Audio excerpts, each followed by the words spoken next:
to the memory of Tribhuvan Rex, King of Nepal. This book is the fulfillment of a promise made 8 years ago in a royal palace known as the Happy Cottage, in a Himalayan valley that the Nepalese call the Tank of Serpents. It was made to a king who was the incarnation of the Lord Vishnu, but who was as much a prisoner as the caged birds outside his bedroom windows. He had given me a bracelet. I have it still. It is a broad band of golden mesh, so flexible that it can be crushed or folded like silk. 20 elliptical discs of thin gold are cunningly hooked to the mesh, and it is very heavy and very beautiful. For days I wondered how I might repay him, not in the value of the gift, but in the spirit of its giving. Then I began to write a fairy story.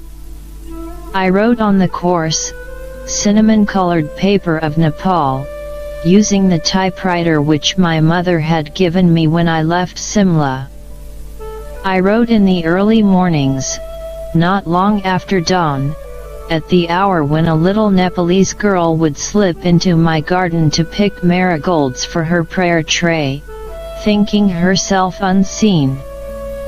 When the story was finished, I called it The Young King and the Golden Bracelet. It told of the king and myself, of his queens and his princesses. It told of his country and the serpent who kept him a prisoner in the Happy Cottage. I wrote of the past and the present and the future, and what I wrote of the future was to come strangely true.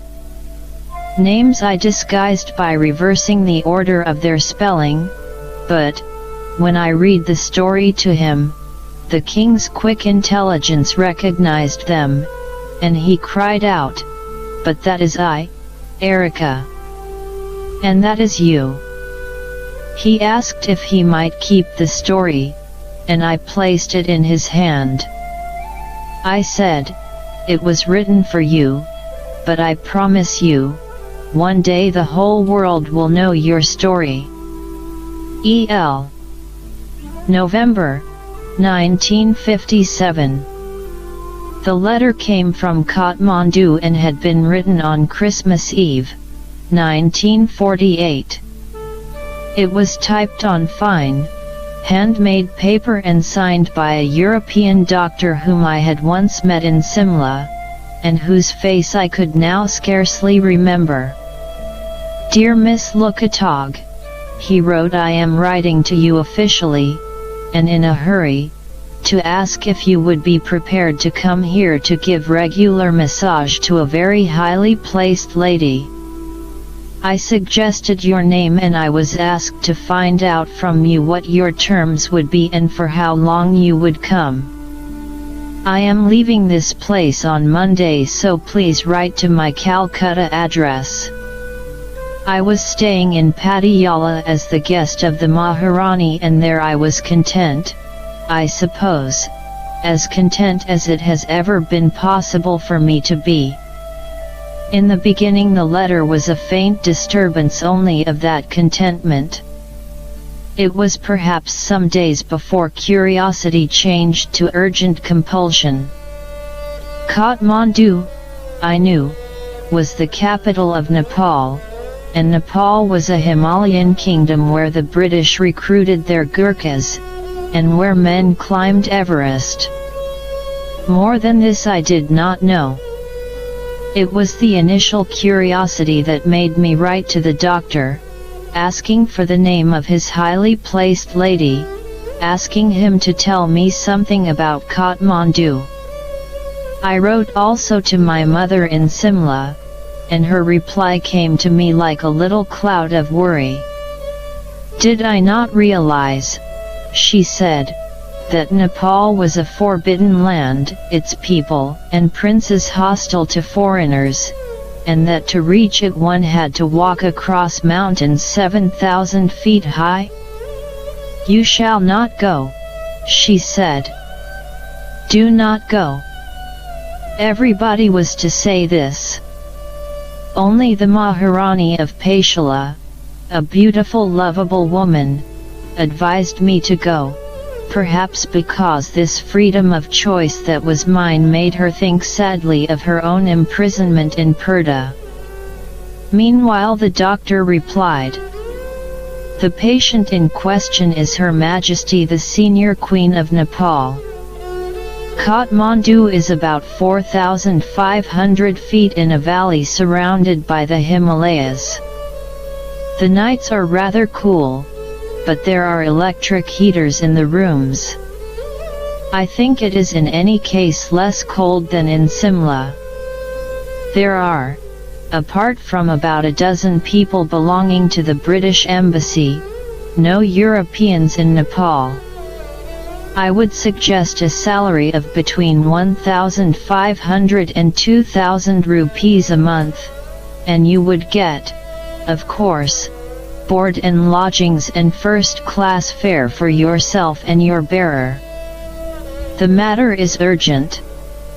I was back in Simla when this letter came.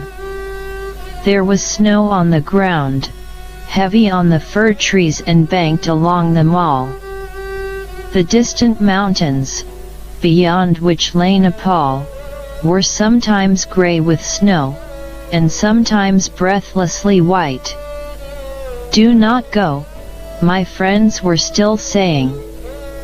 Mother came to me with pictures she had torn from the Illustrated Weekly of India, and these showed an American ambassador lying exhausted in the grass on the mountain path to Nepal. "If this could happen to a man," she said, "what would happen to me?" She appealed to Shireen Rustamji for support, and this gentle, compassionate Parsi, who was to be so good to me in the future, also shook her head and said, "Erika, you must not go." But I had already accepted the invitation. I knew that I had to go. There was suddenly in my mind the memory of a children's story, one I had read long ago, or been told, the story of the stern thaler. "There was once a beggar child," says this story, "who stood by the roadside, in the sun and in the rain. She was poor, and she kept herself alive by selling matches. One day another poor child came to her and said, 'I have no shoes and my feet are sore, please give me yours to wear.' And the beggar child gave them. Then there came another child who said, 'I am cold and I have no coat, please give me yours to wear.' And the beggar child gave it. A third child asked for her dress, and this too was given.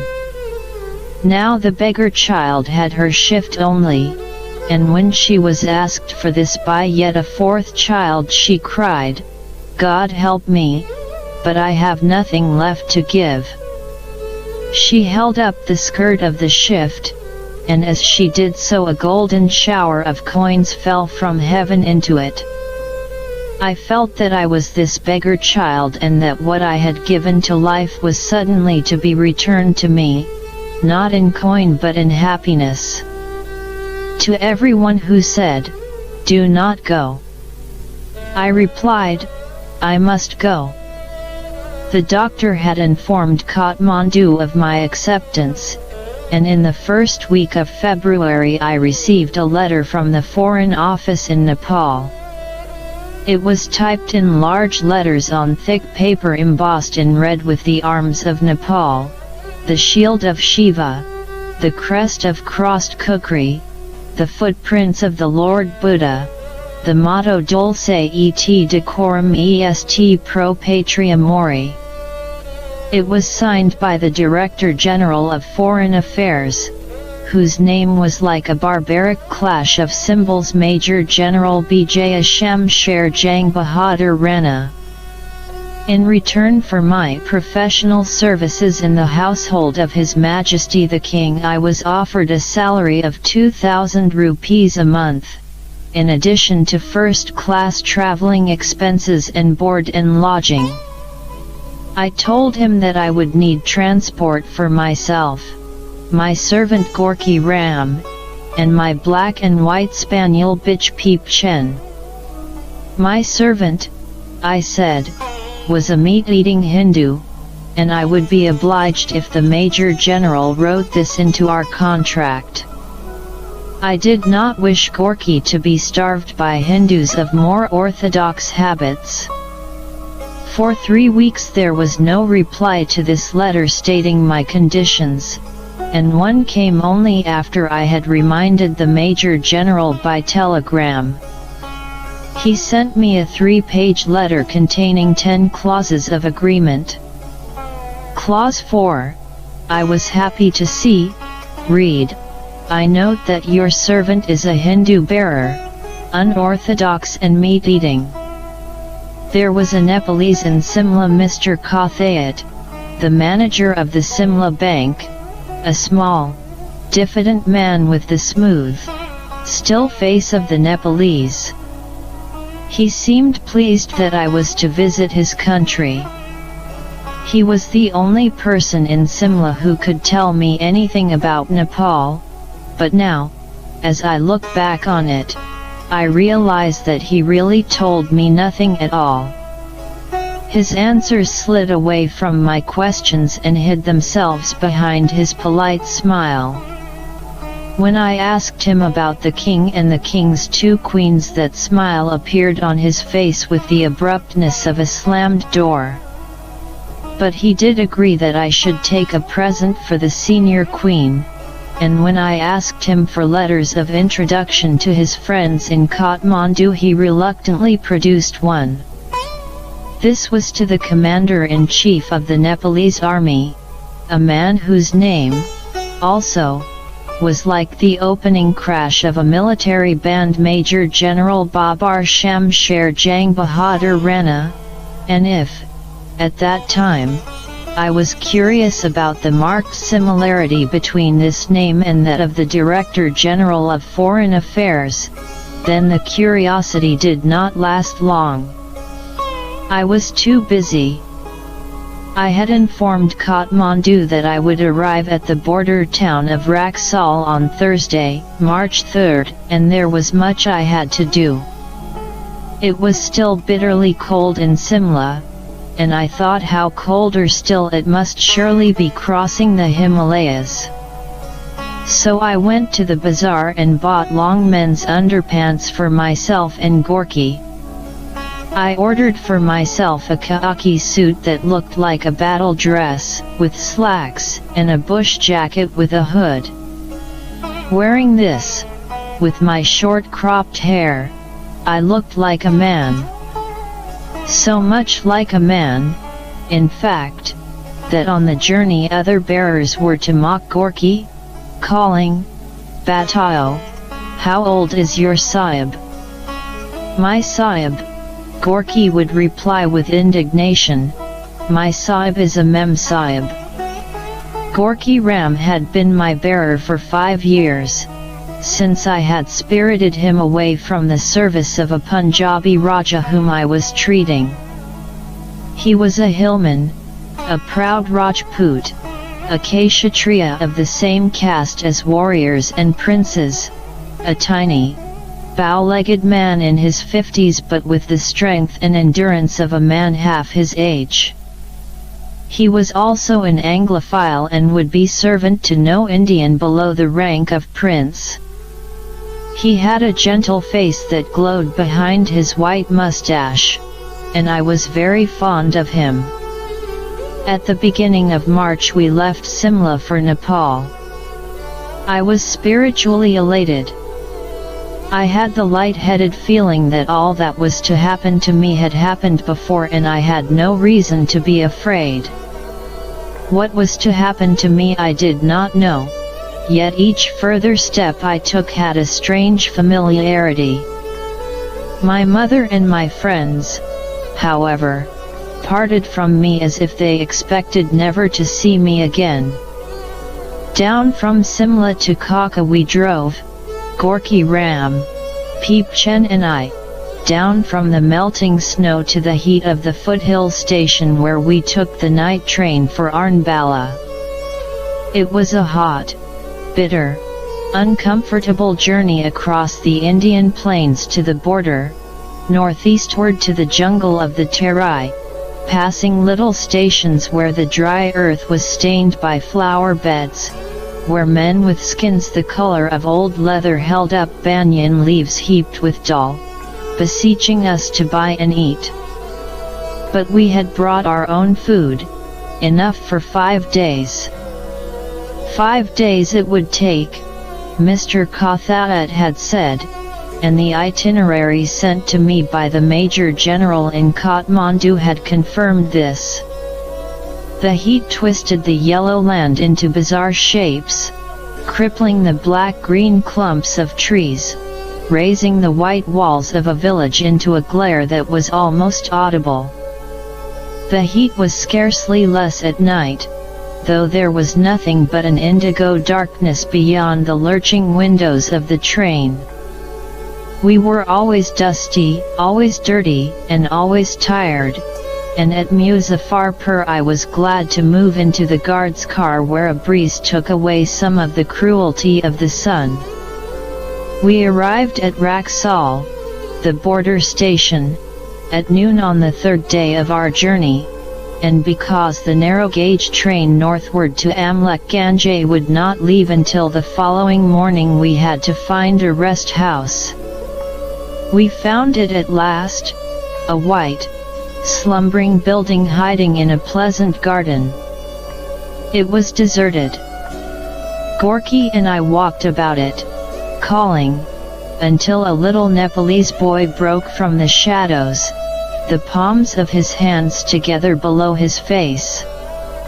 He spoke no English and no Hindi, but chattered to us in singing, whispering Nepali until Gorky made himself understood. He took us up a creaking staircase and showed us the bleak, sparsely furnished rooms in which we might spend the night. I wanted a bath too, and this was harder to explain to the boy. I found the room myself, a bathroom like any bathroom in India, a tin tub, lota, a drain in the corner. Cold water and hot water were brought to me, and these I poured over myself from the lota. While I washed, a snake slipped cautiously from the mouth of the drain, swayed its cool, dark head at me in greeting, and withdrew. It was hot that night. There were no electric fans in the rest house. The air vibrated with the hum of mosquitoes, and Peep Chen slept uneasily on her charpoy beside me. There was no netting over the bed, which had a dip in the center like a canyon. But the morning rewarded me with the beauty of the Terai, still, green waves of jungle flowing northward to an escarpment of blue hills. Beyond them was the snow line of the high Himalayas, and higher still a mounting cumulus of cool clouds. After the arid, empty skies of northern India, a cloud was a miracle. The Nepalese railway station was a mile from the rest house, but it was still early and still cool when Gorky, Peep Chen, and I walked to it. It was a little station, crowded and loud with noise, the singing, hissing lilt of Nepalese voices.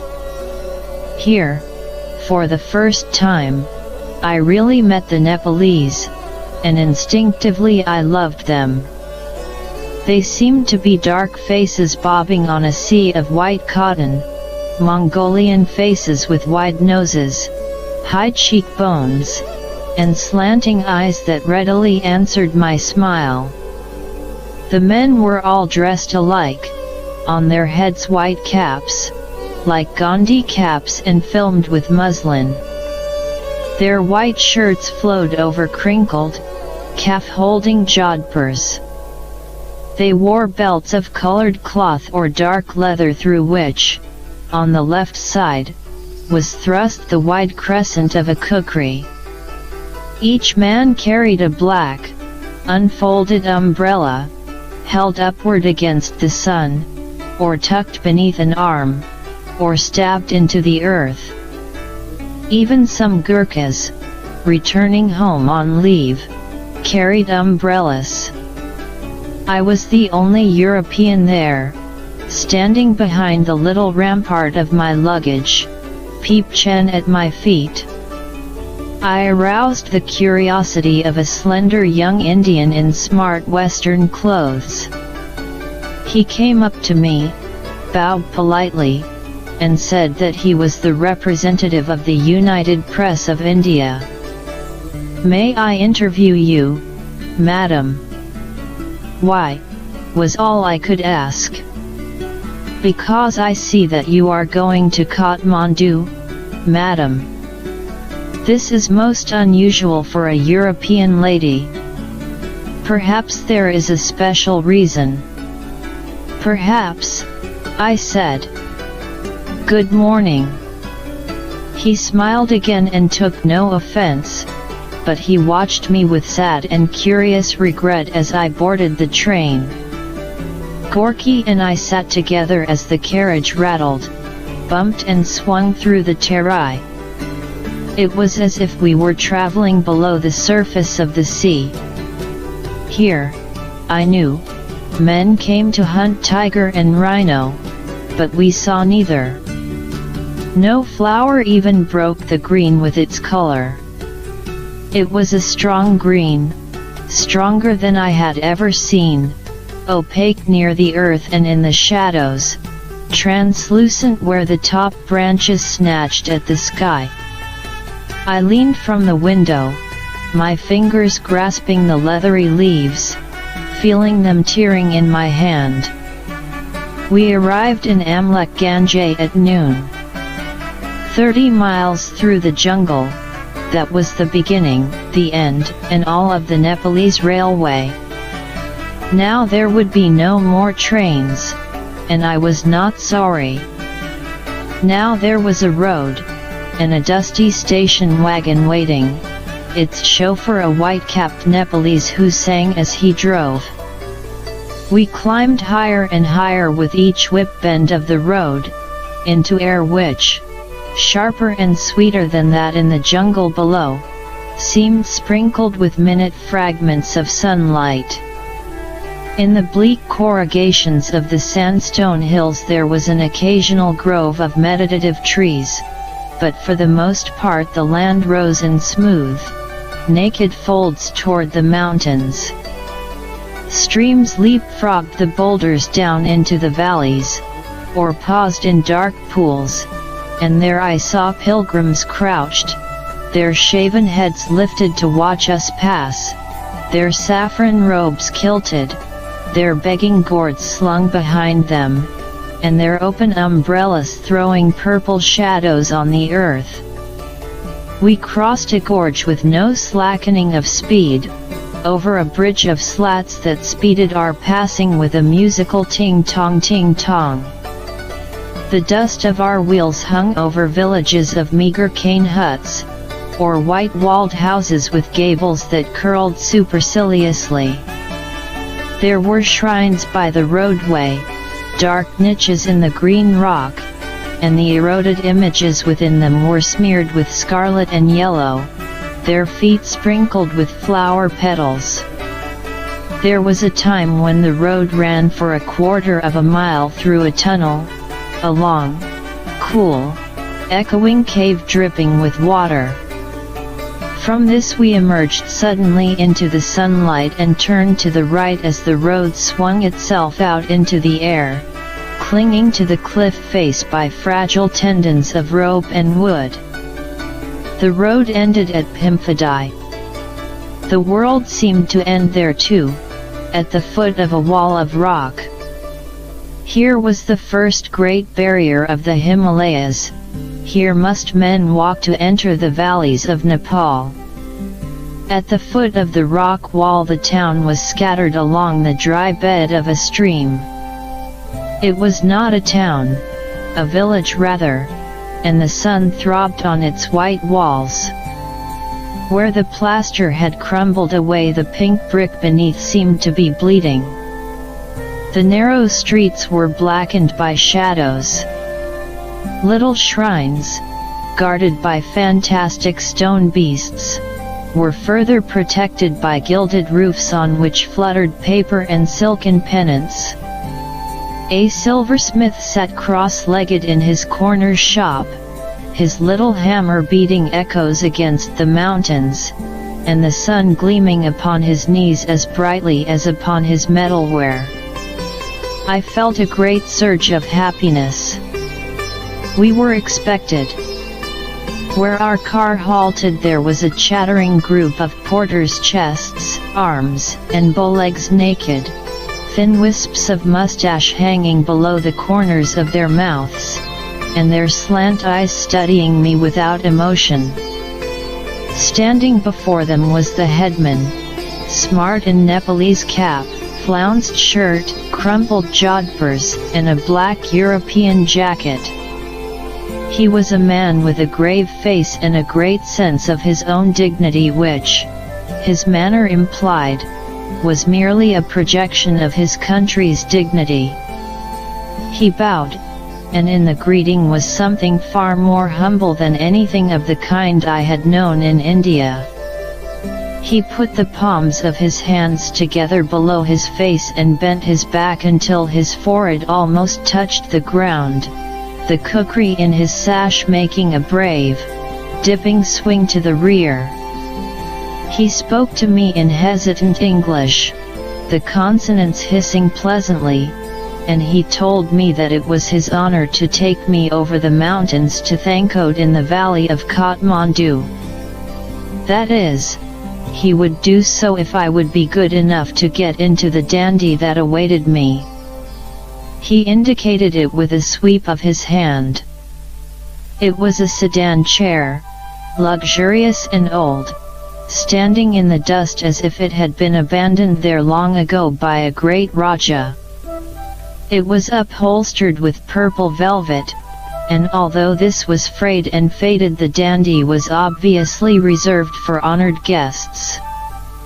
I was suitably impressed.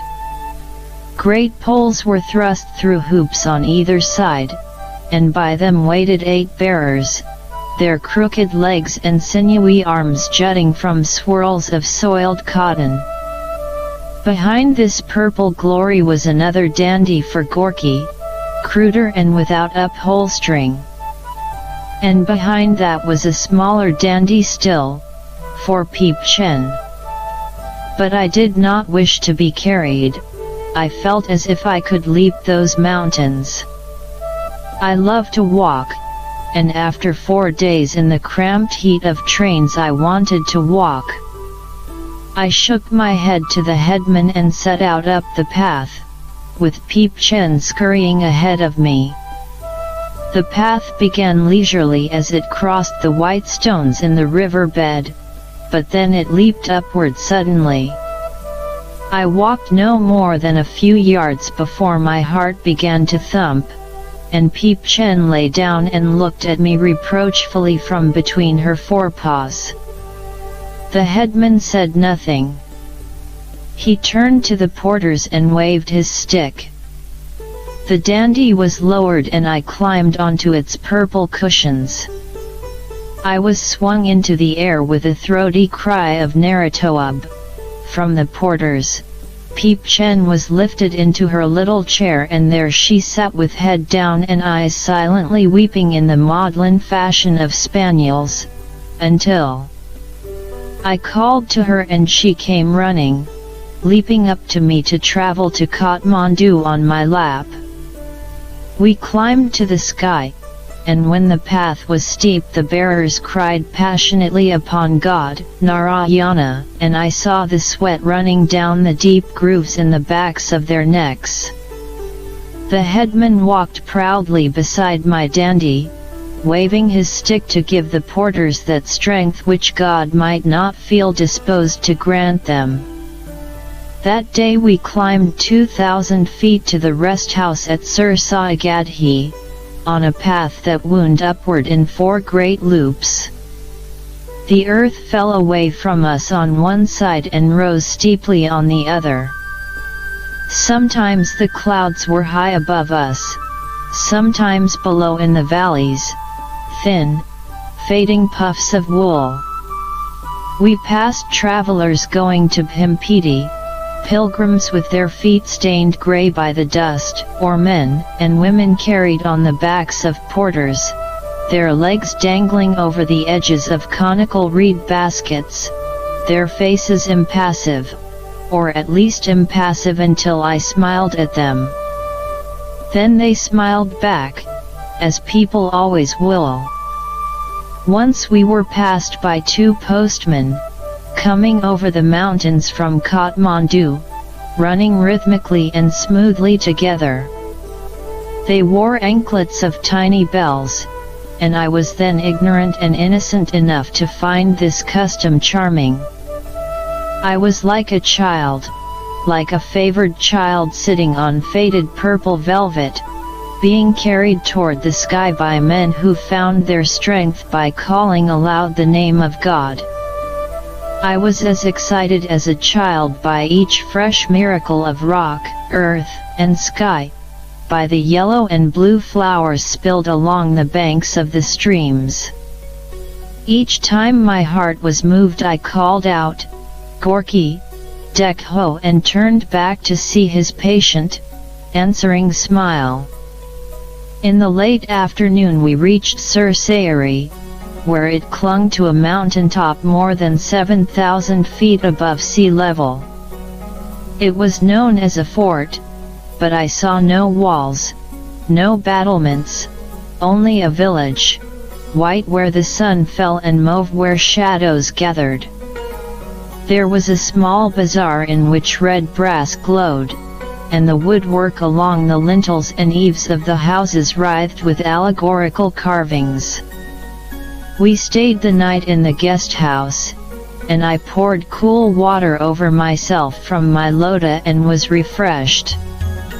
Gorky and I dined together, although in India one does not eat with one's servants. But Gorky was my friend and we had traveled together over the roof of the world. So we dined together on fried chicken. I went out onto the veranda to watch night filling the wrinkled valleys. The next morning, very early, we went on, climbing still, and now the climb was hard, and there was great feeling in the voices of the porters, hissing through clenched teeth. The path rose and fell. The feet of the porters slipped against the stones, or kicked them in little avalanches down the mountain. At last we came down into the Chitlang Valley, high in the sky still, where paddy fields glittered like black mirror glass along the terraces. We halted by a small stream that was thick with young watercress, and we lunched on chapatis and curry, and the porters sucked gratefully at the cigarettes I gave them. They crouched on their flat feet as they made tea, and they smiled at me for the first time. I looked on to where the path still climbed toward the Chandragiri Pass, a pencil line of red rising, perpendicularly almost. It was past noon before we reached it. The red earth was wet clay, thick and slippery. The porters sighed, bent their backs until they seemed to be kissing their knees. Still the headman strode boldly, black coat flapping, stick swinging. Now the mist was thick, and the black arms of wild apple trees reached out of it toward us. Where the sun shone, great butterflies of incredible beauty were posed over the ice-blue rhododendrons. There were forget-me-nots thick in stream-side clusters, and yellow flowers in mustard stains across the earth. 2 hours after noon we reached the top of Chandragiri Pass, and there I looked down into a green valley, a smooth floor 1,500 feet below. I cried, "Bandkaro! Stop!" and leaped from the dandy. "Nepal," said the headman, as if this cupped emerald were all there was to this country. I had and have seen nothing so beautiful. The mountain wall to the north was white-ridged, separated from the earth by a long band of amethyst, so that the peaks hung between earth and sky. 3 rivers ran across the valley floor, changing in color from melted butter to dark blue as each lazy loop caught or avoided the sun. The fields, spaced by groves of black trees, were brilliantly green and crossed by gray roads like pencil lines faintly drawn. There were paddy fields pricked by young rice, and great patches of burning mustard flowers.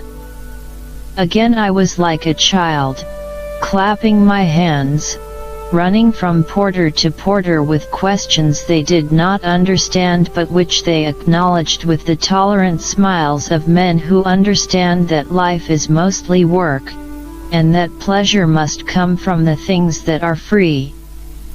There were cities in the valley, 3 cities close together like a cluster of jewels, winking with gold and white in the sun. I saw red tiles and the fingers of golden spires.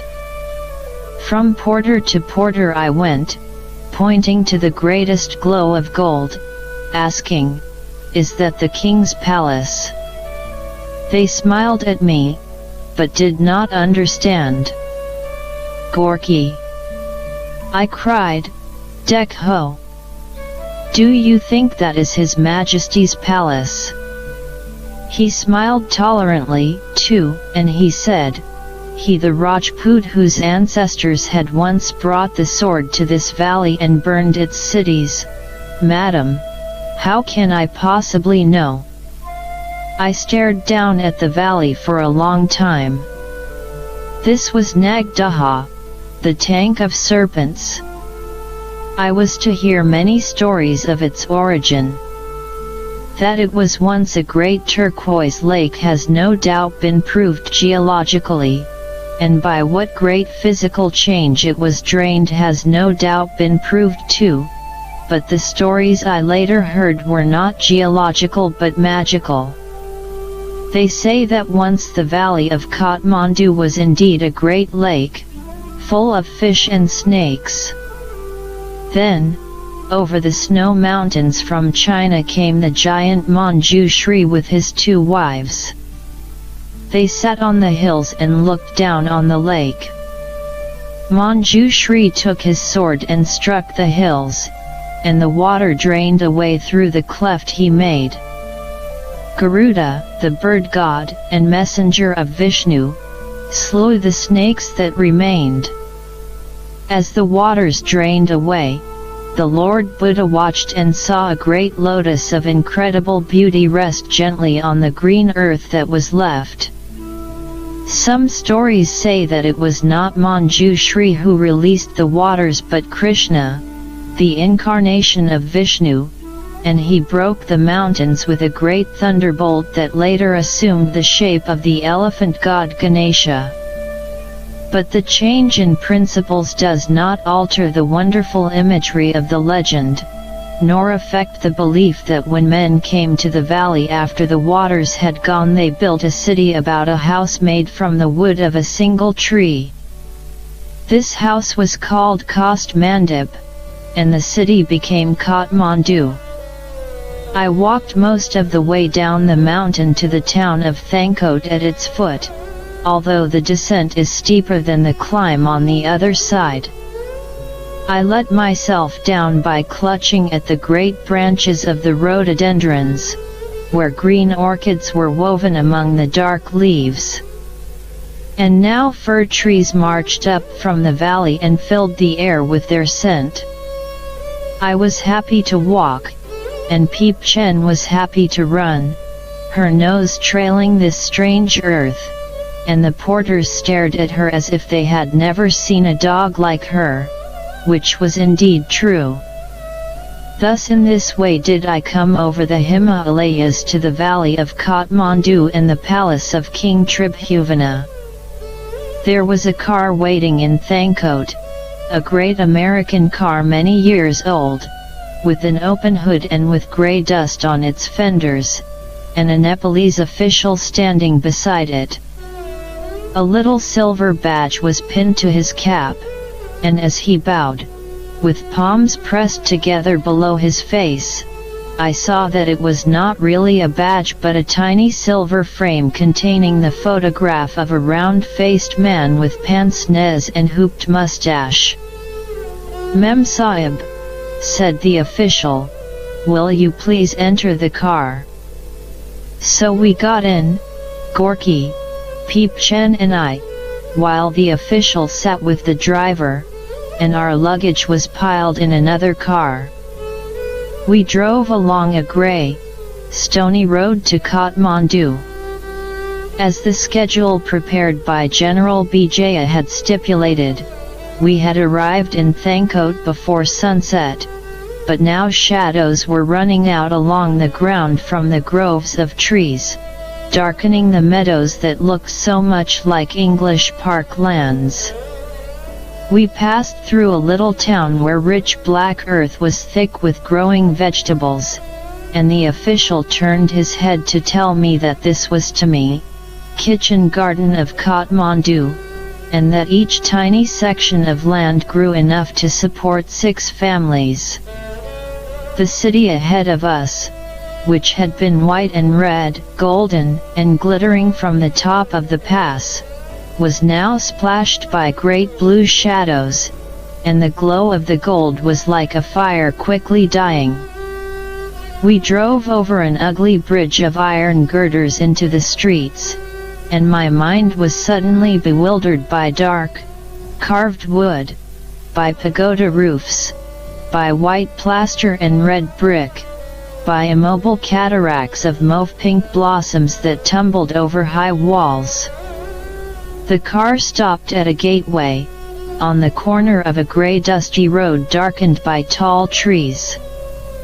What was left of daylight fell in the garden beyond the gate, on flowers and a green lawn. This, said my Nepalese, was Tripur number 1, this was the guest house where I was to stay. A man came out of a little lodge at the gate and saluted me. He was dressed untidily in a khaki uniform and white puttees, black belt, and red turban. He was my bodyguard, the Nepalese told me, and I was impressed. I went up the garden path, mounted a few shallow steps into the main room. It was bare, a table, 2 chairs, and no more. It looked miserable and impersonal, and it instantly depressed me. There was a young man waiting in the dusk. He was dressed in white and his head was shaven, and on his feet were canvas shoes. Although I did not know it then, the white dress, shaven head, and cloth shoes was how the Nepalese mourned their dead, and the young man was grieving for his mother.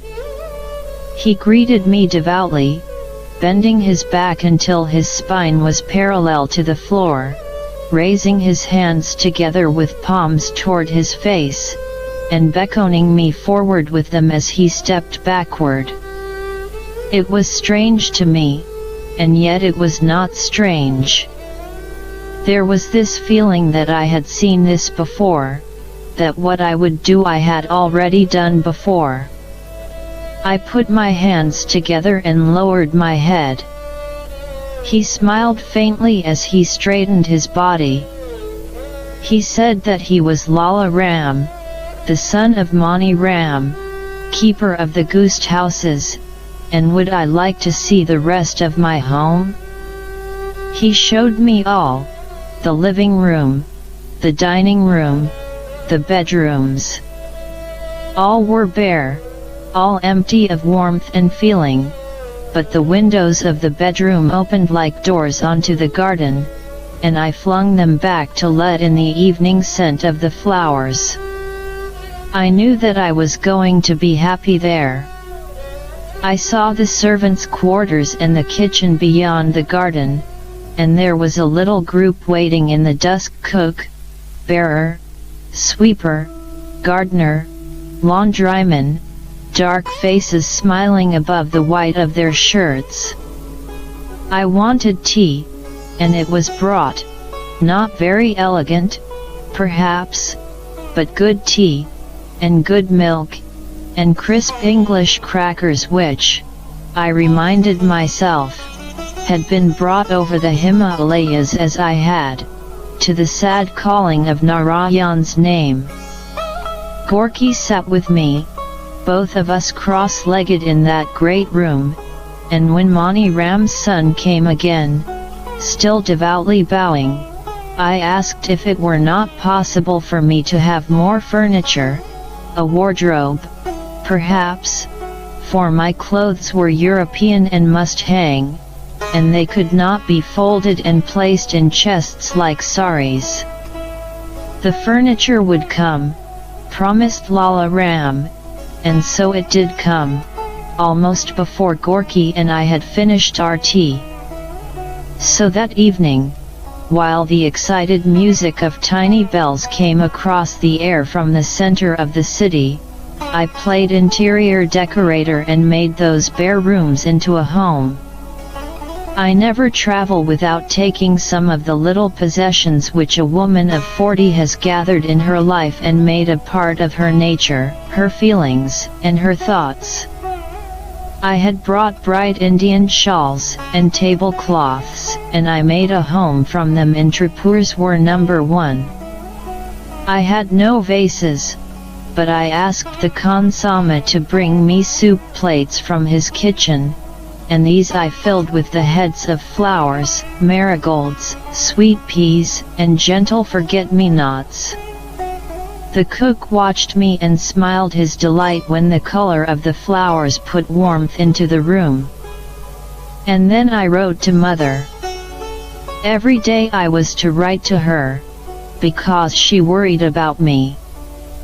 The night beyond the shadows of my garden was full of sound. Those bells ringing, many, many of them. Not the heavy, sonorous note of European bells, but a thin, hysterical jingle that rose and fell and ceased suddenly at the boom of a great gun. Then there was silence. Gorky came to me. It was curfew, he said, the servants had told him. Every night at 10 the cannon sounded and no Nepalese dared stir from his house until the morning gun gave him permission. I rose early in the morning, bathed, and walked from my bedroom to the garden. A fine bird, erect in dignity, shining black but with a flowing tail of spotless white, walked away from me slowly, and at the sound of the cannon the valley air was once more full of the music of bells. As I sat at breakfast I saw a stranger in the garden, standing on the pathway between the lodge and the gate post, and waiting there politely. He was a short man in a Nepalese suit, a dark Nepalese cap tilted over his intelligent face. He was a middle-aged man, and a little paunch was out-thrust below his belt. Gorky came to me with a visiting card. It said Sidhaimani A. Dixit, M.B. He is the royal physician, madam. Dr. Sidhaimani came in, not an impressive man, but gentle and humble in his manner, and he sat on my sofa, his hands flipping out the skirts of his old European coat. His English was good, and he was openly pleased when I congratulated him upon it. He said that he had been trained in Calcutta. "What can I do for you, Dr. Sahib?" "Madam, what can I do for you? I am here to help you. So I asked him what was expected of me, when I would be called to give treatment to the senior queen, and although I wanted to ask him what she was like, I suddenly remembered Mr. Kothayat, and something held my tongue. He smiled a little, and he said that for this day I would not be needed, but on the next day, at 4:30 in the afternoon, he would call for me and take me to Singha Durbar for an audience with the Prime Minister. The Prime Minister, His Royal Highness the Maharaja Mahan Shamsher Jung Bahadur Rana, said Dr. Sidhimani, as if he were reciting, and I was too surprised to realize that here was one more permutation of the name possessed by the Foreign Minister and Mr. Kothayat's friend the Commander-in-Chief. I could think only that among all the things I had packed in Simla, the new clothes I had brought, there was nothing that I could wear for a formal presentation to a Maharaja, no hat, no gloves. I said, Dr. Sahib, I wasn't told it would be like this. I have nothing fitting to wear. I cannot go. He raised his eyebrows and then studied the tips of his fingers. Madam, he said gravely, you must go. It is the Prime Minister's order. He did not say so, but the inference was plainly that the absence of hat and gloves was not a sufficient reason for disobeying the Prime Minister. I shall call for you, said Dr. Sidhimani, and softly he departed. By 4:30 the next day I was dressed as fittingly as possible. I wore a green woolen frock with long sleeves and a high neck, and I placed a beaver fur cape over my shoulders. I matched all this somehow with my jewels, but I knew that it was wrong. Dr. Sidhimani arrived punctually, a slightly wistful figure in the back of an old-fashioned open car. The chauffeur was in Nepalese dress except for a shiny peaked cap. We drove for 5 minutes through a cloud of dust until, suddenly, we were in front of what seemed at first to be the prototype for the Palace of Versailles. Singha Durbar, Madam, said Dr. Sidhimani, the official residence of the Prime Minister. I said, if this is how his Prime Minister lives, what can the King's palace be like? But for some reason the doctor did not reply. A great building rose out of the earth, 4 stories high, colonnaded in Italian style, white where it was not tinted rose by the sun. Reflected in the still waters of a lake, it seemed to be standing on its own image. In the center of the lake was a large allegorical fountain, stone nymphs with classical European profiles, wrestling with the obstinacy of their marble horses. One does not see everything at once, the eye is not a camera and can catch impressions only. My impression was of a white magnificence painted on the blue sky beyond it. It was strangely silent and deserted. We left the car at the foot of a staircase made from pink, almost mauve, marble. My bodyguard stayed with the chauffeur. I have a lopsided memory of an anteroom filled with mirrors that distorted my reflection, a fountain playing softly in the middle of a hall, great paintings of tigers snarling in lush jungles. Stairways again then, leading deeper into the palace, and the echo of our footfalls hurrying away from us down long corridors. At the top of the staircase bowing servants showed us into another room. We had been there scarcely a few minutes before the door opened and we were bowed into an adjoining chamber. I looked at my watch. It was 5 o'clock, the hour of the audience. There, in that room, the sun fell in geometrical patterns through the high windows and across golden and crimson carpets, breaking over furniture that looked as if it had come from some aristocratic Victorian drawing room, rich in velvet, in golden and silver woodwork. The doctor and I stood alone and silently for a few minutes, while from the walls we were watched fiercely by the portraits of arrogant generals. The doors at the far end of the room swung back, and we saw the sun again in the far room, slanting bars glittering with tiny motes. A little, elderly man came toward us, and I heard the bowing rustle of Dr. Siddharthnam's coat. This was the Maharaja, His Highness Mohan Shamsher Jang Bahadur Rana, and the grand name lost all its effect on me because he looked like Theodore Roosevelt. His face was pale, the startlingly light color of a Rajput, and was bisected by the curving hoops of a white mustache. The pince-nez on his nose gave him a bland, genial expression, but it was a deceptive one. The eyes behind the lenses were black and emotionless.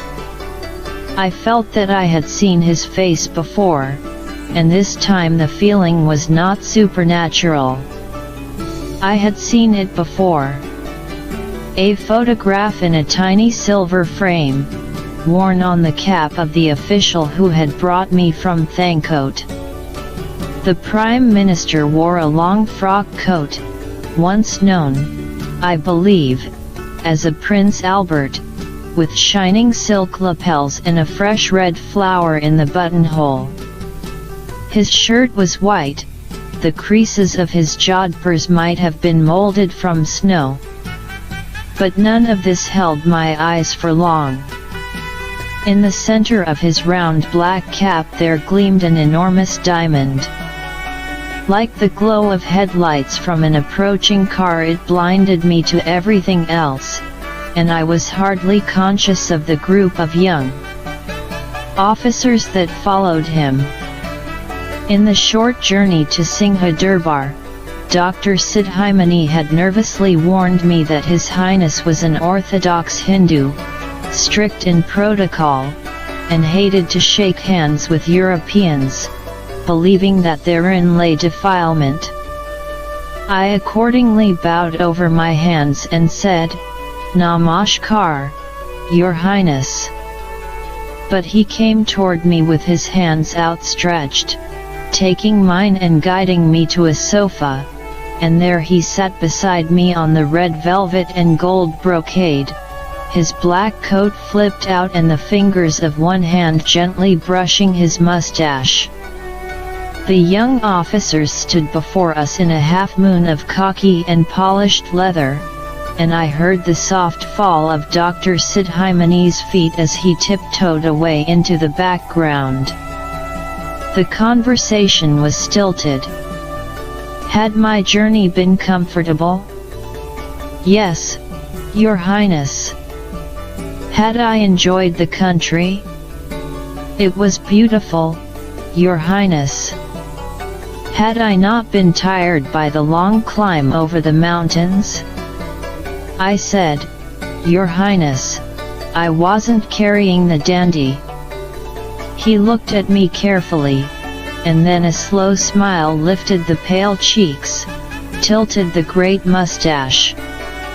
He turned his head momentarily to the officers behind us, as if giving them permission to smile too. Suddenly aware of them, he introduced me to them, his good English slipping through names that refused to take hold on my mind, except that all of them seemed to end with Jang Bahadur Rana. Finally one did touch my memory. "Madam, my son, General Bijaya Shamsher Jang Bahadur Rana." A young man bent forward and shook my hand, a young man with broad, athletic shoulders. His dark hair curled out from beneath his cap, and a pencil-thin mustache along his upper lip straightened with his smile. I said, "Your Highness, son? This is General Bijaya, the foreign minister who wrote to me." The Prime Minister said that this was so, and I raised my hands. "But he's so young, and a general. He must be very brilliant." The smile halted on the young man's lips as if he had forgotten it. The Prime Minister stared at me. He seemed to be searching beyond my words for my thoughts, but what he found there, or thought he found there, must have satisfied him, for at last he said, "In Nepal we marry while we are very young, madam, and thus our children are also born while we are young." It seemed to be no explanation for the young man's early rise in his profession, but obviously it was all the explanation I was going to be given. And then, quite unexpectedly, the Prime Minister said, "How old do you think I am, madam?" He brushed his mustache in the unmistakable gesture of a man expecting a compliment. I smiled. "How can I guess, Your Highness, with that diamond dazzling me? If you took it off I might be able to tell." One of the older officers stiffened his back, but the Prime Minister bowed his head gently and removed the cap and placed it on his plump little knee. I said, "Your Highness might perhaps be 55. A smile lifted the mustache with pleasure. "No, madam. I am almost 64. "Shabash, Your Highness," I said. "Well done." He turned to his son, Bijaya. "I should like to see this lady again." He offered me a cigarette. I smoked and I was at ease, yet at the same time I was aware that I was answering the questions with a schoolgirl naivete, and the more naive my answers the better pleased he seemed. At last he stood up, turning to General Bijaya and saying once more, "I should like to meet this lady again." His cap was on his head now, the diamond glowing, his hand extended. "Goodbye, madam. I hope you enjoy your stay in Nepal." His hand brushed his mustache in 2 quick movements, and then he was gone through the far doors, his white legs moving quickly beneath the black flare of his coat and the uniforms of his officers closing about him. The doors shut on them all, and only then did I realize that the Maharaja had not once mentioned the senior queen or my purpose in coming to Nepal. Dr. Sidhimani was at my side. "Madam, we must go. We must hurry. There is more."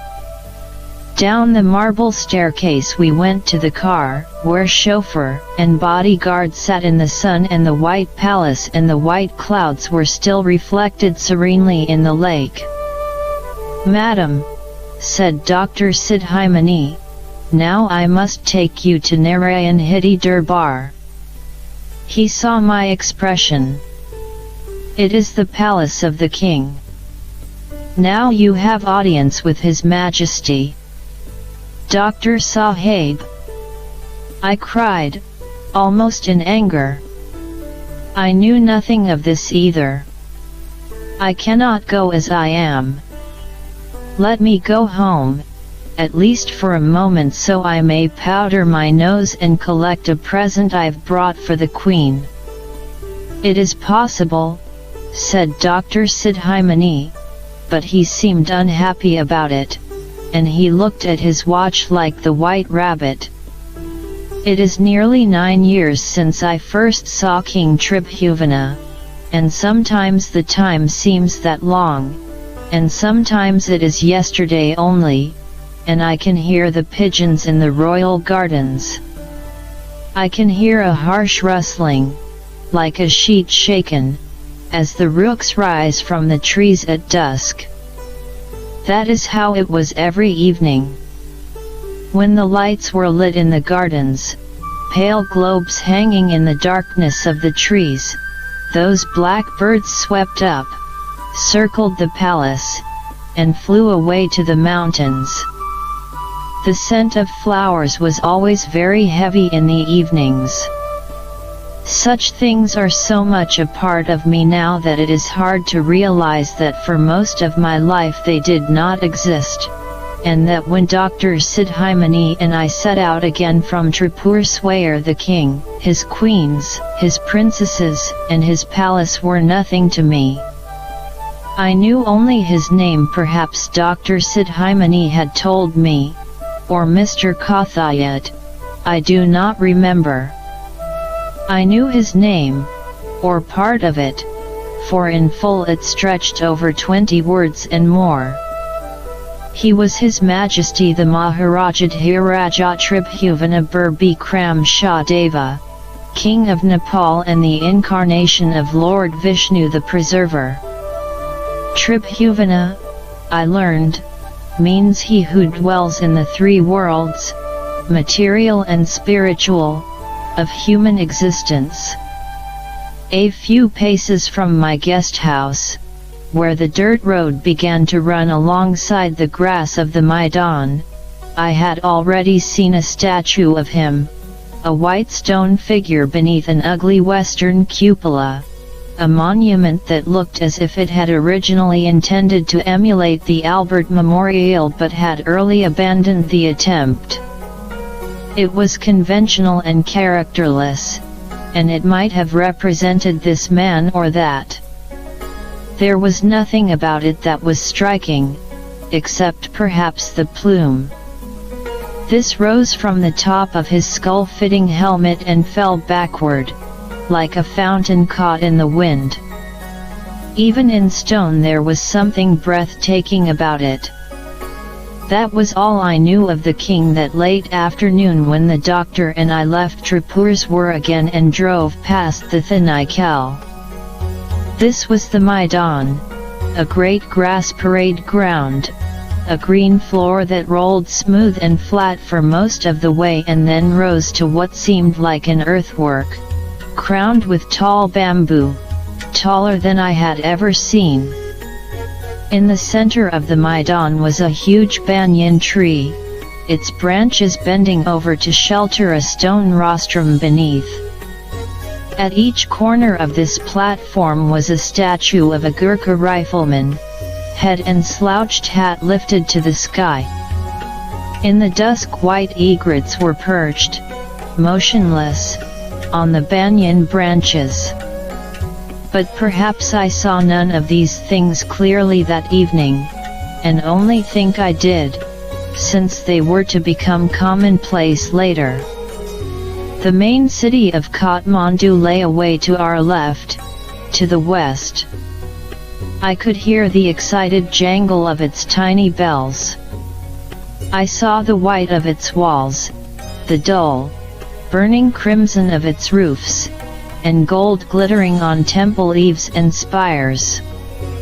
We passed serenely calm buildings behind rectangular tanks of green scummed water, white buildings that were Western in design, yet Oriental in mood. They seemed deserted to me, as if the mind that had created them had failed to find a use for them beyond their empty, mauve-shadowed beauty.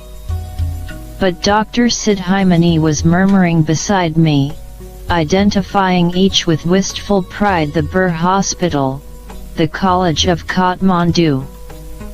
Now the car turned into a long drive, between two black obelisks covered with white stucco like sugar icing. There were soldiers at this gate, in khaki, black caps and white puttees, like my bodyguard. They did not stop us, scarcely removing their backs from the gate as they waved us through. The car drove on, following the bend of the trees, until it skirted the front of the royal palace. It was magnificent, but not as magnificent as Singha Durbar, and no lake reflected the image of its splendid Corinthian columns. Yet the white of it against the blue sky was unnerving. Narayan Hidi Durbar, said Dr. Sidhimani, a little primly, the palace of Narayan's well. It has 1,000 rooms, but His Majesty does not live in it. It's for official purposes only. We did not stop, but circled the palace, passing a square white building, fronted by columns, crowned by a fine pediment in which was a flaming golden sun. It looked like a small palace on its own, with pert little bushes growing on a lawn before it, and I was not to know then that it was a cinema. We stopped at last by an ordinary, unhappy door in a white wall, and the doctor, still consulting his watch like the White Rabbit, hurried me through to a small anteroom, and there we waited. We waited 20 minutes in this bare, uninteresting chamber that had no more charm than a railway restroom. At last a soldier came, his face impassive, bending his head over his hands, and saying nothing. "Come, madam." The doctor was away again, beckoning me through a door into a little courtyard where leaves were dark against the high walls and a fountain sang to itself in the middle of the flagstones.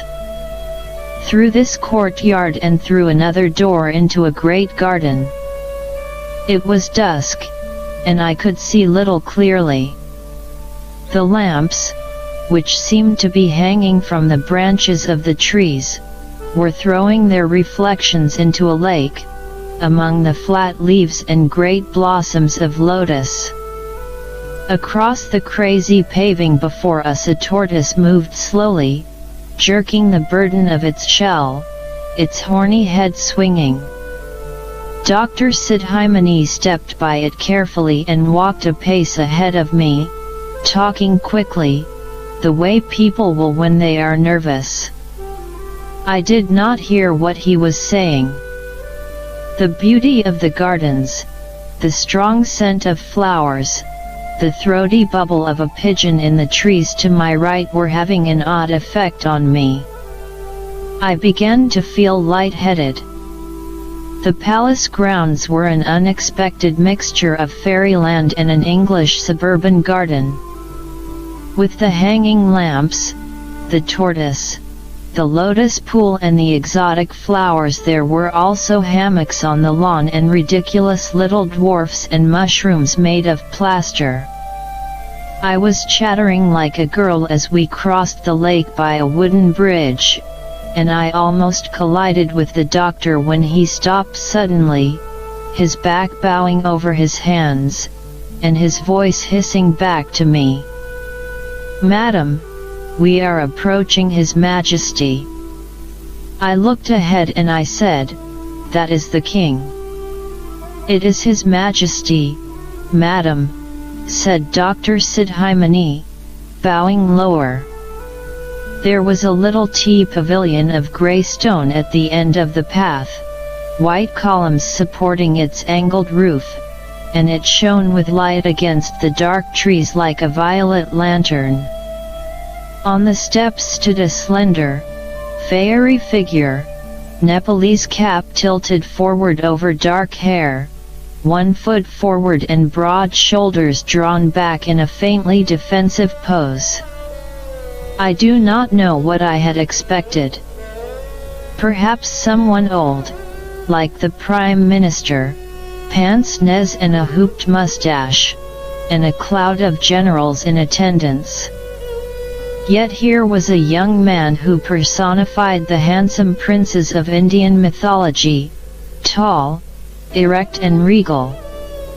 All the light of the pavilion seemed to gather behind him, the better to throw him into relief.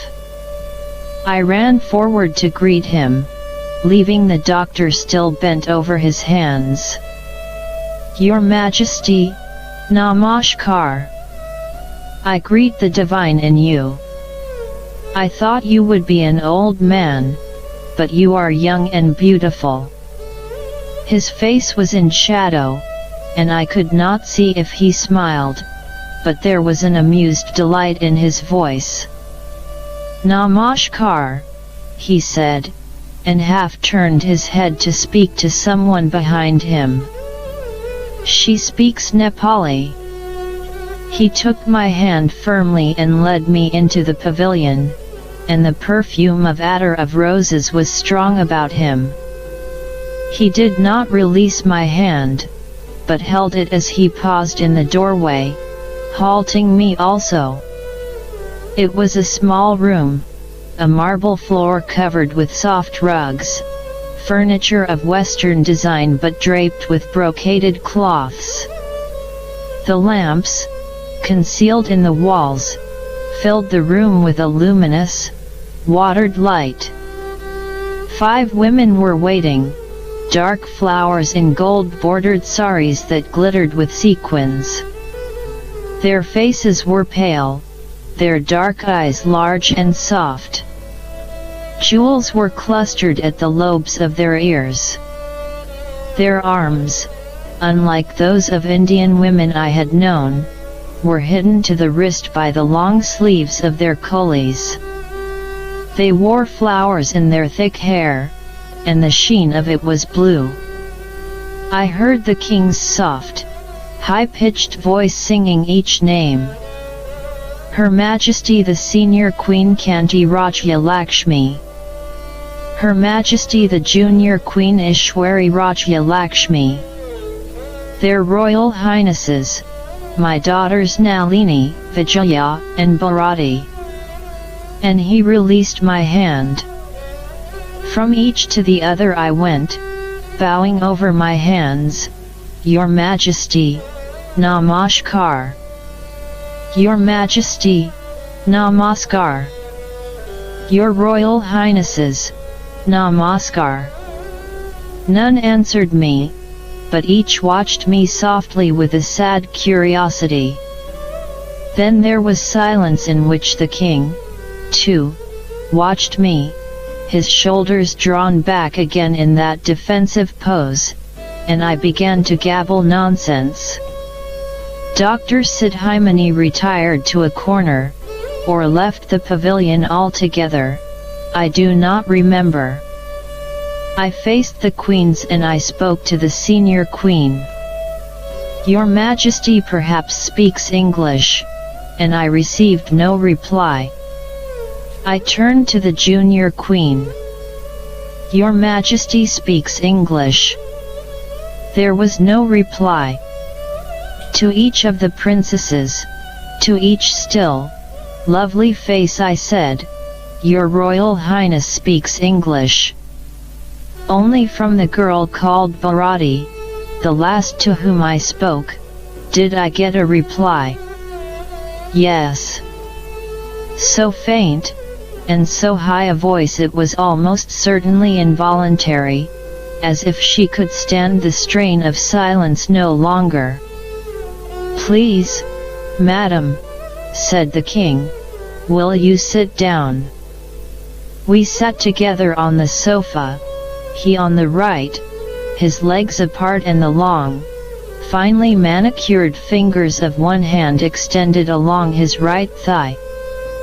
He was a tall man, with the unconscious grace that many tall men have. He wore no jewels beyond a thick band of gold on one finger. His legs were slender in white jodhpurs, and he wore a beige Nepalese shirt taped at the throat, a beige European waistcoat and jacket. His face was pale, pale as a Rajput's, and paler still, I think, with a film of powder. His nose was firm and straight, his brows plucked to two dark crescents above eyes that were inexpressibly sad. Never, in all the months I was to know him, were those eyes to be anything but sad, even when his lips smiled.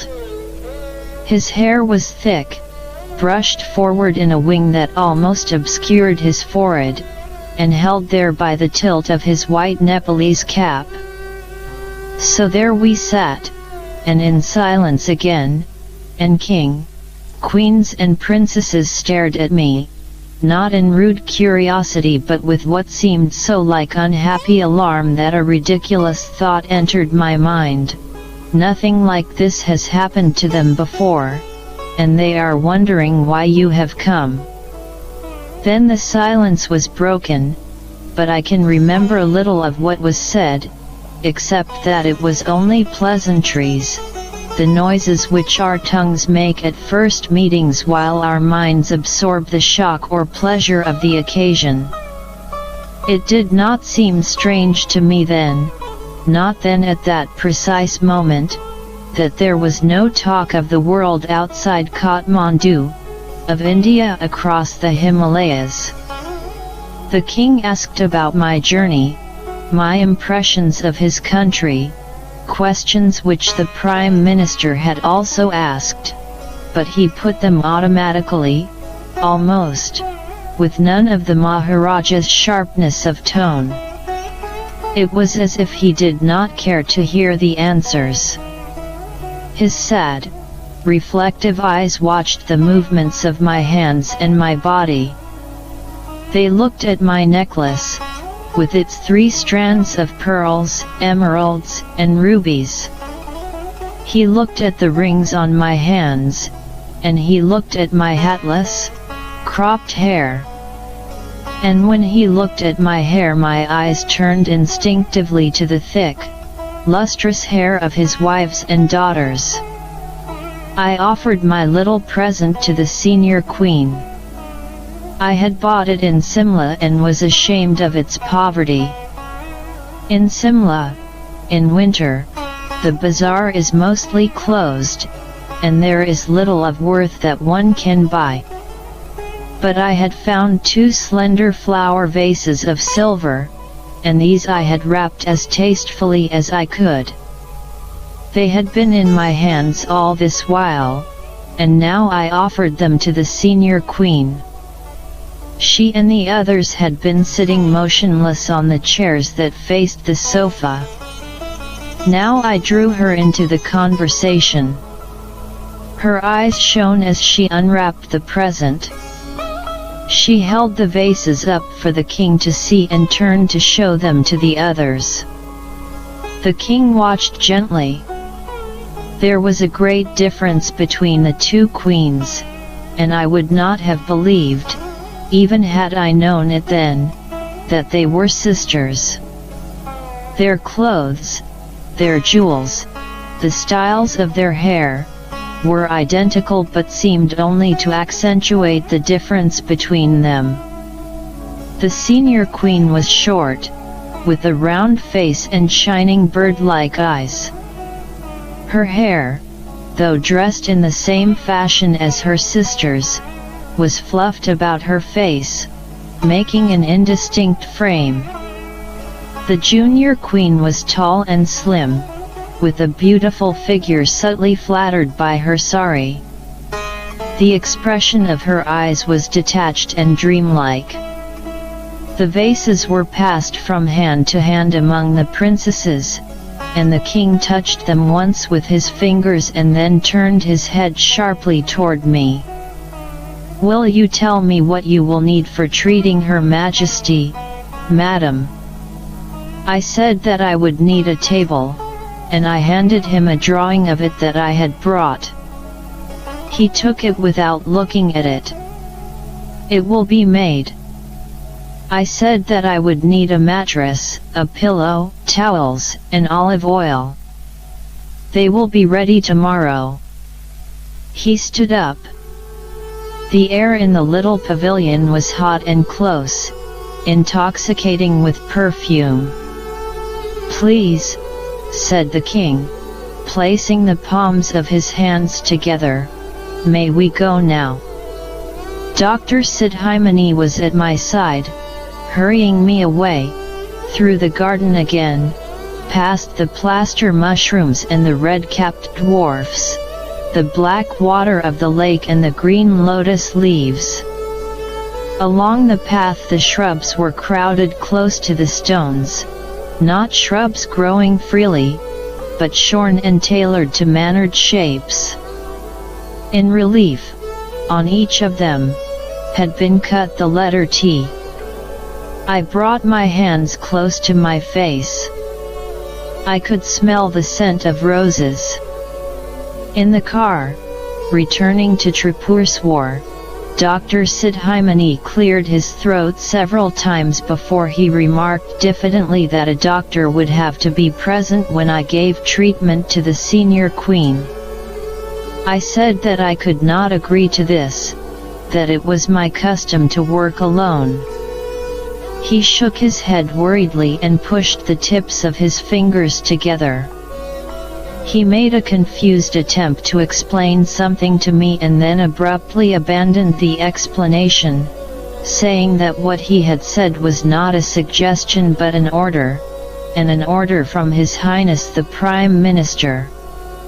At the time I was too angry and too determined to have my own way to wonder why such an order did not properly come from the Ing. Dr. Sidhimani pleaded, but I would not agree. He looked very worried when the car left me at the guest house and took him away to his home in Dili Bazaar, speeding to be there before the curfew gun. But I had my way. I was never told what the Prime Minister said when the doctor carried my refusal to him. Perhaps he shrugged his shoulders, deciding that no harm could come from a silly European woman who was too ignorant and too stupid to know that of course all his sons were generals from the second of their birth. When I went to the palace the next evening, Dr. Sidhimani was not there. With one exception, all my visits to the palace were to be in the evening, and that one exception was not to be by invitation. The royal family loved the evening and the night. They came alive, as it were, with the lighting of the lamps in the gardens and the departure of the rooks for the mountains. In the beginning I took this to be the affectation of an idle family and saw nothing deeper in it. But to the king night was a protection. He drew it about himself and hid in it, just as he drew the wing of his hair over his forehead as if to hide his face. The car called for me at 6. The heat of the day was cooling, and from the Maidan came the thick, sweet scent of mown grass. That morning I had watched a GRDTYP of peasant women cutting it, crouching on flattened feet, their saris kilted and their steel kukris swinging. The chauffeur of the car was a little, brown-faced Noor with high cheekbones and black button eyes. I sat in the back with Peep Chen and Gorky, my bodyguard, in front. And this was how it was to be every time I went to the palace: chauffeur, bodyguard, Gorky, and Peep Chen. I could not leave Peep Chen alone at the guest house, but when I reached the palace I sent her home by road with Gorky. The chauffeur and the bodyguard pulled their hats over their eyes and went to sleep in the car, waiting for me. I was not taken to the tea pavilion that second evening, but, greeted by a lady-in-waiting in a whispering sari, I was led beyond it to the door of the private palace. This was a large door of translucent glass on which was etched the letter T against the wall. By the door, there stood a motorcycle, beige in color and glittering with chrome. Through the door I stepped into a heady atmosphere of sandalwood and incense, so overpoweringly intense that my mind momentarily lost its balance. Yet I might have walked into the hall of an English country house, except that the floor was marble, white and black, and covered with rich rugs. Sofa and chairs were Western. Beside me was a hat stand covered with top coats, macintoshes, and tweed caps. In the corner, walking sticks and umbrellas, fishing rods, and golf clubs sprouted from a tangle of sports shoes and roller skates. Beyond me a staircase reached upward in one elegant curve. Sunlight broke through small windows that were shaped like arrowheads, and all tightly closed.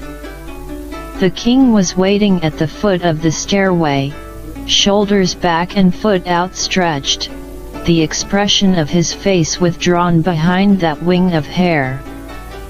The queens were beside him, their hands clasped gently together at their waists, and each wore a white flower in her hair above the right ear. The greetings and devout namaskars over, the king turned on his heel and passed through a door in the right-hand corner of the hall. His queens followed him and I came last. We walked along a little corridor that turned this way and that, skirted a little patio into which the sun was spilling a rich red gold, and finally entered a bathroom of so pale a blue that it might have been at the bottom of a Mediterranean grotto. This, the king said, was the senior queen's bathroom.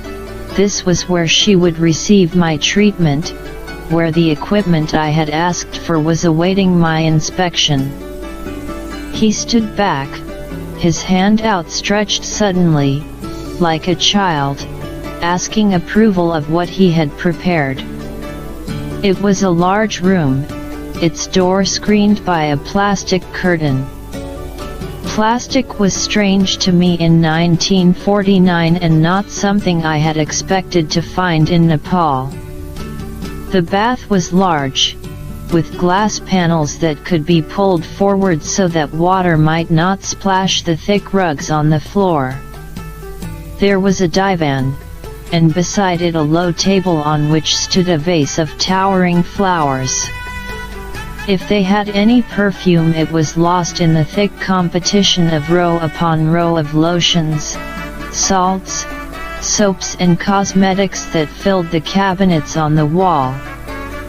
Against the wall was a squat, mundane safe for the queen's jewels. Between the bath and the divan was the massage table that had been made for me overnight, high and moving smoothly on casters. The king was pleased when I said that it was more than adequate. He took a golden cigarette case from his pocket, opened it, and offered it to me. All the movements of his hands had an effortless grace, and, although obviously natural, they seemed as practiced as the delicately beautiful mudras of an Indian dancer. The cigarettes were American, Lucky Strikes. He smoked deeply, with the urgent intensity of an emotional man, taking the smoke far into his lungs and allowing it to linger there. The queens had said nothing, but stood together, with hands clasped still, their dark eyes watching me. As I raised my cigarette to my lips the king saw the ring on my finger, smiled suddenly with pleasure, and took my hand. It was a silver band with 3 elephants in relief, a thing of little value and, despite its Eastern motif, of French origin. I took it from my finger and showed it to him. He put it on his own finger, holding his hand before his face, turning to his queens with one eyebrow lifted, his lips making a gentle sound of approval. "Ah!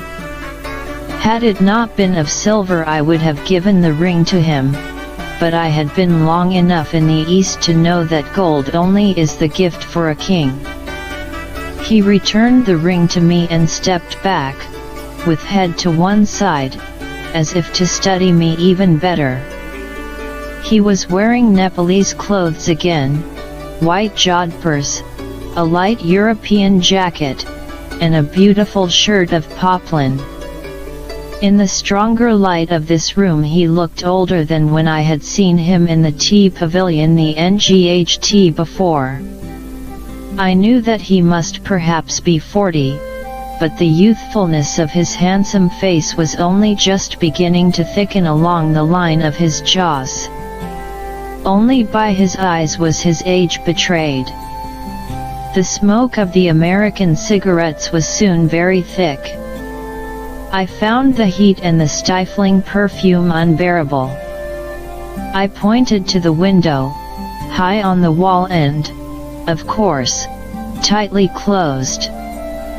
"Your Majesty," I said, "I must open the window." He looked at it quickly, his expression darkening, as if I were proposing a deliberate breach of his personal privacy, and then he nodded. I raised myself on my toes, lifting a leg to reach higher and unlatch the window. The air that came in was scarcely cooler than that already in the bathroom, and it brought the sweet night scent of the garden.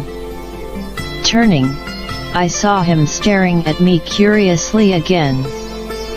He said, dispassionately and without offense, "You have beautiful legs, madam." I laughed. "If I have, Your Majesty, it comes from dancing." His face brightened. "You can dance, madam? Can you teach me?" That the king could not dance surprised me, this king who smoked Lucky Strikes, whose motorcycle leaned against his palace wall, and who had the natural grace of a splendid animal. "You cannot dance?" For a moment he did not answer me. Then he said, "There has been no one to teach me, will you?" "With great pleasure, Your Majesty." "Ah," he said. Again that faint sound, the lift of the voice which I was to come to know as his only expression of pleasure and which, by change of intonation, could also express disgust. He turned his head sharply to his queens as if to invite them to share his happiness. They smiled at me. "When, madam?" "Now, if you wish." "Then, come." He swept aside the plastic curtain and walked back toward the hall, past the little courtyard where, on a low shelf, I saw perhaps 24 pairs of shoes, old-fashioned shoes like slippers, with cord soles and uppers of bright green, yellow, and scarlet velvet. When we reached the hall, a portable phonograph was brought, ordered by some subtle lift of the eyebrow or hand that escaped me, for I had not even seen a lady in waiting. It was a good phonograph, and records were brought with it. The king, whose movements and expression had now lost some of their languid reserve, watched me as I turned disc after disc. They were all new but, to my taste, bad fast, cacophonic American swing, music without melody and without the floating rhythm needed for ballroom dancing. The king watched without comment as I discarded them one by one until, at last, I found one by Victor Sylvester, "Peg O' My Heart," a lovely melody. I knew that this was the record by which to teach him to dance, for Sylvester's music not only touches the heart with its sweet sentimentality but also moves in the limbs and creates a responsive rhythm. I held it up. "This will do." He took it from me. "Sylvester," he said. "I have a book of instructions written by him." He looked regretfully at the swing records I had rejected. "He is good. He is very good." We were alone, and at that moment I did not wonder what had become of the queens and why they had not followed us to the hall. "Shall we begin, Your Majesty?" He had never danced a step before, never held a woman in the slow, sensual movements of the ballroom dance. I held out my arms. I said that I would show him what to do. For all the grace of his carriage, the soft, cat-like spring of his walk, he was suddenly wooden. A European man might perhaps have smiled, covered his embarrassment with laughter. This king stood with arms out, gravely intent. "You must put your hand here, Your Majesty, on my spine. Press so that I may feel it, so I can lean on it. Keep your elbow up. See, my head must look over your shoulder and your knees touch mine." We played that slow foxtrot again and again, and I saw that it was useless. I looked at the rugs on the floor, and I broke away from him, rolled them up and tossed them into a corner. It was still no good. I looked down at the thick crepe solace of the black shoes he was wearing. "You cannot dance in those. Take them off, and we'll try our bare feet." We took off our shoes and placed them by the wall. I showed him how to feel my feet so that they might guide his own steps, and thus we danced, for an hour, for 2 hours, or it may have been more, while the sun set and the curfew gun boomed far away unheard, and the lights were lit in the hall. The evening ended abruptly. He broke away from me and lifted the needle from the record. He put his hands together before his face. "Madam, may I go, please?" I was driven back to Tribhuvan with a clouded mind, a mind full of an evening that had begun in a bathroom and ended with the music of Victor Sylvester, a king's shoeless feet following mine about a marble floor. I had an insane desire to laugh at this odd way of giving treatment to a Nepalese queen. Then suddenly I was filled with a great sadness and could think of no reason for it. At a crossroad the car halted and a policeman came to us out of the moonlight, bending his broad-cheeked face and black pillbox hat to look into the car. The chauffeur chattered to him, and the bodyguard, stirring reluctantly from sleep, grumbled too, until the policeman saluted me sharply and let us proceed. When the car had driven away to the city, and the bodyguard had walked stiffly to his lodge, I went up the pathway to the guest house. White roses were livid splashes in the darkness, and the scent of the flowers was so rich that I wondered if all Nepal, from the palace to the mountain pathways, were not some perfumed dream. Gorky was crouched on his heels by the doorway, his head nodding over his tiny body, and in front of him was Peep Chen, asleep on her charpoy. Between the two of them was a great love, and they would never go to bed until I returned home. There was a full moon that night.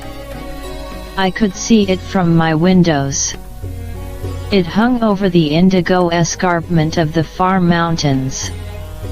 I went to the palace again the next evening to begin my treatment of the senior queen, and to dance again with the king.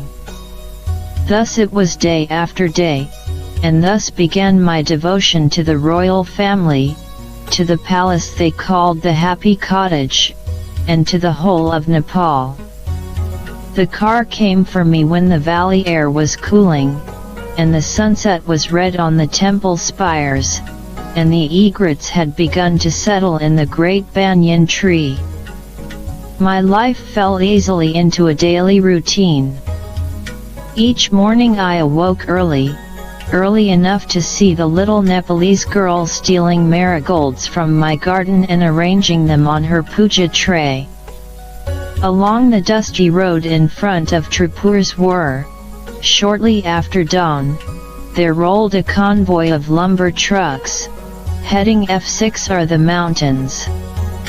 Apart from the old-fashioned palace cars, and the latest models owned by the Ranas, these trucks were the only motor vehicles I saw in Nepal. After breakfast, brought to me by Gorky, I walked around the Maidan. It was never deserted. The sun had scarcely risen before there were platoons of young boys there, marching and drilling, shouted at by horse Gurkha sergeants. When they had gone, a dozen peasant women with their slouch hats came to cut the grass, and they drilled until noon. In the afternoon a herd of brown and white cows flowed gently across the grass, cropping what the kukris had not shorn. From the Maidan I walked along the bank of the sacred Bagmati, sacred because when its waters have breached the Himalayas they flow into the Ganges. I saw peasant women washing their hair, their ankles and feet tattooed with serpents and peacocks, the color of their skins a warm copper. Their controlled movements as they washed were slow and symbolic, a dance without music, and, when they had finished, they threw back that blue-black hair with one graceful sweep and lowered their bodies, nose clasped, until the holy water covered them. Their hair hung loose and unbraided until the sun dried it, and then they tied it back in a bun, placing against it a yellow flower, or scarlet, or white. They carried their burdens away on their backs, supporting them with a band of cloth across their foreheads, and on top of each would be great armfuls of rhododendron blossoms that they had gathered. The Nepalese, men and women, fascinated me. They had a purity and a simplicity which the impact of the West has too often obscured in India. I began to recognize their faces and determine their origin: Tibetans whose women wore pleated kilts and large metal plagues on their braided hair, little Sherpas from the hills, Gurkhas coming from the western mountains to seek enlistment, and industrious Nwars whose valley this had been long before the Rajputs and the Gurkhas conquered it. Providence has given me a musical ear which enables me to learn languages quickly. Within a few days I acquired some Nepali and could understand, in part, what the royal family said to each other in their modest, whispering voices. And, because I understood, I wanted all to know that I understood, so I spoke my few phrases of Nepali. Yet the result was not as I expected. The king's face darkened, and thereafter, when he spoke in Nepali in my presence to his wives, or to his daughters, it was so softly and so gently that I could not hear. All Nepalese men I saw, passing along the dusty road in front of my guest house, or in the alleyways of the bazaar, were dressed alike. First the white shirt, tied by tapes at the waist and throat, and reaching to the knee over baggy jodhpurs. Over the shirt a waistcoat, and over the waistcoat a jacket, sometimes European in style and cut away sharply at the hips, and sometimes as long as an Indian Afghan. The shirt was belted with cotton or leather, through which was thrust a kukri. Even the women carried kukris. All day the music of the bells never ceased, ringing from the eaves and spires of the 5,000 temples in the valley, and often there was the sardonic braying of horns, the throbbing of drums. 3 times a day the curfew gun, a green and ancient cannon, sounded on the Maidan, the white ball of its smoke bouncing across the grass. It sounded at 5 in the morning, at noon, and at 10 in the evening. It was a strict curfew, and once the evening gun was fired there was silence. My way home from the palace at night passed several police sentries. They stood on circular stone plinths beneath deckled red umbrellas, their puttees white, their khaki black belted, their pillbox hats pushed forward over snub noses. For the first few evenings they stopped my car by standing in front of it with arms outstretched, coming forward to look at me suspiciously. After a few evenings of being stopped this way I devised a method of dealing with them. Ordering the chauffeur to continue driving, I lowered the window and shouted at the top of my voice, "Maharajadhiraja Karnarayan Hidi Durbar." Literally this means Palace of the King of Kings by the Well of God, and it seemed to satisfy them. There were 5 ghost houses in Tribhuvan, and among my neighbors, to my surprise, I discovered an American. He left Nepal a few days after my arrival, and I scarcely came to know him. His name was Charles Baskerville, like the Hound, Miss Lochtag, a middle-aged, blonde man, with that overgrown schoolboy look that some middle-aged Americans have. He was an artist, and I never knew him well enough to ask or understand why an American artist should come to Kathmandu. Although he told me that the Prime Minister had commissioned him to paint official portraits, this somehow did not seem a logical explanation.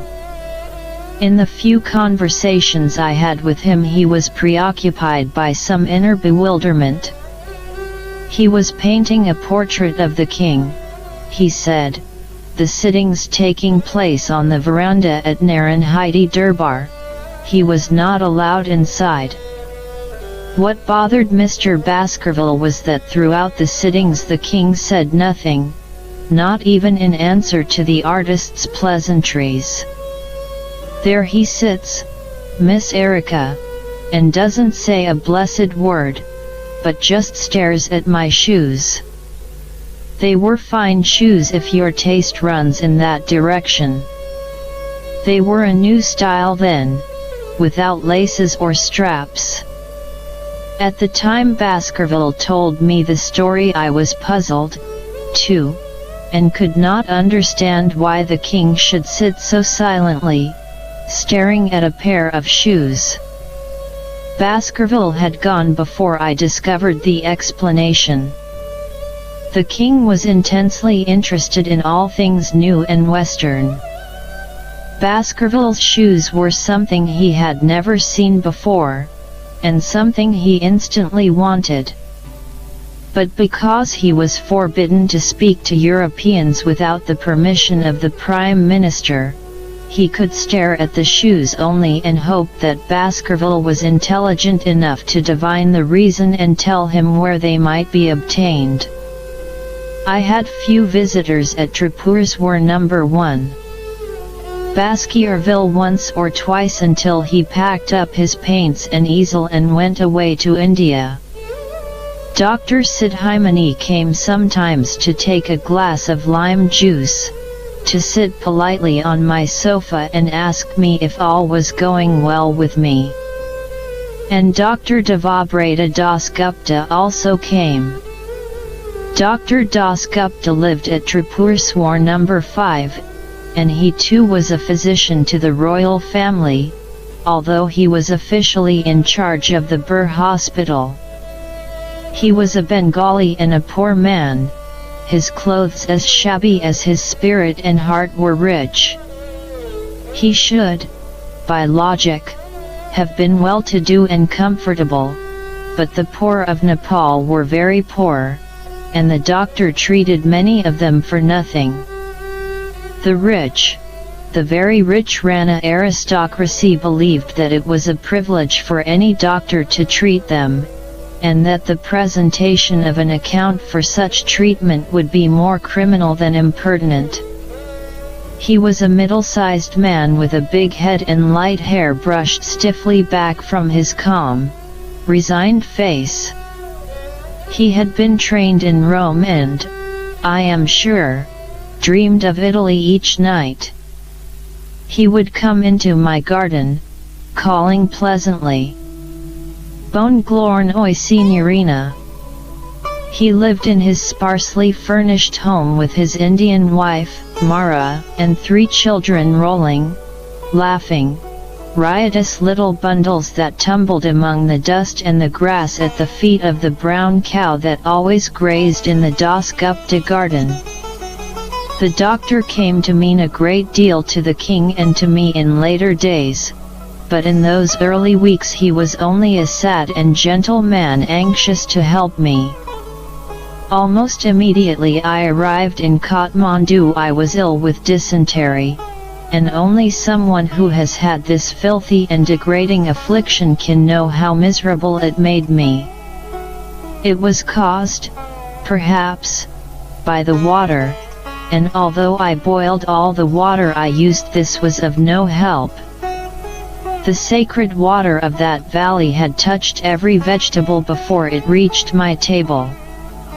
Baskerville, who had suffered too, gave me some tablets before he left, but they made no difference to me.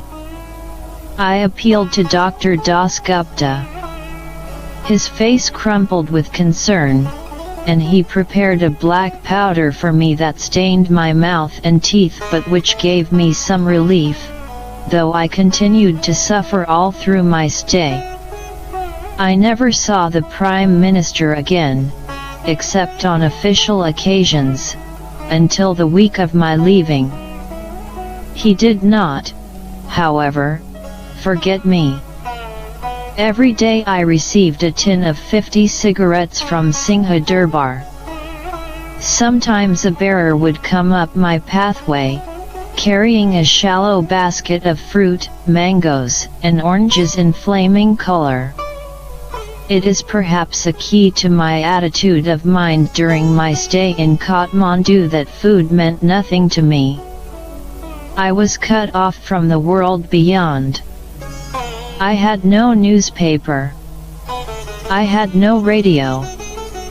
Each day I received a letter from Mother, and each day I wrote to her. That was the only contact I had with India. I had quickly lost myself in this fairy country, in this mysterious royal family, in their whispering palace. Yet I did not feel lost. Never had I been so aware of myself, physically and spiritually. Thus food meant nothing to me. Alcohol, that I needed, and cigarettes, not so much to stimulate my emotions as to control the emotional tension I began to feel about and within me.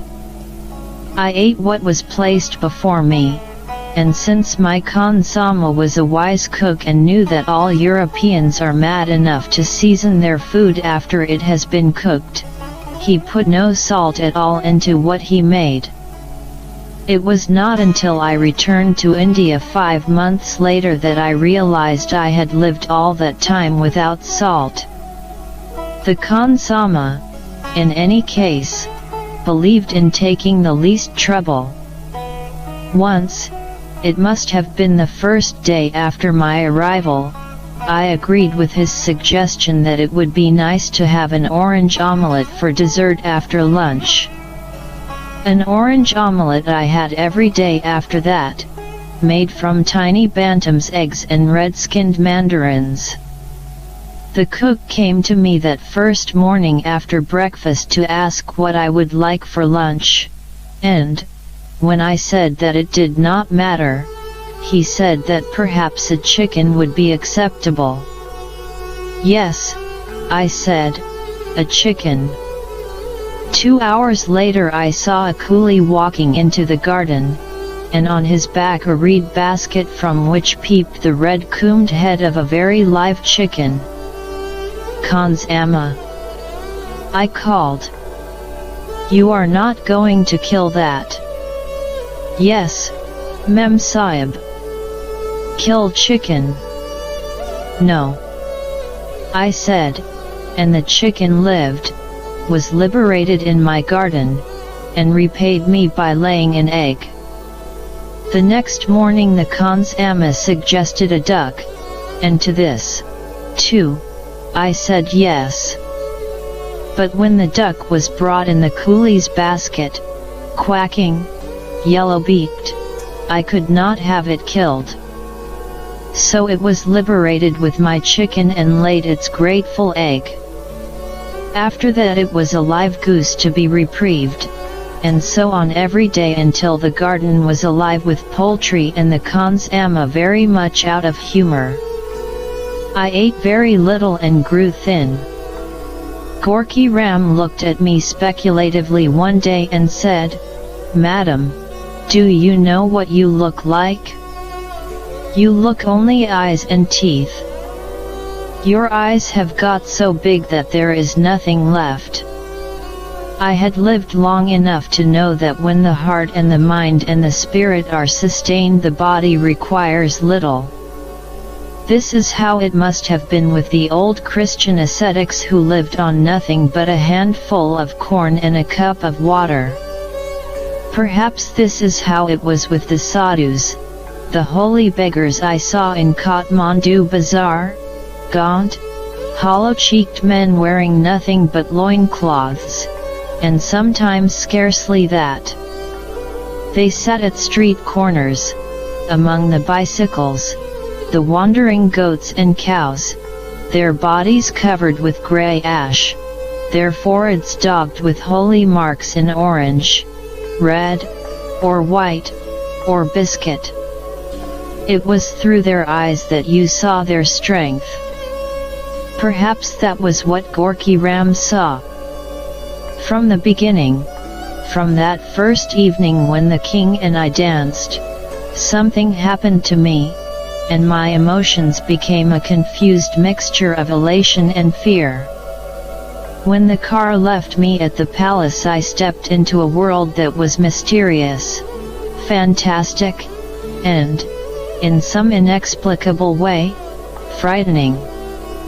There was no harsh note in the palace or in the lives of the royal family, yet fear and sadness were the undertones.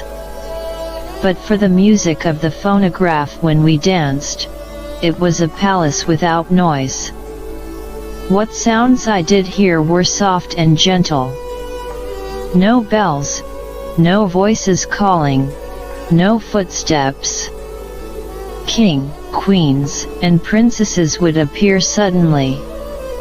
The ladies-in-waiting were scarcely noticeable, coming and going soundlessly in the swirls of their saris. The king was the only man in his palace. If he or his queens wanted an attendant, they would softly clap their hands, halting the movement, almost, before the palms met. A lady-in-waiting would materialize from the wall or the sunlight, her lustrous head bent low over her hands. She would not appear before the king, but to the rear of him, and he never looked at her. He scarcely spoke to her. What he wanted would be understood before he asked. If he wished to speak to one of his queens he would say ah so gently and so softly. How either of them knew that she was the one he desired, I do not know. Perhaps, in his understanding and theirs, they were both so fused into one being that it did not matter. When I had given the senior queen her treatment in her bathroom and left her there, I would often wait in the garden for the king to come for his dancing lesson. I waited by the sundial he had designed, or by the pool he had planned, the rich flower beds that had been planted to his direction. I would wait 5 minutes, I would wait an hour, 2 hours. I never knew how long it might be, and when the king came he never explained the delay. I waited, watching the leathery, heart-shaped leaves of the lotus. The pigeons cooed in a bubbling river above me. At dusk the lights came on among the trees, and the rooks rose up in a great cawing cloud, and very often, at this precise moment, the king was suddenly there, standing among the trees or at the top of the steps, his hands together. Madam. Then we would begin our dancing lesson. He was learning quickly. He had the superb, suspended grace of the angelfish that swam in the blue-green water of the tanks above the portico. His eyes never left me when we were together. They stared, not impertinently, not rudely, but with a sad concentration. I often saw the same expression in the eyes of the queens, and I searched my mind for a definition of it. When the answer came it was almost as a shock. It was the same thought that had come to me in the tea pavilion on the first evening. He is wondering why you are really here.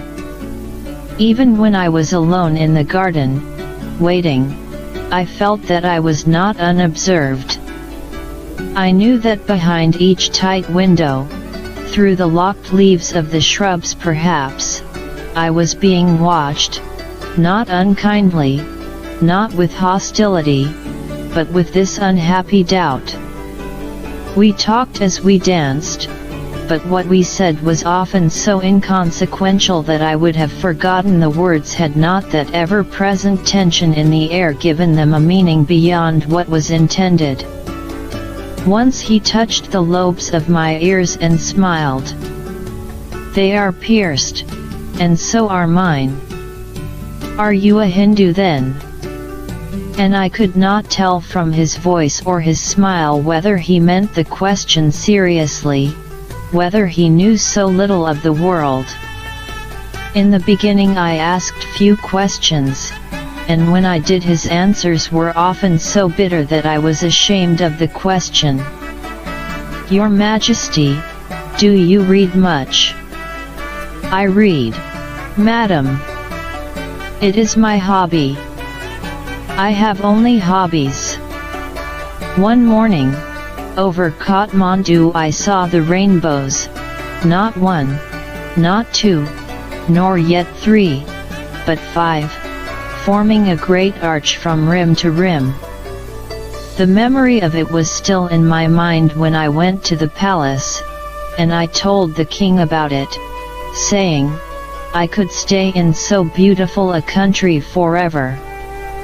He released me abruptly, and there was a long pause before he spoke. Madam, if you had been here for 42 years you would tire of the country.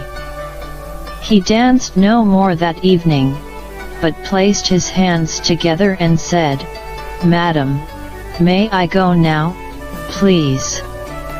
After the first week he was curious about the treatment I was giving the senior queen.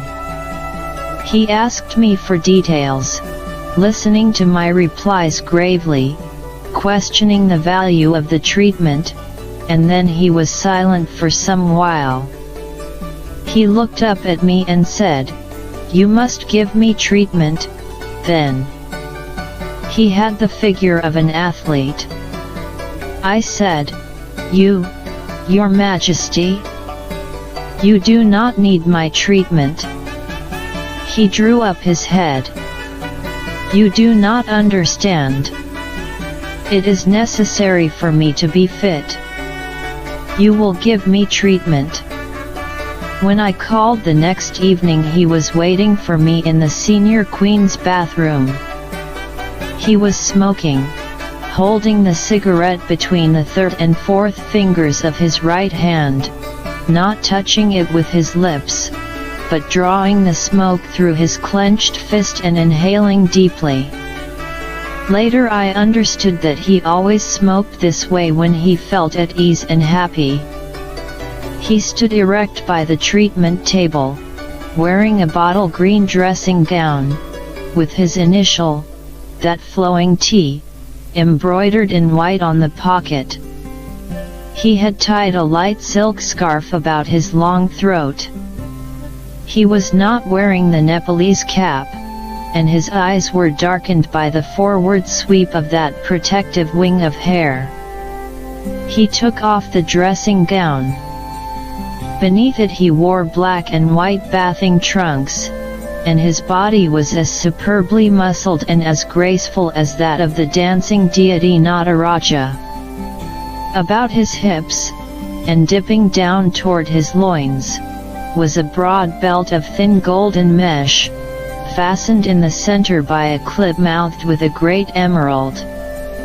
Around the biceps of his right arm writhed a golden snake, its head a milky moonstone. From his throat hung amulets, strung to threads of gold and emeralds. From neck to ankle he was tattooed, twisting, cunning convolutions of blue lace on his pale skin. The intricate patterns combined on his chest, thighs, and shoulders to form ferns, flowers and the outstretched beauty of peacock's feathers.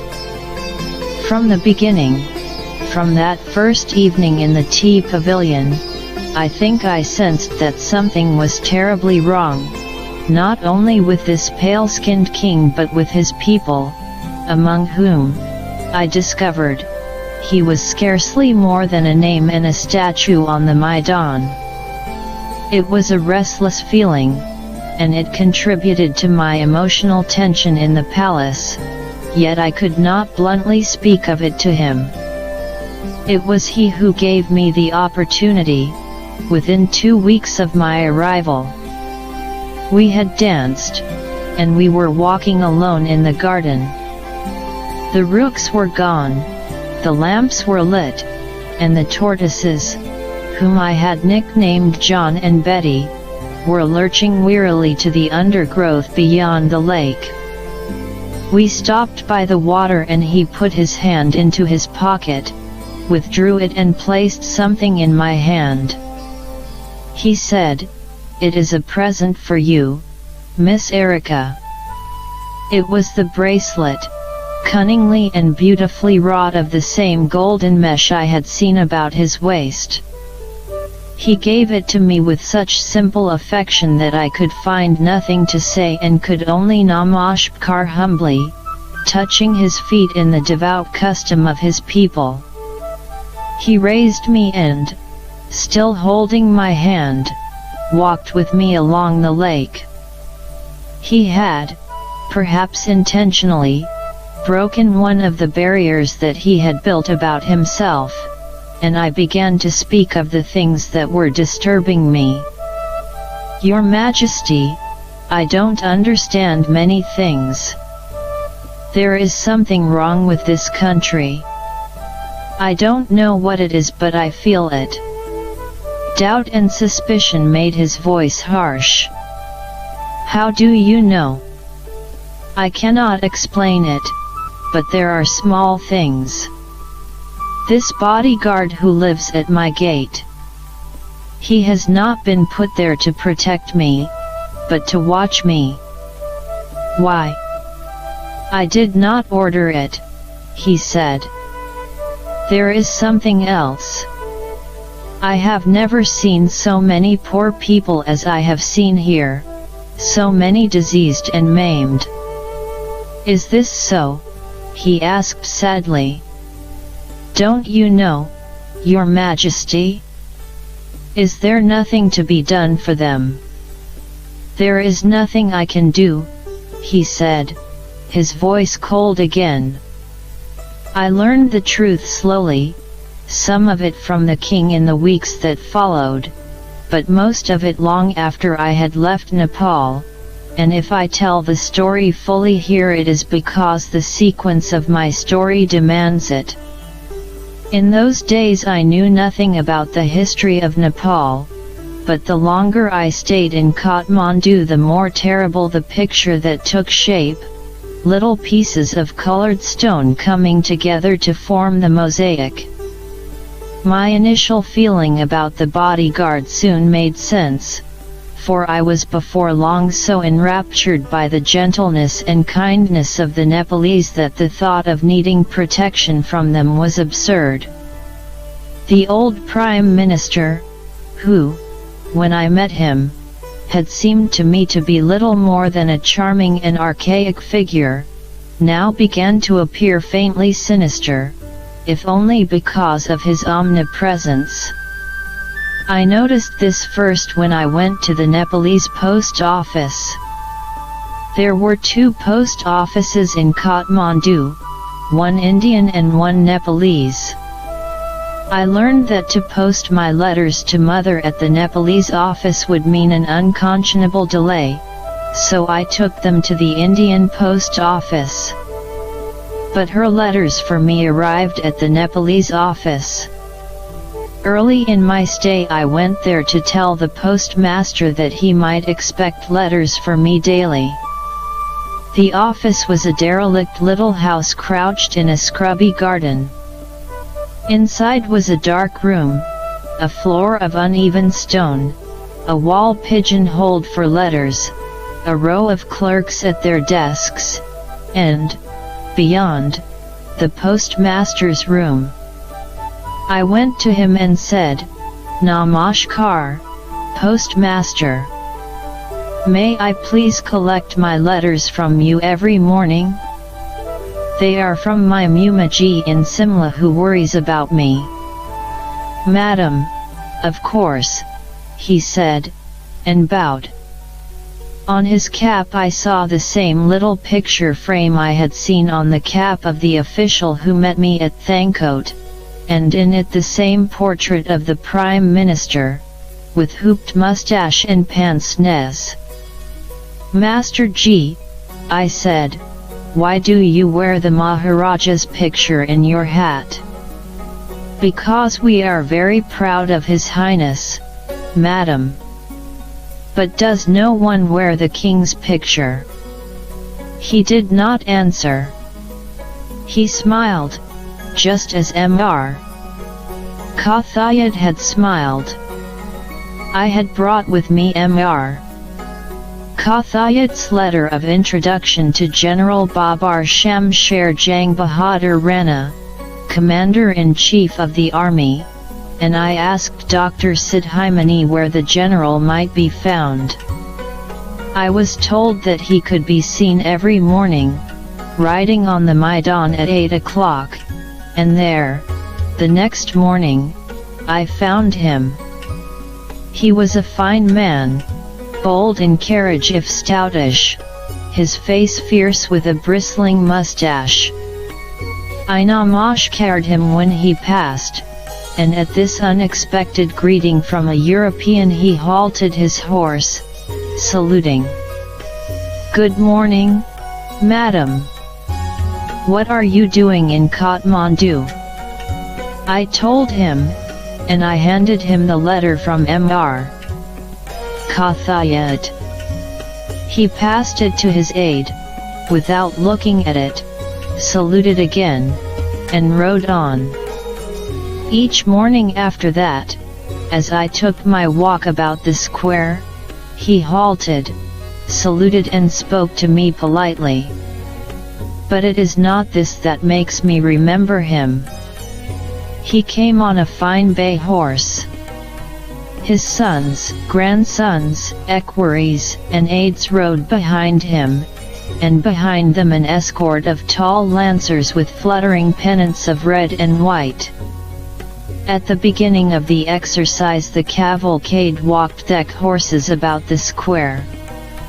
Very grand they were, the well-groomed horses stepping prettily, bridle chains ringing, pennants snapping. On the far side of the Maidan was a little temple of red earth and gold, and when the riders had walked twice about the square they dismounted and went inside to say their pujas. Then they came out and put their horses to the trot, passing twice more about the Maidan. By this time little groups of peasants and artisans, old and young, were gathering at the edge of the grass, holding scraps of paper in their hands. Now the horses began to canter, hoofs thudding, and the waiting Nepalese broke into a stumbling run, trying to keep up with the horsemen, waving their pieces of paper. Now and then the general's principal aide might bend over and take one of the papers, pushing it into his pocket. Most of them he ignored. Every morning it was like this, and only when the horses began to canter were the Nepalese allowed to offer up their petitions against this or that injustice, their appeals for this or that mercy. Only the strongest of men can keep pace with a cantering horse, and in this way, I suppose, the number of petitions to be dealt with was kept to a minimum. Sometimes, past my guest house at noon, soft-footed elephants would pass, and riding in their gay howdahs would be little boys and girls, their eyebrows plucked, their mouths painted, and jewels glittering in their ears or hair. They wore European clothes, adult in style and strangely old-fashioned. They looked like Edwardian dolls. I asked Dr. Das Gupta who they were, and he replied that they were Rana princes and princesses, and very rich. Dr. Sahib, I said, are there no rich in this country but the Ranas? He shrugged his shoulders unhappily. Nepal belonged to the Ranas and not to Bang Tribhuvan or his people, that much was soon plain to me. How this had come about I did not then know, but in the atmosphere of the valley I felt a macabre mixture of the sacred and the profane. Since the days when Manjushri breached the mountains and drained the tank of serpents, Nepal has been a holy land and a land of blood. 2,500 years ago the last Buddha was born in Nepal, and a little more than a century ago the Ranas took the country and made it theirs with great slaughter. Two main peoples lived in Nepal for many hundreds of years, separated by mountain walls, the Gurkhas to the west, and the Nwars in the valley of Kathmandu to the east. The Gurkhas were warriors, but the Nwars were craftsmen of great skill and artistry who created the three kingdoms of Kathmandu, Patan, and Bajayan, kingdoms that were really but cities and so close together that an arrow might be shot from one to the others. Late in the 18th century the Nwars were conquered by the Gurkhas, led by their Rajput king, Prithvi Narayan Shah, the incarnation of Vishnu. He burned and slaughtered and made all Nepal a kingdom for himself and his sons. But within a century of his conquest his descendants were prisoners in their palaces, gibbering in madness or dying in debauchery. The man who had done this was a Rajput noble, Jang Bahadur Rana, whose ancestors had come eastward with Prithvi Narayan Shah. The king in his day was Rajendra, a man mad and sane by turns and much tormented by the infidelity and intrigues of his wife. One day he called Jang Bahadur to him, put a musket in his hand, and told him to kill his own uncle, Mathabar Singh, the Prime Minister. This Jang Bahadur did, and he made himself Prime Minister. Rajendra's queen, who had been intriguing with Mathabar Singh, was angry and called all the royalist nobles to the quadrangle of the Kot Palace, there to decide how to be rid of Jang Bahadur. But he surrounded the palace with 3 regiments, and when the afternoon was over there was not a royalist noble left alive, and the blood, running from the gates of the Kot Palace, sent King Rajendra too deep into madness for recovery. Jang Bahadur Rana made himself hereditary Prime Minister, and he and the men of his family became the only power in Nepal. Within 5 years he was the honored guest of Queen Victoria, sitting with her in the Opera House in London and sweetly comparing the singers to nightingales. Within 10 years he had lent Gurkhas to suppress the military mutiny in Bengal and secured for himself the sympathy and support of the British. Rana succeeded Rana as Prime Minister, the title passing from brother to brother, or from father to sons when brothers became extinct. There grew up a complex dynasty, legitimate and illegitimate, that graded itself in precedence and privilege. There were A, B, and C Ranas, the A Ranas being the sons and daughters of the Prime Minister and his senior consort, the B Ranas the children of his second Maharani, and the C Ranas the children of his concubines. There was no aristocracy but Ranas. Only an A Rana could become Prime Minister, the others finding their fortunes in military or civil affairs. The Prime Minister held his position until death. Only one ever resigned, having made more than £30 million by investments in Indian industry. Beyond power, the Ranas were interested in whiskey, in women, and in hunting the tiger and rhinoceros in the Terai. Their people were serfs, forbidden to wear Western clothes, to ride in vehicles. The Ranas lived in great palaces within Kathmandu and filled the rooms with pianos from Europe, billiard tables, Greek statuary. They married their daughters to Indians, and their sons also, drawing greater wealth in dowries. They built no roads except those from palace to palace, over which they might drive their Rolls-Royces. Yet they lived in fear. They allowed no welfare work, lest it create dangerous public gatherings. They were suspicious of mass prayers in the temples for the same reason. When the Bhikkhu Amritananda, the finest Buddhist monk Nepal has produced, preached, and spoke along the highways, the Prime Minister, he of the hooped mustache and pince-nez, ordered him to cease. The Bhikkhu would not obey, asking what else was there for a Buddhist monk to do but to give comfort to those who needed it. So his monastery was closed and its monks were banished.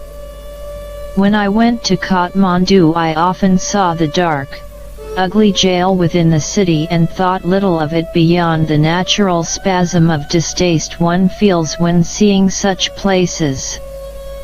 It was the king who told me there were 500 political prisoners there, many of them chained, many of them having been imprisoned for 10, or 15, or 20 years. So it would be wrong to suggest that there was no active opposition to the Ranas. There was a Nepalese Congress party, working in India, supported by disaffected Ranas. As later events proved, there was also an underground movement within the country, but for the most part the ordinary Nepalese were, like my postmaster, I suppose, loyal to the Ranas as a weak wife is loyal to the husband who beats her daily. The fiction that the king was the titular head of the country was thinly observed. Foreign decorations and honors, sent by convention from other nations, were in fact pinned to the already overburdened chest of the Prime Minister. The throne was maintained only because, to the Nepalese, the king was a deity. His titles were hollow, having no substance. The king was Mahipati, lord of the land. He was Narapati, lord of men. He was Deva, a god who could be and was often publicly worshipped. But he was also a prisoner of the Ranas, and the ceremony was a pantomime they performed when it pleased them. King succeeded king following the death of Rajendra, and king after king was coaxed into vice or driven into madness until, in 1911, a boy of 5, Tribhuvan Bikram Shah Deva, came to the throne, the 9th in line from Prithvi Narayan Shah. When he was 12 the Ranas found brides for him in India, the sisters Kanti and Ishwari, each younger than he. Before he was 14 these girls had borne him children. From Tribhuvan I learned few of these details. What he did tell me about himself, about the Ranas and his country, came haltingly, and only as his early distrust of my presence faded. When I understood I could not blame him for that distrust. Never before had he been allowed to talk to a European alone, never had a European been allowed within his private palace unescorted by a Rana. So when I came it was natural that he should think me a spy for the Ranas. This doubt did not wholly pass until my last few days, after we had planned so much, and then he cried, "Erika, I cannot understand why I have been given this incredible luck." Yet he did tell me much. One day I spoke of the postman I had seen on my way to the valley, the half-naked, brown men, with bells ringing on their anklets and on the bamboo poles in which they carried their messages. I said how charmed I had been by the sight and the sound of them.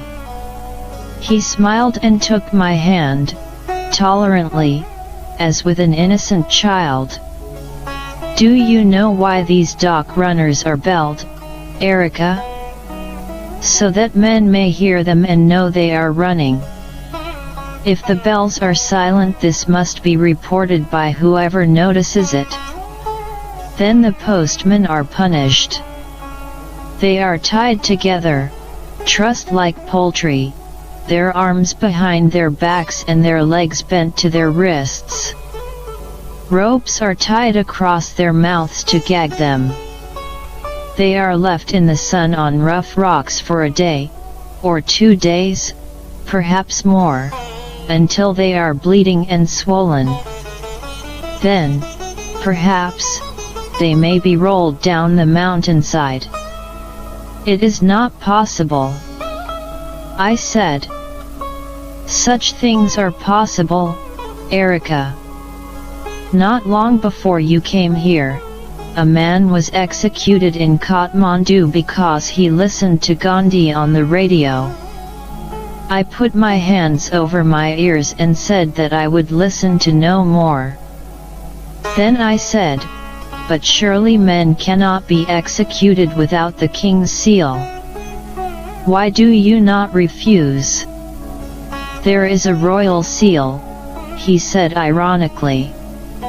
And it is locked in the Prime Minister's desk at Singha Durbar, so that I may not lose it. Imprisoning Tribhuvan within his happy cottage was not enough for the Ranas. they built about him a more subtle cage of slander. By lies they destroyed any instinctive sympathy or curiosity that foreigners might feel. To the people of the British Embassy he was a name, a nonentity, a pale figure in a white sharkskin uniform, standing at his throne for official durbars, saying only what had been written for him, and then hurrying away to enjoy the private vices which the Ranas, with winks and shrugging shoulders, said were his only interest. He meant so little to the few Europeans in Kathmandu that a woman at the British Embassy could say to me, "The king? Oh yes, a handsome brute, isn't he?" Travelers to Nepal, Westerners who came and who left to write books of what they had seen, wrote what they had been told about the king, what the Ranas told them. Thus it was believed beyond the Himalayas that Tribhuvan was dissolute, a man who passed his time with drunkenness, lechery, and opium, a man with the physique and spirit of a weak girl.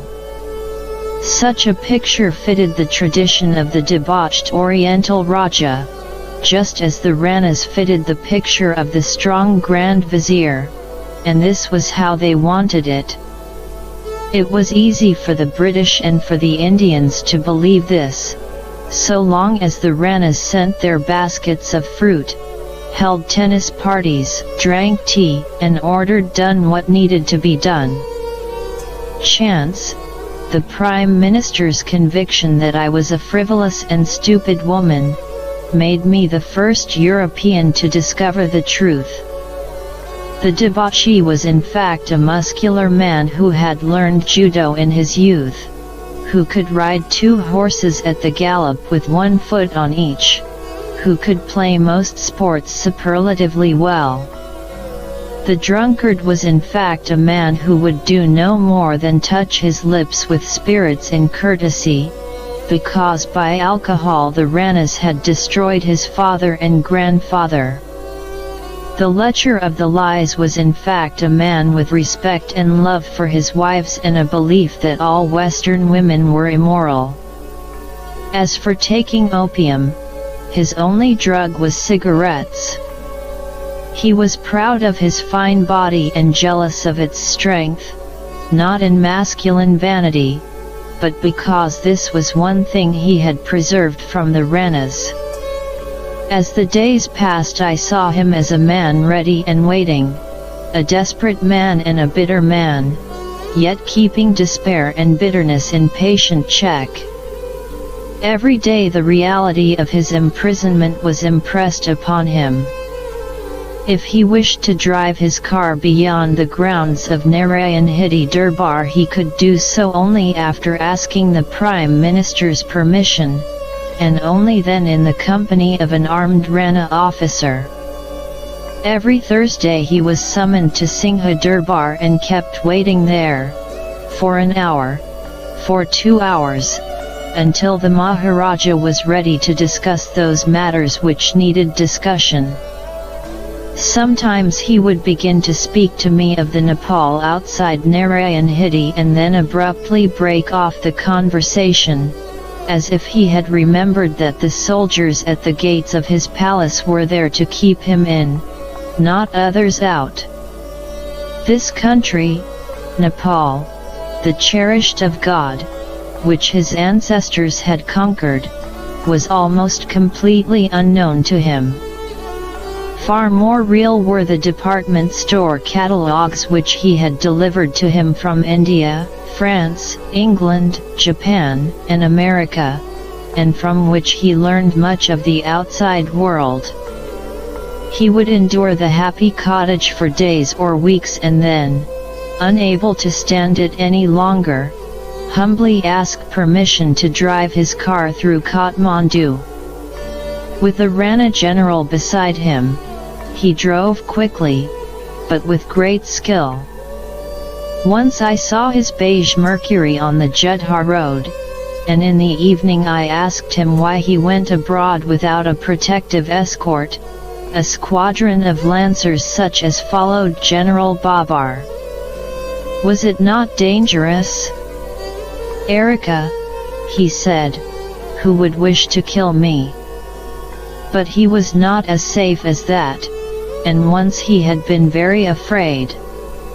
He told me about it much later.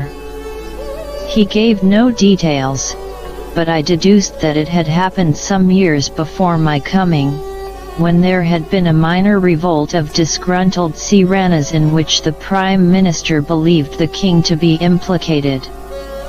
All day he and his sons waited alone in Narayan Hiti Durbar, expecting to be shot at any moment. We all told the same lie, he said, and they let us live. For a long time I wondered how a man, imprisoned since birth, his letters censored, his every movement scrutinized, could have learned so much about the outside world, particularly the economic and political structure of Western democracy. He could not have learned of this from the mail-order catalogues, which were the only books the Ranas allowed him to receive. Nor could it have formed part of his education, which, as he said, was given by a poor Nepalese.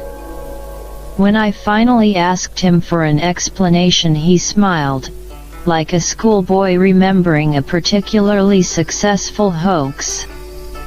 Years before, in the time of the current Prime Minister's predecessor, the king had twice been allowed to visit India. Political necessity made it essential for him to be shown beyond the Himalayas. It was a moment's freedom, a freedom very much on leash, and therefore no release at all, unless you believe that when a caged animal puts its head between the bars it has secured a measure of liberty. The king went to Delhi and to Calcutta surrounded by Rana generals, and he saw little over their shoulders and heard nothing against the sound of their voices. India, official India that is, saw little of him either and perhaps did not care, for the governments of nations deal with cynical realities, and the reality of Nepal was that the Ranas controlled it. Tribhuvan was not a fool, even in his youth.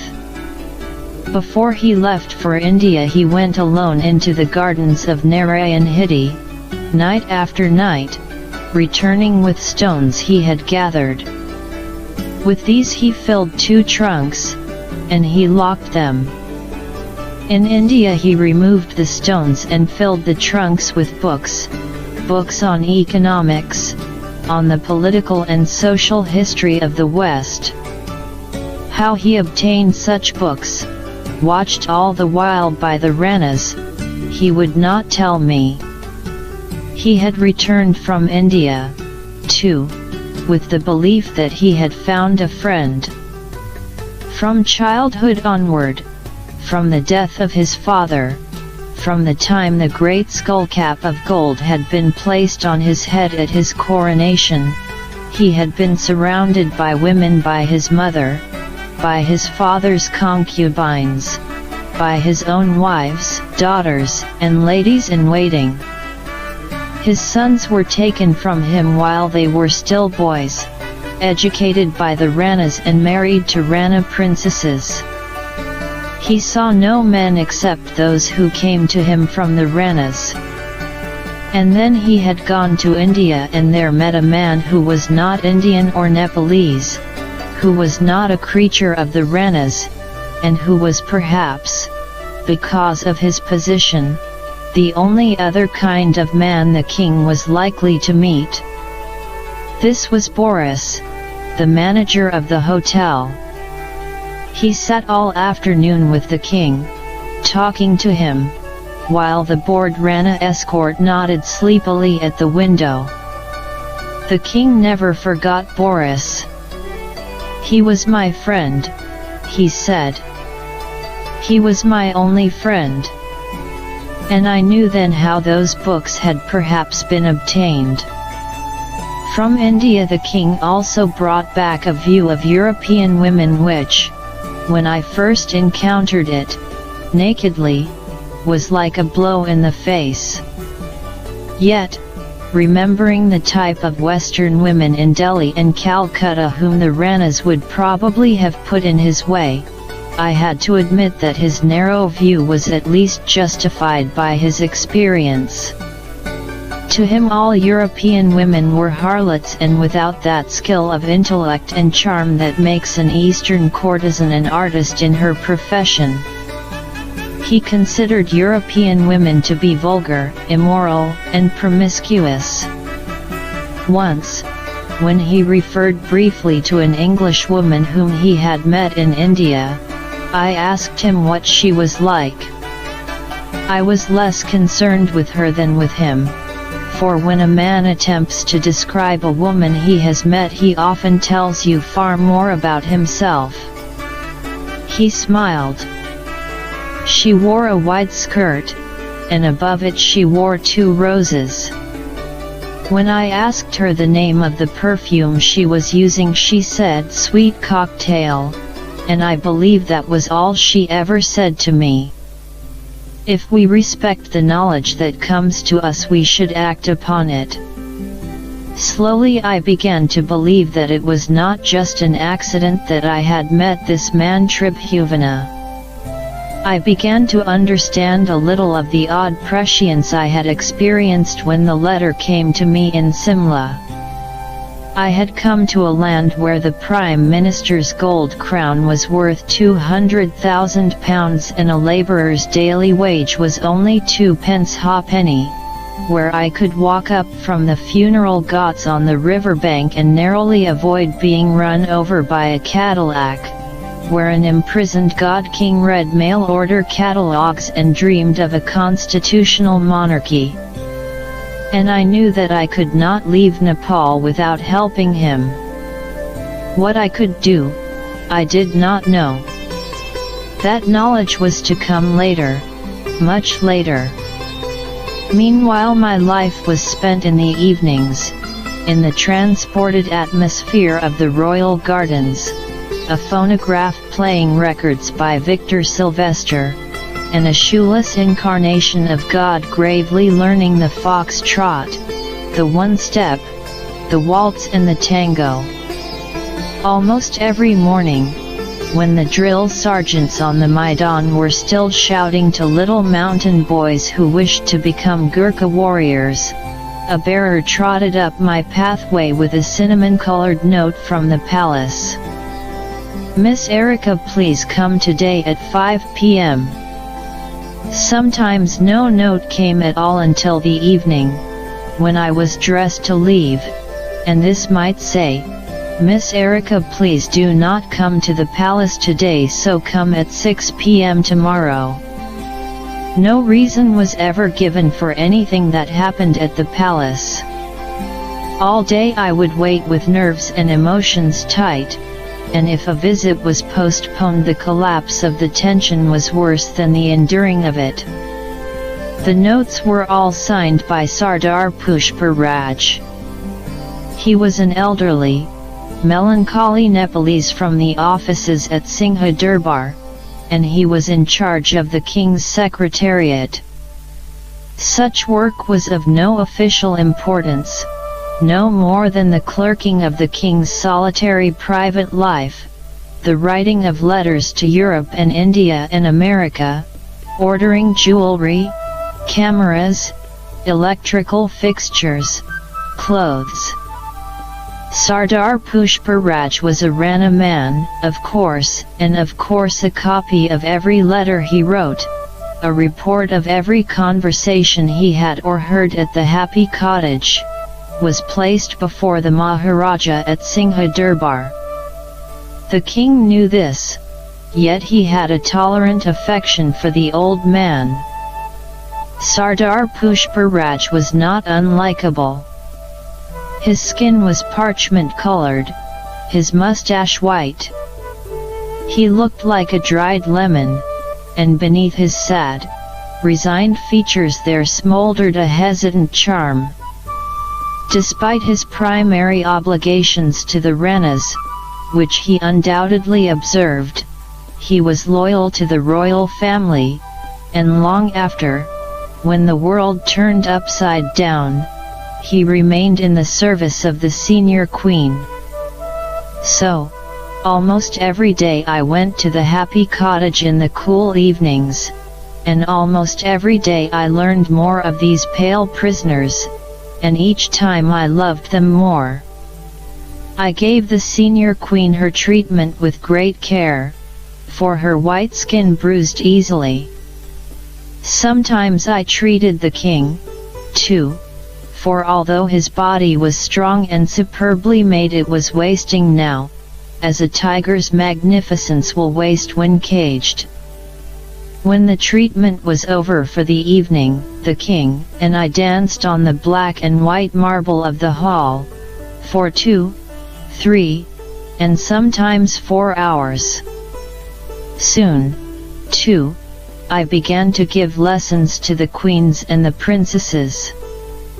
I have never known more modest people than these 2 gentle women to whom the king was married. I saw them as projections of his thoughts and his feelings. Among all 3 of them there was an oddly sensitive understanding, a mutual experience of all sensations. The king made no distinction between the sisters, and if, in his spontaneous generosity, he gave one a present for some pleasure she had given him, then he gave the other an identical present.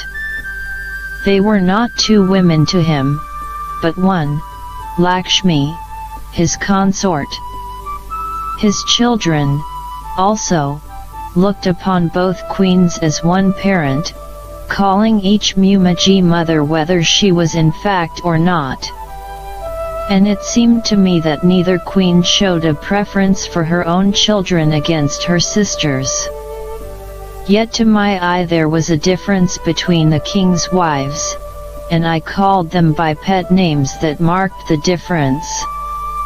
The senior queen I called Birdie, because of her bright eyes. The junior queen was Dreamy because of that sad, contemplative look in her face. Within a few days the king was referring to them by these names. Dreamy had beautiful hands, long, slender and wax-like, so beautiful that when I greeted her I would namaskar and kiss them. After some days she began to hold them out to me when we met. The king also made no distinction in favor and treatment between his daughters. They, too, dressed alike, in the same materials, the same colors. They wore the same jewelry, the same hair-caught flower, and when he smiled to one the smile rested on her momentarily only, before it moved to embrace all 3 impartially. Nalini, Vijaya, Bharati tall, slender and pale. They were like lilies that have grown in the shade. Their faces were carefully powdered, their brows exquisite, lipstick and mascara applied discreetly. Each morning their hair was dressed in identical styles, in heavy, rolled curls. Their English was not as good as the Bangs. They had been taught by Sardar Pushpa Raj. Their voices were pitched on a high note, yet whispered, and there were times when I longed for one of them to open her throat and lungs and try the full strength of both. Once, in desperation, I caught Vijaya about the waist, lifted her light body from the floor and thumped it down suddenly. She squealed, and I cried triumphantly, "Ha! I see you have a voice after all."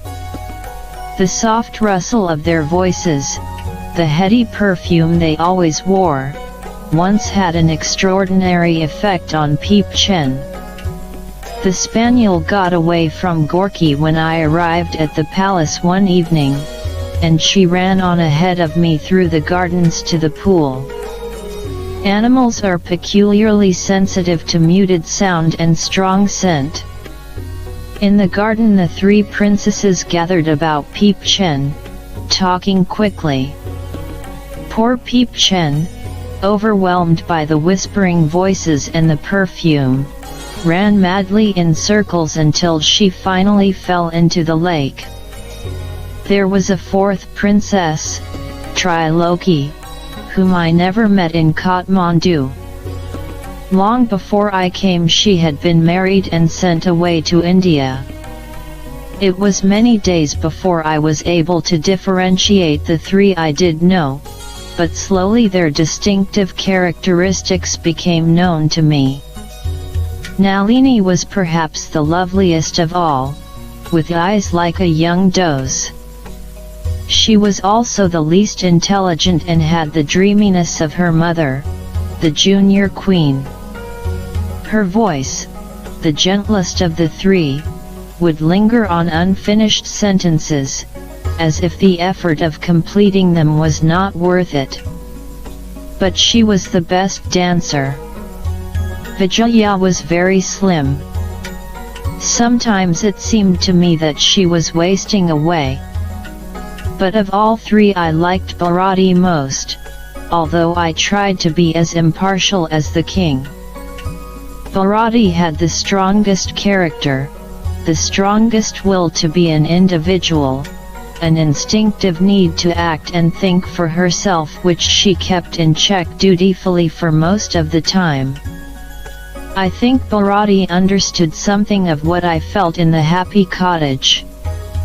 Among all the rich and extravagant presents I received from the royal family, I cherish one simple gift from Bharati, given to me impulsively one day. It is an arm bangle of pale blue plastic, the sort of thing Indian women will wear on their arms, and a thing of no value in itself. When I told her that I never would part with it, she put her arms about my shoulders quickly. In the presence of Tribhuvan the princesses would never speak, unless drawn into the conversation by him.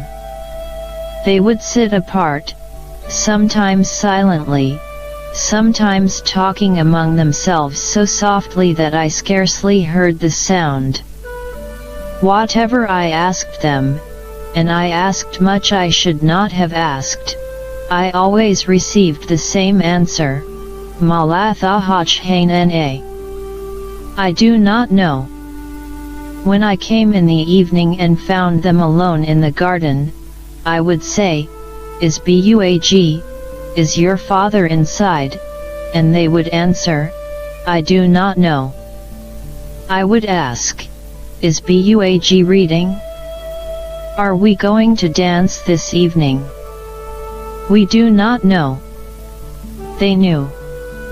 But not knowing was one of the bars of the cage the king built about his family for his and their protection. Sometimes, when her sisters could not hear, Bharati would take my hand, bring her beautiful face close to mine, and very softly answer my questions. This was a great manifestation of her love. The princesses would ask no questions, though sometimes their curiosity would be very evident in their great eyes. My clothes, I knew, fascinated them, yet all they would do would be to lean forward and touch a ring, a handbag, a dress, and say, "That is nice." They had the king's horror of untidiness and uncleanliness. As I sat talking to him, and smoking, a wisp of ash might fall to my skirt, and Malini, or Vijaya, or Bharati would lean forward and softly, gently, with puckered lips, blow it away. When we met in the evenings I would sometimes pluck flowers from the gardens, carnations perhaps, or velvet-skinned pansies as large as the palm of my hand.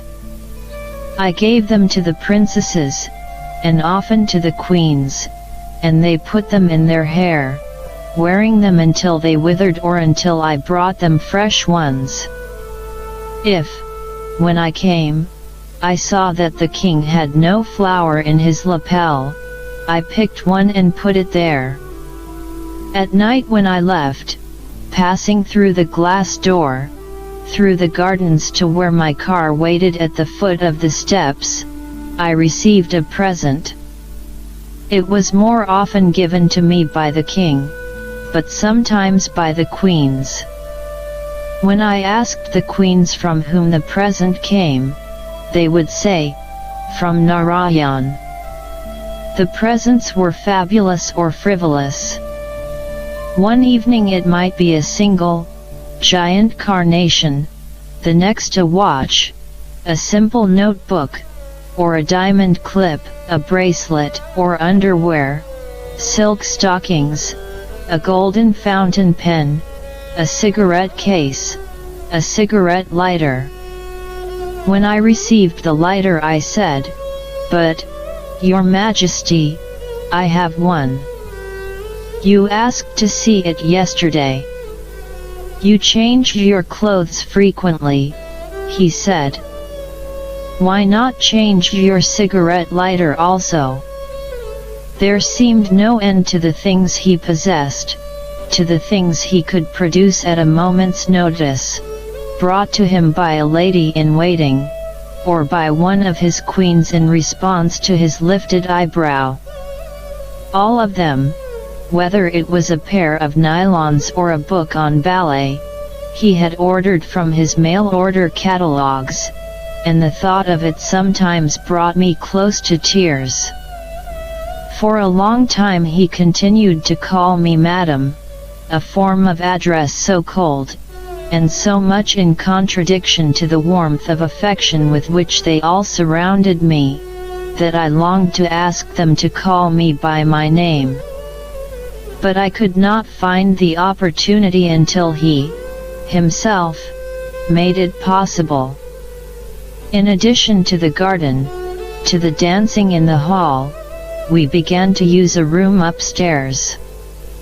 We went up the marble staircase in procession, the king first, often in one of the beautifully tailored western suits which he had made for him in India, and leading me by the hand.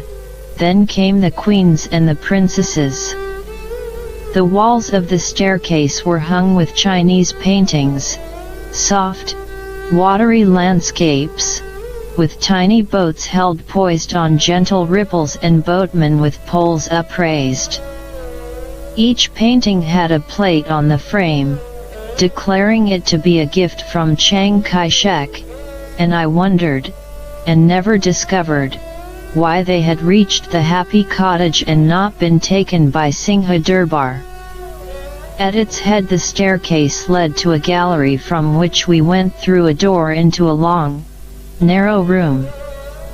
It was, but for the scent of sandalwood and roses, and for the inevitable arrowhead windows tightly closed, a room such as might be found in a rich Western house. In one corner was a cocktail bar with high stools, in another a right-angled sofa and a low coffee table. There was another wall sofa and a table in a third corner. There was a long dining table, elliptical and covered with black glass. One end of it was fastened to the wall, and nobody could sit there. The tables were covered with tall vases of flowers, burning with color like torches. On the first evening I was taken there the king asked me if I would like a drink. Until this evening I had been offered no food and drink during my visits, and I had begun to think that these fairy folk existed without the needs of normal people. He opened a green wooden cabinet on the far wall. Its shelves were full of every spirit and liquor that a wine merchant might be able to name. His hand on the door, the king turned and said with gentle mockery, "You know that there is prohibition in my country." I said that I did, Well, then, I think we should open King of Kings. He poured the whiskey into a great cut glass beaker and handed it to me. I gave it back to him to drink, and he smiled, barely touched his lips with it, and returned it. I never saw him drink more than this. We sat there that evening, the king and I on the wall sofa, the queens beside us, and the princesses like a gathering of flowers on a great cushion, whispering among themselves.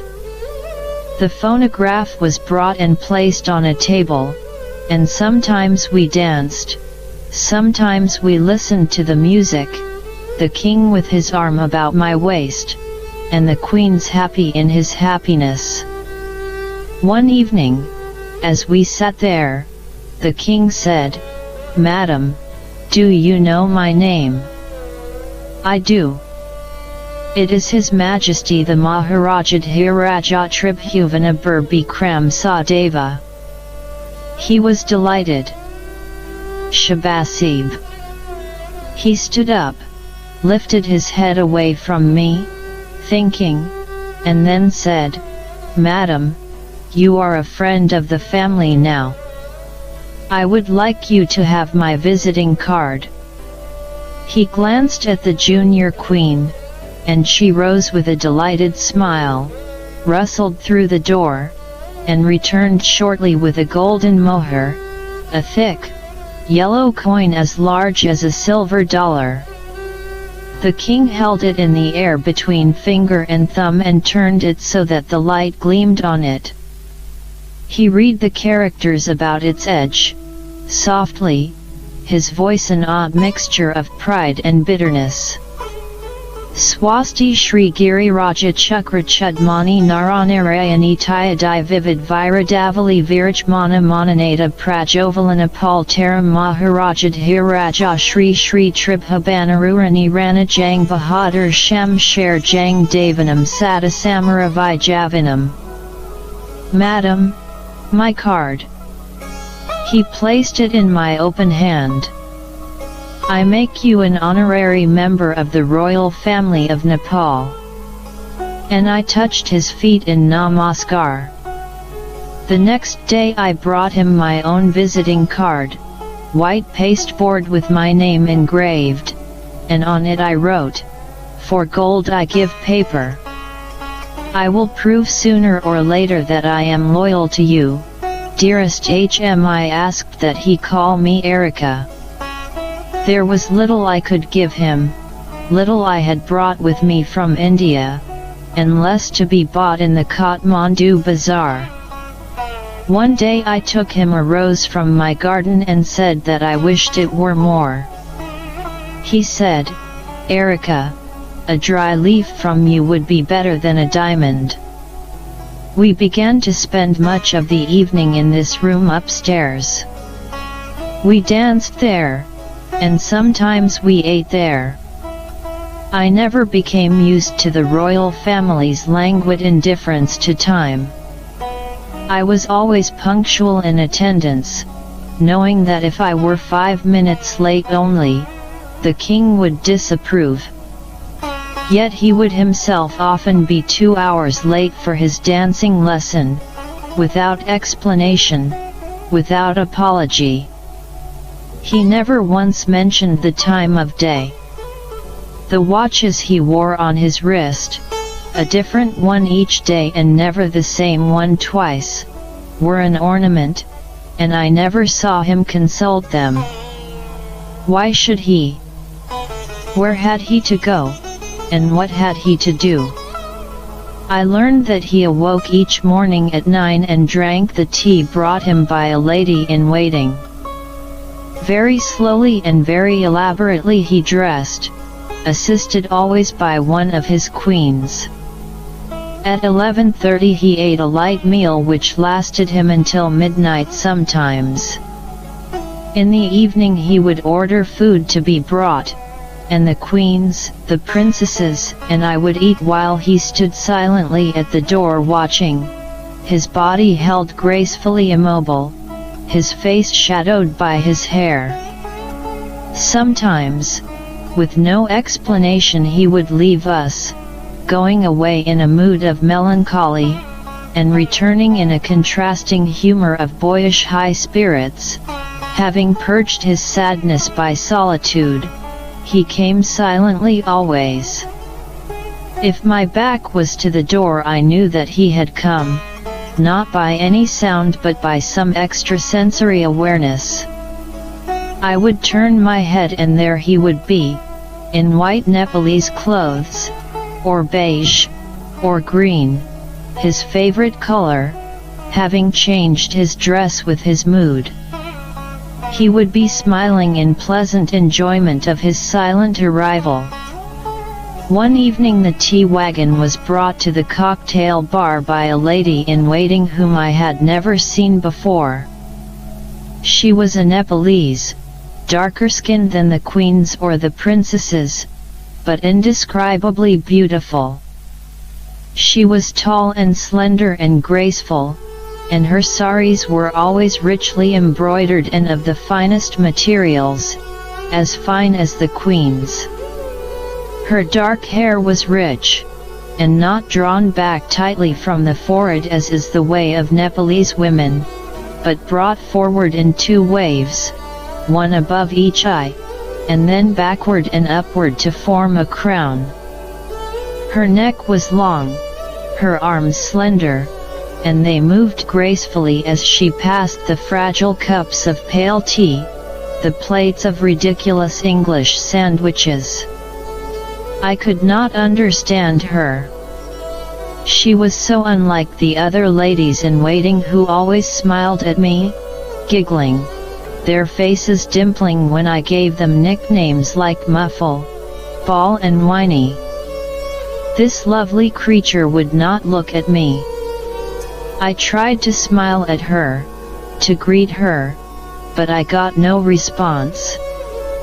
Much later, when I was alone with the king, I said, "That was a beautiful woman. Does she belong to your majesty?" He was surprised. "How could you know?" I said, "A thing like that is not difficult for a woman. But why will she not smile at me, or answer me?" "It is my order," he said briefly. But this girl, whose name was Sala, and whom I called Sad Face, became very much mine. I persuaded the king to give permission for her to join our dancing lessons. She was like a frightened animal as I tried to teach her, clutching at me with her beautiful fingers, burying her face in my shoulder. It was obvious that the royal family thought of her as more than a lady-in-waiting, and much later I discovered that it had been the queens who had brought her to the happy cottage, hoping that she might be able to give to the king some consolation which they, even in their great love, were unable to give. When I learned of this, I had no conventional reaction. Within that palace I was like a taut violin string, and I vibrated in sympathy with the emotions about me. I began to sense the king's pleasure or displeasure before they were manifested, just as I sensed his presence before a sound was made, and I began to understand some of that extraordinary telepathy that passed between him and his queens and his daughters. Life in the palace, transported though it was not without its ludicrous situations, to me at least. Every door was locked and kept locked. Every door, even the bathrooms. When the king bathed, he unlocked his bathroom, locked it behind him, emerged, and locked it again.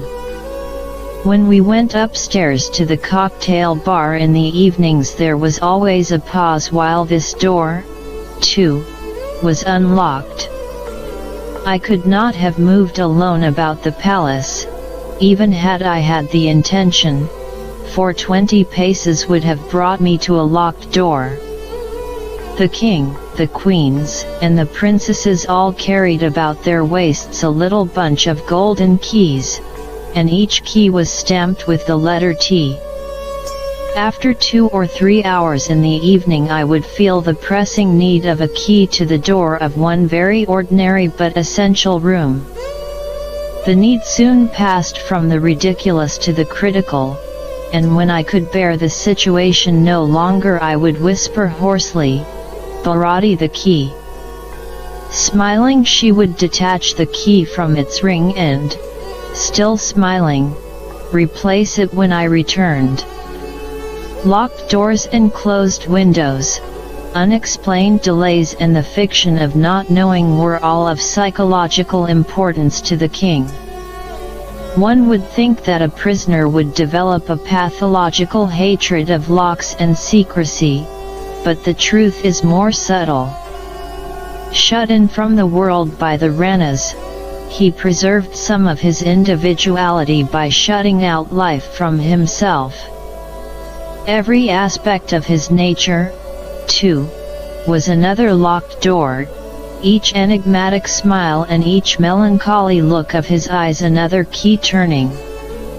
I tried, not always successfully, to do those things that gave him pleasure.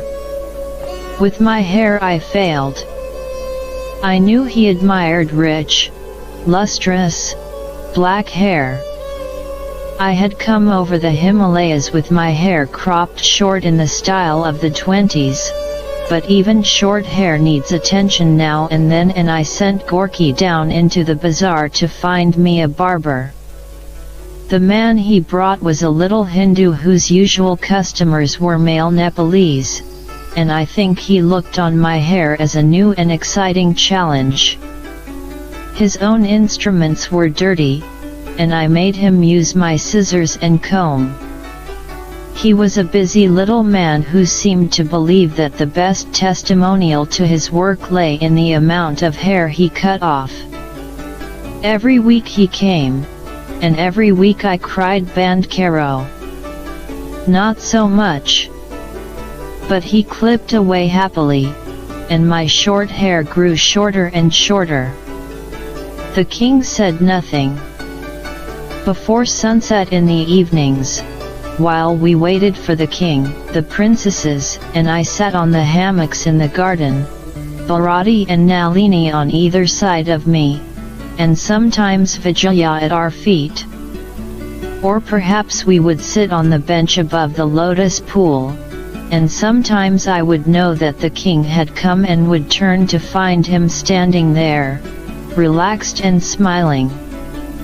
The latest moment he chose to come would be dusk, just as the lights came on and the rooks rose, and I knew that he picked this moment for its dramatic effect, and I did not blame him. While we waited, the tortoises lumbered about the rich grass, crunching mangoes, or seeking shelter for the night. I knew that they were not just pets to make movement in a garden where the air was sometimes so still that the flowers looked like wax. I had seen enough images of Lakshmi in the rock-hewn shrines. A calm goddess with downcast eyes, wide-hipped, slender-waisted, great-breasted, her delicate feet resting on the shell of a tortoise. It was the day after I christened those sad beasts John and Betty, inaccurately determining their sex, by the way, that Nalini asked me whether I would like to hold one, holding it up to me herself. I shook my head in horror, and she placed it on the ground, and all three girls regarded me in grave speculation. When I was not looking, Vijaya picked up one of the animals and placed it in my lap, and there I sat, ridiculously patting it, while the princesses put their hands over their mouths, as close to hysterical amusement as I ever saw them. For the rest of the evening, as if ashamed of this breach of deportment, they were more silent than usual. Perhaps to pass the time in the long hours we waited for the king, I began to teach them embroidery in the style I had learned from my grandmother. I taught them to sing German Lieder, too, and for the first time they raised their voices above a whisper. I began German lessons, and because we had no textbooks I took my examples from the things about us in the garden, pointing to one of the silly plastered dwarfs and mushrooms. Barati, was ist das? And she would say das ist ein Zwerg or das ist ein Pilz. And I knew we were being watched. Behind one of the closed windows, from the little balcony outside the king's bedroom, hidden by the caged birds or the angelfish in their tanks, the king watched us until he chose his own moment to arrive. Now and then I saw the king outside Naranhidi Durbar, at those official functions where the Ranas considered it politic for him to make an appearance. There was, for example, a sports festival on the Maidan. In khaki uniform and peaked cap, from the center of which shone a great diamond that had once belonged to Napoleon, he sat on the rostrum beneath the banyan tree. Sitting to his right were his 3 sons, Crown Prince Mahendra and the young men Himalaya and Bashundara. They were sad pictures in smart tunics, breeches, and Sam Browns, the legs apart dejectedly and their heads bent. The king's face, head lifted, was emotionless, and about him and his sons the Rana generals gathered in brilliant colors. Although the Maidan was close to my guest house, my car took me there for the festival, parking close to the great American Buicks and Cadillacs in which sat the Rana women, glorious in white and scarlet, blue and gold, purple, green and silver, their throats, wrists, ears, nostrils and hair glittering with jewels. They watched the sports through black binoculars. I joined the queens and princesses in their car. It was an entrancing festival. Gurkha bagpipers in scarlet coats and green breeches marched up and down, up and down. Nepalese girls and boys went through a breathless and wondrous display of gymnastics. Beyond the banyan tree the ladies from the British Embassy, in flowered frocks and white hats, clapped politely. When it was over I drove on to the palace. The king was like a boy released from school that evening, laughing as I mimicked for him the over-gracious hand-waving of the British ambassador's stately wife. "She is like Mount Everest," I said. "We will call her that." And ever after we did. Having seen his sons for the first time that day I was curious about them, and I spoke of them. He would not talk about them, beyond saying that they lived away from him, in palaces of their own within the grounds of Naranhidi Durbar, or elsewhere, and then he spoke of something else, and I was left to wonder. One day, however, I met one of Prince Bashundara's children. I came to the palace and found Dreamy standing by the pool, where the shadows fell across it, and in her arms was what first seemed to me to be a doll. It was a beautiful girl of perhaps 3, no older. Dreamy smiled and placed the child on the ground between us. "This is Princess Ketaki, Erika." She was beautiful, her tiny, oval face framed with the dark hair of her grandfather, her cheeks powdered, and in the lobe of each ear was a huge yellow diamond. She watched me cautiously until I dropped to my knees and called Mickey Mouse. For all Nepalese and Indian children, with their wide, innocent eyes, are Mickey Mouse to me. She hesitated and then put out her arms and ran to me. She was often in the gardens when I came after that, and she would call to me excitedly, "Erika G." I taught her to dance, a few first ballet steps, and on the first day she was able to lift her little body onto her toes and turn it gracefully. When I discovered that she had no dolls, I was depressed, and I felt that in some way she had been robbed. I made a rag doll for her from scraps I had at the guest house. But a doll should be dressed, and while I had material for such dresses too, I had no machine to make them on. So I went to the bazaar in my car, stopping by a shop where a tailor sat cross-legged in the shadows. I asked him if I might use his machine, and, without surprise, he said with the courtesy of all Indian storekeepers, "Madam, the shop is yours." So I sat there all morning in the cool shop, my foot working the treadle, my fingers pushing the material beneath the throbbing needle, and children, and beggars, and cows and goats gathered outside to watch. That evening the king was waiting for me, and I think this was the first time he had ever done this. He was excited. With scarcely an acknowledgement of my namaskar, he said, "Erika, what were you doing in that tailor's shop this morning?" "Your Majesty, how on earth could you have known?" "I know," he said. "Now tell me what you were doing." I let him have his mystery, remembering those sudden, desperate drives he took in his car through the bazaar, and I said, "I was making this for Mickey Mouse," producing the doll from under my arm. He spread out his hands with delight.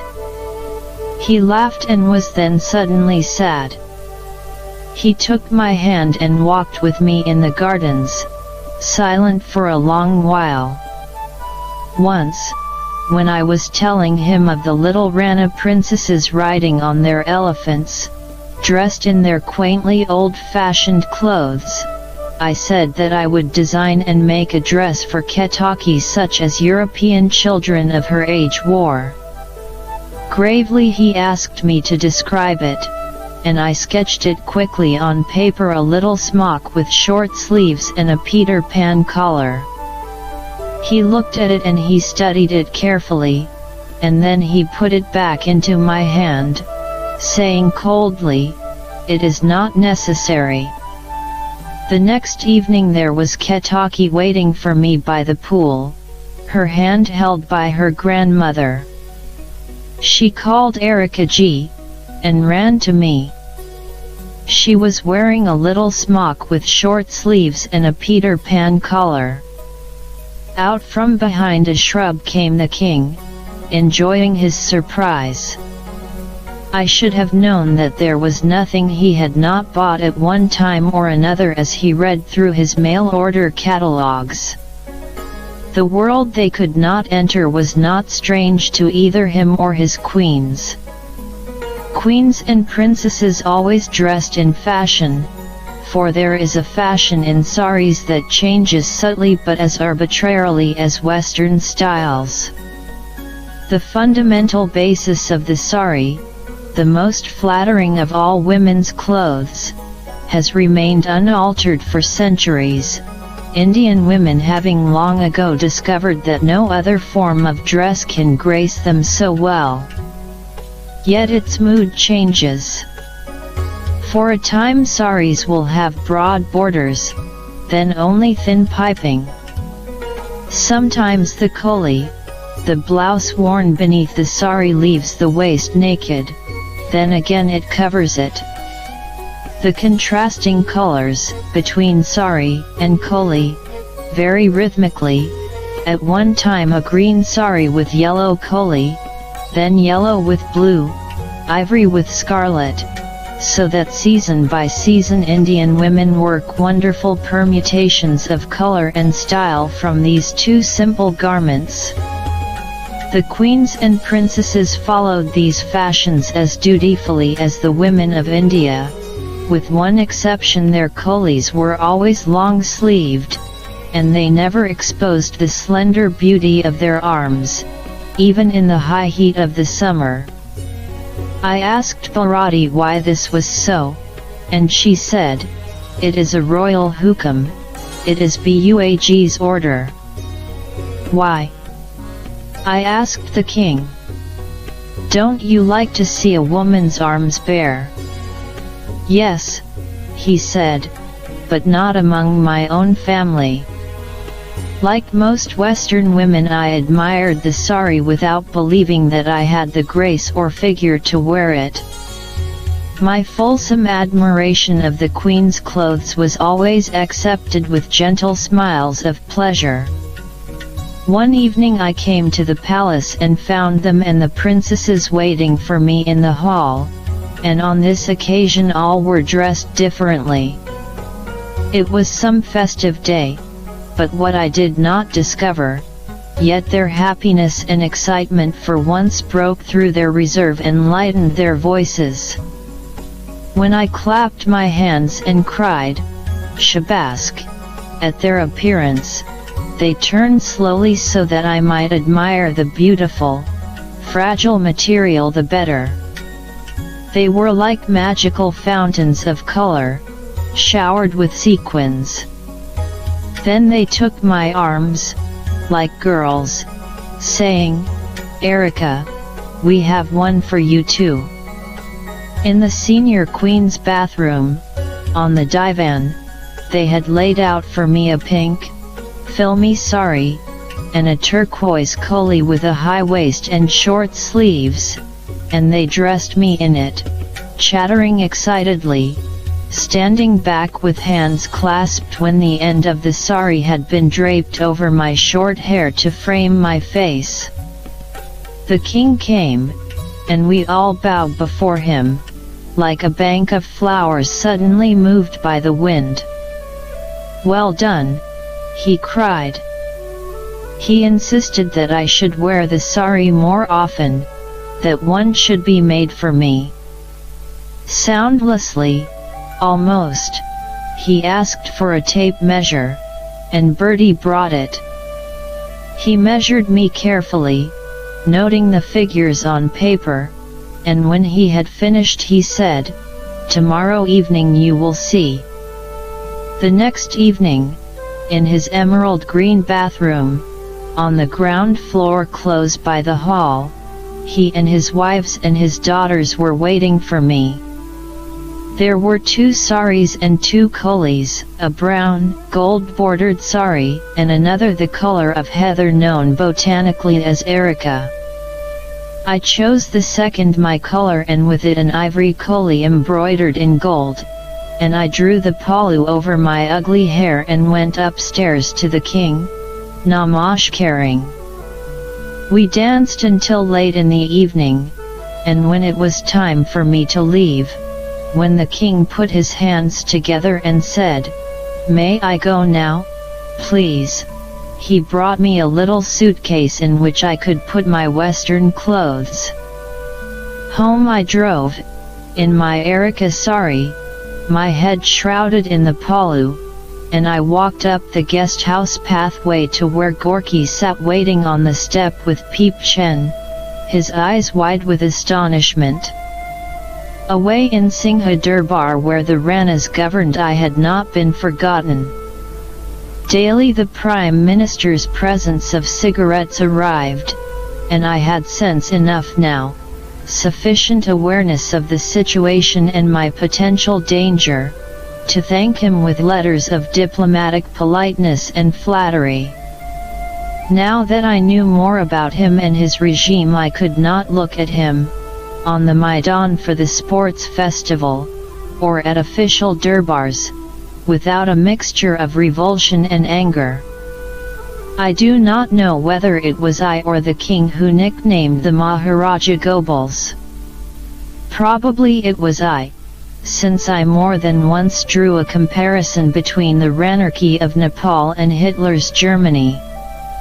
Certainly, from then on, he was Gobels. His son Bijaya, however, I genuinely liked. I respected his sharp, inquisitive mind and his chivalrous nature. I had not been long in Tribhuvan before Mani Ram, the guest house keeper, came to me, saying that by the express order of His Highness General Bijaya, Mani Ram almost bent his forehead to the floor when uttering the name. He was asking whether I had everything I desired. I said that I had everything, except something to drink in the evening. There is prohibition in Nepal, madam, said Mani Ram. I said that I knew this, but he had asked. He went away worriedly, but that evening a bottle of brandy and a bottle of whiskey were delivered to me with the compliments of Major General Bijaya Shamsher Jang Bahadur Rana, Director General of Foreign Affairs. Below this was a characteristic note in Bijaya's sprawling, Western handwriting, asking me to accept his modest gift. More brandy and more whiskey were sent to me at frequent intervals, more often than I needed. If such a gesture showed the instinctive warmth of Bijaya, I soon discovered the iron beneath. Dr. Sidhimani called one morning and for a while sat silently drinking the Nimbu pant I gave him, and when he had found the courage, or the words, he began to explain that Singha Durbar desired a monthly report from me, giving details of the Queen's health, the treatment she was receiving, and also details of whatever treatment I might be giving the King and other members of the royal family. Should my time at the palace be passed in any other way, perhaps I would inform Singha Durbar of this also. I angrily refused.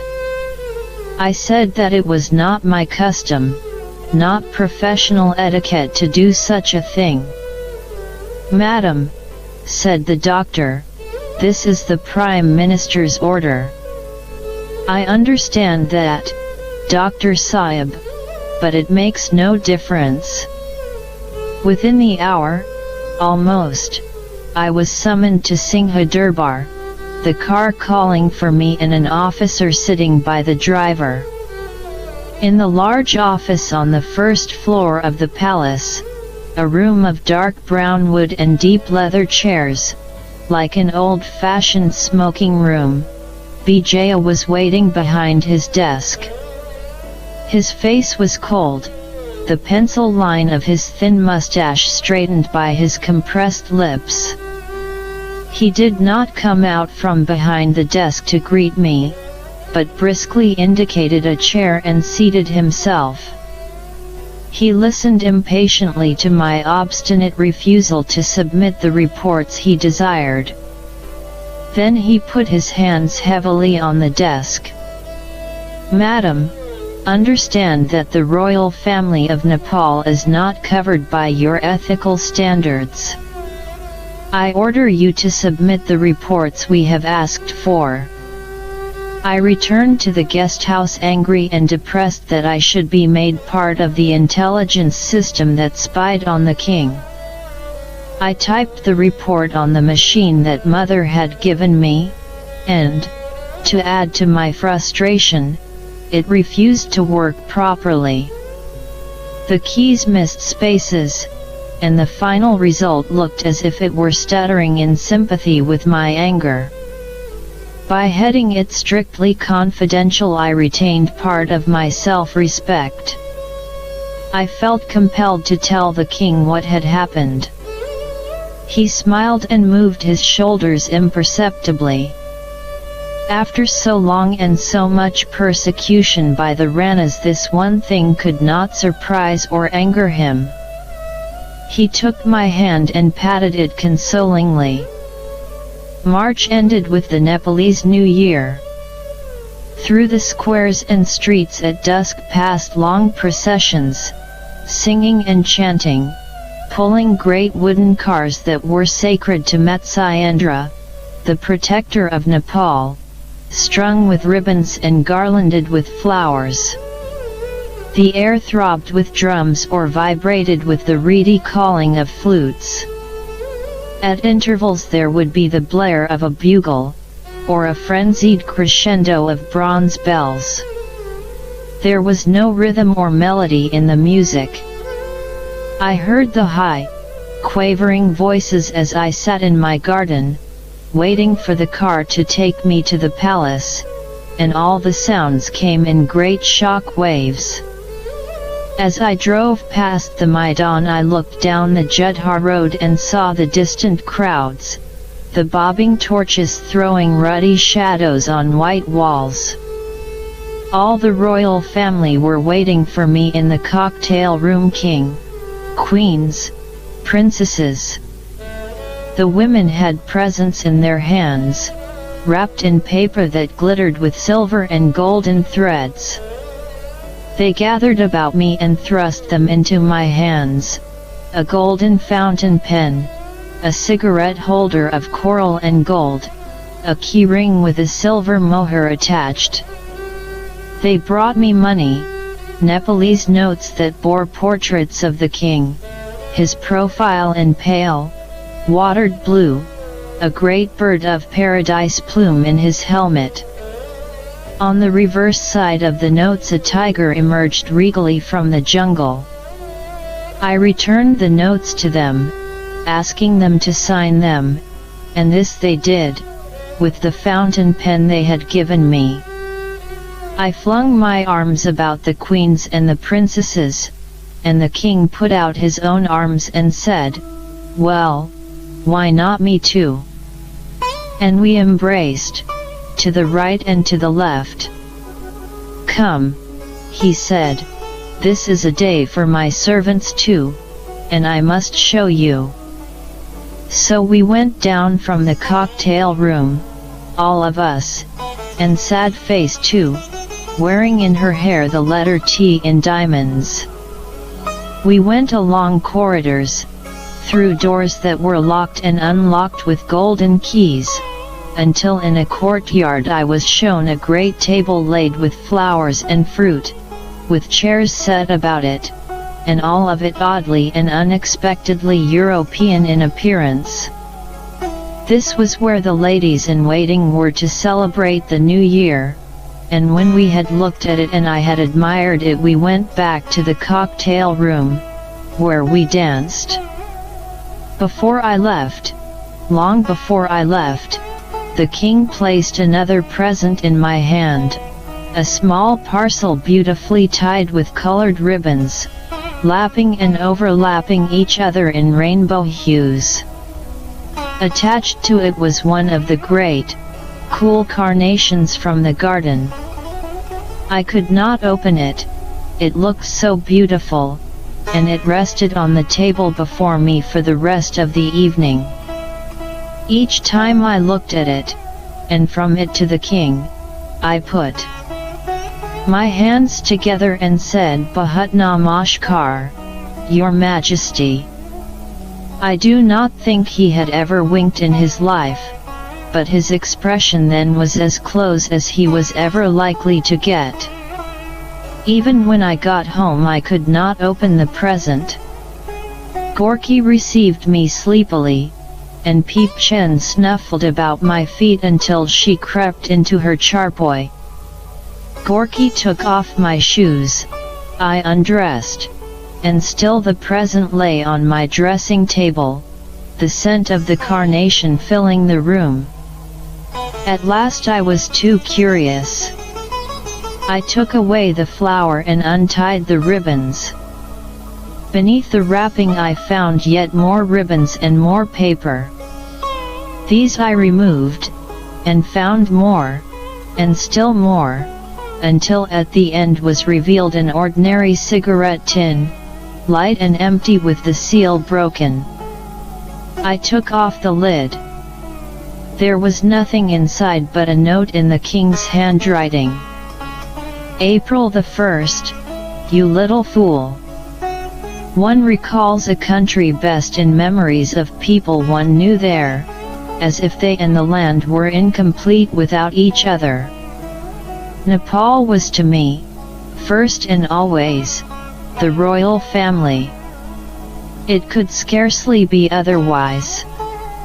Because I loved them, I loved their country, and by the end of my stay there I had perhaps seen more of the valley of Kathmandu, and been closer to its warmth, its smells and its color than the king had been in all his life. I would tell him where I had been, and he would listen as if I were telling him something that was strange to him, as I believe it sometimes was. There can be no more holy land in the world than Nepal, for it is the heart of the two great religions, Hinduism and Buddhism, their temples breaching the timbered hills and towering over the narrow streets. The history of the country and its religious mythologies are inextricable. Fantasy supplements fact, and the story of Manjushri seems more reasonable than a geological accident. The mornings, the afternoons of each day were my own. I ordered the car and, with my bodyguard sitting in front with the chauffeur and Gorky, Peep-Chen in the back with me, I traveled. Yet I did not know what I should see. There were no official guides, there was no guidebook. There was, as a startled clerk in the Foreign Office once told me, Percival Landor's 2-volume book on the country, but this had been published many years ago, and the clerk made it clear that though there had been a book on Nepal, since that was what I had asked, it was not possible to find a copy in the country. My bodyguard, in crumpled khaki and tarnished brass, was of little help and scarcely understood my words anyway. Bad-temperedly, he resented being taken away from his afternoon sleep. Whenever possible, and only when I did not use the car, I tried to escape him and walk on my own, and how he explained this to Singha Durbar I neither knew nor cared. I rose early each morning, at 6 o'clock when Gorky came with my tea. Then I would smoke a cigarette, exercise myself, and walk into the garden to pick fresh flowers for my soup plates. The gardener would be waiting for me, with a rose in his hand.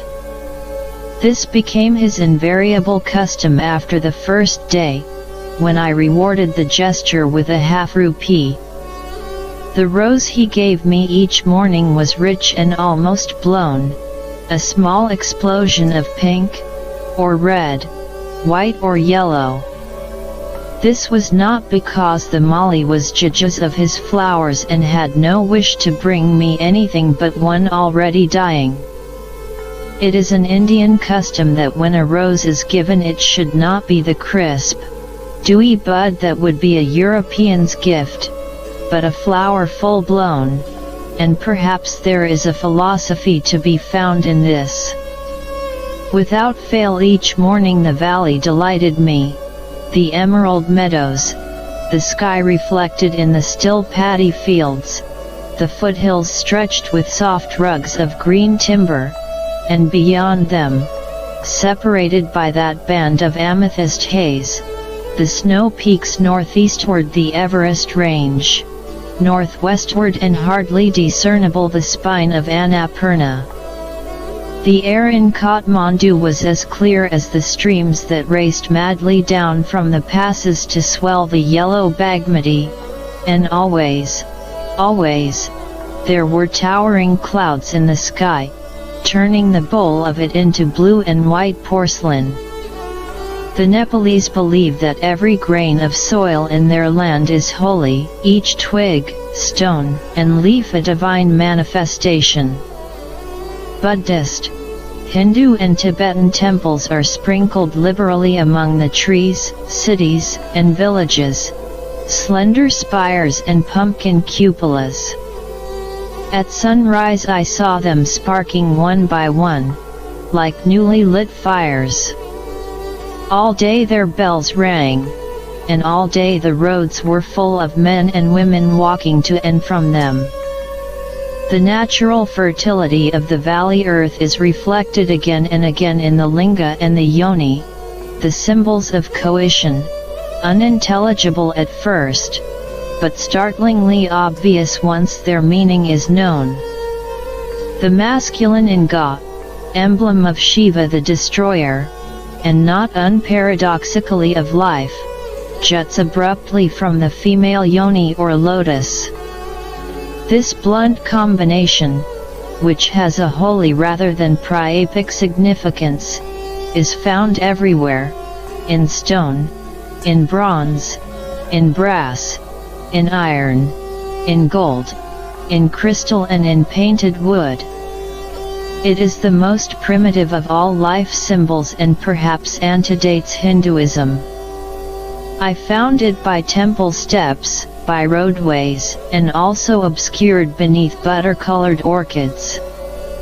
I saw it through the doorways of simple houses, surrounded by oblations of flowers, of rice, and water, and in the end I scarcely noticed it.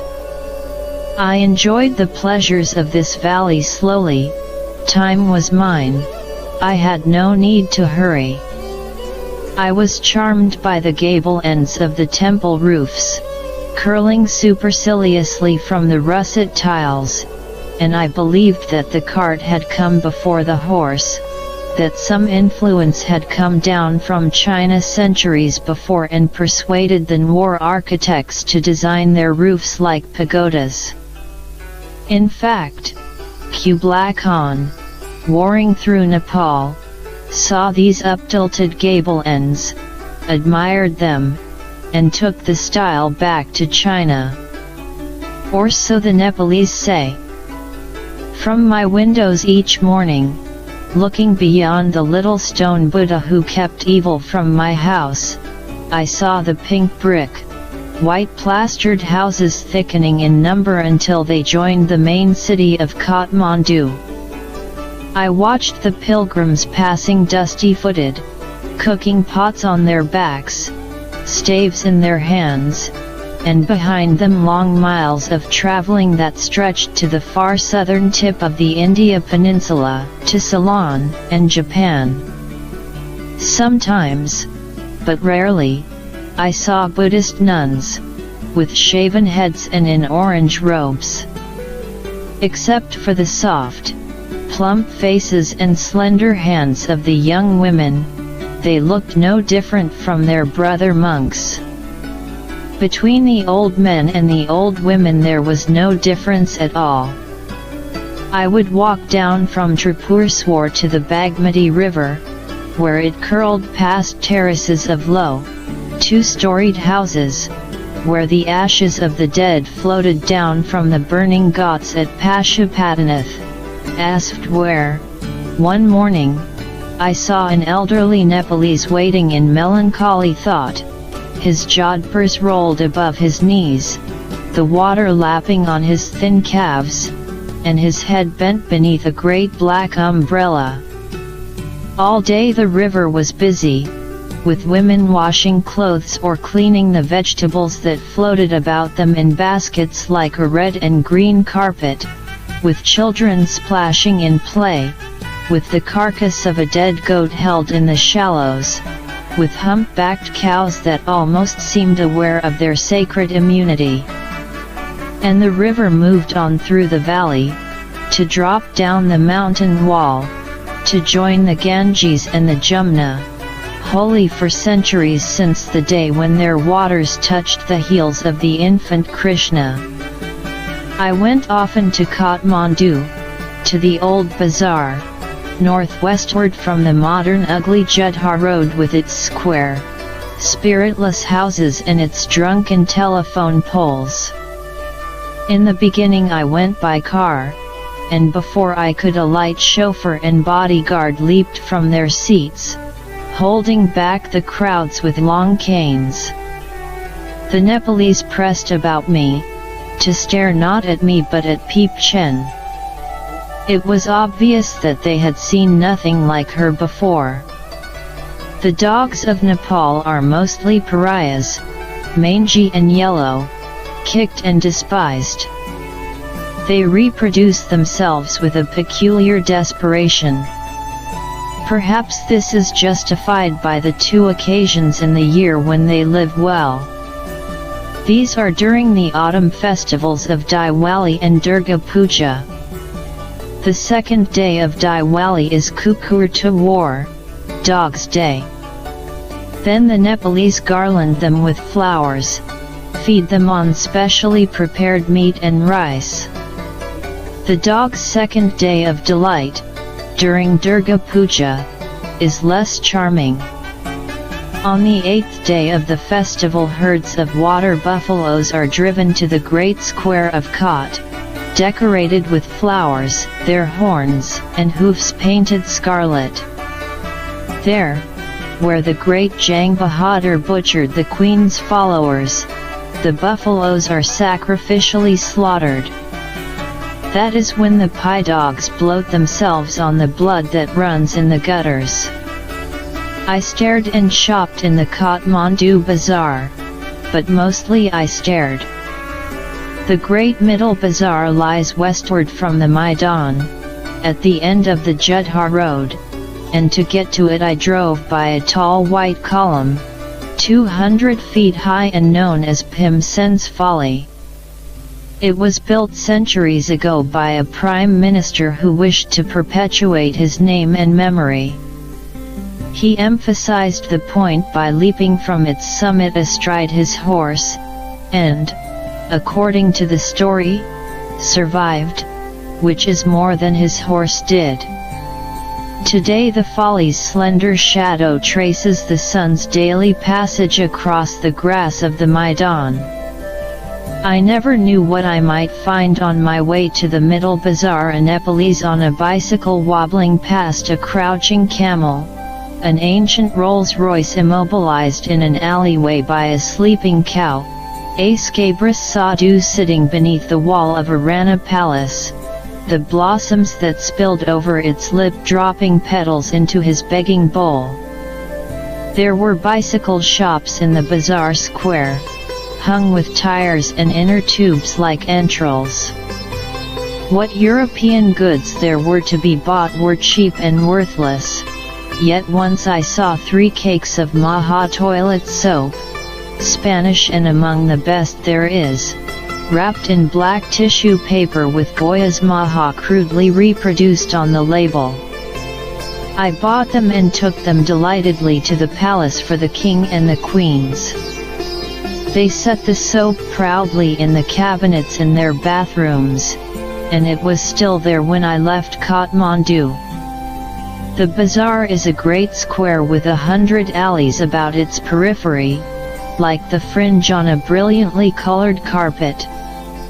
It is hedged with old houses, bricks crumbling beneath the plaster, wooden eaves, and gables of ancient, purple wood.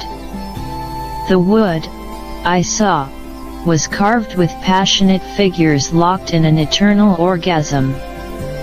The shops where I lingered were open, black gaps in the pink and white walls, with merchants sitting out of the sun, cross-legged behind saffron mounds of rice, escarpments of green and red peppers, quarries of tiny brown eggs, walls of oranges, bananas, and aubergines. In some shops there were long lines of glass jars, filled with sticky English sweets. Ducks, geese, goats, and sacred cows walked unmolested about the money changers' tables in the center of the square. The changers were grave and dignified old men, with high-cheeked Mongolian faces, their fingers constantly dismantling and rebuilding their little pillars of silver and copper coins. Soon nobody stared at me in the bazaar, and soon everybody knew that I was Miss Erika who lived at Tribhuvan number 1. If I bought something and found myself without money, and promised to return and pay, before I reached home the merchant or his clerk would be waiting at Tribhuvan, with hand outstretched. I saw shops that seemed to be immobile waterfalls of cloth, cottons, woolens, homespuns of coarse yellow or brilliant prints. I saw shops that sprouted with tall bamboo canes, each carrying coils of the bright red, blue, white and green bangles that Hindu women love to wear on their arms. There were shops selling the plaits of black cotton, woven with scraps of cyclamen and electric blue cotton, which Nepalese women braid into their hair. All day the sun threw 1,000 reflections onto the brass and copper pans and pots. Yet I bought little, some antiques, some minute lingam and yoni, arguing with the merchant and insisting on real antiques and not the trash he wished to sell me. For the most part I was content to wander, drunk with the color of the banyas shops, the bowls of liquid butter, the big mounds of white radishes, the comic columns of western taupes outside a hatter's, the smell of sickly perfume, of overripe fruit, of excrement, of cooking food, of men and animals. I had a camera with me and had been wise enough to obtain Bijaya's permission to use it. It was not a good camera, and when the king said that I might photograph the royal gardens I took it to show him. He laughed at it, for he was a fanatical photographer, and he gave me an expensive Kodak and told me to throw my own away.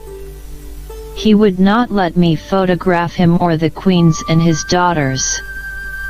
Their pictures he preferred to take himself, and he was jealous of the efforts of anyone else.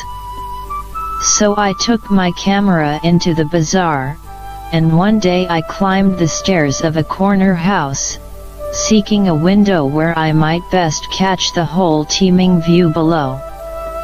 I had no time to focus the camera before the room was filled with excited, hysterical Nepalese men and women, screaming at me, driving me from the house into the street. It took me many rupees to placate them, and them many days of sweeping, scrubbing, and whitewashing to cleanse their house of my defiling presence. But it is one thing to take photographs in a city like Kathmandu, and quite another to find someone to develop the films. I searched for days and at last, on Judhar Road, found the Grand Studio. The adjective was hopeful rather than descriptive. It was an ugly, square building, whitewashed and in the depressing contemporary style that was creeping across Kathmandu. It stood back from the road behind a parched strip of grass, and it could be entered by a small flight of steps. I visited it 3 or 4 times and always found it empty. Its showroom was full of portraits of the Ranas, A, B, C and D. And, pushed away in a corner, a little, miserable photograph of the king and his sons. On my 4th visit I found someone who could speak moderate English, a Nepalese leaning against the wall outside the studio. He told me that if I climbed the stairs outside the building I would probably find the proprietor above. Up I went, to an exhibition room, and there a worried old Nepalese said, without too much surprise at finding a short-cropped memsahib in his office, that yes, he would print my pictures. I asked him why he had no portraits of the king displayed in his showroom alongside those of the Maharaja, and with this question his English failed him and he just smiled. I asked him again, and in no good humor he said that if I wished to buy a photograph of His Majesty I might find one in his files next door.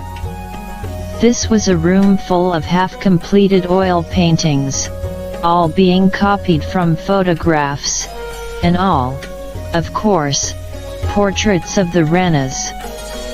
But the workmanship of the grand studio, however magnificent its owner's aspirations, was poor, and I searched until I found another photographer.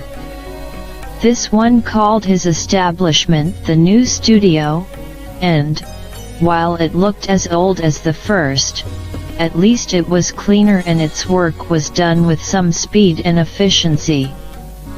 Before the Judha road reaches the middle bazaar it leads to the Durbar Square, where stands the old Durbar Hall of the Kings, and where all the beauty and the horror of Nepal's spiritual existence mingle symbolically in strident colors.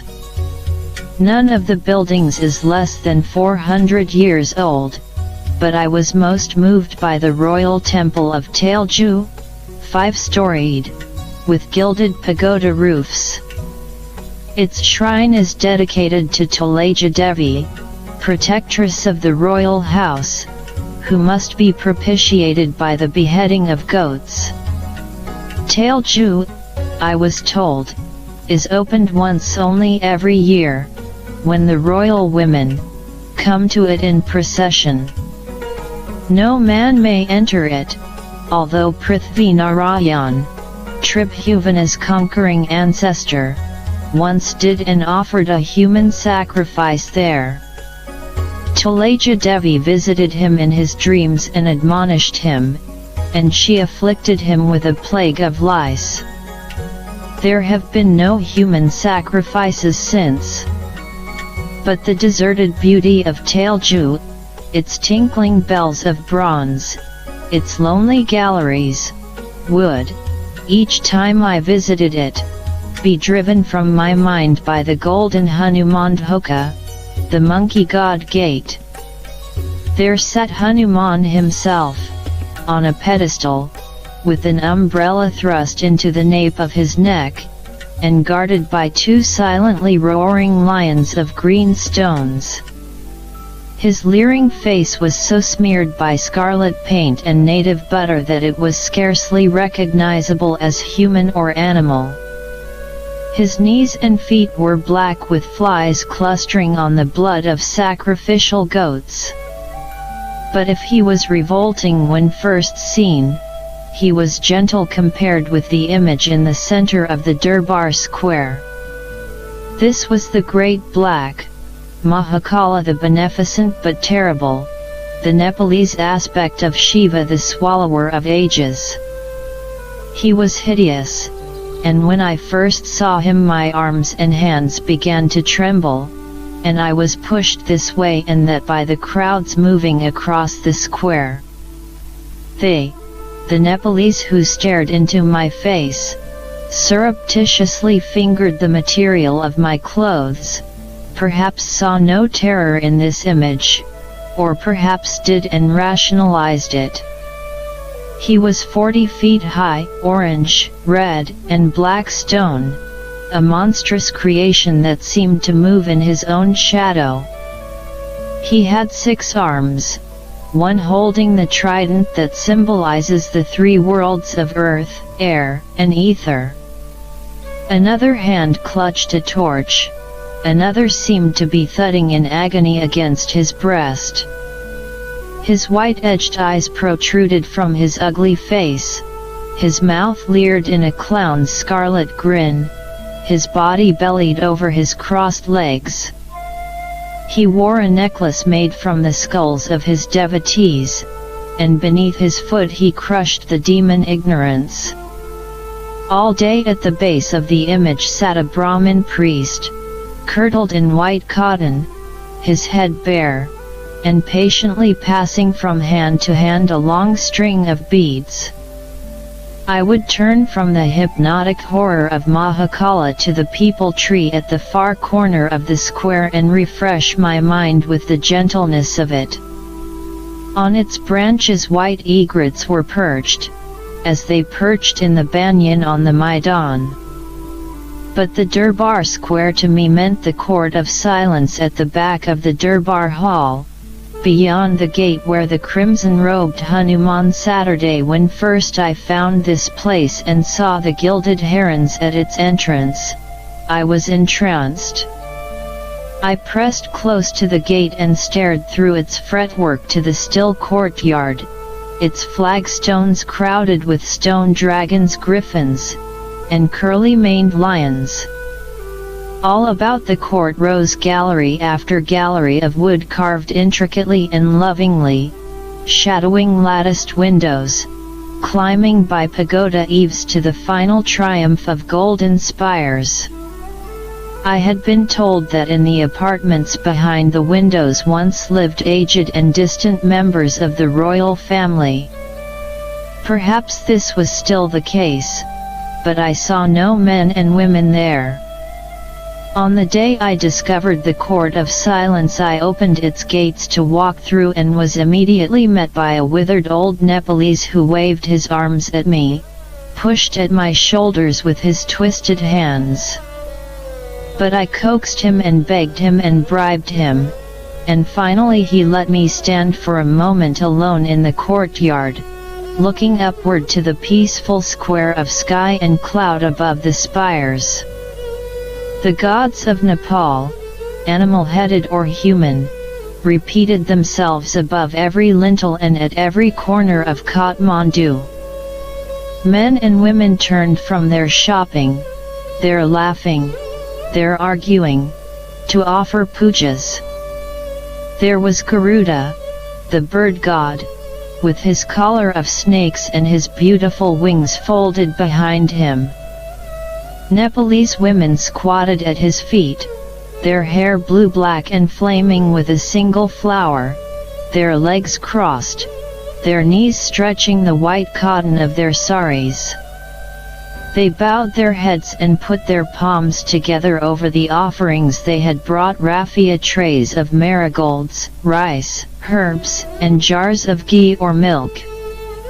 Gainsa, benign and elephant-headed, is the protector of children, and I saw his image set into the plaster walls, or carved into the woodwork of doorways.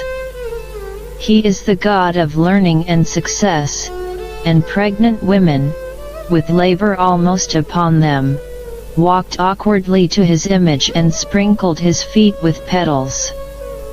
Where his trunk and domed forehead jutted from the walls there hung bronze bells, and little girls brought their tiny brothers and sisters to him, holding them up so that the pudgy hands might stroke the worn trunk, ring the bell and summon Gainsa to listen. When they saw me watching them, great flowers of laughter would bloom on their faces. I drove from Kathmandu to its ancient sister cities of Patan and Bajayan, wherein the wars had flourished until Prithvi Narayan overcame them by guile or the sword. To the Nepalese of the valley, mostly Nwars, Patan is still their capital, built 17 centuries ago of brick, plaster, stone, bronze, and gold. It is a dead city now, alive only in its petrified history, in the harsh, declamatory sound of its temple bells. The Buddhists hold it in particular reverence, for here, 300 years before the birth of Christ, came Ashoka, Emperor of India, convert to Buddhism, making a pilgrimage to the birthland of the Bodhisattva. He built 4 great stupas that square the city, 4 tumuli that were once milk white and are now red with naked brick and green with climbing grass. Upon each stand golden spires, gongs and cymbals, chanting and the blast of bugles sounded all the hours I spent in Patan, the noise dying away across the dry grass fields that surrounded the city. Narrow alleys spread like a sun's ray from the central square of Patan, breaking across smaller squares where temples stand, leaping from Bronze Gateway to Golden Gateway, where I saw saffron merchants sitting, and so thick was the dust upon them that they looked as if they had been molded from it. But I came back again and again to Asoka's lonely stupas, to stare at the spire in each center which, to the Hindus, is another manifestation of the phallic lingam, and, to Buddhists, is the sacred flame of the one soul and supreme God, first cause of all, creator and preserver of the universe. If Patan is the dead city, Bajayan is golden, and it was. Its bright spires that I had seen from the top of Chandragiri Pass. I drove to Bajayan one morning early, passing the great rectangular lake called Siddhapakari, built 200 years ago by Bhimsen, that prime minister so hungry for immortality. The road was deplorable, the car lurched and twisted through dust, over potholes, past portly Nepalese carried in reed baskets on the backs of porters, until we began to come upon Bajayan stealthily, through outlying pickets of houses, and back gardens bright with flowers and vegetables. Bajayan is shaped like the conch shell of Vishnu. It is clean, its streets wide, and it is as it was 300 years ago, because its people wisely surrendered to Prithvi Narayan without a fight. The houses in its squares, the temple eaves, flame with all the colors of mellow wood. They crowd upon each other with mounting galleries, windows shrouded by shutters carved into representations of great peacock fans. In the central Durbar square there seemed to me to be 100 gilded roofs, a score of colonnades with each column supporting the linga and yoni. Green monsters, designed by a transported imagination, challenged me at temple doors, and the glare of gold was so strong that I instinctively closed my eyes against it. In the center of the square is a great bell of bronze, hung between granite columns and mounted on a huge square of stone. Falling across it is the shadow of a tall pillar on which, beneath a lotus canopy, sits the figure of Raja Bhupendra Mal, the greatest of Bajayan's rulers, dead for 2 centuries and a half, yet still very much alive. For when I stood upon the plinth a Nepalese came to me, old and gentle, bowing politely and saying, "Madam, please do not stand there. You are standing on His Majesty." In Bajayan the Hindu temples have almost driven out the Buddhist, but the metaphorical symbols of the two religions are intertwined on the golden and copper door of the splendid Durbar Hall, the all-seeing eye of Buddha, the trident of Vishnu, dragons, lions, lizards, multi-armed gods, and goddesses in a riot of frenzied movement. All day I would walk in Bajayan, while the sadhus watched me unblinking, their scrawny arms extended, until the shadows dropped and I left. Westward from Kathmandu, past fields of young maize and mustard, I found Swayambanath, and even my bored chauffeur and bodyguard stirred a little with anticipation. Just as, I suppose, no Christian can have the knowledge that he is about to enter St. Peter's without some strange movement in his heart. For Swayambanath is where the lotus flower settled once the waters of the tank of serpents were drained by Manjusuri. The flower lay on the wet earth, watched by the Lord Buddha. The earth dried, and the flower grew into a tall hill 300 feet high. Upon this hill was built the greatest and holiest of Buddhist temples.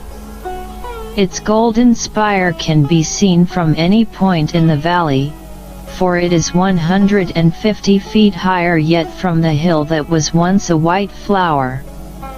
600 steps lead from the road to the summit of the hill, and I climbed them all in the heat of one afternoon, leaving Gorky and Peep Chen at the foot. The steps were wide and shallow to begin with, but became steeper as I climbed.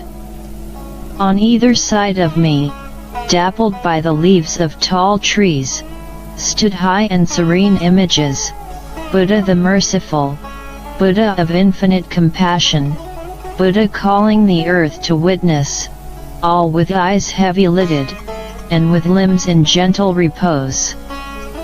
Before me and behind me climbed or descended groups of monks in saffron robes, pilgrims with backs bent and eyes lifted to the summit. The temple at the top was vast and ranging, its center a vast white bowl upended, as Asoka's stupas must once have been, so white and so brilliant that its outline began to shudder in the sun when I stared at it. Upon its center stood a square base, on each of the four sides being painted the crimson, white, blue, and black eyes of Buddha, staring in eternal understanding to the north, south, east and west. Above this base tapered the spire, 13 golden discs of narrowing diameter, representing the 13 heavens, the pure lands of Buddhist belief. From the top floated long, colored ribbons, twisting and turning, and embroidered with golden characters. Before the entrance to the temple, and lying on its side, was the scepter-like Vara, the thunderbolt which the Lord Buddha took from the Hindu god Indra after a great contest of body and spirit. I turned from this to look out across the bright grass and dark trees of the valley, to the rivers scything down from the mountains to the great Bagmati. The summit of the hill was crowded with monks and pilgrims, pushing their way to the scores of tiny temples at the foot of the great stupa. The noise was tremendous, its fundamental wave the sibilant murmuring at the shrines, Om Main Padme Hum. Oh, jewel in the lotus flower. But on top of this was the crying of children, the sounding of gongs, the ringing of harsh bells, the maniacal chattering of the rhesus monkeys in the trees. Whole families, from great-grandparents to children who could scarcely walk, circumnavigated the great stupa, twirling their prayer wheels cheerfully Om Main Padme Hum, and finally coming to their knees before a brilliantly blue image of the Lord Buddha. There is another sacred hill in the tank of serpents, and the memory of it moves me far more than the thought of Swayambanath, for it was later to be so terribly linked with King Tribhuvan. This is Pashupatinath, northward from Kathmandu, in a gorge, in a forest from which palm trees stand up unexpectedly like feather dusters. There I found a jewel box of Hindu temples, horrible and beautiful, spilling down the slopes to the yellow Bagmati and the burning Ghats. It is a place built for death, shrines fixed in the cliff walk, wide terraces of white stone rising up to the great temple. Roofs scarlet with tiles, held aloft by timbers carved into writhing images of procreation, birth, and death, glowing with vermilion, yellow, blue and white. Carved stone gods, frozen in the middle of some terrible assault, belligerent or priapic. Sex in Pashupatinath is open, blunt, and unremarkable. Brown children play happily on great stone lingams, with both innocence and an awareness of their meaning. These children I watched with a surge of pleasure, but when I saw the fakirs crouching in their caves by the river, old, diseased, crippled and wild-eyed, I wanted to run from Pashupatinath. The temple's spires and towers gleam with gold above the trees, Shiva's triumphant phallic symbol predominating, and the golden prongs of his trident reach 40 feet toward the sky. For this is his temple, and it commemorates the day when, alone on the earth without his trident, he took the form of a gazelle to escape the fiends that pursued him and at last found refuge in the forest at this spot. I found Buddhist shrines there too, but it is predominantly a holy center to the Hindu. This is where his dead body is burned, this is where he washes his sins away, where I saw women dipping their bodies again and again in the water until it dripped from the great coins of gold that distended the lobes of their ears. I knew that the temples were forbidden to Westerners, but as I walked back to my car that day I had forgotten this fact, for I was exhilarated by the atmosphere and absorbed by it. I saw the golden gates of a little temple and hurried to them, instinctively wishing to pass through, and before the waving arms of a gatekeeper took me, and forced me away, I saw a wondrous image of silver beyond the gates, burning coldly in the darkness, its feet vividly scattered with marigolds. Not only was the gatekeeper angry with me, but a crowd gathered, men with faces distorted with hate and anger. Gentle Nepalese people whom I had loved suddenly turned fierce and murderous.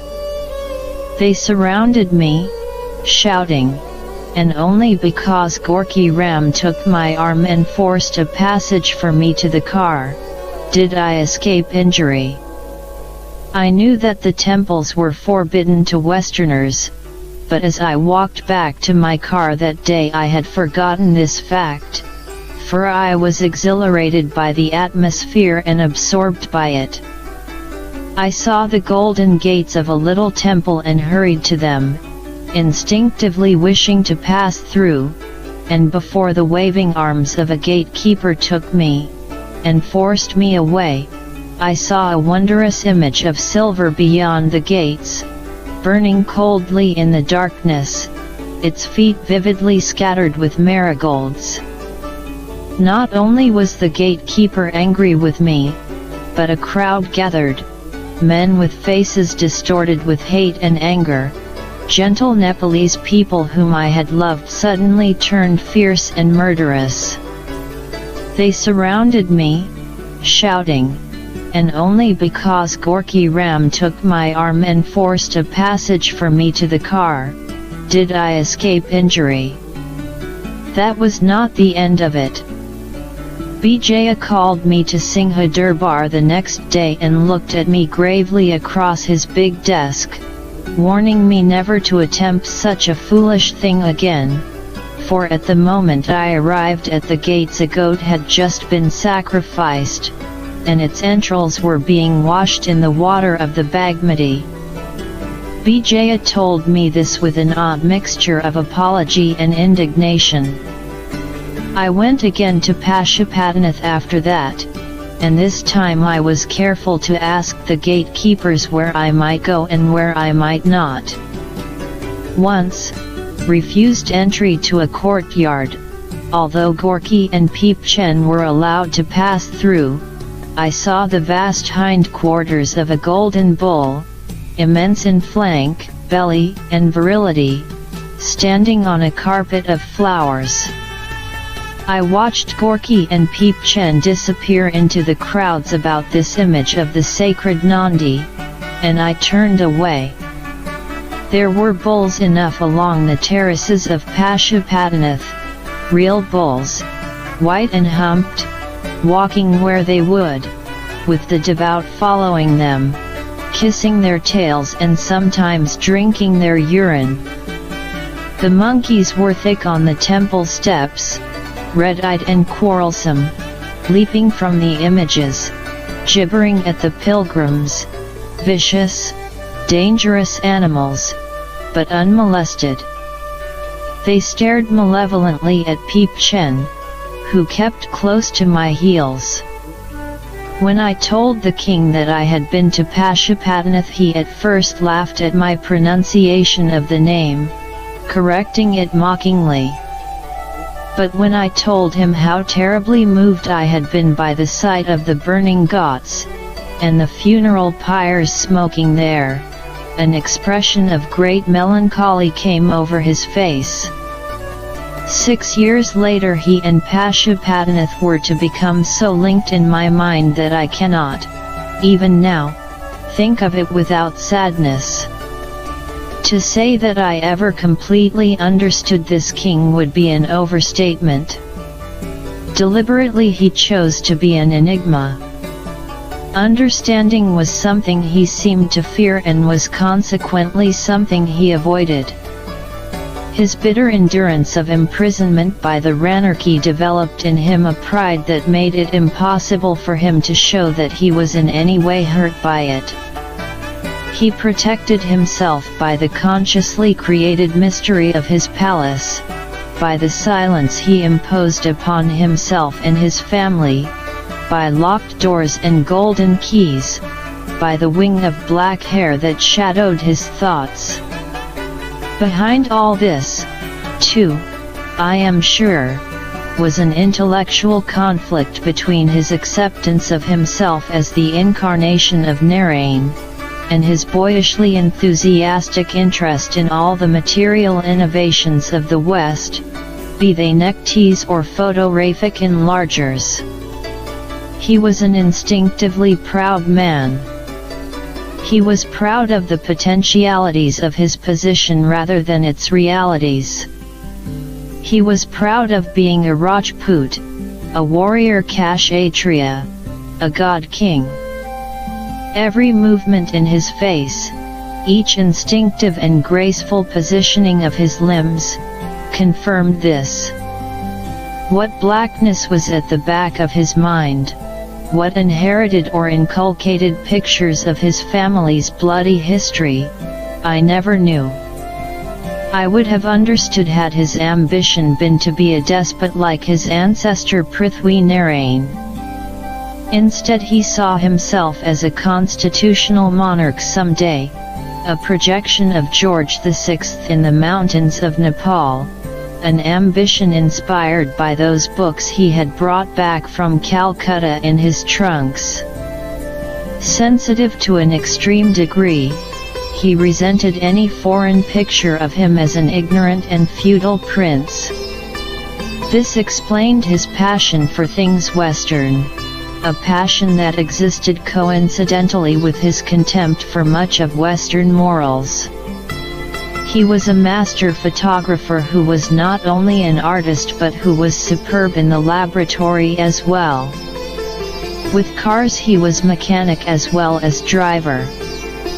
He filled the happy cottage with electrical appliances, ordering Sardar Pushparaj to buy still more and more lamps, heaters, hair dryers, clocks, in good taste and deplorable taste. They were not ornaments to him, he was forever taking them apart and reassembling them. His wardrobe, too, was inexhaustible. He had a Western suit for every possible occasion, and he changed his clothes 3 or 4 times a day, and every time he changed he also bathed. His clothes were made for him far beyond Nepal, from materials ordered in Calcutta, London, or Paris and tailored to the most meticulous measurements, which he had himself taken. In the same way he ordered the materials and the clothes made for his queens and daughters. There was not a jewel, a sandal, or a sari worn by them that he had not chosen and ordered. With few exceptions, his taste was impeccable, and one of these exceptions was so bizarre that I am sure he intended it as a sad little joke. He came into the cocktail room once wearing a Western lounge suit and a garish American tie, hand-painted with a semi-nude blonde. I put my hands over my eyes and shuddered. "No," he said, and watched me for a moment with the gentlest smile. "Then we will change it." He went away, and when he returned he had changed everything: suit, shirt, tie, shoes, socks, and watch. I do not believe there was anything he had not ordered from those mail-order catalogs. A broken nail on my finger would bring, the next day, the present of an elaborate manicure set. I exclaimed once, "Your Majesty, should I ask you for a flea circus, I believe you would produce it." He nodded gravely, and I almost expected to receive one the following evening. Where most Indians are outwardly emotional, laughing, crying without reserve, these royal Nepalese kept a tight control on themselves. Smile they might, a hesitant curling of the lips coming so slowly, but laugh, never. Nor would they cry. Sadness was always in their eyes, and once only did I think it about to break into tears, and I was the cause. But this was much, much later. The king drew his sad amusement from the unexpected, from intentional surprises, from the inconsequential, a characteristic which, I think, was influenced more by his circumstances than his nature. He would come, perhaps, to the garden when I sat with the princesses, and he would say, "Now what shall we do this evening, Erika? Shall we sit in the garden?" "Yes, if it pleases your Majesty." "Then we shall dance instead." He was still slow to trust me, and sometimes I would catch his eyes watching me intently and doubtfully, but these occasions grew fewer and fewer. Now we were alone together often, for hours in the garden after we had danced, walking there among the flowers, his hand holding mine. When he came, the queens and princesses, if they were with me, would withdraw with such gentle tact and understanding of his wishes that I wanted to embrace them. I began to see a side of his simple but deep spiritual existence. One evening we walked where we had never been before, beyond the lake and the pale lotus, to a pathway that ran beside a distant wall. There we passed an opening in the wall, a niche with an encircling plot of flowers, and in it a smooth, egg-shaped stone, perhaps 2 feet high. As we passed, the king, scarcely pausing in conversation, put his hands together and namaskared the stone humbly. So moving was the gesture that I repeated it, and we had passed this stone and greeted it 3 times before I said, "Why do we namaskar?" He said, "It is the Kumari, the maiden, the virginal origin of existence." His mind leaped half a world, and he added with a half smile, "The Virgin Mother, if you wish." He was a devout Hindu, yet progressive. Years later, when his body was sick and his heart low, he welcomed the comfort given him by the Buddhist Bhikkhu Amritananda. His people's beliefs, however, were his. No snake may be killed in the valley of Kathmandu, but when one day I found a cobra among the roses and the carnations of the happy cottage, I felt sure he would destroy it. The princesses and I were together, and we came upon the snake suddenly, as it curled its great length from the flowers. The princesses ran toward the palace, screaming, fear making them forget their father's orders. The king, when he was told, would not have the cobra found and destroyed. Instead he had all his shrubs and flowers in that part of the garden cut down to the earth, so that there might be no shelter for the snake and it could depart unmolested. And he told me, with no expression on his face to say whether or not he shared the belief, that to kill a snake was a sin bringing its punishment in childlessness or leprosy. 4 days I walked cautiously in the gardens. When we talked of such things his mood was always melancholy. There were other times when his spirit was lighter, when he held his cigarette tight between his second and third fingers, inhaling deeply through the clenched fist. Sometimes, when he had lit the cigarette, he would calmly pass it for me to smoke, and when he had done this several times I began to light his cigarettes in the same manner. He would accept them humbly. Only if one appreciates the orthodox Hindu's horror of defilement by human saliva is the deep intimacy of this action understood. Any conversation about his imprisonment, his life under the Ranas, was always begun by him, never by me. He would end such conversations abruptly, as if doubt had come into his mind, and he would take my hand, in the middle of a sentence almost, and say, "May we dance, please?" Dancing brought his body alive from its graceful lethargy. He was a quick and apt pupil. I could not, however, teach him the samba, and that made him petulant, angry at failure where his self-respect needed success. I scarcely knew the samba myself, and again I asked him to lend me the instruction book by Victor Sylvester so that I might learn the steps in the morning and afternoon before we met. For some incomprehensible reason he refused to let me take it.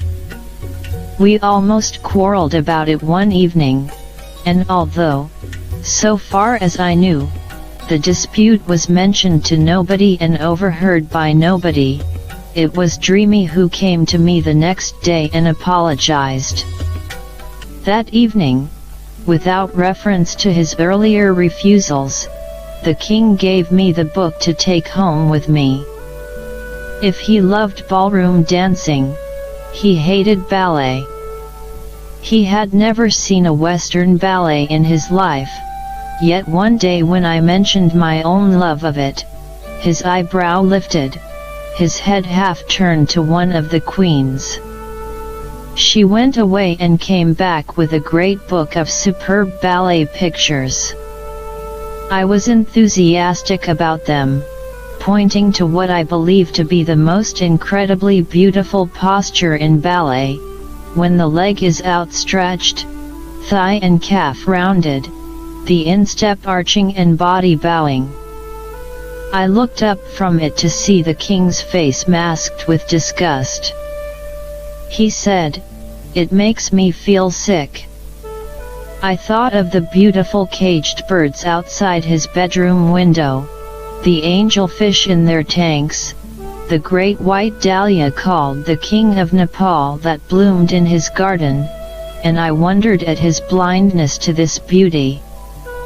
But in his dislikes he was almost fanatical. His passion for cleanliness was feverish. He plucked his own eyebrows, manicured his own fingernails, and bathed with a regularity unusual even in the East. His dual vision of the West, alternating between his adulation of its material achievements and his distaste for its habits, was obvious in his bathrooms. There, on shelves, were little colored regiments of toothbrushes, shining armories of the latest dental instruments. He used them daily. "I will not," he said, "have teeth like an Englishman." Except for dancing, he had no liking for Western music, and though we played those records again and again, I never once heard him hum their melodies. In the sunlit patches of happiness that occasionally broke through his clouded melancholy, no more explained than the sadness itself, he would suddenly break away from me as we walked in the garden, and begin to hum a rag. A rag is simply a theme in Indian music, and to be appreciated it must be considered in relation to the Indian's attitude toward music. "We Europeans," they say, "are nervous, hysterical people because we play and listen to the wrong kind of music at the wrong time of the day or year. We will listen," they say, "to a brass band early in the morning. The rags of Indian music are all composed for a fixed time of the day and for a mood suitable to that time, and no Indian would play or listen to a morning rag in the evening, a winter rag in the summer." Emotionally, it is the most civilized approach to music that I have experienced. Much of the Bang's admiration for Western products was centered on things German. I do not believe he had ever met a German, and he certainly could not speak the language. He knew nothing of Goethe and Heine, and he would undoubtedly have considered a Beethoven piano concerto a less adequate accompaniment to his mood than one of his own subtle rags. He respected Germany for what he believed to be its industrial efficiency, particularly in its photographic equipment, of which he had a great deal. He also liked German dogs, particularly Alsatians. Though there were only yellow pie dogs outside the palace in Kathmandu, inside there were purebreds with fine pedigrees. They were not, however, as free. The king imposed his own imprisonment upon them and harshly demanded obedience from them. They were not allowed to wander in the gardens but were kept leashed to their kennels, and so they quickly wasted and died. When dead they were buried in the garden, beneath the trees or among the rose beds, each grave with its tiny headstone lovingly inscribed. With the death of one high-born animal another was bought, just as noble in lineage, and dispatched to Nepal from Germany, from England, or America. This, too, soon joined its predecessors in the garden graveyard. The queens and princesses all owned snub-nosed and moistly sad Pekingese, with English names like William, and Moon, and Diamond. Trapped in the hot, airless rooms of the palace, unable to scamper in the garden, they were killed by kindness and regretfully buried. The king's favorite among his dogs while I was there was not one of his great Alsatians, but an ugly affectionate little mongrel he called Lucky. It wore about its neck a golden chain bearing the Nayratna, the 9 lucky gems of Hindu belief: diamond, pearl, emerald, ruby, sapphire, topaz, agate, lapis lazuli, and coral. Despite this protection, I do not think poor Lucky lived long either. May came, and the scent of yellow and white jasmine pervaded the garden. The crimson roses hung in the dusk like tiny lanterns, and the king and I began to spend more time alone together. Sometimes he would sit by me silently on the swing hammock, holding my hand and watching me. He still marveled at my presence there, the fact that the Ranas permitted it. He liked me to talk about Europe, and when I told him of the Indian princes I had seen on the Riviera, he ordered an atlas to be brought and opened it upon our knees, his finger following mine along the Mediterranean coastline from Rapallo to Cannes. He repeated each name after me, wistfully, until I caught his fingers suddenly in mine and exclaimed, "One day we'll go there." "One day," he said, "when I am free." It was the first time we had spoken of freedom. We were very close to each other that day, sharing many thoughts and many emotions unexpressed. Yet he was then and continued to be the enigma, wonderful, beautiful, sad, his perfumed, as always, by the fragrant supri he kept on his tongue. He was the Maharajadhiraja, King of Kings. The aura about him was almost tangible, a vibration in the atmosphere that seemed to precede him and announce his coming before he could be seen or heard. To me it was not always a pleasant feeling, a tightening of apprehensive muscle and bone in the back, a tension that remained with me all the time I was in his presence and relaxed hours later only, when I had returned to Tribhuvan and was alone. And then I would be flooded by a great and peaceful happiness. I think he was aware of this effect on me and consciously encouraged it, not in an appreciation of its theatrical aspect but in respectful observation of his position as the God-King. One evening I waited long for him in the garden, queens and princesses long since gone, and the darkness moving in shadows beyond the hanging lamps. When the king came, he came slowly, from far off, walking down the avenue of the trees, in that rhythmic stride, tall and slender in white Nepalese shirt and jodhpurs, a dark astrakhan cap over his brows. As he came closer I saw, in the center of his forehead, a large biscuit-colored wafer. I stared at it as he stood silently before me. He smiled. "You wonder what it is? I have been to say my pujas, and the Brahmin placed it there." "It looks like a pancake," I said foolishly. "Then let us wash off the pancake and dance," he said, suddenly boyish. Other incidents brought us closer together and demonstrated our intimacy far more graphically than words could do. As I sat in the garden one day with the princesses, a scorpion walked jerkily from the flower bed, its tail held over its head like an umbrella. The princesses ran from it in a quick rustle of silk, but I took off my high-heeled shoe and pursued the insect into a drain, killing it there. I was trying to replace the shoe, standing on one leg and staggering a little, when the king came. He said nothing, but he knelt on the flagstones beside me, took my foot in one hand and put my shoe on it. This would be a natural action in a Westerner, and for that unremarkable.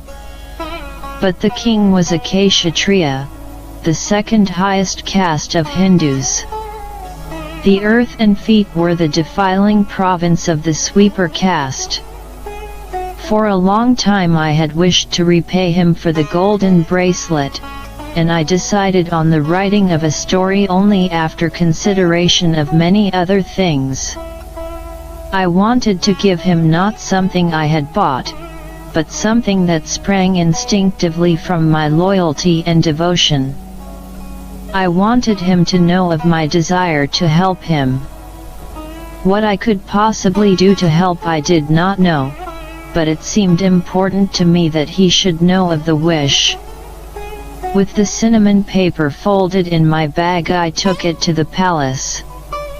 I gave him treatment in his emerald green bathroom on the ground floor of the happy cottage, close to the hall where the hat stand stood with its caps and raincoats. It was a beautiful room, cool and perfumed by great vases of flowers. The king sat on the divan in his bottle green dressing gown, his eyes half closed, inhaling from the cigarette in his clenched fist, and deeply content. "I have brought you a present, Your Majesty." He looked up in pleasure. "What is it?" I said that first I must prepare the room. I turned off all the lamps except that by the divan, and this I darkened by throwing my scarf across it. I opened the window and saw, beyond it, the blue shadows of the garden and the high sky. The night was very quiet. When all was ready, I began the story. It is called The Young King and the Golden Bracelet. Once in a far, far mountain country called Lupin, there was a beautiful king, the handsome warrior Anavubert. For all his life he had been imprisoned in his palace by a great serpent, and his heart was heavy. To him one day came a woman from across the mountains, and her name was Akire.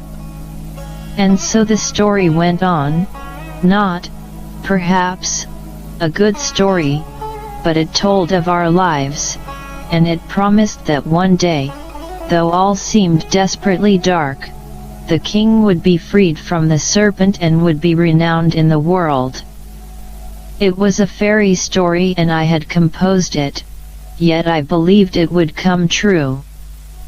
Soon after I gave the king this story, I made my first positive attempt to help him.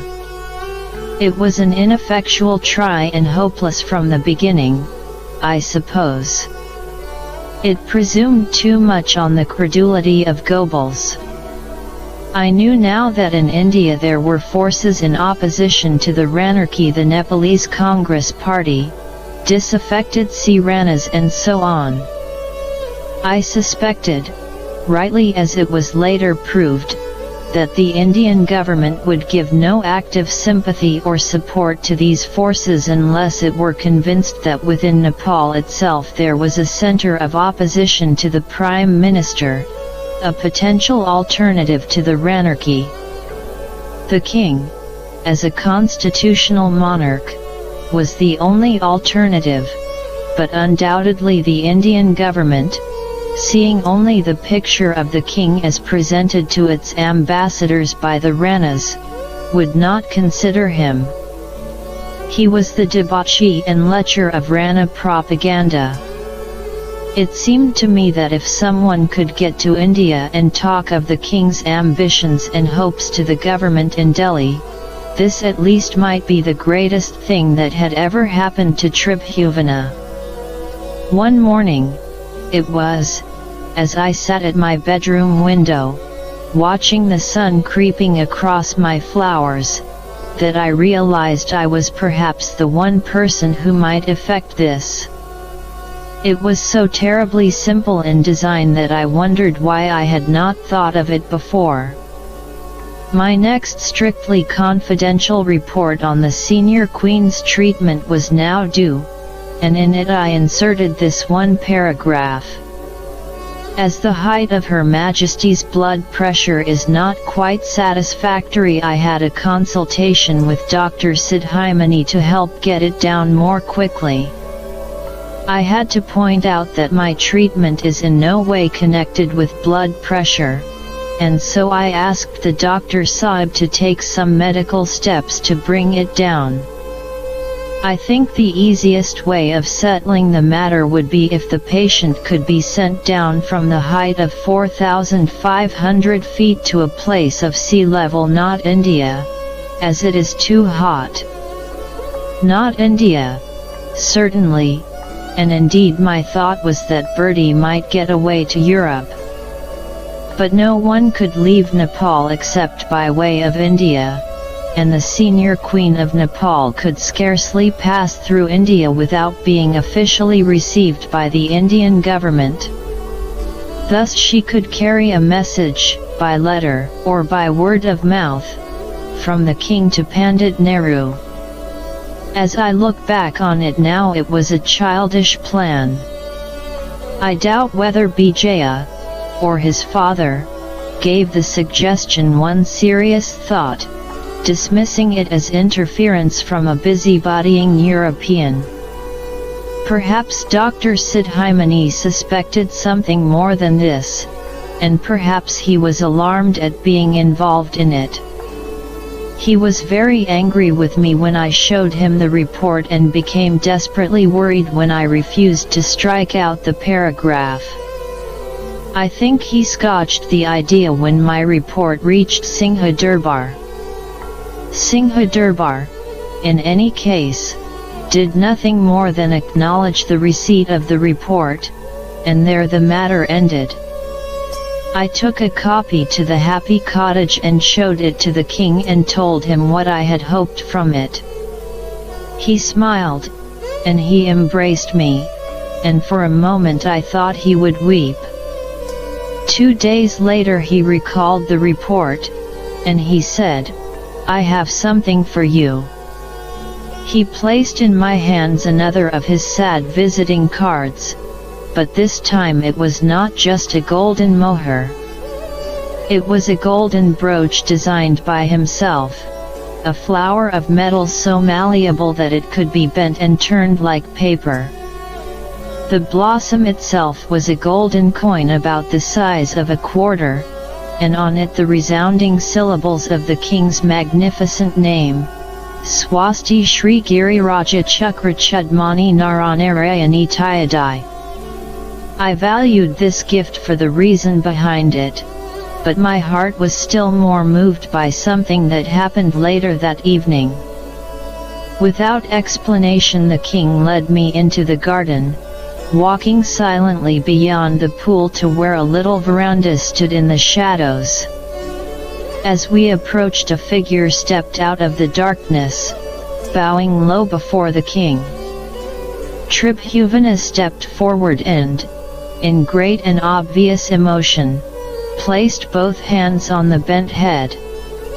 He turned to me and with great pride said, "This is my crown prince, this is my son Mahendra." Mahendra was a young man with none of his father's beauty. He was small and slender, with great reflective eyes, and he was dressed simply in Nepalese clothes of homespun. He looked at me for a moment, put his hands together as I namaskared him, and then turned his eyes back to his father's face. Tribhuvan put one arm about his son's shoulders and one about mine and tightened them affectionately. "And this," he said, "is my clever Erika who is trying to help us." I do not think any more than those few words were said. Mahendra left almost immediately, a slight figure slipping away into the trees, as the king and I walked silently back to the palace. But I knew why the meeting had been arranged, and my heart was full of love. I had been accepted. Sardar Narendra Mani Dixit. I was a member of the Prime Minister's staff, a personal private secretary. He worked in the Foreign Office, which stood on the edge of the Maidan close to Singha Durbar. It was a 2-story building, whitewashed, red-tiled and ugly. A pathway led to it across a lawn. In the bare anteroom a row of clerks sat at long tables, their white legs crossed, their pens scribbling rustily on great sheets of cinnamon paper. The floor was earth, studded with smooth cobbles. On benches facing these industrious clerks waited those who desired the permits and the chits without which it seemed impossible to move in Nepal: Gurkhas, Sherpas, Nwars, Hindus, and often Tibetan pilgrims, their smooth, stroke-eyed faces bland above their magenta robes. Beyond the anteroom was a veranda overlooking an impoverished garden, and a flight of steps went upward to another gallery off which Sardar Dixit had his office, a large, plain room, barred with dusty sunlight from its one, closed window. There the Sardar sat daily at his huge desk. He was a thin, ascetic man who invariably wore Nepalese clothes. Yet, even in these, his smooth features, his diffident manners and precise speech made him seem very much like an English civil servant. I believe he himself was aware of the likeness and subtly encouraged it. I went to see him, I suppose, about once every fortnight, sometimes on business, but more often because I enjoyed his company. He was a man of wide culture and he had spent some time in England and America. He fitted this experience into his knowledge of his own country's affairs with a shoulder-shrugging cynicism. We talked of the things that mutually interested us: music, painting, literature. He seemed to like me, but it was obvious that, politically, he considered me a naive and innocent child. When men underestimate a woman's intelligence they promptly make fools of themselves, and the Sardar was no exception. I knew that he must be submitting reports of our conversations to the Maharaja, so I saw to it that the general impression of me at Singha Durbar was maintained. I would call on him, sit in the chair before his desk, and cry, "Sardar Sahib, for heaven's sake talk to me. I get so bored in that stifling place." And he would smile knowingly, his hands gently rearranging the papers on his desk. I was talking to him one day and moved from my chair to his desk, to stub out a cigarette. There was a letter lying before him, embossed with a great coat of arms. My eye fell on it casually, but he caught the glance and picked up the letter. With an impulsive burst of confidence he said, "Do you see this, Miss Erika? This is a letter to the king from abroad. He'll never see it." He let it fall to the desk and smiled at it. "Why on earth not?" I asked, ever the simple one. He shook his head slowly. "No letters go to the king. They come to my office, and they go on to His Highness the Prime Minister." Then suddenly he seemed aware of what he had said, and he looked at me sharply. "Repeat that to no one, Miss Erika." I shrugged my shoulders. But that evening when I went to the palace I told the story indignantly to the king. "So," he said, without emotion, and then patted my hand. "What did you expect, Erika? That a king should read his own letters?" "Yes," he said, his expression suddenly defenseless. Then his mood brightened. "Tomorrow I have something new for you. We shall go to the cinema." His only entertainment within Narayan Hidi Durbar was his cinema. Perhaps it was not only entertainment to him but was, like his mail-order catalogs, a window on the world outside, however distorted its view. The cinema stood outside the walls of the Happy Cottage, a square, white, columned entrance, a clean pediment holding a golden sun, neatly tailored shrubs growing on the lawn before it. When I came the next evening I found that all the sentries who normally stood at the gates were now drawn up outside the cinema, and on the steps the king was waiting. He came down to greet me, smiling, with both hands outstretched, and he seized mine, making it impossible for me to namaskar. He linked his arm through mine and led me quickly toward the cinema. He was as excited as a boy, and he touched his tie, a beige one which I asked mother to send me from Simla after I saw that painted American horror. "You see," he said, "this is a special occasion and I am wearing your tie," and I matched my suit to it. The foyer blazed with rich, perfumed flowers. Otherwise it was as neat and as impersonal as any Western cinema. The queens and princesses were like flowers themselves, in brilliant saris, their ears and hair glittering with diamonds. We waited there for the king's sons, and they came at last with their Rana wives, beautiful women, pale faces still paler with powder, their saris shimmering with gold and silver thread and with winking sequins, their hair rich and lustrous. Mahendra came first, still in simple homespun, bowing low before his father, his hands together, thumbs touching his lips. As he had done before, the king placed his hands gently on the young man's head, with an expression of sad affection. When Mahendra arose he smiled at me, and in the smile alone, fresh and sincere, was an acknowledgement that we had met before and that he remembered the meeting with pleasure.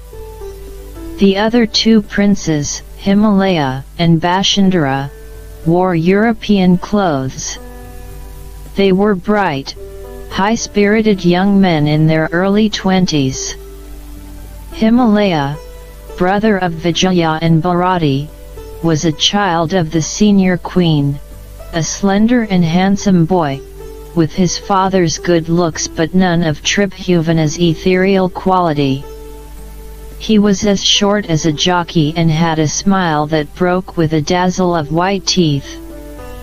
Basunara, youngest of all, was like Nalini and had her resemblance to their mother, the junior queen.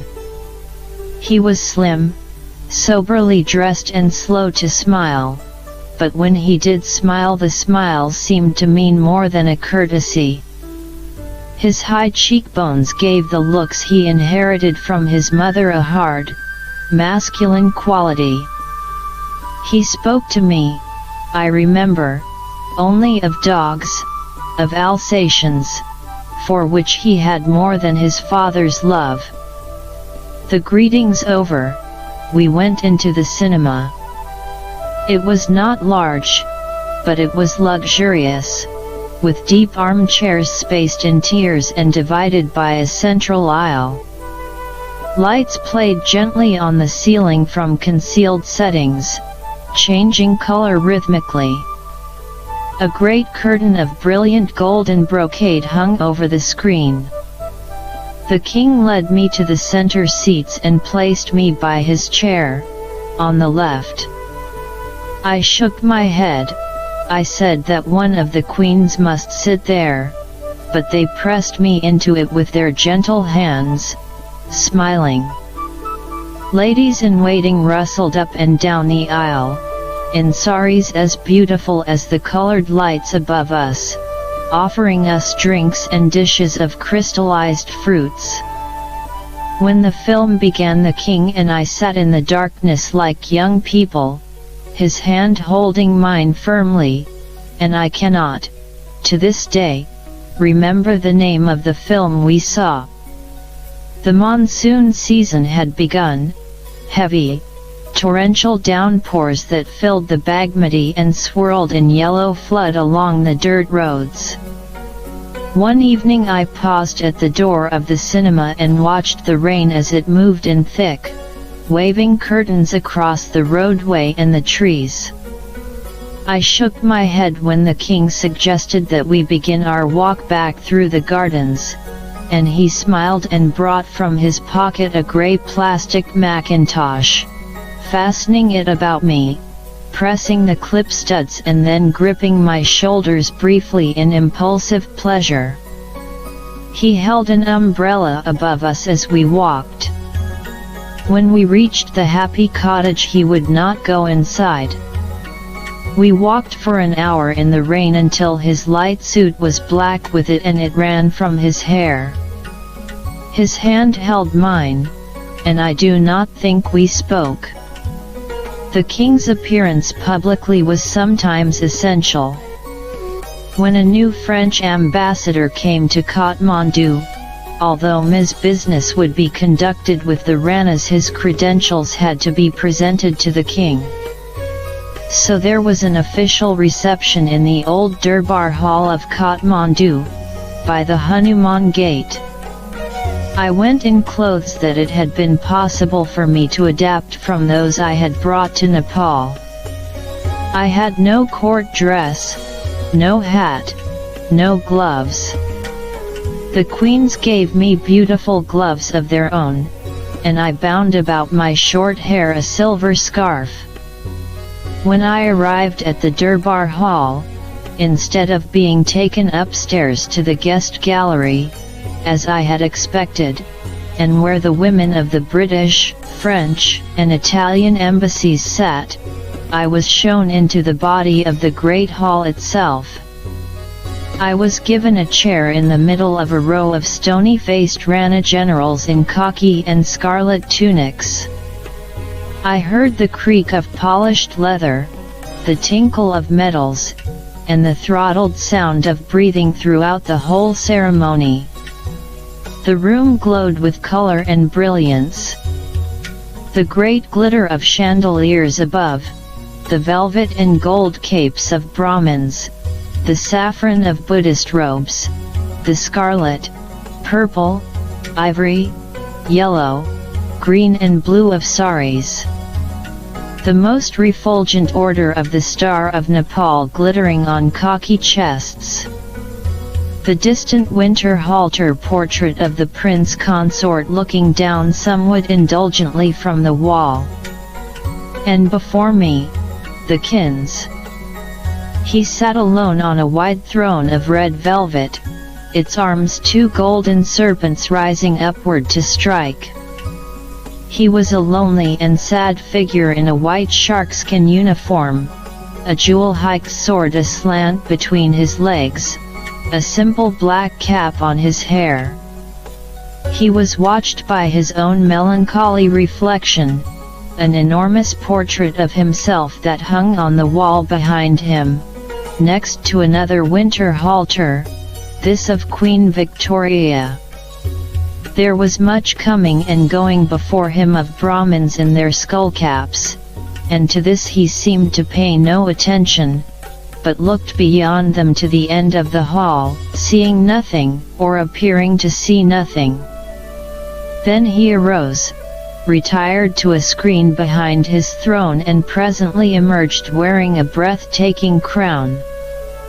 This was a skullcap of gold that covered all his splendid hair, encrusted with so many diamonds and emeralds that the gold itself was almost obscured. About its rim hung a fringe of more emeralds, great dewdrops of brilliant green the size of a man's thumb. In the center of the cap glowed a blood-red ruby. Rising from the top and weeping backward in a perfect arc was the snow-white plume of a bird of paradise. This was the great crown of the kings of Nepal, and apparently so that there might not be any misunderstanding, the Prime Minister was wearing one exactly like it. He took his seat, brushed his hooped mustache, and the Durbar began. Monsieur Lévy, representative of the Republic of France, came to the steps of the throne, flanked by Brahmins and Rana generals, and the king descended a step or two to meet him. A handkerchief was handed to the king and he sprinkled it with pan to sweeten Monsieur Lévy's breath. The king spoke tonelessly in Nepali, and his words were translated. The ambassador's courteous reply was translated into Nepali. He bowed and retired. The tradition that the King of Nepal should not be defiled by direct contact with a foreigner had been observed, and what the ambassador thought of this sad, pale figure whom he had met for the first, and possibly the last, time I do not know.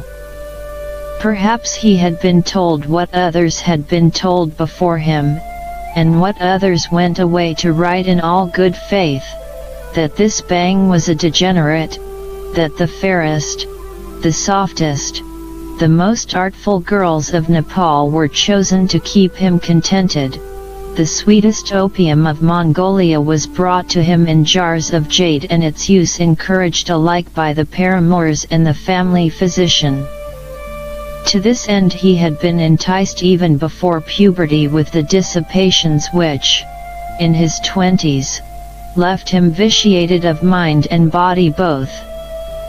When the Durbar was over, at 4 in the afternoon, the king left for Narayan Hiti, an escort of scarlet and green lancers clattering before and behind him, and I followed him rapidly in my car. I had begged him to stay in that white sharkskin uniform at least until I arrived, and when I reached the happy cottage he was waiting for me on his portico. He sat erect on his chair, smiling, his head firm above the stiff collar of the tunic, his hands loosely holding the golden sword. He looked magnificent. He was relaxed now, after the tension and the mockery of the afternoon, listening tolerantly as I chattered. I reminded him of one woman in the French entourage who had come to the Durbar as if to shop in the market, in a cotton afternoon frock, with no hat, no gloves, and no stockings. I imitated her approach to the throne. She bobbed up and down like a lamb. I said, "What can you expect?" He shrugged his shoulders. The shrug and the question summarized his opinion of Western women. His soft voice always hardened when he spoke of them, although he had met none of the British women in Kathmandu and had no knowledge of them, except a suspicion that they must all have bad teeth. I asked him why he had not worn that incredible crown all through the ceremony. He said nothing. He half turned his head toward the door behind him, brought his hands together in a scarcely audible clap. There was the rustling movement of a sari, a bowing figure, and the gentlest of whispers from the king. The lady-in-waiting returned with a great wooden box like a bassoon case. He took from it that magnificent crown, and the sun struck it dazzlingly. The fringe of emeralds tinkled, and the ruby in the center seemed to burn. He passed his fingers softly through the white plume and then said, "Make your fist, Erika, so." He held up his own hand before him, fist clenched. I imitated it with my own hand, and he rested the crown upon it. The weight bore down my arm which, because of my work, is stronger than the average woman's, and the crown nearly rolled upon the floor. He caught it and returned it to its case. "You see," he said, and he smiled that melancholy smile. "The crown of Nepal is not light after all. But why should Goebbels have one like it?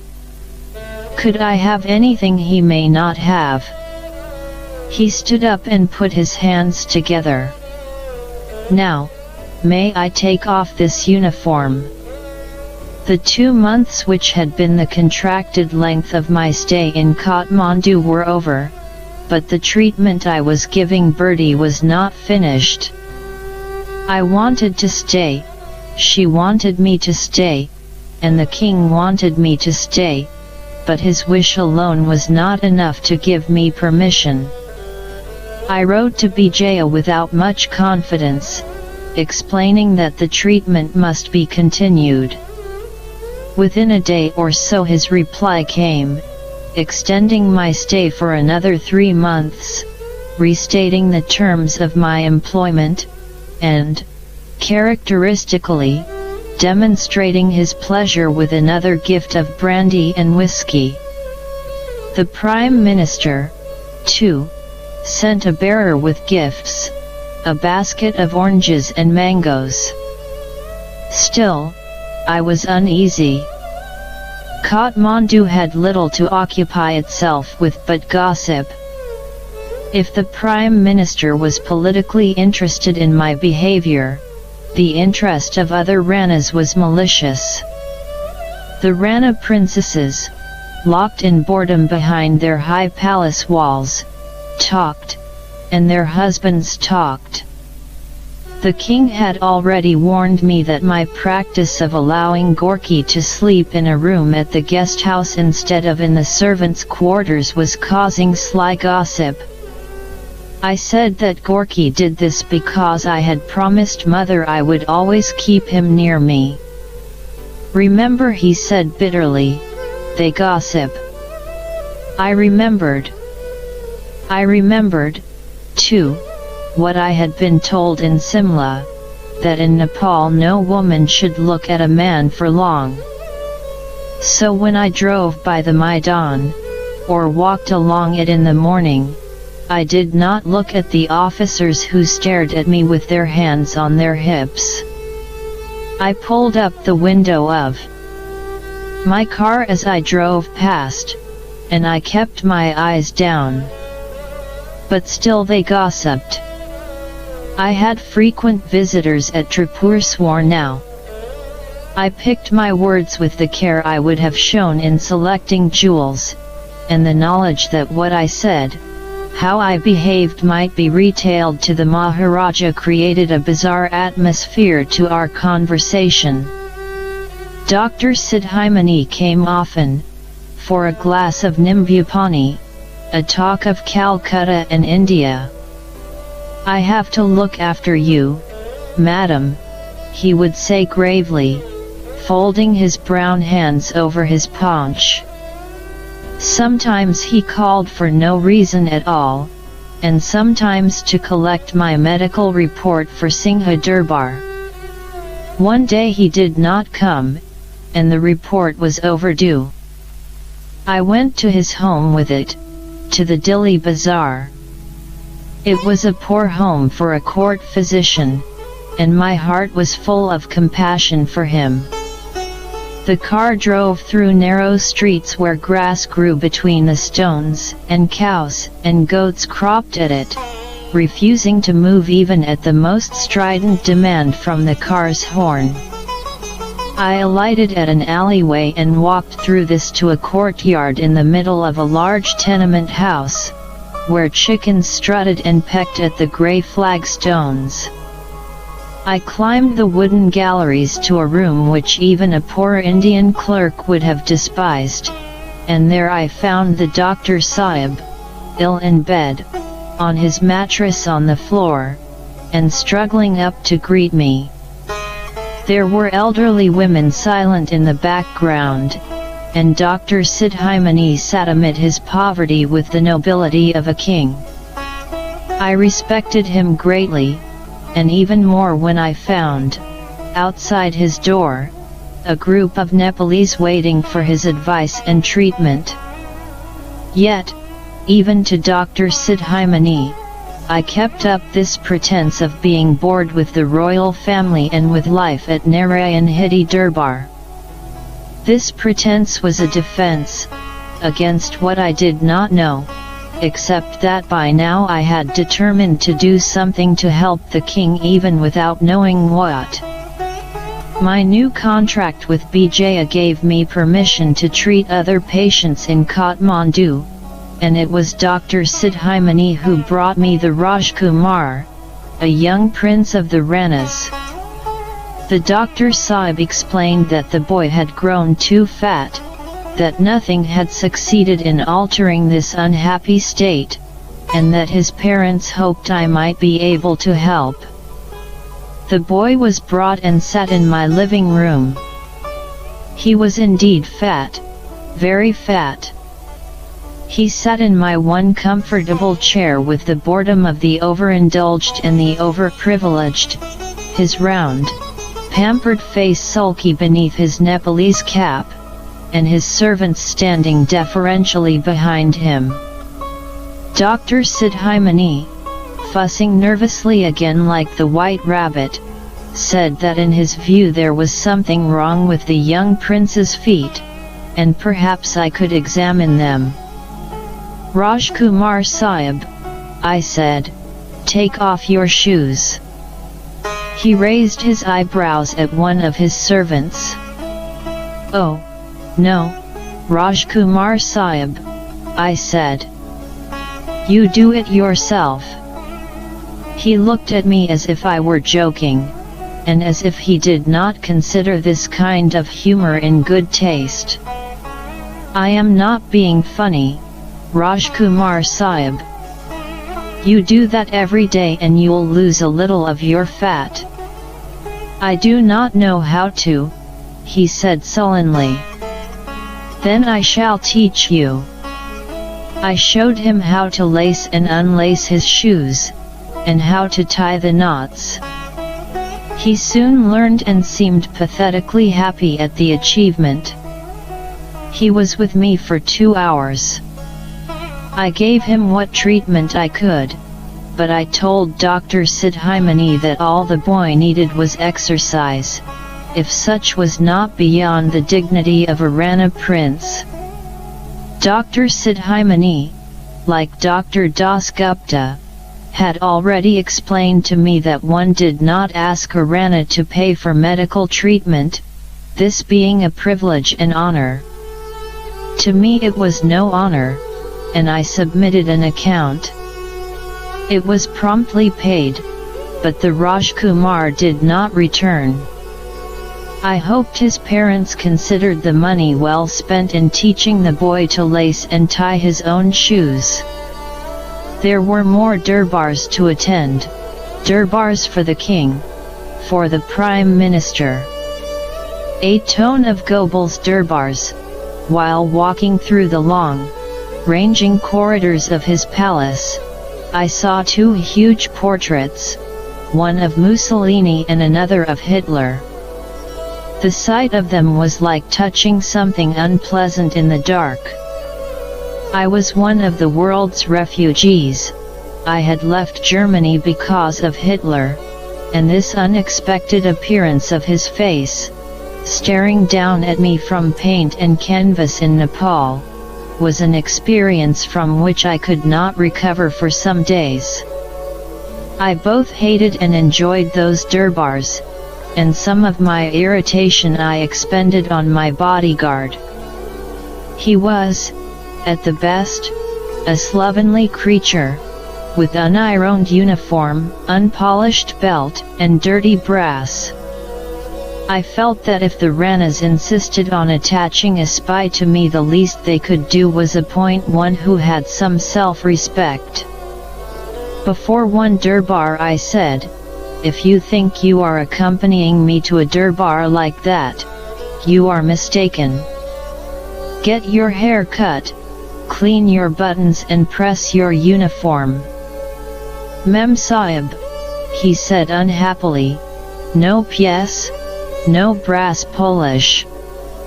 So I gave him his pennies, and for once his brass shone as a soldier's should, and I hoped the Ranas noticed the improvement in their creature. It was after one of his durbars that the king was angry with me, for the first and only time, and even then it was an anger suppressed rather than demonstrated. This time I sat not in the great hall but in the guest gallery, and because Bijaya was beside me I spoke to him. When I went to the palace that evening the king's face was clouded, his voice thickened by distrust. "You were talking to Bijaya. What were you talking about? What were you telling him?" I said, "Your Majesty, how could you possibly see what I was doing? You never once looked to the gallery. I know what you were doing. I know what jewels you wore, what clothes." And he told me. "Why were you talking to Bijaya?" "It was nothing. It was just small talk." It was a long time before I could convince him that my conversation with Bijaya had been harmless. The incident revealed to me, if I were not already aware of it, how close to the surface of his emotions was his doubt. For a day or so he spent less time with me, as if he were intentionally punishing me, and the hours I spent at the happy cottage were passed with Nalini and Vijaya and Bharati. We sang German lieder, we went through our German lessons. We played hide and seek, and even this harmless, childish pastime had its own unhappy overtone. Vijaya and Bharati were waiting for me by the pool, without Nalini, and I suggested that we surprise her and hide from her in the bushes. We hid, and we watched her come out of the palace at last. She stood by the sundial, looking across the garden, and when she did not see us, as she expected, the smile died on her face, replaced by a frown that was at first puzzled and then strangely frightened. She called our names softly, and then loudly, and she began to run aimlessly. Her terror was so real, her belief that she had been deserted by her sisters so acute, that I never played the game again.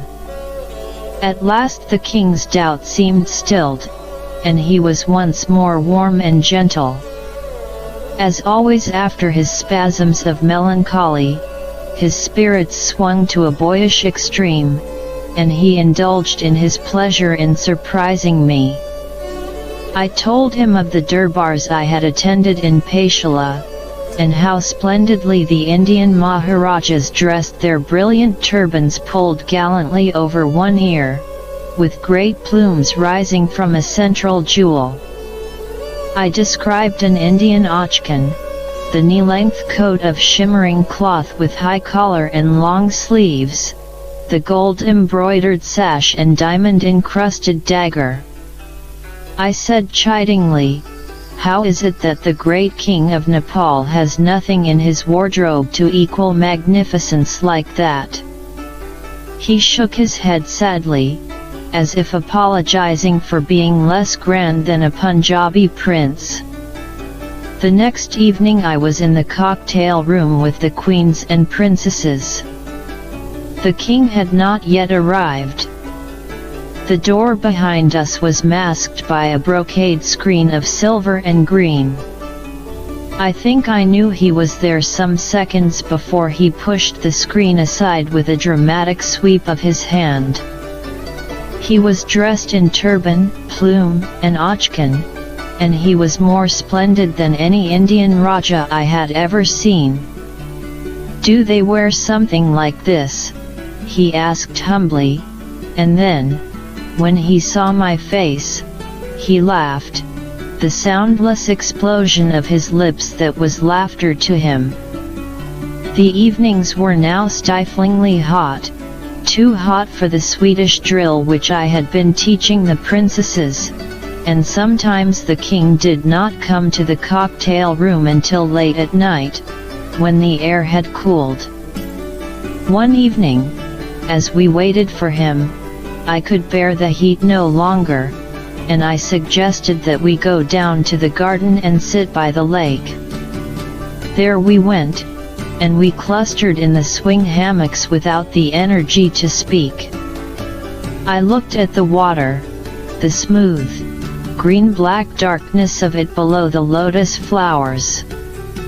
The moon was high and full, reflected on the water in one perfect image below which the goldfish were motionless. On the far side of the water was the tiny rowboat in which the princesses and I sometimes amused ourselves, and this was poised on their upended reflection. Suddenly I said, "I am going to swim." Before queens or princesses could protest, I had taken off my dress, my shoes, and my stockings, and had dived into the lake in my underclothes. The dive broke the mirror-smooth water, rocked the boat, set the lotus leaves dancing and the goldfish arrowing away into the shadows. I drifted on my back, looking upward to the serene sky, while I heard the excited, chittering voices of the queens and princesses. They moved along the edge of the lake, calling to me in soft alarm, and then they began to run, actually run, to the palace. They returned soon with towels, with new stockings, with new underclothes, and looked so unhappy, standing there at the edge, that I swam to them and climbed out. They were shocked that I should think of plunging into such filthy water, though to me it looked as clean and pure as a crystal bowl. The next evening the king silently handed me a present and watched me open it, his face bland and expressionless. It was a red and green bathing suit. All of them, king, queens and princesses, seemed anxious to please me, with that moving intensity you sometimes see in children. In a corner of the royal gardens I once saw wild orchids growing like vines, the blossoms two great sprays of pink, white, and mauve. I called to the king and to the queens to admire their beauty with me. The next evening each queen wore one of these orchids in her hair. Their enthusiasm, however modest, could be fired by my most casual suggestion, and their excitement gave it a significance far beyond its importance. The making of an eggnog, for example, became the focal point of one whole evening.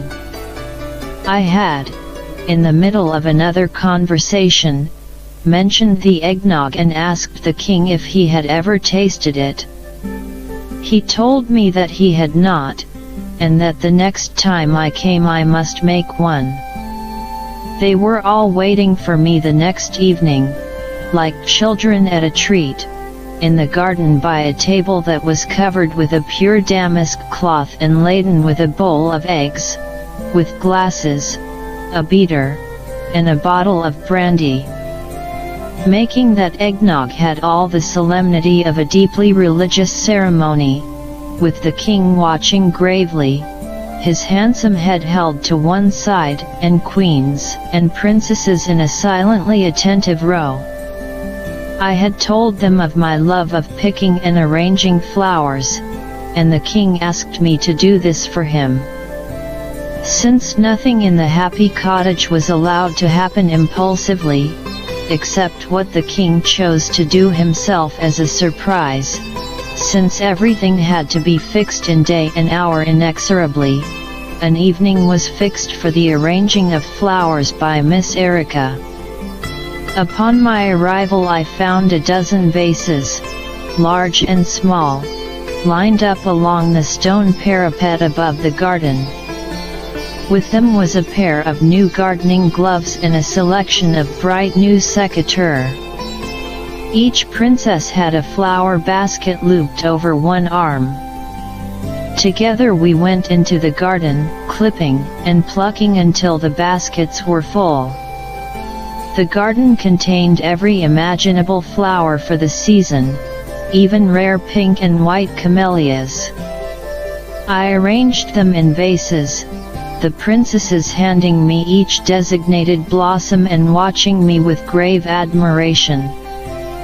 For the king's bedroom I prepared a great cut glass vase of roses, a towering tree of color, 20, 30 or 40 roses, each of a gentle, differing shade. When he had seen it he came to me, put his hands together, and bent over them. Now the king and I would be alone together for 6 or 7 hours, and since time is not absolute but is shortened or lengthened by what one does with it, these hours passed like minutes. We walked in the gardens, hand in hand, and we sat alone in his tea pavilion. The nights were hot, the air still and the moonlight sometimes so bright that the flowers scarcely closed. Each evening the king chose some different route through the gardens, paths that twisted and idled among the trees, circling banks of milk-white camellias.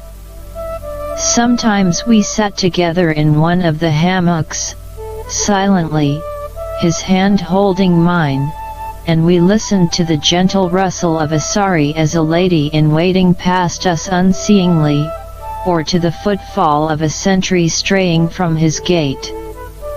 When we went to the pavilion he unlocked the door with his golden key, locking it again once we were inside. It was so beautiful there, the green moonlight corning through the windows. Before he would sit, the king stood by the door or by a window, silently for many seconds, his head inclined, listening. Then he turned and smiled and said, "Nobody knows we are here," like a boy playing truant. We heard only the distant, tinkling movement of water, a bird rustling in the leaves of the bushes outside. The king was very happy there, and we had much to talk about. Since the evening when I gave him the fairy story and my promise, I had again and again told him that I would think of some way of freeing him from the ranas. I think he was moved, not because he believed there was really anything I could do, but because he was grateful for my desire to help him. I suppose even a drowning man might be grateful for the sympathy of the non-swimmers watching him. I gave the king a handkerchief one day, a small linen square that had been mine since childhood, with my name embroidered in the corner. It was an impulse, and I said, "Please take it. If ever and whenever you need me, send it to me and I shall come. It doesn't matter where I am in the world, I shall come." He said, "I'll keep it, but I could never send it to you. You know I shall be able to send you nothing once you leave Kathmandu, for I can write no letters that the ranas will not read. I shall keep the handkerchief, but there is nothing you can do for me." At that time he was right, of course. I lived in a vacuum suspended above the earth. I was close to the king and his family, but to nothing else in Nepal. I knew nothing of the political undercurrents there or in India. I knew the king's bitterness and despair only. The more I thought of his sad position, the more feverish my emotions became. In a desperation that was as angry as his was resigned, I began to ask questions wherever I went. I do not know why the Ranas did not hear of this or do anything about it if they did. I asked the Nepalese I knew, the postmaster, my gardener and my cook, the shopkeepers in the bazaar, the photographers in the Judha Road, Dr. Sidhimani, and Dr. Das Gupta. I asked them all if they were happy under the Ranas, and I asked them what they thought of the king. They were all happy under the Ranas, of course, or said so, much too quickly for conviction. Gorky Ram, astute little man, was more successful, and in the evening, when he took off my shoes, he would tell me that he had heard this and that this man or that had said that the king should be a real king. I carried this news to the palace, but the king, instead of being pleased, as I had naively expected, looked alarmed. "Dearest Erika, do you really want to eat a poisoned cucumber?"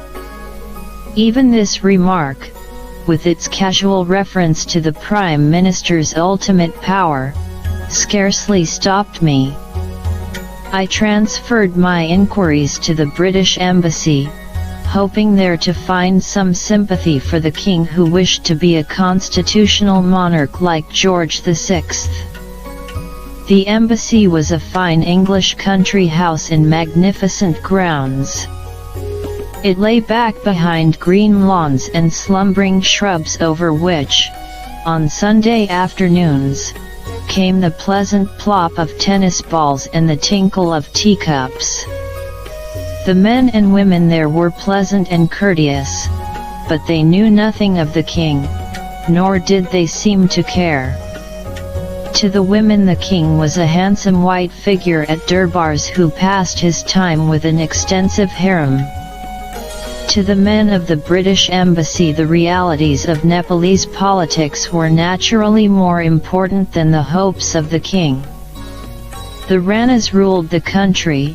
The Ranas had come to the aid of the British Raj during the Great Mutiny, and so long as they remained friendly to Britain, how they governed the country was unimportant. Or that is how it seemed to me. I think I lost hope of ever enlisting any sympathy for the king among the British when I called, one day, and asked one of the embassy women if she would like to drive with me to Pashupatinath. I will admit that I wished her to come only so that I might talk to her about the king. "Pashupatinath," she said. "No, I don't think so, if you don't mind. Rather a smelly place, isn't it?"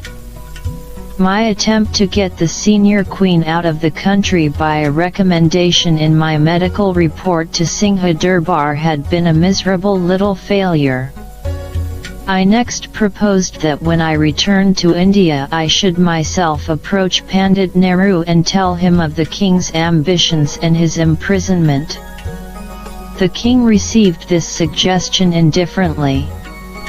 Perhaps the old doubts came back momentarily, or perhaps he saw, as I did not see in my enthusiasm then, that it was highly unlikely that an insignificant physiotherapist from Simla would ever reach the Panditji or have her story believed by him if she did. But the idea that I should myself take some positive action was a seed that began to germinate rapidly.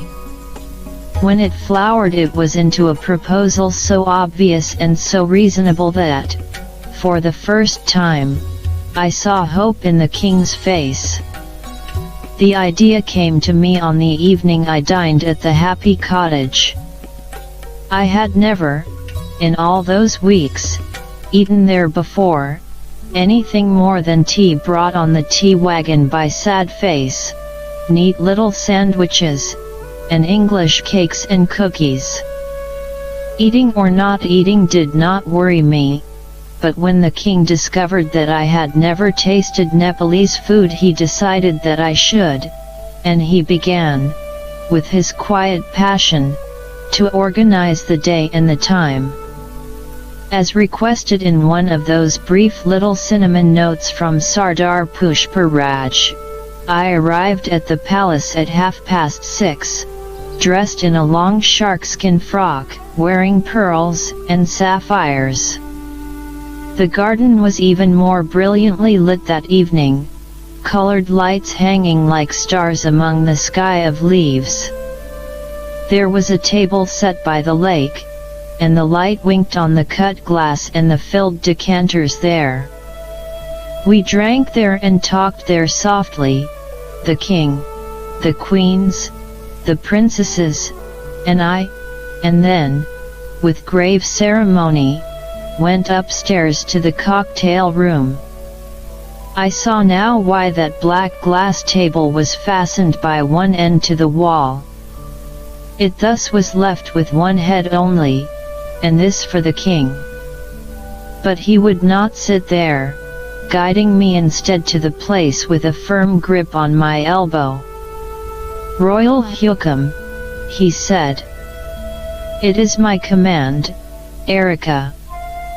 The glass of the table was hidden beneath a cloth made of fresh flowers, flowers of every imaginable color, petal upon petal cunningly arranged.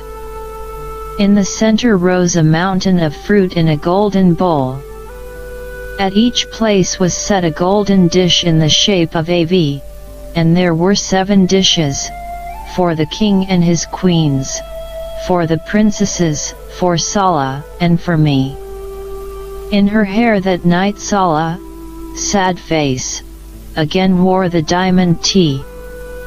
The dinner was served by ladies in waiting, by Muffle and Ball and Winey, their dark, round faces dimpling with pleasure as they moved swiftly and silently behind us. The curries were Nepalese, hotter than any I had ever eaten in India, and when they were finished pan was brought to cleanse our tongues and breath. I was familiar enough with pan in India, parings of lime and areca wrapped in a fragment of betel leaf. But this was pan I had never seen before, a green fresh leaf smeared with lime, folded into an envelope of the thinnest gold or silver leaf. A Maharaja of India, I knew, took his pan wrapped in silver. The king of Nepal had his folded in gold, and it was golden pan I was given that night, and it was so thin that it dissolved fragrantly in my mouth. We danced into the quiet, suspended hours of early morning, until the king put his hands gently together and said, "May I go now, please?" He walked down the staircase with me to the hall, something he did rarely, and when we were alone there for a moment I told him what I intended to do. "I am going to ask Surjit Singh to help you." Sardar Surjit Singh Majithia was the Indian ambassador to Nepal, a Sikh, a kinsman of the Maharaja of Paichala, and a member of a great and wealthy family. The Sikhs are the warriors and the rich-hearted troubadour of northern India, men of action, gallantry, and courage to whom simple justice and honor are the basic essentials of human behavior. I have never met a Sikh whom I have not respected and admired, and of them all I have the greatest affection for Surjit. I had met him at the Paichala Palace in the months following the end of the war, but when I went to Kathmandu I had no idea that he was ambassador there. Nor did I at first recognize him. I called at the Indian embassy shortly after my arrival in Nepal, thinking it a courtesy to make myself known. In 1949 the embassy lay southward of the city, a white house behind a screen of trees. It was a serene and friendly building with arching corridors, high windows, and cool rooms in which the ceiling fans whispered continuously. Surjit's office was on the first floor, green-shaded and with an enormous desk behind which he was sitting that day of my first call. He arose to greet me, and I saw only the turban and the curled beard of his face. I bowed. Sat Shri Akal. God alone is truth, I said in the traditional Sikh greeting. He came from behind the desk, put his hands on his hips, and inclined his head quizzically.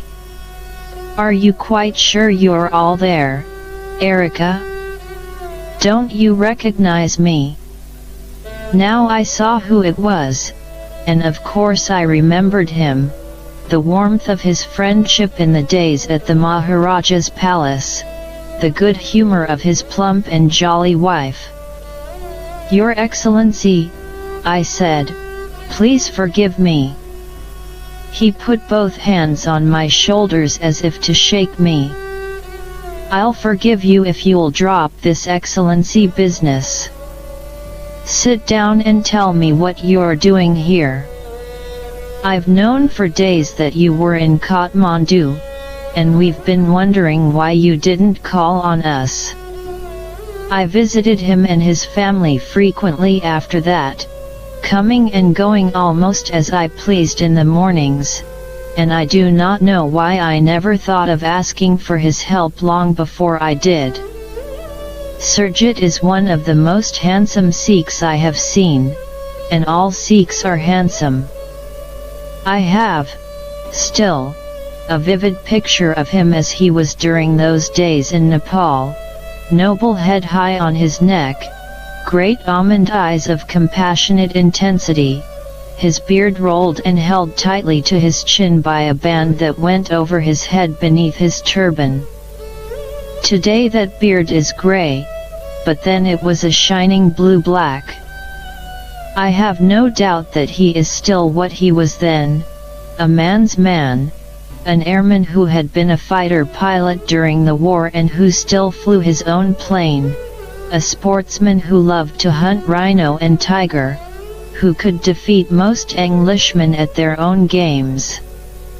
He liked to drive fast cars, to ride fast horses, to be, so far as the modern world permitted, the ideal Sikh of his ancestors. He was, as the Germans say, a man washed by all waters, and although he was knowledgeable in Western culture, he was at the same time a strong nationalist. I never saw him wear anything but the dress of the Sikhs, white khadi jodhpurs, a white shirt also of khadi and buttoned to the neck, immaculately folded turbans in pastel colors for ordinary occasions, but dazzlingly white on ceremonial days. He had a natural animal grace that has been unequaled in any man I have met, except the king. Children, Surjit's own or his nephews and nieces, seemed to fill the embassy, with an ayah rustling after them chidingly, watched with smiling good humor by the Sardarni Sahiba. They were refreshingly uninhibited little creatures, startlingly in contrast to the powdered young Ranas, to the porcelain-like Ketaki at the happy cottage. I would tell them stories and sing them songs that had been sung to me when I was a child. When one of them, a button-eyed little girl, refused to go to sleep as she had been told, I took her upon my knee and sang to her, "Schlaf, kind Lean, schlaf," until she slept. This was in Surjit's office, and he watched me gravely from behind the desk, leaning his head on one beautiful hand, finger against his cheek. When the ayah had taken the child away, Surjit bent down to an open drawer, and suddenly I heard my own voice singing again. He had recorded it all on tape, and he clapped his hands when he saw my face, laughing without restraint. He had a passionate interest in such electronic devices. He was a member of the Amateur Radio Club of India and had his own transmitting station in an upstairs room at the embassy, with VU7AF as its call signal. He showed it to me one day with great pride, explaining it in great detail, knowing that I did not understand a word but enjoying himself just the same. Proud of India's independence, of her emergence as a great nation, he entertained lavishly in Kathmandu, holding splendid tamashas on the lawns of the embassy at night. For these he recruited Nepalese peasant dancers in grotesque masks and tiaras of flaming feathers, drums, tabors, cymbals, and bagpipes.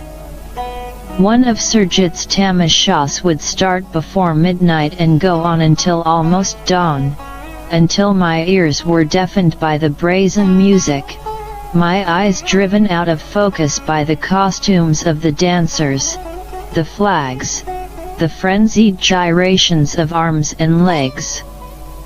It seemed to me that there were always too many clowns. Since to a Nepalese there is nothing funnier than a European hat, the performance of each clown consisted of little more than parading in as many Western hats as possible. Now that I think of it, perhaps it was these tamashas that prevented me from appealing to Surjit earlier than I did. He invited the members of the British Embassy, of course, but his guests were principally Ranas and their wives.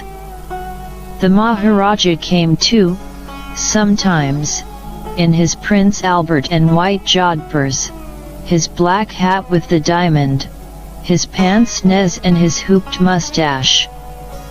Surjit greeted all the Ranas with warm friendliness, and, although I admired and respected him, perhaps I thought of him as just another man who saw Nepal and the king through the highly particular lenses of the Prime Minister's pince-nez.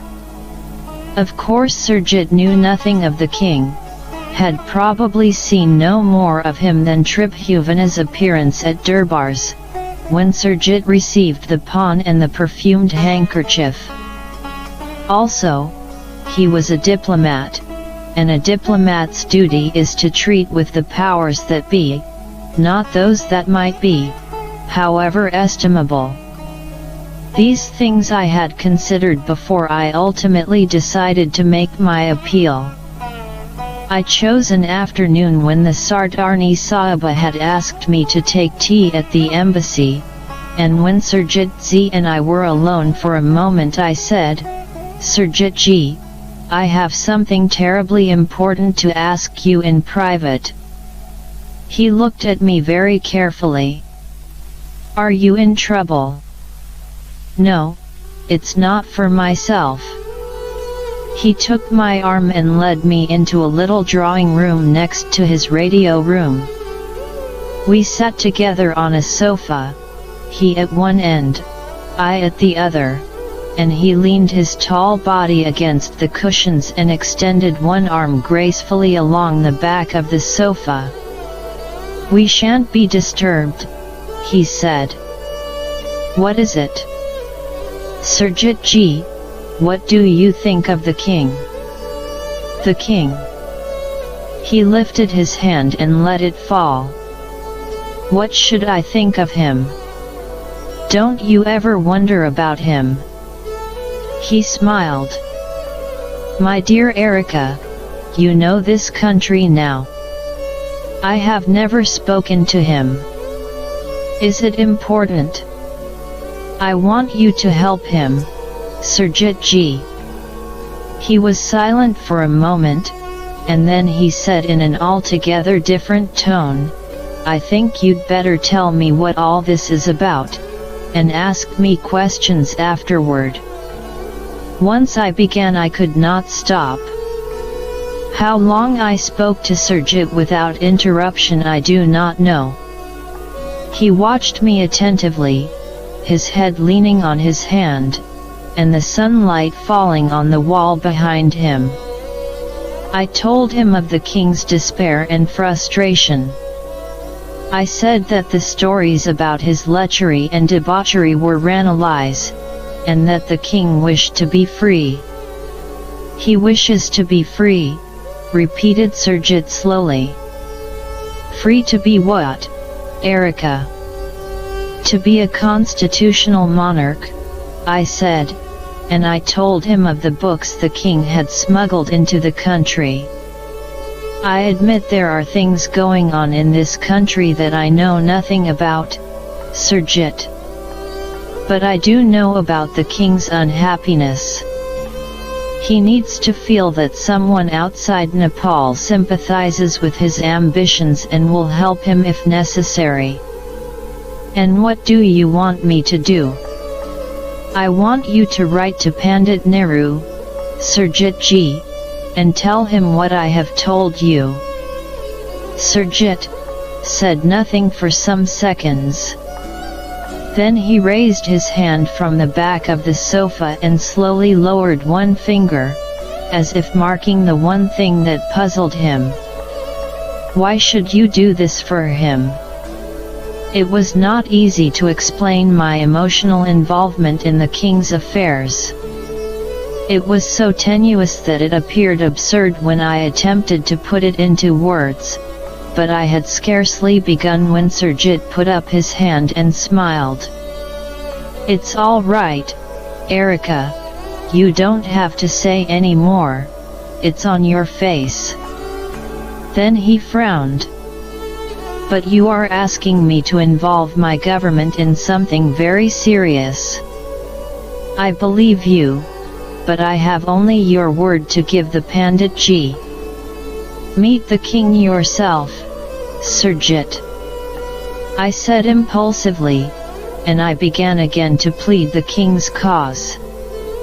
All the emotions, the desires, the tension I had felt in the happy cottage were released. "Surjit, you must meet him." I do not believe he was listening to me now. He was frowningly preoccupied with his own thoughts, tracing his finger along the back of the sofa. He was no fool. He probably knew more of the nature of the Ranarchy than I could ever learn, and, as the representative of India, he was more concerned with Nepal's political future than I imagined. But I had brought him an unfamiliar portrait of the king, and I believe that until then neither Surjit nor India had considered the king as a potential political force. I cared neither one way nor the other for the politics of Nepal. I wanted only the king's happiness. He put his hands together at last and clenched them, looking up at me as if he had resolved the doubts in his mind. "I must meet him," he echoed. "But how?" "Surjit ji, I will think of a way somehow." "But will you promise to talk to him?" "I promise, Erika, but I can promise only to meet him. I cannot promise to take any official steps." When I took this news to the king, he embraced me, holding me so tightly in his arms that I could hear his heartbeat. All the bitterness and frustration of his life seemed to explode in that one spasm of joy.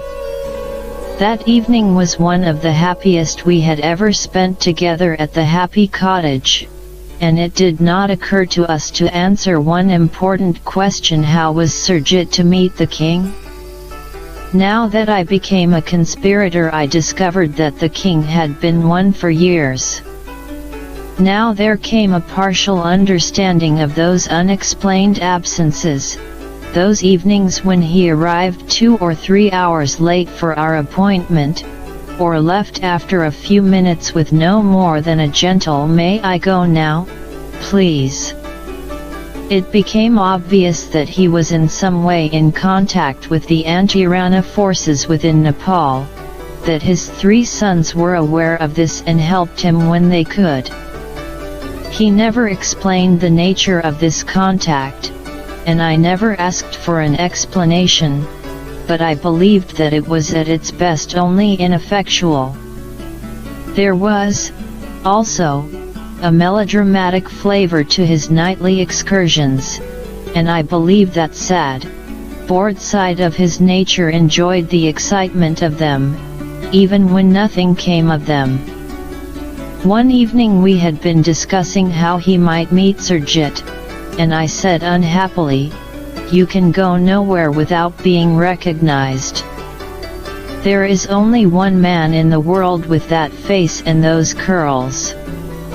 You should disguise yourself, tuck that hair beneath some filthy cap." He smiled at me, took my hand, and led me to a chest of drawers, pulling them out one by one like a boy showing his toys. They were full of disguises, wigs, false faces, false teeth, and I could not tell from his face whether they were actually disguises, or whether they were something more he had discovered, coveted, and purchased from his mail-order catalogs. I was no wiser when he said, "In these I steal away at night." Now I wanted to know how he stole away, how he got out of the grounds of Narayan Hiti Durbar without being detected, and I explained to him carefully why I wished to know, that I could not arrange a meeting with Surjit without such knowledge. The old doubts came back to him momentarily, and he would not answer me then, choosing his own time and his own methods. When he did tell me I could have shaken him for keeping it secret so long, throughout all those days of fruitless discussion since I had appealed for Surjit's help. Although Crown Prince Mahendra's palace was inside the walls of Narayan Hiti Durbar, the two other princes, Himalaya and Bashundra, lived outside Kathmandu toward the foothills. With the permission of the Prime Minister, the king occasionally visited them, ostentatiously carrying his violin for an evening's entertainment. He would go in his Mercury, driving the car himself, with an armed Rana officer sitting beside him. At the prince's palace the Rana would be left in an anteroom. The king entered his son's private chambers, changed into a disguise, passed through into the gardens, and there over a wall to make his assignations. He returned the same way, bathed and changed, collected his Rana escort and returned to Narayan Hiti. Even his daughters-in-law, Rana princesses, knew nothing of this. "Shabash!" I cried, clapping my hands. "That is how we shall do it." The king, however, was nervous. "Erika, what have you told him about me?" "That you wish to be a constitutional king, that your people would support you, and that you want India's sympathy and help. But you've got to talk to him about it all. It will work. It must work," I said. I went to Surjit the following morning. We sat again in the drawing room upstairs, and he smiled in gentle tolerance when I told him of the king's many disguises, and how he would slip away from his son's palace to meet the underground movement. "You've been very clever, both of you," he said. "But when and where shall I meet him?" I said that the king would ask for permission to visit one of his sons soon, and that the meeting must therefore take place near the prince's palace. I suggested Bashundhara. Surjit said that he knew the road to Bashundhara's palace and suggested a grove of trees as a possible meeting place. "I shall wait there alone in my car," he said. "You tell me the day and the hour." But there is something you both must know. What is that? The meeting must take place very soon. I have been recalled to India and another ambassador will take my place here. I stared at him stupidly, and I wanted to cry. He took my hand. Cheer up, Erika. I shall do what I can for your king. I wanted to keep the news of Surjit's departure from the king, but I could not. He was too excited to be disappointed, however, and we spent the evening planning the meeting. So that I might be able to describe the place of the rendezvous to the king, I set out to find it the next morning, alone with Peep Chen, while my bodyguard slept in the sun at his lodge.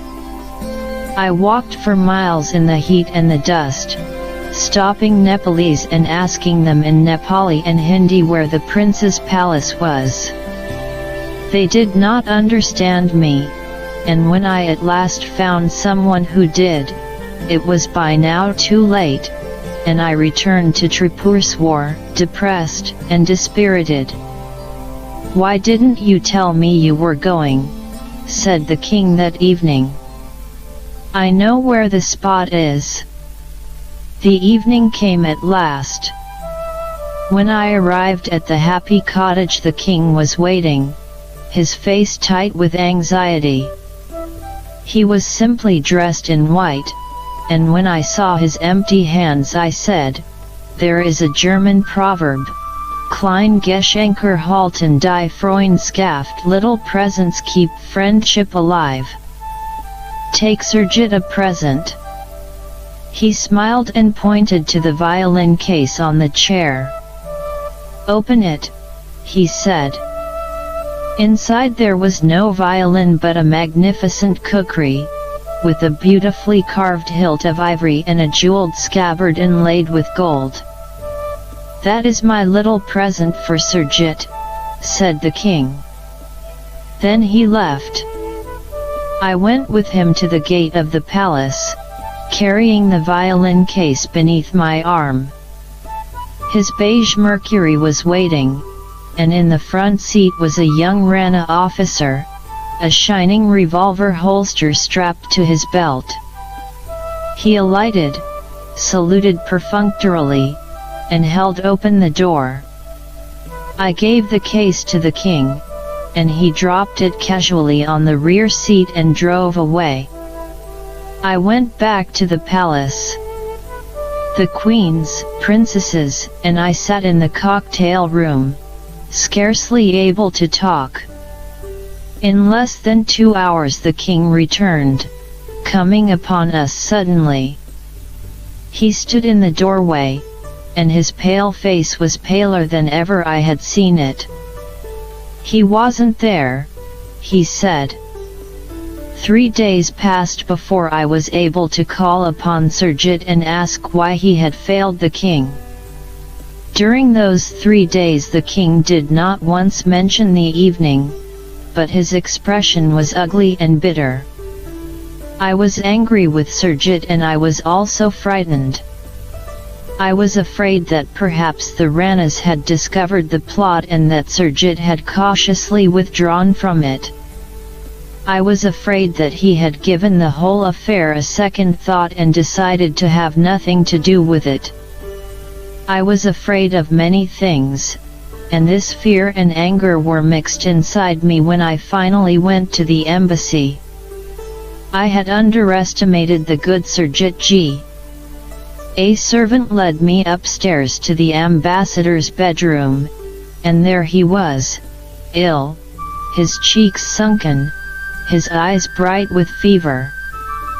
That he should permit me to see him in bed, without his turban, his hair in its knot, his beard untidy, that he should be willing for me to see him as no Sikh would wish to be seen, was an indication of his own concern.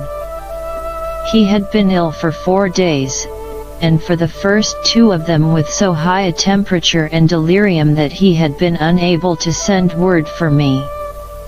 Though he still was, he insisted that I sit and talk with him. It may have been the fever, but he was more excited about the meeting with the king than he had been before. He insisted that we arrange another. But Surjit ji, you are returning to India. There is still time. He made me talk again about the king, testing me again and again with shrewd questions to determine whether this man was real, or merely a picture in my emotions. He began to talk of the airstrip that was being built outside Kathmandu at Gosher. I had heard of it, but I had not known until then that Surjit was principally responsible for the proposal.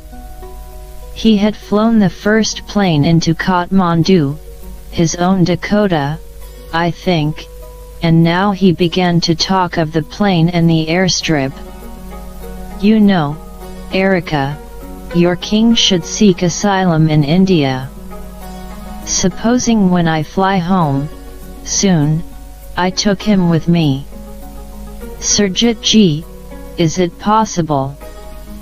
That's up to him, but first we'd better meet. You arrange another day. So once more we planned it, and I took the day and the hour to Surjit. Then, 2 evenings before the night fixed, the king and I were sitting in the gardens, alone. He looked up suddenly to the sky and said, "The moon." It was pale and liquid, in its third quarter. "You understand," he said. "The moon will be almost full. It will be like daylight and we shall be seen. You must postpone the meeting." I argued with him desperately. I said that it was impossible, that Surjit was soon returning to India and there might not be another opportunity. But he shook his head obstinately and insisted. I went to Surjit, expecting him to be angry. He smiled, patted my shoulder, and said, "Don't worry, Erika. He's right, and we must fix another day." So another week passed, and the moon waned. Once again we fixed an evening. Once again the king wore his simple white Nepalese clothes with the orchid I placed in his buttonhole. And once again I carried his violin case to the car. This time it was some hours before he returned, and this time his face was radiant. He sat beside me, took both my hands between his, and told me what had happened.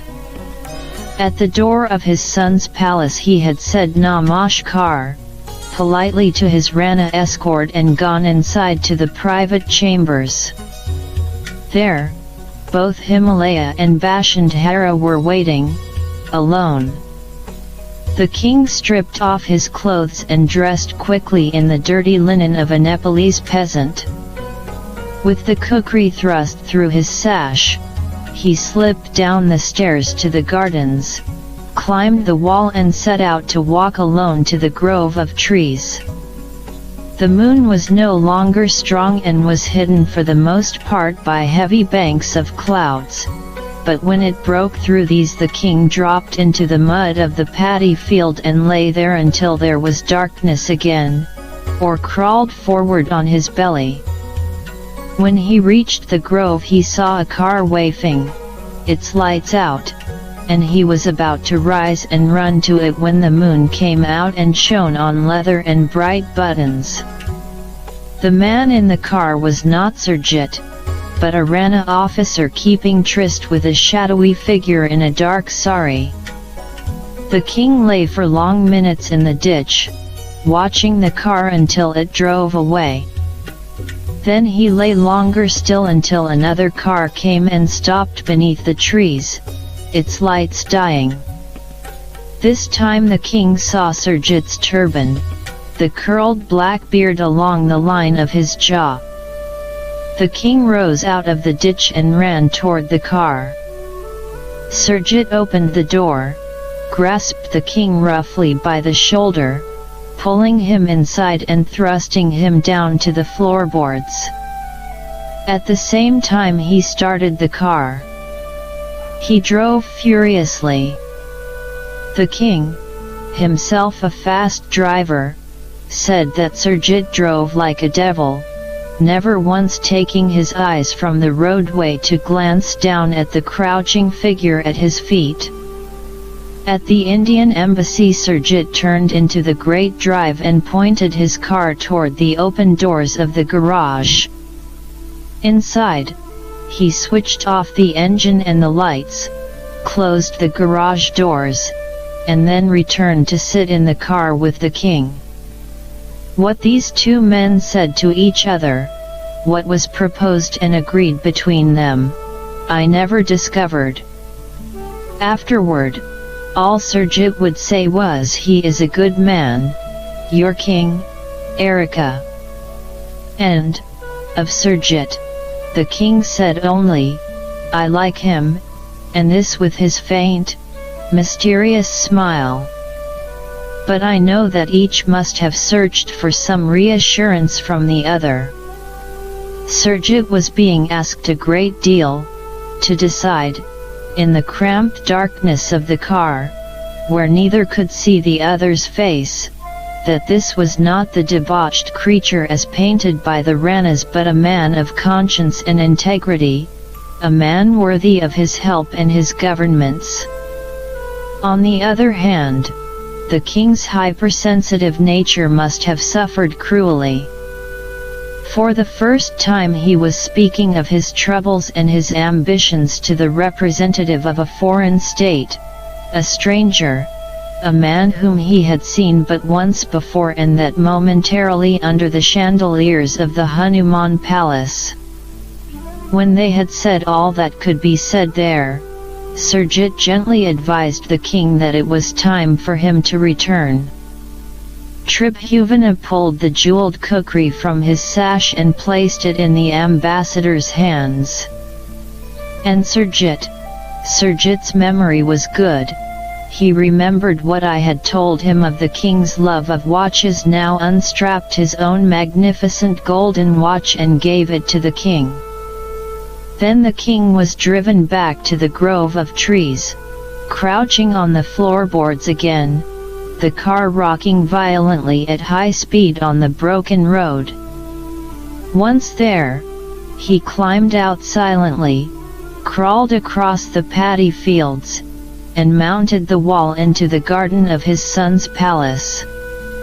There he bathed, changed, and, with the empty violin case under his arm, joined his Rana escort and returned to the happy cottage. The wild suggestion that the king should seek asylum in the Indian embassy, that Surjit should fly him out to India, came to nothing. Perhaps it was discussed there in the garage, I do not know. Certainly there was no time to arrange it, for within a few days Surjit returned to India. A Dakota was flown in from India, landing at Gosher. It left one afternoon, and I stood in my garden at Tripur, watching it. It rose, flew over Kathmandu and 3 times encircled the royal palace, and I knew that in this way Surjit was saying farewell to the king and urging him not to lose hope. That evening was the worst I had ever spent at the happy cottage. The king was a caged tiger in despair. For a moment, for an hour or two, lying in the mud of the paddy fields, crouching in the dark garage, it must have seemed that the walls about him had been breached at last and he would soon be free. Now Surjit was gone and all was as it had been before.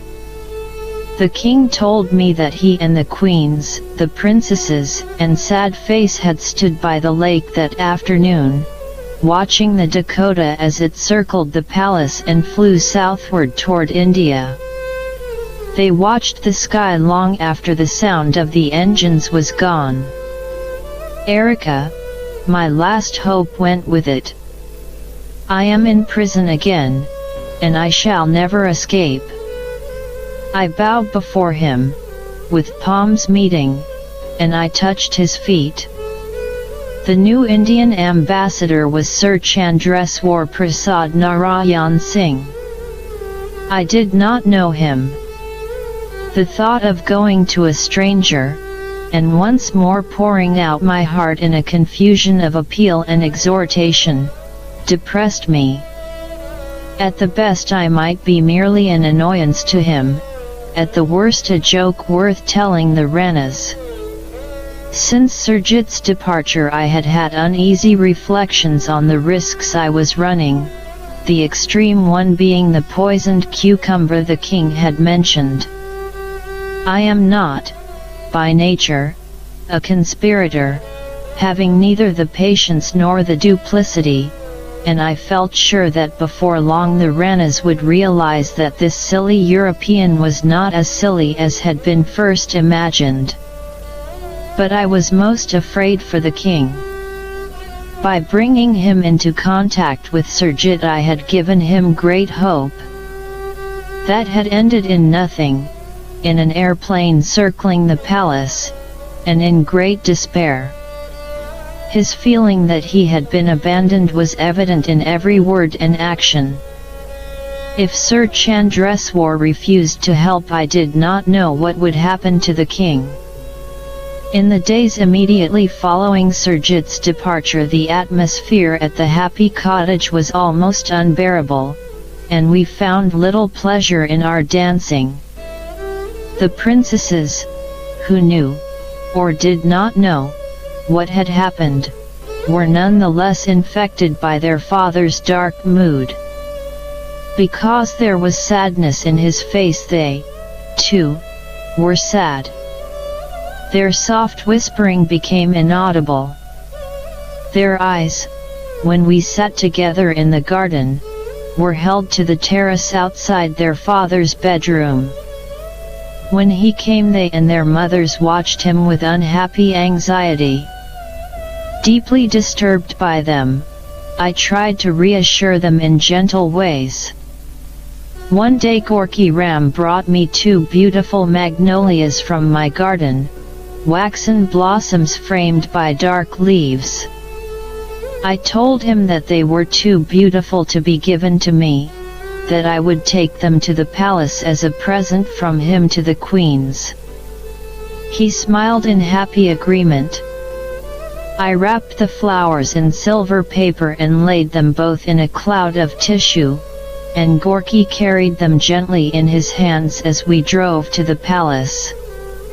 I presented them to Bertie and to Dreamy, saying, "These are from Gorky Ram, my servant, who loves you as I do."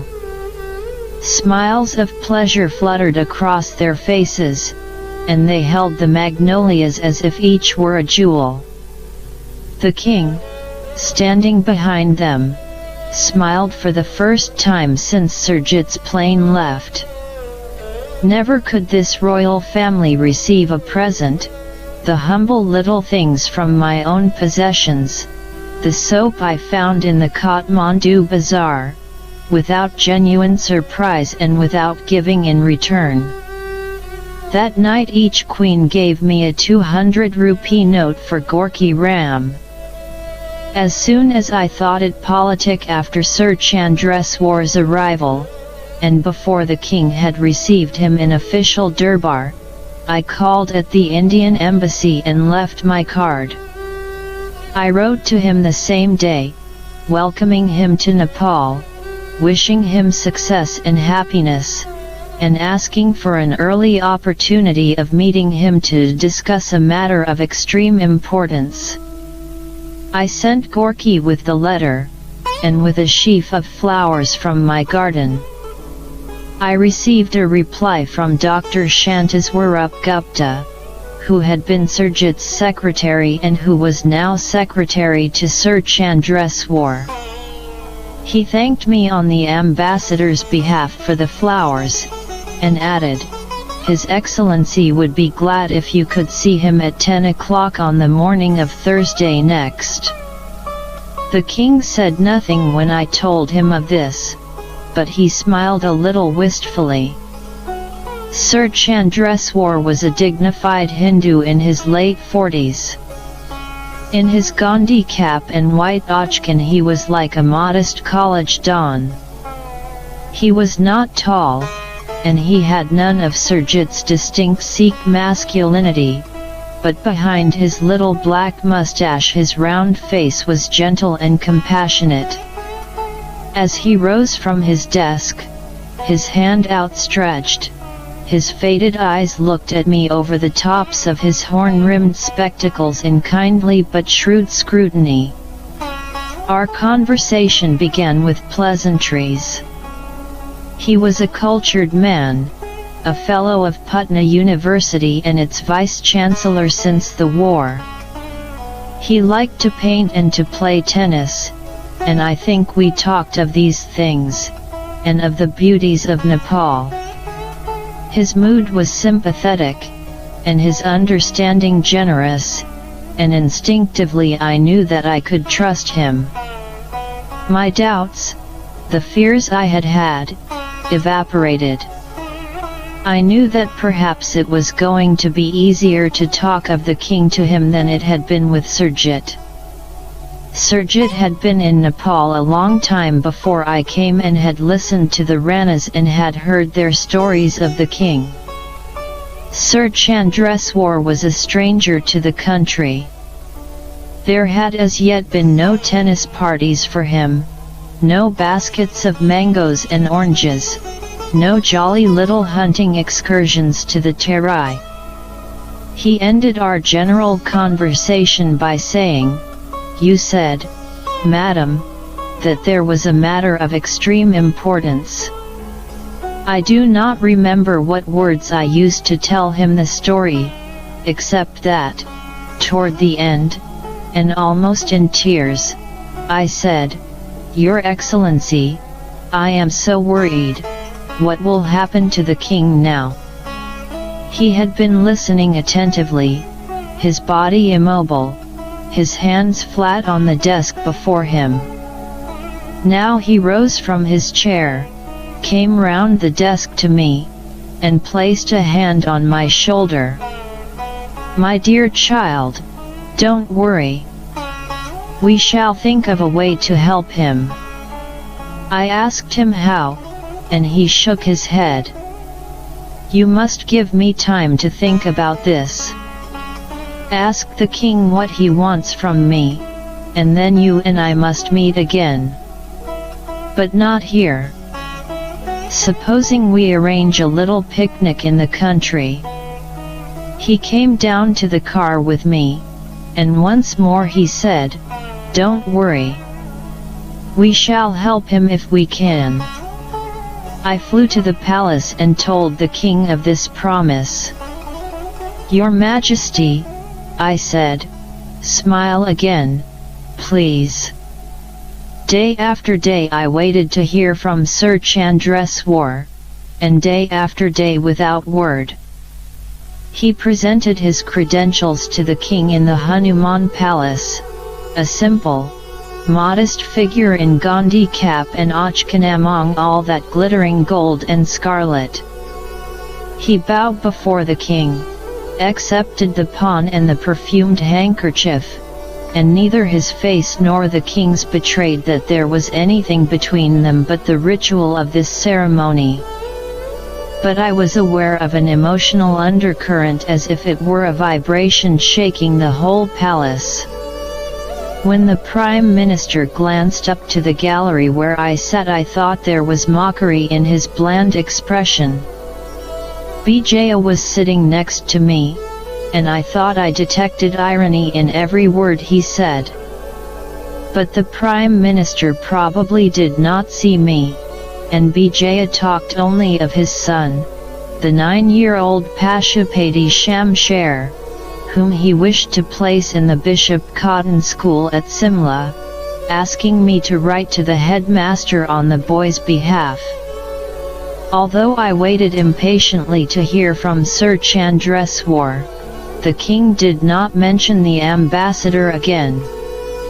His absences from the palace at night, however, increased. Now he would be 3 and sometimes 4 hours late, arriving without explanation, with the faintest smile only on his lips. One evening I sat in the garden with the princesses, singing with them in German, wondering why he did not come. The shadow on the sundial moved round until dusk finally dissolved it. The lights came on among the trees, the rooks flew up harshly and wheeled toward the mountains. Yet even then, at this moment he often chose for his dramatic appearance, he did not come. The hours passed and I could talk no more.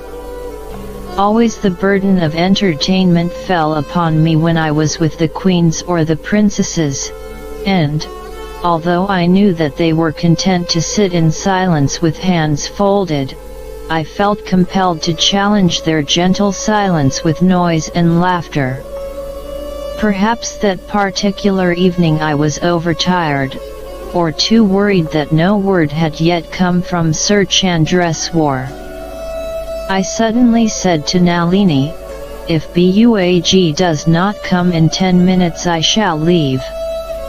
And to myself I added, "I only hope the chauffeur is waiting at the gate, otherwise I'll have to return." Queens and princesses looked at me in shocked silence. The 10 minutes passed, and the king did not come.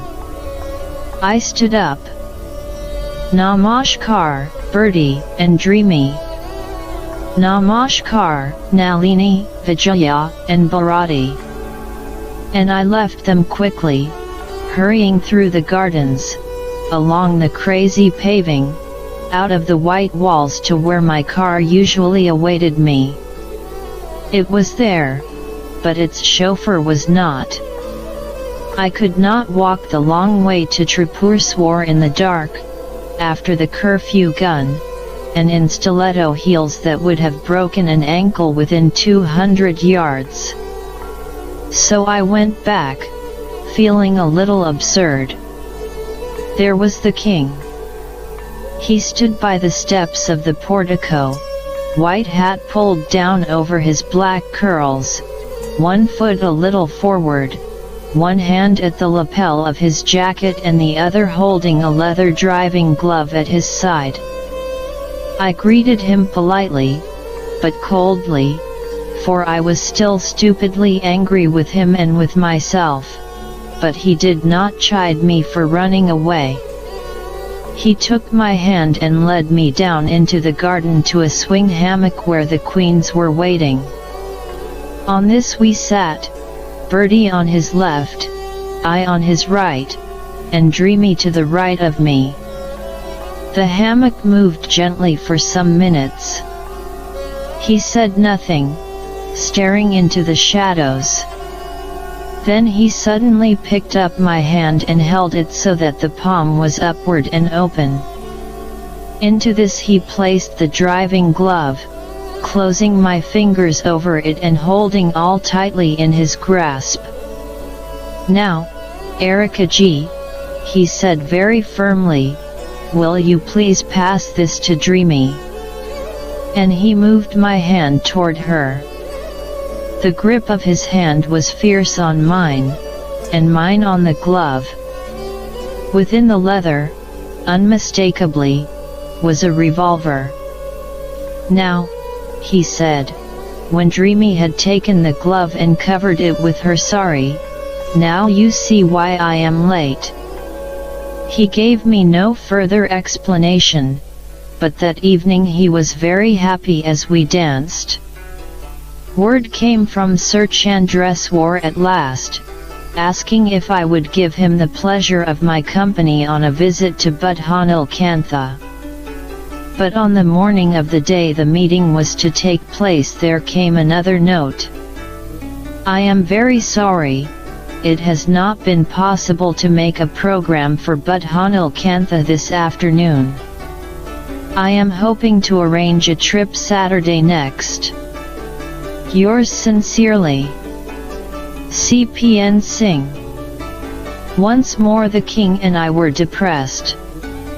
We were, after all, like children, cautiously fumbling, and frightened that everything we did was or would be discovered by the Ranas.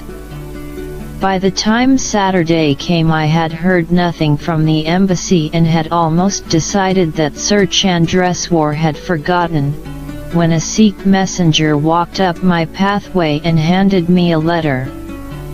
Apropos of our conversation when you saw me last, this is to inquire if 5:15 this afternoon will suit your convenience for going to Budhanilkantha. CPN Singh. The king expected me at the palace at 5 o'clock that day, and there was no way of warning him, no letter that could be written, no messenger to be sent. My car was outside on the grey road, the chauffeur asleep in the back with the black peak of his cap pulled over his eyes. I did not call for Gorky, or Peep Chen, or my bodyguard, but ran down the pathway to the car, woke up the driver and told him to drive to Narayan Hiti Durbar as fast as he could. He did this with alacrity and pleasure. We went through the black and white gates of the palace grounds, down the tree-lined drive to the entrance to the happy cottage. There I greeted the sentries with a curt namaskar, waving my hand to stop them from informing the ladies in waiting that I had arrived, which was their usual custom. Surprisingly, they let me through into the gardens with no more than an amiable smile. I passed through the little courtyard where the fountain was playing musically, into the gardens, and on until I was close to the lake, and suddenly I was shocked by what I had done. Never before had I been to the palace uninvited, and never before in the morning. I wanted to speak to the king, but I had refused to have myself announced, and I did not know how or where to find him. The garden was very still, except for the trembling call of the pigeons. A goldfish broke the surface of the lake with a sudden noise that startled me. I walked on until, from the cover of the bushes, I could see the portico. The king and Sardar Pushparaj were sitting there at a table covered with books and papers. The Sardar's dried lemon face was bent over his scratching pen, but the king was sitting upright, staring away into the garden with an expression of bored melancholy. I tried to attract his attention, coughing gently, clearing my throat, but he did not hear me. I moved closer, to one side, and behind the Sardar's back, and there I hissed, "Your Majesty." His sharp ears caught those words, and he looked over the Sardar's bowed head to where my hand was waving urgently from the bushes. He watched me for a few seconds only and then turned his eyes away casually. I waited, and at last he said something to Sardar Pushparaj, left the portico and entered the happy cottage. He reappeared behind me, almost instantly, emerging from the glass door, catching me by the wrist and pulling me quickly into the hall, and from there into his emerald green bathroom. He locked the door behind us, stood for a moment listening, and then turned to face me. "What is it, Erika?" He was dressed as I had never seen him. Not as a Nepalese, nor yet as an Indian, but like a magnificent Malay. He wore a sarong of glistening ivory, tight at the hips and pleated in fine folds so that a wide panel of golden cloth fell from his waist to the ground. His feet were like lotus flowers, the toes grasping a single button of gold on each white sandal. His white silk shirt was buttoned with diamonds, and his firm neck rose from it like a stem supporting the flower of his head. "Don't be angry with me for coming like this." "I am not angry." "You are worried." "What is it?" I told him of the appointment with Sir Chandreswar, and that it was set for the time he himself had asked me to come to the palace. He embraced me impulsively. "Erika ji. You are my clever Erika. You've got things moving again. You go to Budhanil Kantha with His Excellency, and come back here when it is over. Don't announce yourself, come directly." He showed me to the tea door again, watching me smilingly as I crept past the portico where Sardar Pushparaj's head was still bent in silent contemplation of his papers. That afternoon Sir Chandreswar, Dr. Shanteswarup Gupta and I drove out to Budhanil Kantha in the embassy station wagon. It was a happy thought that Budhanil Kantha should have been chosen as the site of our picnic, and I do not know whether it had been Sir Chandreswar or I who decided upon it. It lies 10 miles to the north of Kathmandu, down a grey dusty road, past fields that were as bright and glistening that Saturday afternoon as a Pointillism landscape. It is a great shrine of Vishnu, Nilkantha the blue-necked one, the soul of the universe with 1,000 eyes, omniscient, floating on primordial waters, lying on a snake with 1,000 hoods. To me it had a poignant association with the king. If imprisonment by the Ranas kept him from visiting much of his country, he could never visit Budhanil Kantha even if he did achieve the liberty he so passionately desired. Himself the incarnation of Vishnu, he was not permitted to approach a temple or holy shrine of Narayan, for the Nepalese believed that if this happened then great calamities would overtake him and them. But because it was also believed that no man should be robbed of the beauty of Budhanil Kantha, a replica of it was built for each god king to see in the Balajua gardens outside Kathmandu, where huge Asiatic carp rise to eat the grain that is scattered on the lake, where a score of black and crimson elephant trunks break from a white wall to fill the tank with green water, and where a white horse, which is to be the Lord Vishnu's final incarnation, peacefully crops the grass beneath the trees. If the setting for the Balajunil Kantha is as beautiful as this, the great blue-necked one to which Sir Chandreswar and I went, and which the king might never see, is moving in the extreme, an enormous image lying on a tank of serene black water, 20 feet long and incredibly lovely. 1700 years ago a farmer, turning the black earth of his land in this valley, struck something with the fire-hardened point of his wooden share. He was amazed to see, at the spot where his plough had been halted, a stream of pure milk flowing.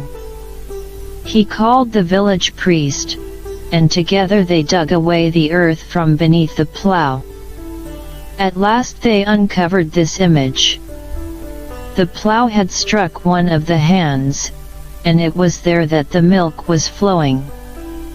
Because of this miracle it was known that the image was made potent by Vishnu's actual presence, and it was removed and placed in the tank where it lies today. It is watched by Garuda and by Hanuman, bird god and monkey god, and by Lakshmi, the round-limbed beautiful consort of Vishnu. The image lies with legs crossed at the ankles, arms relaxed by the side with palms upward. Its head rests on a pillow made by the white distended hoods of many cobras, or perhaps the many heads of one great serpent Anatta the infinite. The blue coils of the serpent's body twist and turn to form a braided bed on which Narayan lies in eternal sleep, awaiting the next creation. Neck and limbs are of gentle blue stone. The cobra hoods, in scabbards of white, gold, and silver, throw shadows across a face infinitely disturbing in its serenity. Why this should be known as the blue-necked one, apart from the color of its stone, I was never sure. There is a legend that Narayan once drank poisoned water and was given a thirst so great that he climbed to the peaks of the Himalayas for relief, shattering the stone with his trident and releasing 3 streams that gathered in a lake that was blue with the poison that had tortured him. But this is a legend closely resembling the draining of the valley by Manjushri, and it was not important to me. The beauty of Buddhanilkantha was enough in itself. Sir Chandreswar and I walked silently from the car to the tank. Flowers lay among the cobra heads and across the blue stone face. Scarlet, pink, and yellow petals drifted on the water. Worshippers walked out along the little quay to the feet of the great image, knelt there, touched the sacred stone, scattered their oblations of flowers and devoutly retired. In the shadows of the wall beyond the tank a single Brahmin, his neck hung with long rosaries made from shells, sat immobile. At the edge of the tank Sir Chandreswar bent down, unlaced his European shoes and walked barefoot along the stones to the image. Barefoot, too, I joined him, and we paused there, with little brown Nepalese children at our feet, marigold flowers dribbling from their hands to fall on the water and scarcely disturb its surface with a ripple. Sir Chandreswar solemnly scattered a handful of coins, each falling with a precise, sharp sound on the stone, and then we went back to the bank and put on our shoes. Dr. Shantaswarup stayed by the car, but the ambassador and I walked across the grass to a dark grove of trees. He posed good-humoredly while I took his photograph, and then he took my arm and we walked on, deeper into the trees where no one could see us or hear us. Now, Miss Lukatog, let us talk about your king. Tell me again what he wants. To be the constitutional monarch of a democracy. Sir Chandreswar smiled at this, but not intolerantly. Let us sit down. This is a great ambition for a man and needs thought. We sat beneath the trees, and it seemed to be very dark there, although beyond the grove the sun was brilliant on the grass and on the light saris of the peasant women about the great image. I told him that Surjit had met the king, and that he had promised to help, even by flying the king out of Nepal to asylum in India, but this had come to nothing with Surjit's recall. I think, he said, that I should meet your king, also, although I cannot promise to fly him out of the country. But first tell me what it is he wants from India. Your Excellency, I could not be sure. I think it is sympathy.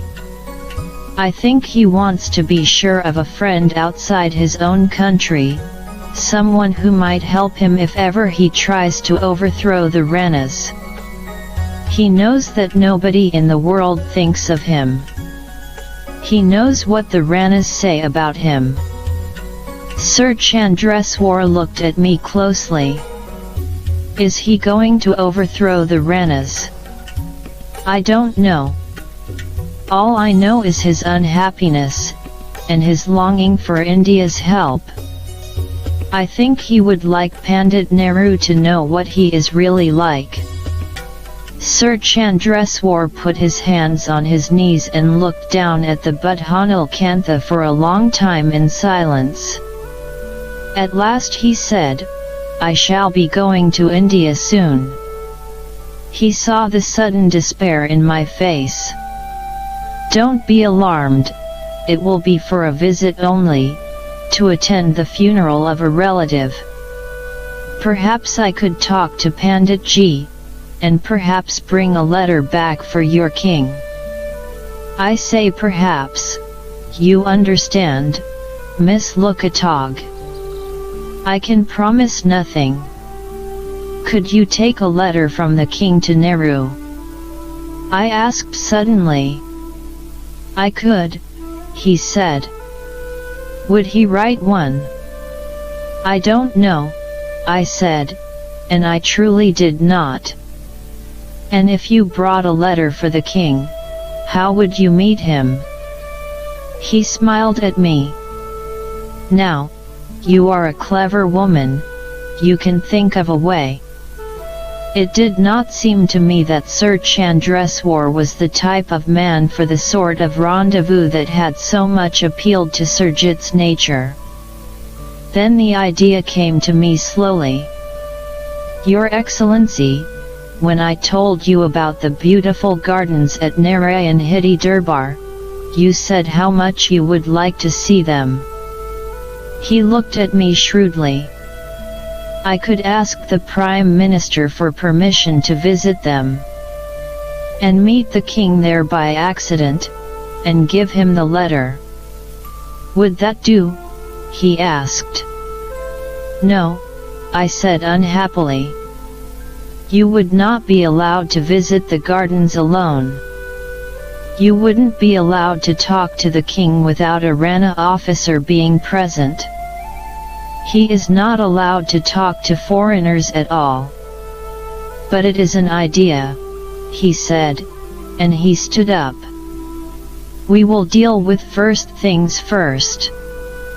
You must ask him to write to me, and I will ask Pandit Nehru to write to him.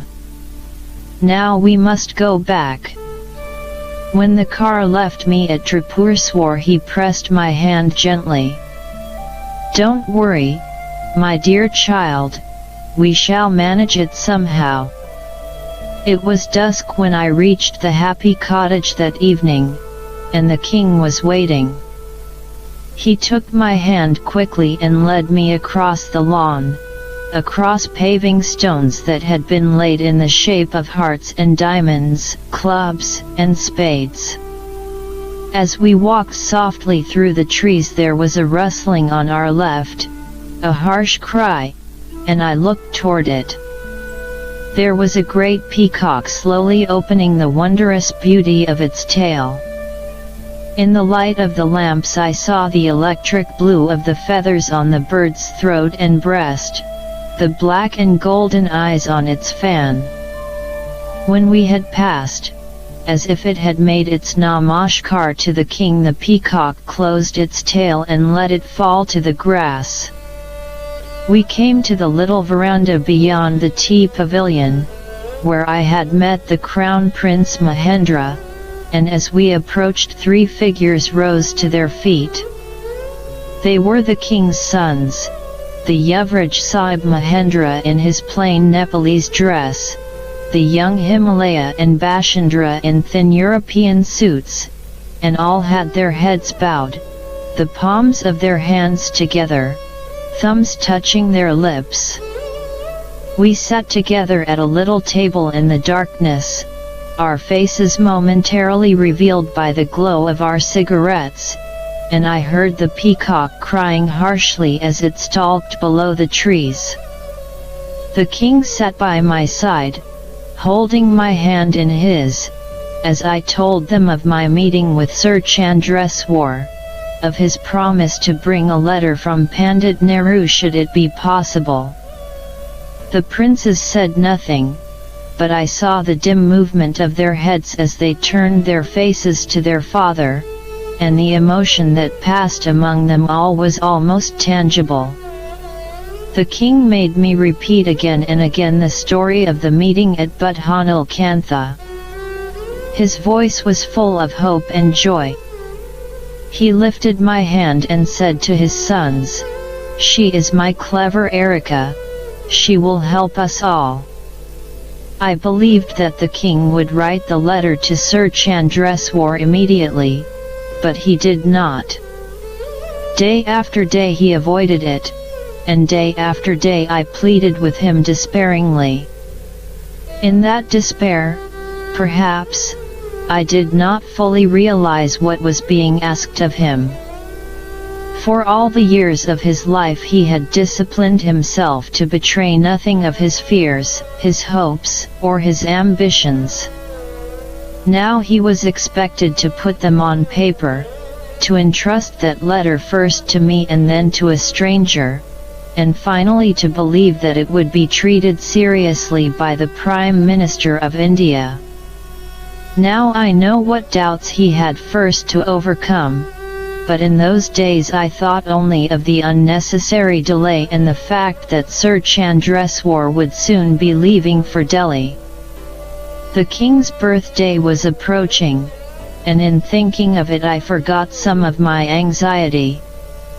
It was to be his 43rd birthday, and by the Western calendar it fell on the 30th day of June, but astrology plays a large part in Hindu life, and the court astrologer, a Brahmin of inferior grade, was instructed to study the king's horoscope and find an auspicious day for the celebrations. The king had a firm faith in such things, and I suspect that the astrologer had also been instructed to find a favorable day for the king's meeting with Surjit, without being told the reason for it. In this instance the Brahmin worked for a week before submitting his advice to the palace. The king smilingly refused to say which date had been chosen. He wished it to be one of his surprises, and only reluctantly told me at last that it was July the 4th. My problem then was what to give him as a present. I remembered the ring, the silver band I wore, with the elephants on it, and I remembered how it had pleased him when first he saw it. I went to the middle bazaar and found a goldsmith, a berry-skinned old man sitting cross-legged in the shadows of his shop, his bald head shining above his white shirt and black waistcoat. Fortunately he spoke Hindi, and Gorky interpreted for me as I held up the ring. "Madam would like this copied in gold, and soon." "Can it be done, master?" The smith took the ring, turned it in his fingers, photographed it in his mind, and handed it back to me. "It could be done," he said. I went every morning to watch the ring being made, sitting cross-legged as the smith sat, with Peep Chen beside me and Gorky behind, and sometimes the smith asked to see my silver ring again, holding it beside the one he was making. They were very pleasant, those mornings, the cool shadows of the shop, the brilliant sun on the square outside, the tinkling of cycle bells, the lowing of the wandering cows, the noise and color of the bazaar. One evening, when the golden ring was still unfinished, I was sitting in the palace gardens below the portico, with Nalini, Vijaya, and Bharati on the swing hammock, singing leader with them. At a table on the portico the king sat with Sardar Pushparaj, papers before them. A lady-in-waiting came to us suddenly, whispering, "Madam, His Majesty would like to see your ring with the elephants." I believed that he had suddenly remembered it, and that he desired Sardar Pushparaj to order him one like it. I said, "Please give His Majesty my humble namaskars, but I cannot give him the ring." She came back. "His Majesty asks Madam for the ring." Again I refused. She came a third time. "Madam, it is a royal hukam, an order from His Majesty." So I handed her the ring and sadly watched it taken to the king, thinking this to be the end of my birthday present. But he merely held it up before Sardar Pushparaj, pointing to the elephants, and then casually returned it to the lady in waiting. Something he had remembered about the ring, something that had come into his conversation with the secretary, that was all it had been, no more. As July the 4th approached, I said to the princesses, "What have you prepared for your buag?" And of course got only a gently whispered "I don't know." So I said that whatever it was they were accustomed to give him on his birthday, this year there would be something different. They would each make him a handkerchief, and I would show them how. From the king's bottomless treasure chest we secured Irish linen and little raffia sewing baskets. We sat among the flowers with industrious needles, making handkerchiefs, each embroidered with the letter T. On the morning of the official birthday the king held a durbar, this time at Narayan Hidi sitting on the red velvet throne, the snake-headed arms curling upward beside him, and the golden skullcap with its pendant emeralds on his head. Dark-suited Brahmins attended him, and beyond sat the Prime Minister, legs straddled, curved sabre aslant, and on his head, too, a golden crown and fountain plume of feathers. Beginning with the Maharaja, the Rana nobles came before the throne to pay their empty and ironic respects to the king. They came with hands outstretched, palms down, and on top of each hand was a coin which the king touched gently with his fingers. This was the ceremony of Dam Rak Nu, the salutation of loyalty and respect, and although the cynicism of it, so far as the Ranas were concerned, made me bitter, it was deeply impressive. That afternoon I prepared my presents. I had collected the ring from the bazaar, and it was beautifully made in warm, soft gold. I had made a little bag from some chamois leather I had brought from Simla, neatly stitching it with thread of green, his favorite color. In this I placed the ring. I had ordered, from India, a large studio portrait of myself, and through the cover of this I passed a beautiful feather that I had found one day in my garden. For Gorky's loyal Dam Rak Nu I prepared a silver rupee, mounting it on multicolored crepe paper, attaching to it a message of greeting in Hindi written by Gorky. Peepchand's present was a silver candlestick. I was to be at the palace by 8 o'clock, and when the car came for me I was ready in a white sharkskin evening gown and white sandals. I had found an old, chipped tray in the guest house, and this I covered with an Irish linen cloth, placing our presents on top. Holding this in both hands, the folds of the cloth falling over my arms, I walked to the car. Still holding it, and with Peepchen sitting obediently beside me, I was taken to the palace. The sentries at the gate of Narayan Hidi stood away from the walls and stared in astonishment.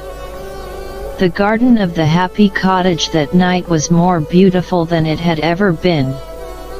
A fountain was playing in the center of the lake, its clear water rising in an unbroken fan, colored by lamps hidden among the lotus leaves. Floodlights were also concealed in the trees and shrubs, and the tea pavilion glowed like a mauve lantern once more. I waited, alone, below the portico, the tray heavy now in my hands, until the queens and princesses came out of the glass door. They rustled toward me, smiling happily. For the first time they were not wearing saris, but the kameez and sal wore, the elegant, trousered costume that was once worn by Muslim women only but is now worn by all women in the Punjab. Their salwars, wide trousers pleated and pleated again at the front, were in brilliant colors. Over the long-sleeved kameez they wore the dupatta, the filmy, gold-bordered veil framing the back of their hair and necks. Diamonds glittered at their ears and in their hair. They moved like flowers across the lawn. Still the king did not come. The tray became heavier, and I began to feel ridiculous. When he did come it was unannounced, of course. Suddenly and silently he appeared from the glass door, tall and immaculate in evening dress, a blue sash bending across his chest and knotted in a rosette at the hip. There was a sparkle of jeweled orders on his breast. "Namaskar, Your Majesty," I said. "But if I am to touch your feet in birthday greetings, you must take this tray." And I thrust it gratefully into his hands. We did not dine until midnight, and before that the king's sons came with their wives. Sad Face was there too, in the background, wearing Punjabi dress with the diamond tea in her hair, her thoughts withdrawn behind her beautiful eyes as she changed the records to which we all danced. There was an atmosphere of gently restrained gaiety that changed subtly as we sat down to dine. There were then no smiles and scarcely any conversation. The menu, paradoxically, was Western, and it seemed odd to me that on his birthday, on a day chosen only after much study by the court astrologer, this royal incarnation of Vishnu should dine from roast saddle of mutton and strawberry ices. The king sat at the head of the table, and no one at its foot. I sat on his right, the queens on his left, and nothing was said as we ate. All that morning and afternoon I had composed and memorized a little speech in the king's honor. Yet so solemn were these unhappy people, and so silent, that I had not the courage to ask permission to deliver it. I was depressed, as perhaps they were too, by the realization that nowhere else in Nepal but here was the king's birthday being celebrated. When dinner was over we sat in the cocktail room, and there the king and I danced, while his sons and daughters and wives sat on chairs and on the floor, playing children's games Ludo and snakes and ladders, and tiddlywinks until it was 3 in the morning, and the king lifted the needle from the last record. "May I go now, please?" he said. In the morning Gorky Ram brought me a note that had been left at Tribhuvan. This was not from Sardar Pushparaj, but had been written in the king's hand. "Everybody is terribly tired. Please do not come to the palace today. Go also to bed early. T." A week after his birthday party, as we sat alone together in the tea pavilion, the king silently handed me his letter for Sir Chandreswar. I took it to the embassy early next morning, with a covering letter of my own, and with a flaming torch of flowers from my garden. The ambassador was not there, and, none too happily, I handed the letter to Shanti Swarup Gupta, with instructions that it be placed in Sir Chandreswar's hands only. That afternoon I received a diplomatic reply. How delightful it is to find a present from you as the first thing this morning. Please communicate my heartfelt thanks for this thoughtful act. I greatly appreciate the gesture. C.P.N. Singh. Sir Chandras went to Delhi and returned to Kathmandu within a few days, bringing with him Nehru's letter to the king. I did not suggest, nor was it suggested to me by either, that I should deliver this letter. It was imperative that they should meet. The simple plan which, in loyalty and devotion to one man, I had put in motion, had now moved on to clandestine negotiations involving the Prime Minister of India. Surjit's boyish enthusiasm and adventurous nature had given the affair the color of an escapade, and I had been in emotional sympathy with it. Sir Chandreswar cloaked it with the mystery of high diplomacy, and there was no place for me in this. I did not ask him what Nehru had said, and he did not tell me. He smiled at me reassuringly and said that he hoped to see the king as soon as it could be arranged. And there was the difficulty. He made his diffident request to see the gardens at Narayan Hiti, and the Ranas brushed this aside with a yes, a no, a perhaps sometime. I was depressed when Sir Chandreswar told me of this failure. "My dear Miss Erika," he said, "did you think it was going to be easy? The king has waited a long time. He will understand that such things need patience." Whatever Sir Chandreswar may have thought of the king's patience, Tribhuvan himself was near despair and was beginning to think that he was going to be no more successful with Sir Chandreswar than he had been with Surjit. Soon, too, it would be time for me to leave Nepal. The extra weeks granted me by the Ranas were ending. I could stay no longer, and it would not be easy for me to go knowing that the king was still a prisoner, that the letter from Nehru remained undelivered. We had found no answer to the problem of how the letter could be passed to the king even should the ambassador visit the royal gardens. In those days of waiting my mind was full of fantastic proposals. I told the king that I would hide in the palace overnight, and when the ambassador came I would come out of hiding, attract the attention of his Rana escort, and thus leave him free to talk to the king. He smiled at me. "You little optimist, Erika. Do you think that Goebbels wouldn't know you hadn't slept at the guest house? Are you determined to eat that poisoned cucumber?" So nothing was decided, no plan of mine was feasible. This was a conspiracy, and yet it was not, because nothing was being conspired. I would wake in the morning and tell myself that today the Ranas would give Sir Chandreswar permission to visit the gardens.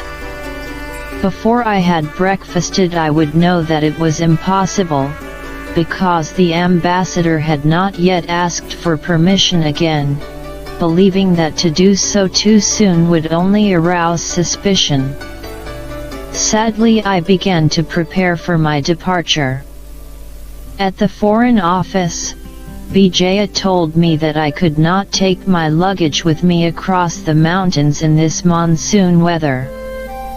He was having wooden crates made for me, he said, and these would be swung over the mountains by rope railway from Kathmandu to Phimphadai. He seemed genuinely sorry that I was going, and for my part I was sorry that he was a Rana. He told me, also, that I would receive letters of warrant, entitling me to declare that I had given treatment to the royal family of Nepal. When the document came I showed it to the king, proudly indicating the crest at the top of the paper. He passed his finger gently across the gold and blue arms, the crossed kukri, the footprints of Buddha, the son of Shiva. "I have no crest," he said. I went to see Sir Chandreswar as often as I could. Although he was not much older than I, his fatherly manner was comforting. He told me again and again not to worry, that the king would be in his care when I left, and that what could be done would be done. Every evening now, the king and I sat alone in the gardens, or in the dusky tea pavilion, hour after hour, listening to the eternal movement of the streams that flowed through the trees. Sometimes we sat together for 7 hours, and the time did not seem long.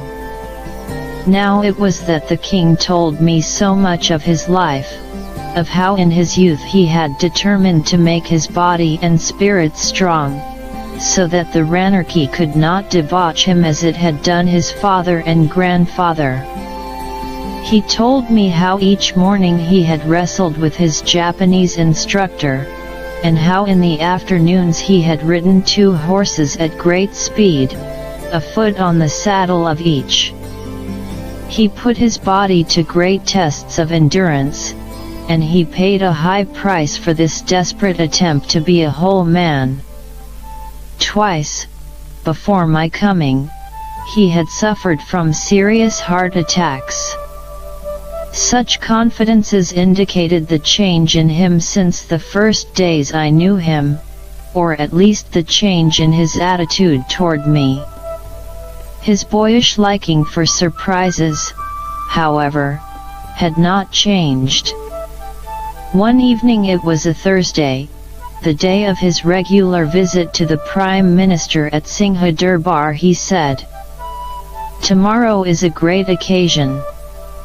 This morning Goebels asked me about my dancing lessons, and he wants to see what progress I have made. Tomorrow you put on your nicest cocktail dress, and your best shoes, and we shall give him a performance." Dutifully I arrived at the palace the next evening, in a cornflower blue dress with tight bodice and flared skirt, high-heeled shoes, and my jewels. The Maharaja, brushing his mustache, would see that this silly European woman was behaving just as he imagined. But the Prime Minister did not come. At the hour he was expected, the king silently left the cocktail room, and he returned a few minutes later carrying his driving gloves. He picked up my hand and led me through the inner gardens to the entrance to the great part of Narayan Hiti. There his car was waiting, the sentries backing away from it, beckoning with their hands in the humblest namaskar. The king slipped into the driving seat and opened the door for me, his hand out to take mine. "But the Maharaja?" I said. "Oh, him." And he laughed. I asked no more questions, but let him play out his surprise. We drove alone, no Rana escort with us, and I knew that wherever we were going it would be within the grounds of Narayan Hiti. He turned off the main drive to the left onto an old road, one that was strange to me, where the trees crowded in upon us and whispered sharply as we sped past. We passed the broken walls of an old palace, and the king flicked his hand toward it.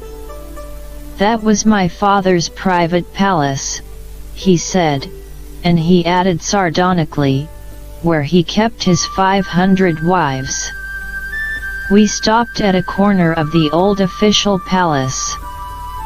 There were sentries at the doors, not standing, not even alert, but lying on the ground asleep, with their backs propped against the wall and their rifles across their legs. The king looked at them and smiled. He put a finger to his lips and tiptoed gently past the soldiers, into the palace, up a wide staircase, at the top of which waited the Yuvraj Sahib Mahendra and his princess, bowing low in namaskar. "You see," said the king, as if he had explained all this before and I had been too obtuse to understand. "My son wishes to give you a party." Mahendra was a shy young man, and it was difficult to get him to talk.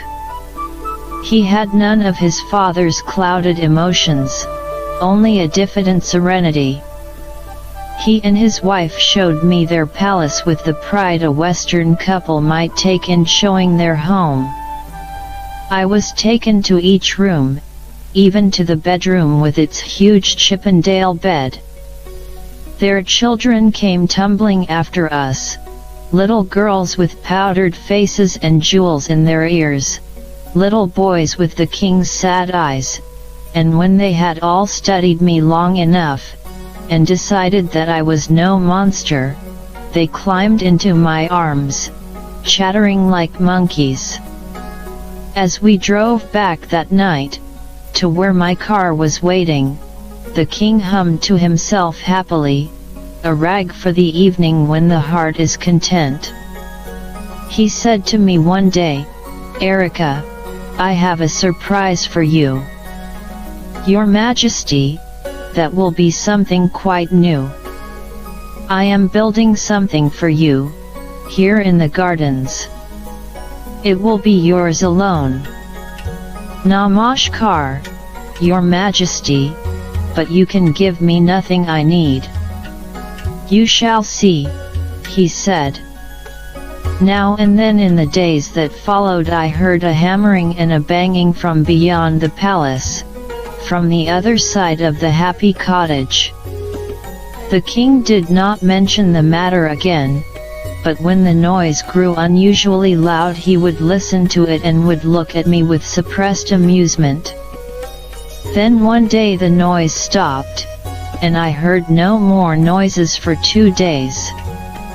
On the evening of the third the king took my hand and said, "Tonight we shall not dance upstairs. Come with me." He took my hand, the queen's and the princess's following with little smiles of excitement on their lips. We walked around the portico, along the pathway by the lawn, and we turned at last into a courtyard enclosed on 3 sides by the happy cottage. A fountain was playing in the middle of the flagstones, and dark green shrubs crouched close to the earth. It was dark there, and the moon scarcely touched the stone, although it shone brilliantly on the roofs above us. The king looked at Dreamy and she gave him a key which he placed in my hand. It was stamped with rich yellow gold, and engraved upon it was the letter E. He pointed to a building at the far side of the courtyard. "It is yours, Erika," he said. "Put on the light above the door and you will see." I switched on the light, and it glowed on a plate that said Erika Dance Hall. I put the key in the lock and opened the door, king, queens, and princesses crowding about me to see the delight in my face and clapping happily.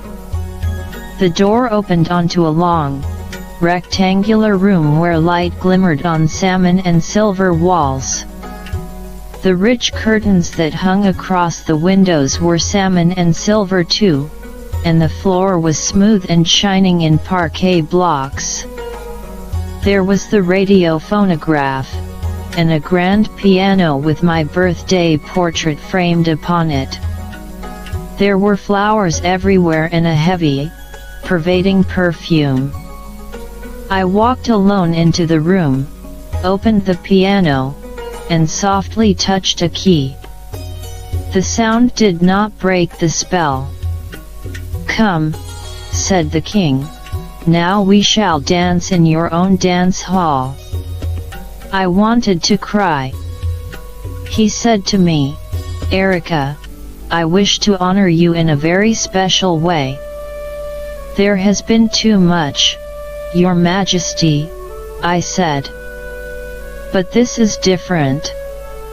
I want you to dine with us in the Holy Rice Hall at Narayanhiti." There were 10 days only before I left Kathmandu. July was 2/3 over, and the crates which Bijaya had sent me were almost packed. Sir Chandreswar was preparing safe conduct through India for me, promising that a Sikh policeman would escort me from the border to Simla, and doing all he could to soften the realization that I was to leave Nepal before he and the king met, and before Nehru's letter was delivered. A great comfort to me in those last days was the knowledge that whatever doubt the king had had in the early days was now gone, that he now trusted me entirely. I could never blame him for that doubt, and in everything I did and said I tried to convince him of my loyalty and devotion. This invitation to the Rice Hall was one of the many professions of his faith in me which he made during my last week. His trust suddenly flowered like a lotus, petals opening, concealing nothing.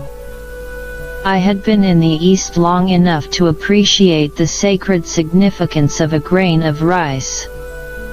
Mr. Kothayat had warned me that in Nepal rice was even more sacred than in India. In walking about the bazaar I had taken great care to keep a respectful distance between myself and the saffron mounds of rice outside the shops. I was careful not to approach any food sold in the markets. Once only did I make a mistake. Attracted by the blue, vermilion, and orange sweets offered in a little store, I went inside to buy some and was driven from it with loud cries of anger and indignation. Thus the king's invitation to the Rice Hall moved me deeply. He was not asking me to dine with him, but to share with him part of his spiritual existence. The Rice Hall at the Palace of Narayanhiti is perhaps as holy as Pashupatinath. I had heard of it, I had never seen it. That evening it was very hot, no moon, and the sky a great indigo bowl of stars. We walked slowly through the gardens, the king and I first, hand in hand, the queens and the princesses following, magnificently dressed. We walked through the magnolia bushes to the official palace, and through its doors to the foot of a broad staircase. As we climbed I heard only the gentle whisper of feet on the steps, the tap of my high heels echoing away down empty corridors. We paused at the top of the staircase, before 2 great doors of gold, scarlet, and ivory, and there were hand basins with hot and cold water, soft fleecy towels. We washed our hands and we cleansed our mouths, and, instinctively, I removed my shoes. The king opened the doors and we walked into a long, high hall of white and black marble, tall French windows along one wall. I do not remember that there were lamps there, but there was light, an amber glow that melted on the white walls and gathered itself in tiny sparks on the gold. "This," said the king in a scarcely audible whisper, "was the rice hall where he ate the life-sustaining grain in ceremonial dinners with his Brahmin priests." At the far end, on a shallow dais, were 7 low tables and 7 low stools, placed in 2 rows, of 4 and 3, and facing each other. Each table was covered by a white cloth brought forward at the front into a starched and pleated fan for use as a napkin. The king took me to my table, softly explaining that when he dined here with the Brahmins he ate from golden thal, and they from dishes of silver. There was a golden thal on each table this evening, piled with yellow rice, and about it were little dishes of silver and gold containing meat, fish, vegetables, chutney, and chapatis. The king did not dine with us, but stood apart, watching silently. We, too, did not speak as we ate, leaving the left hand unused in our laps, breaking a piece of chapati with the right hand and picking up the rice with it. When we had finished I looked up to the king and said, "Have I made any mistakes, Your Majesty?" He shook his head gravely. "No. Bahudakha, Erika. You have been very good." And, silently, we left the rice hall. The following evening we returned to the official palace, the king, and I, and alone. He did not take me to the rice hall, but to another, almost as large. There, in the empty silence and the glitter of gold, silver, and cut glass, were long tables laid with rice, with meat, and with fish. The only light was that which came through the French windows from the night outside, strangely disturbing. "What is it for?" I asked. "For my grandson tomorrow morning," he said wistfully. "Anaprasan, the ceremonial rice feeding. When a Hindu boy is 6 months old he is given a few grains of consecrated rice, and the men of his caste eat with him, and so he is initiated." For a long time, and without speaking again, he stared at the silent room, and I loved him for wanting to show me this. I had often said, as the time for leaving came closer, "I cannot go back to India and not hear from you. I must write to you, and you must write to me, and I shall tell you what I am doing in India to help you." He shook his head. "It's impossible. I cannot send a letter, and I cannot receive one that the Ranas will not see. There must be someone here we could trust, someone who could deliver my letters to you." He shook his head again. "There is no one to trust. I shall find someone, and you must find someone. Between us we shall make it possible." And we did. It was, perhaps, inevitable that I should think of Dr. Dasgupta. I had grown very fond of him and frequently called on him. Sometimes I went early in the morning, for I rise early and occasionally forget that others do not. I would go into his garden where the grazing cow lifted its head to stare at me, and the Dr. Sahib's China doll children tumbled out, calling Erika. Then the good Bengali would come, called from his morning meal, dressed in dhoti and kameez, bowing, and saying again and again, "Buongiorno, signorina." The appearance of the doctor's home always moved me, its shabbiness, its reflection of his own tired and overworked body, his inner longing for the good days in Rome. He would take me through to his sitting room, past the anteroom where his poor patients were already waiting. The furniture was sparse: a sofa, 2 chairs, a table, and the pictures of Italy on the wall. There the Dr. Sahib would sit and talk to me, a middle-sized ordinary man, his hair brushed back from his big head, and his expression very gentle. When I was with him I had always been aware of the fact that his attachment to me went beyond our common love of Italy, and it was this awareness that convinced me I could trust him. I knew that he could not be bribed, nor could any correspondence depend on the danger of bribed men. Certainly if any man in Nepal needed money, it was the Dr. Sahib. He had no car in a country where transport was essential. I would see him wobbling off in the mornings by bicycle, on his way to treat a Rana patient for nothing. Money would have bought him a car. Money would have enabled him to buy the cigarettes he craved and which his good wife Mara forbade him. But, just the same, I knew that I could not buy Dr. Das Gupta's help with money. I had already, weeks before, asked him what he thought of the king. "He keeps me waiting when I go to the palace," he said unhappily. "Sometimes for an hour, sometimes for 2.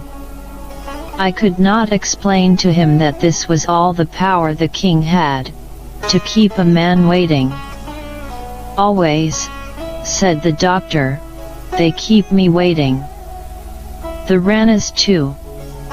I did not know where his loyalty might lie, to a sense of justice, or to the Ranas on whom his living and his life depended, but I had to take the risk.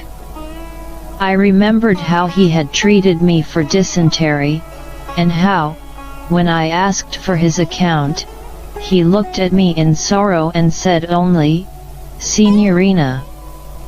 I called upon him a week or so before my departure, and he came into the garden to greet me, in his dhoti and sandals, his hands together in namaskar. I said, "Dr. Sahib, I must talk to you, but not here. Somewhere where we can be alone. Signorina, when I go out I am always watched. It is known where I go, whom I speak to. Is it important?" "It is very important, Dr. Sahib. And no one must hear what we say." "Very well," he said, after much thought, "let us go for a walk." We went along the road to the river, down a dark lane walled by trees, to a rope suspension bridge spanning the river. On this we stood, alone, unheard from either bank, and I told him as much as I could that I was trying to help the king, that he wished to reign over a free people, and that when I returned to India I wished to write to him.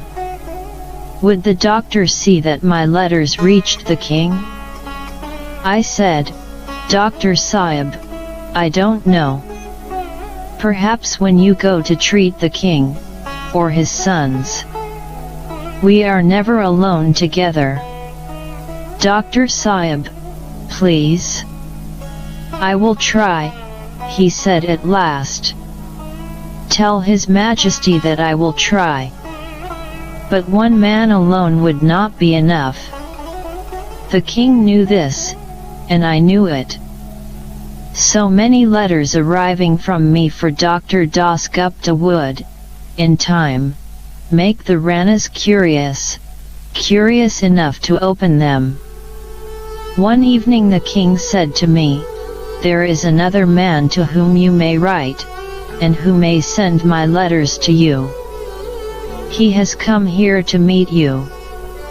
We were standing by the lake and, as the king raised his hand, a tall Nepalese came down from the shadows of the portico.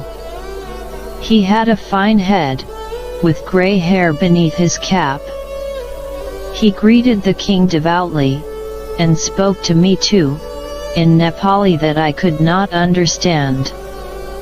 "This is Sardar Krishnalal, who will help us." The king put his hand on mine and added, "This is my dear friend, Erika." He said a few more words in Nepali, and Sardar Krishnalal smiled gently and namaskared. He was, I discovered, everything that the king could not trust Sardar Pushparaj to be: secretary, confidant, emissary. He helped the king in the little things that were the only things permitted him: the ordering of his garden, the designing of his jewels, and now, it would seem, the planning of his liberty. He spoke no English, but I saw in his eyes, as he looked at the king, the same loyalty and devotion I felt myself. I had, finally, to assure myself that my letters would reach Dr. Das Gupta. I had no high opinion of the Nepalese post office, and I knew also that the Ranas operated a semi-censorship of all mail that passed through it. If I addressed my letters directly to the Dr. Sahib, they would be handled and delivered by the Nepalese. I thought of this problem for some time before I reached a solution which was, as is so often the case, very simple and very obvious. I decided that if the head of the Indian Post Office in Kathmandu agreed, I could forward the letters to his care and ask him to pass them on to Dr. Das Gupta. The day I decided upon this, I went to the Indian Post Office. I could not go during the hours it was open, for then Sher Bahadur Guru, the postmaster, sat in public behind his counter, and what was said to him or by him could be heard by all. I went early in the morning, when the office was closed and silent.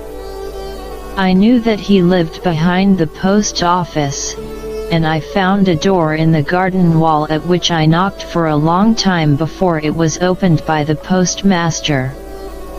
I had disturbed him at his meal, and beyond him I saw the beautiful little courtyard of his home, with its fountain and quiet flowers.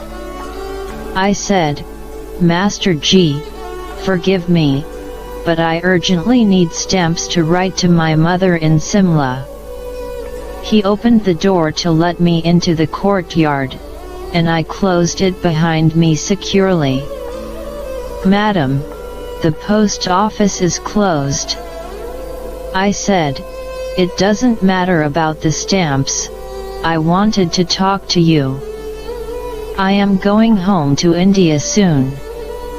If I dispatch some letters to you from Simla, in your care, will you promise that you will place them in Dr. Das Gupta's hands?"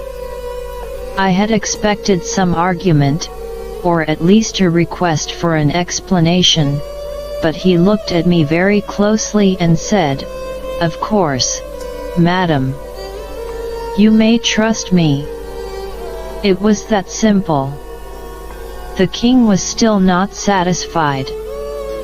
He decided that there must be a code which we could use in our letters should the situation need it. The devising of such a code gave him the same pleasure which it would have given a schoolboy, and when he had finished it he handed me a copy with a slight flourish of pride. He had typed it himself on 2 sheets of blue stippled writing paper, on the second of which he had affixed his seal, red wax with the letter T impressed. He told me that his letters would be signed H. Lal, and that when this was written in red ink then the letter would contain a message in code. If it became necessary to avoid using my name, I would be addressed as Lakshmi, and in my heart I thanked him for this. The code itself consisted of alternative words for 45 people and things. Thus Pandit Nehru was referred to as Doctor, and the Governor-General of India, Chakravarti Rajagopalacharya, as veterinary surgeon. I had told the king that, on my return to India, one of the many people to whom I would appeal for help on his behalf would be my dear friend B.P.L. Bedi, the nationalist leader. For Bedi, too, the king found a code name, and it was one with subtle allusions. Remembering that Boris, who had once befriended him, he called Bedi hotel manager. The rest of the code ran thus: Gorky, Surjit Singh. Friend from Paichala, the Maharaja of Paichala. Friend from Simla Hill, a Nepalese. Serpent, a Rana. Big Snake, the Prime Minister. Bird, Ambassador, Sir Chandreswar. Pigeon, Dr. Das Gupta. Moor, the King. Big Moor, the Senior Queen. Small Moor, the Junior Queen. Goldfish, Prince. Small Goldfish, Princess. Weather, situation. Flower, letter. Like, watch. Call, write. Walk, safe. Tired, danger. Play, come. Crawl, no. Fin, lock. Indian sweet, happy. Well, happy. Hanky, wire or cable. Doll, man. House, palace. Stable, Singha Durbar. Boot, the public. Rain, burn. Coin, free. Pencil, power. Button, money. Tie, bribe. Cigarettes, army. North British golf ball, rifle. Crow flight golf ball, machine gun, Bren or Tommy. Silver King golf ball, Colt revolver. T, bullet or cartridge. Safety match, hand grenade. Lighter, dynamite. Kite, airplane. Storm, invasion. Numbers: quarter dozen, 5,000. Half dozen, 10,000. Three-quarter dozen, 20,000. 1 dozen, 40,000.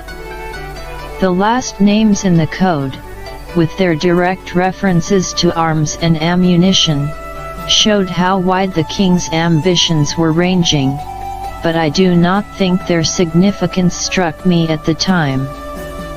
We were sitting in my dance hall when he gave me the code, on one of my last evenings at the palace, and from then until I passed through the Terai into India, it burned a hole wherever I placed it. I hid it in a different place every day, and several times a day. It was in my pocket the day I went to Singha Durbar to say official farewell to the Prime Minister, and, for the first time, I did not consider the risk of a poisoned cucumber a melodramatic overstatement. Some days earlier I had written to him, telling him that I would soon be leaving Nepal, thanking him for his presence and his hospitality. I told him that I had seen much of Kathmandu on my morning walks and that I had grown very attached to it. I then added a paragraph which, I hoped, would prove that I had turned out to be just as silly and naive as he had expected. Otherwise I kept myself almost completely aloof, and I must say I enjoy my loneliness, as I feel it is a good thing to be a guest of one's own. It was Goethe, the great German poet, who said, "I feel lonely only in a crowd." The Prime Minister promptly replied through his private secretary, Sardar Dixit. "I write to inform you that His Highness the Maharaja will receive you for leave taking on Wednesday next at 4 o'clock in the afternoon. I have to request you to attend Singha Durbar at the time stated." I scarcely remember the details of that leave-taking. The code was in my handbag in my lap. My mind and heart were full of sadness at what seemed to be my desertion of the king. My efforts to help him had come to nothing, or so it seemed. He had not met Sir Chandreswar, and Pandit Nehru's letter was still undelivered. I remember only the picture of the Prime Minister's face as he sat on the couch with me, a pale, bland moon, a hand rhythmically brushing that hooped mustache. What he said was only polite and bored small talk, and he seemed to have forgotten that 5 months ago, in this same room, he had told Bijaya that he wished to meet me again. In a few minutes he rose, shook my hand, and departed through the far doors, surrounded by his escort of officers. He sent me one final present before I left, a portrait of himself in his ceremonial robes, his golden crown and bird of paradise plume. It was framed in turquoise and coral. The king would not speak of my going, as if it were not to happen, and it was I who had to bring the fact into the open between us. I had fixed my departure for the last day of July, when the monsoon rains would be slackening. I said to the king, "I cannot bear to say goodbye to you, any of you. I shall leave the palace one evening, just as usual, and never come back." He said, "You cannot do that, Erika, we love you too much. Such things must be done properly. You must tell us the day you are going, and you must take leave of us." I refused to tell him, but he was not a fool. He discovered the day somehow, from Sardar Pushparaj or Sardar Krishnalal, and during the brief time left to us he made his feelings manifest in a dozen ways. The opening of the lotus petals that had enclosed his emotions for so long. Thus it was that he gave me my dance hall, took me to dine with his Yuvraj Sahib, invited me to share the holiness of the rice hall, and showed me the preparations for the annaprasan of his grandson. Long hours we sat together in the garden, in the tea pavilion, or walked hand in hand past the Kumari stone, and as the time grew shorter I appealed to him, "Do not despair. I shall do all I can in India to help you, I promise you. And Sir Chandreswar will not forget you." I had often asked him to show me the private rooms of the happy cottage, pestering him, I suppose, and he had always answered, "Yes, sometime. Sometime, perhaps." Now, in his final demonstration of trust, he showed me all.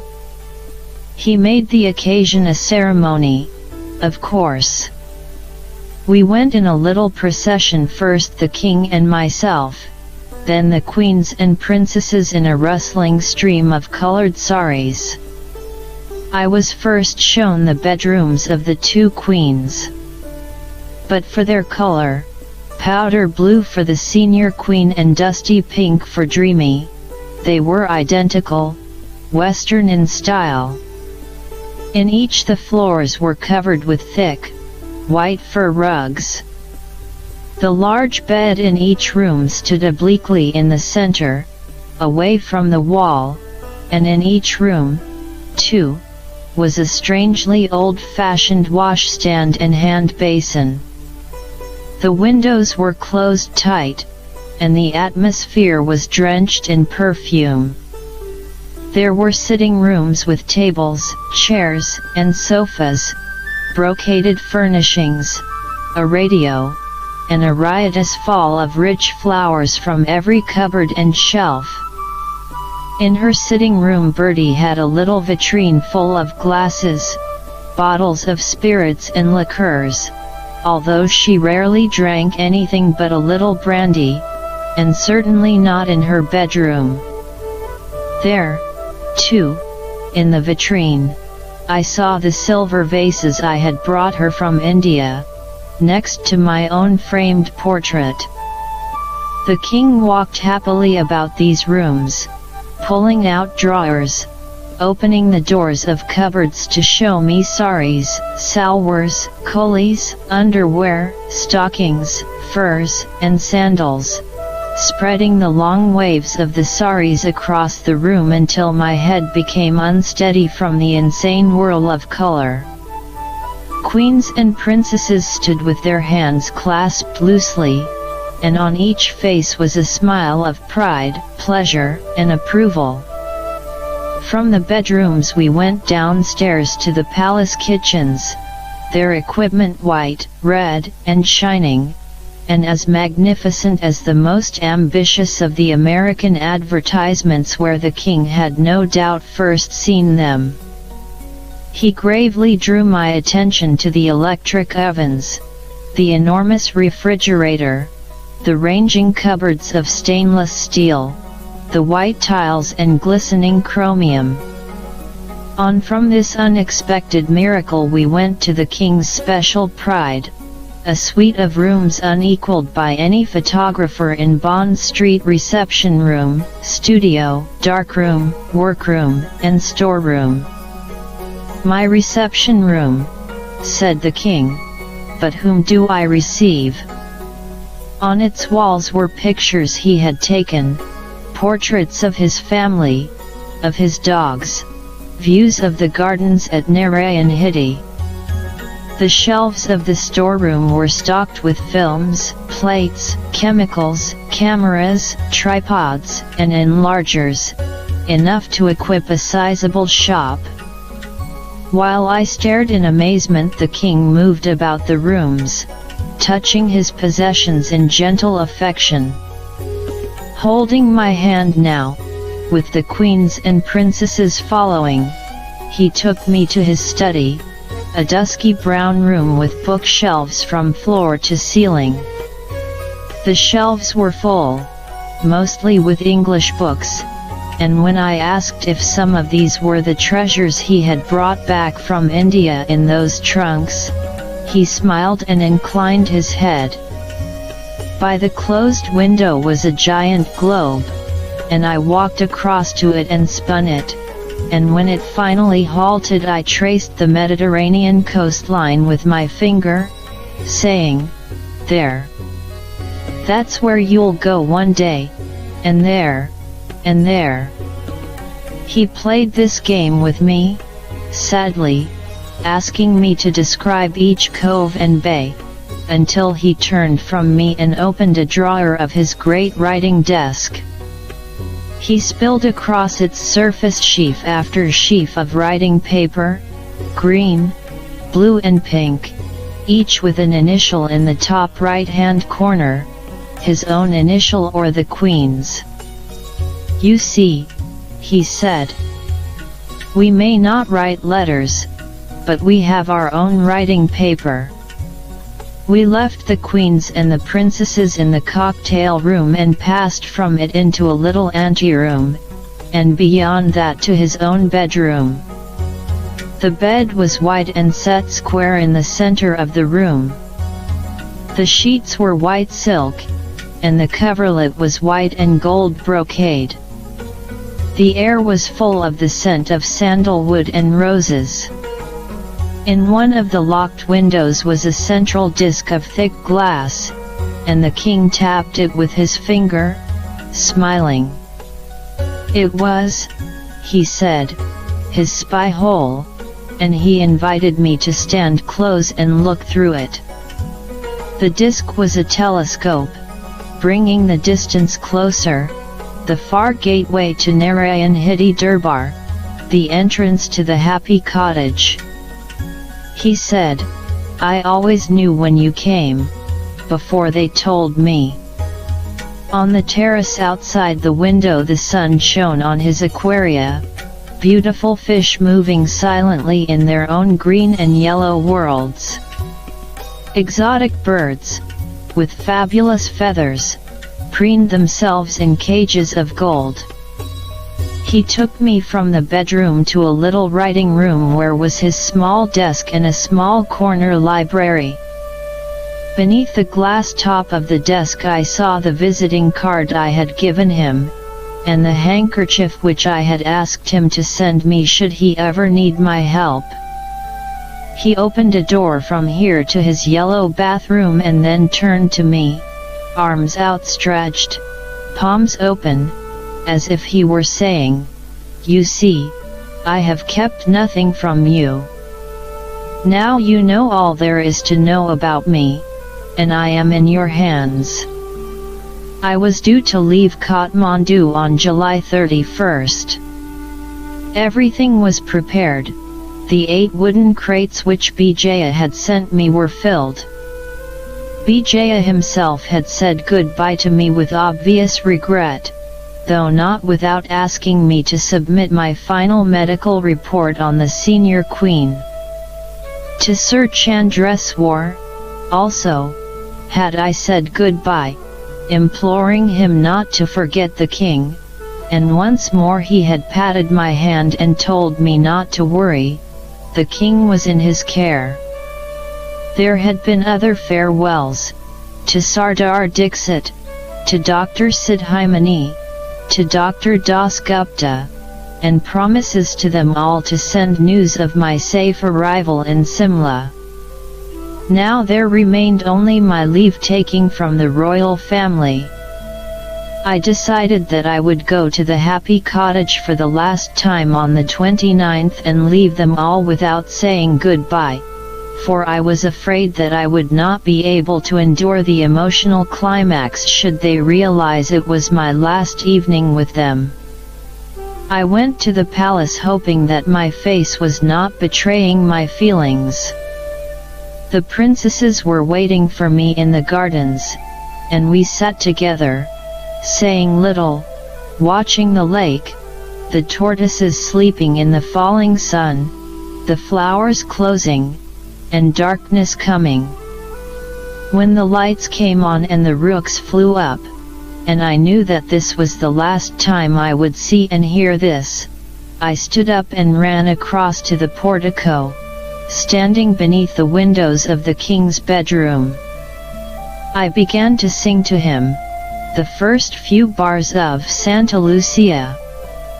He came out immediately onto the terrace and stood by the caged birds, smiling at me. When, at last, he came down to the garden with the queens, he was not smiling.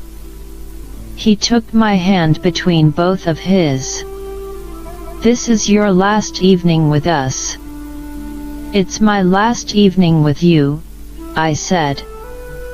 Then we shall dance, all of us, just as usual. He led me to my dance hall, asking for my key when we reached it.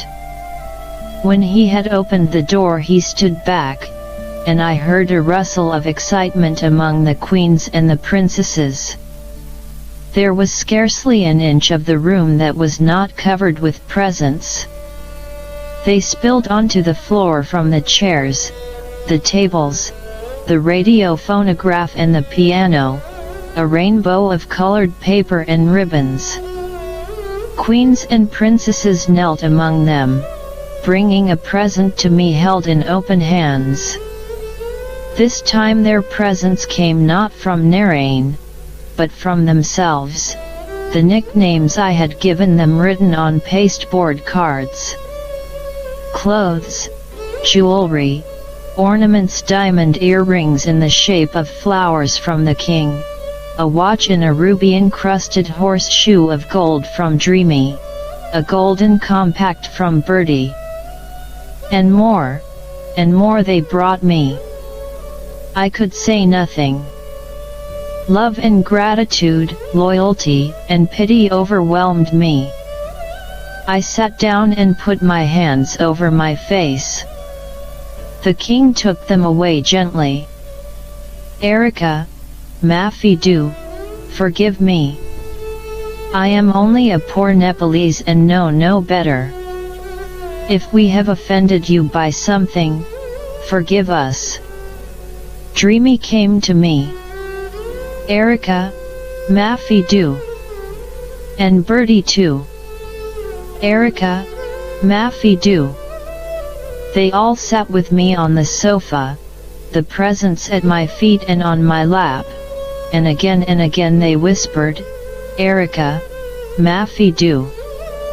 I bent before the king and touched his feet. Your Majesty, I meant this to be my last evening, but I must come again now. May I come tomorrow for the last time? They were happy again then, and the king said, You will come, I knew you would come. So, the next evening I came again, no longer in a cocktail dress, but in my traveling suit, for everything else had been packed. The queens and the princesses were waiting in a little group by the lake, and the sudden appearance of them shocked me. All were dressed in black saris, black the color of mourning, of grief for my departure. Their faces were very pale, and their eyes on the edge of tears. I was crying before I reached them, and I took both queens in my arms, holding them about the waist, while they whispered to me. Erika, come back, they said, not in appeal but in reassurance.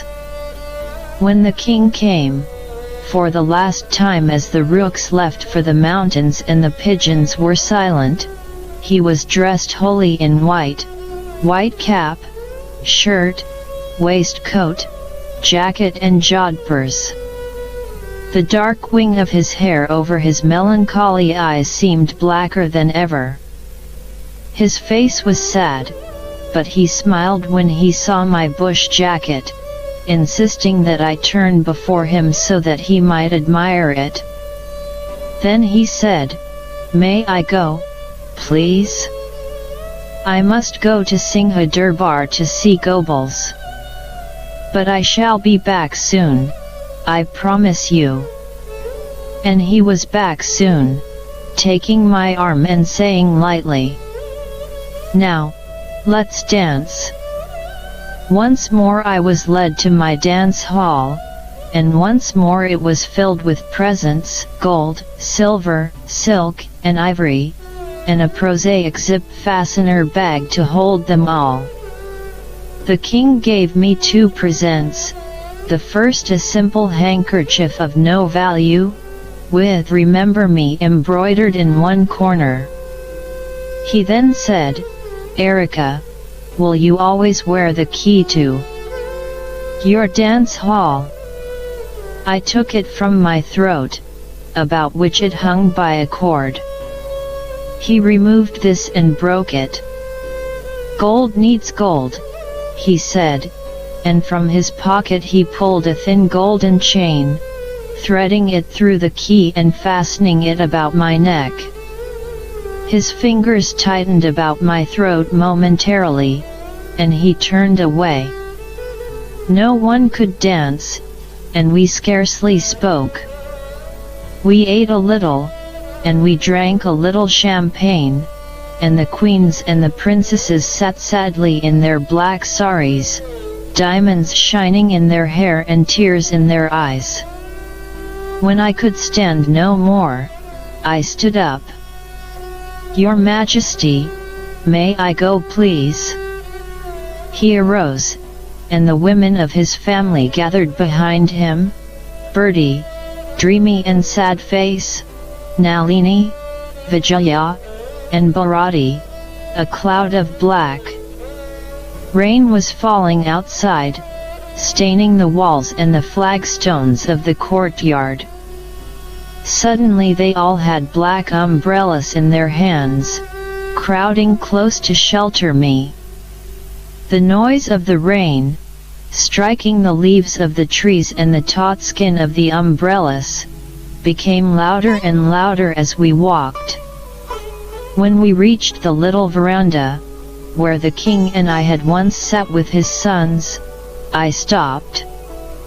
I bent before Tribhuvan. "Namaskar, Your Majesty," I said, and to the queens and princesses also. I ran from them quickly, without looking back, through the door in the wall, through the courtyard, through to the great sweep of steps that led down to my car. Awaiting me there, each beneath an umbrella, were all the ladies in waiting from the happy cottage, little presents in their hands, tears mixing with the rain on their cheeks. It was still raining when I left Tribhuvan early next morning for the mountain pathway to India.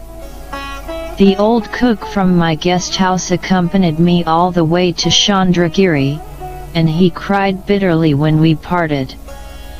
Then there began 14 bad months. I had been so transported by the time I spent in Kathmandu that anything following should have been an anticlimax. Instead, I seemed to exchange one state of emotional tension for another.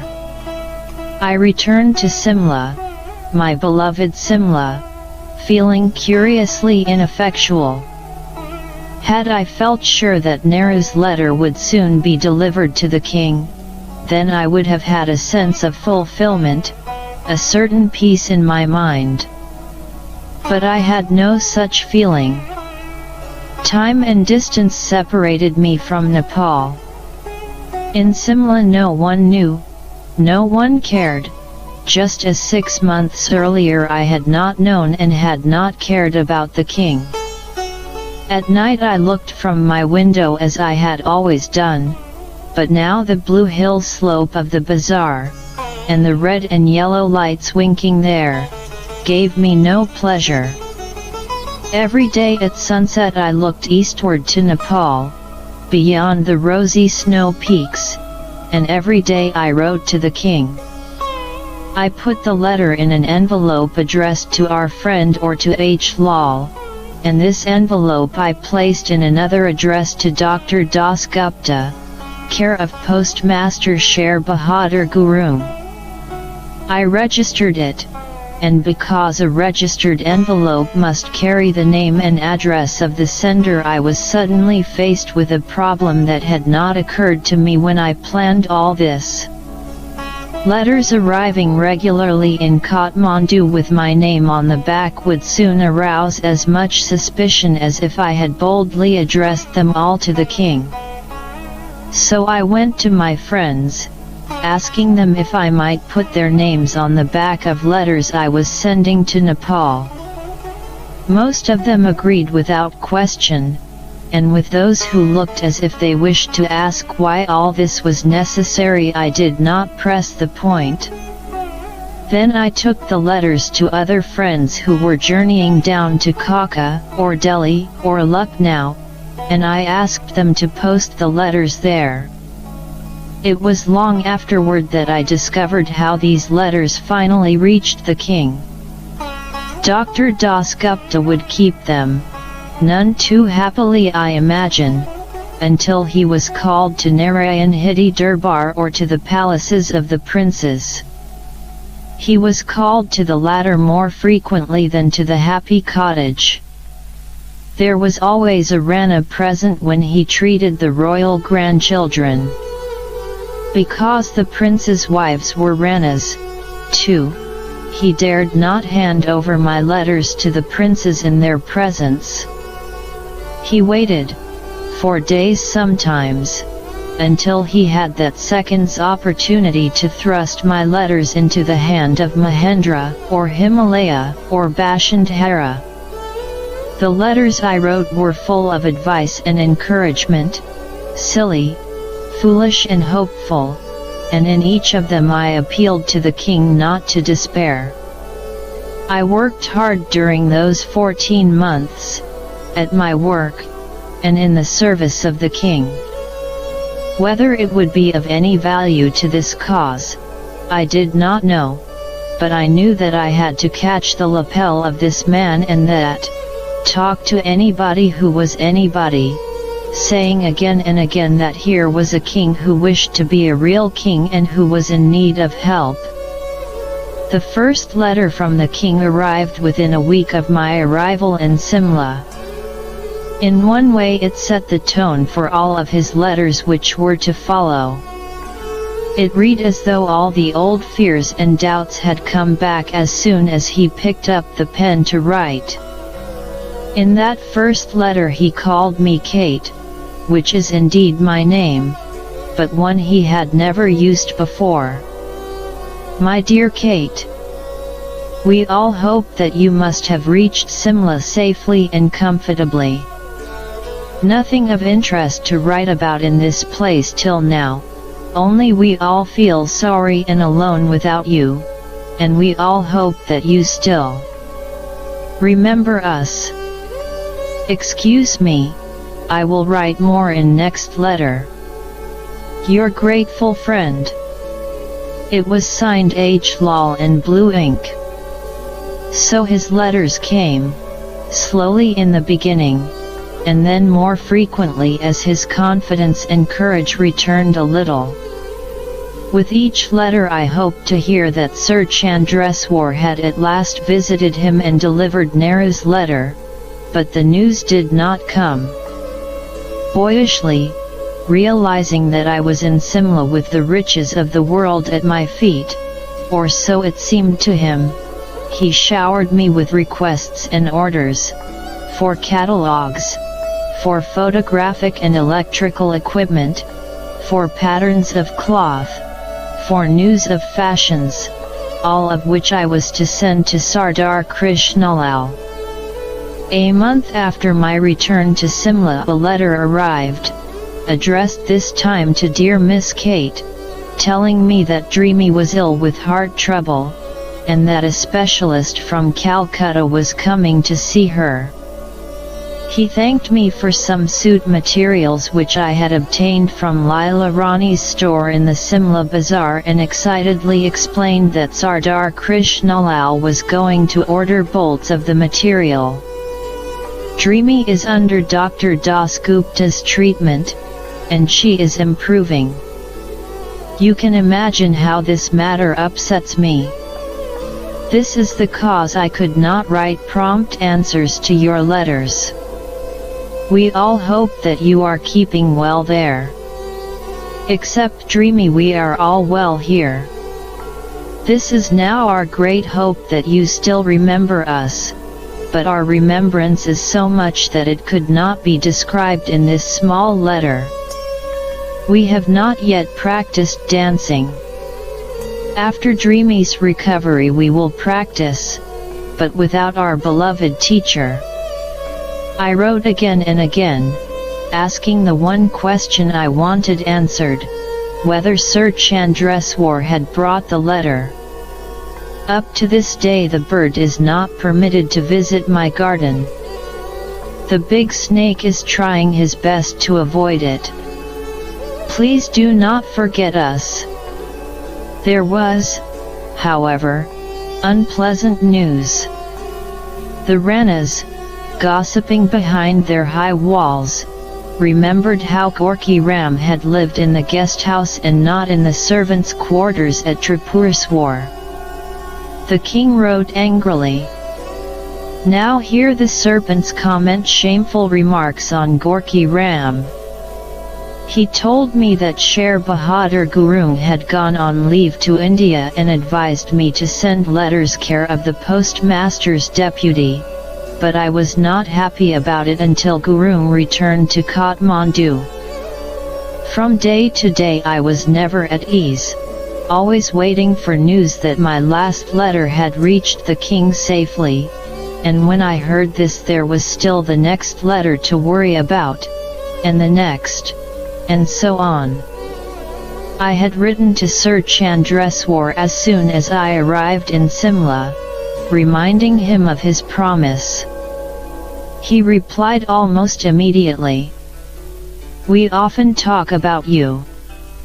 Your absence from Nepal has indeed created a void which is difficult to fill.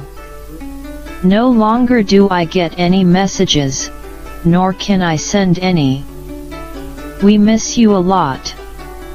I wrote also to his secretary, Shantaswarup Gupta, who knew something of what was going on, asking him for news of the king, and his reply, too, was of little comfort.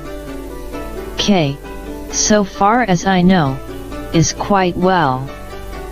One could write volumes about him, and yet the tragedy is that, the circumstances being what they are, there is so little one can write about him.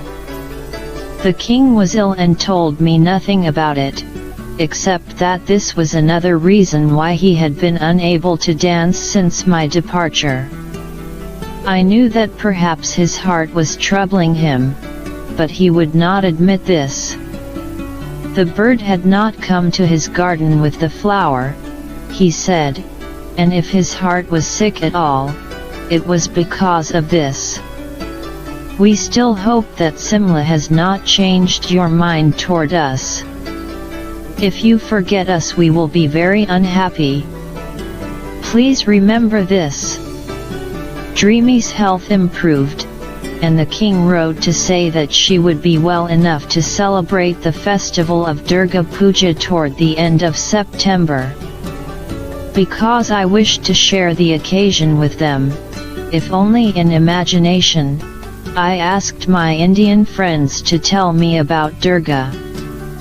She was, they told me, a beautiful maiden who took shape from the flames that sprang from the mouths of the gods, a radiantly beautiful girl with 10 slender arms.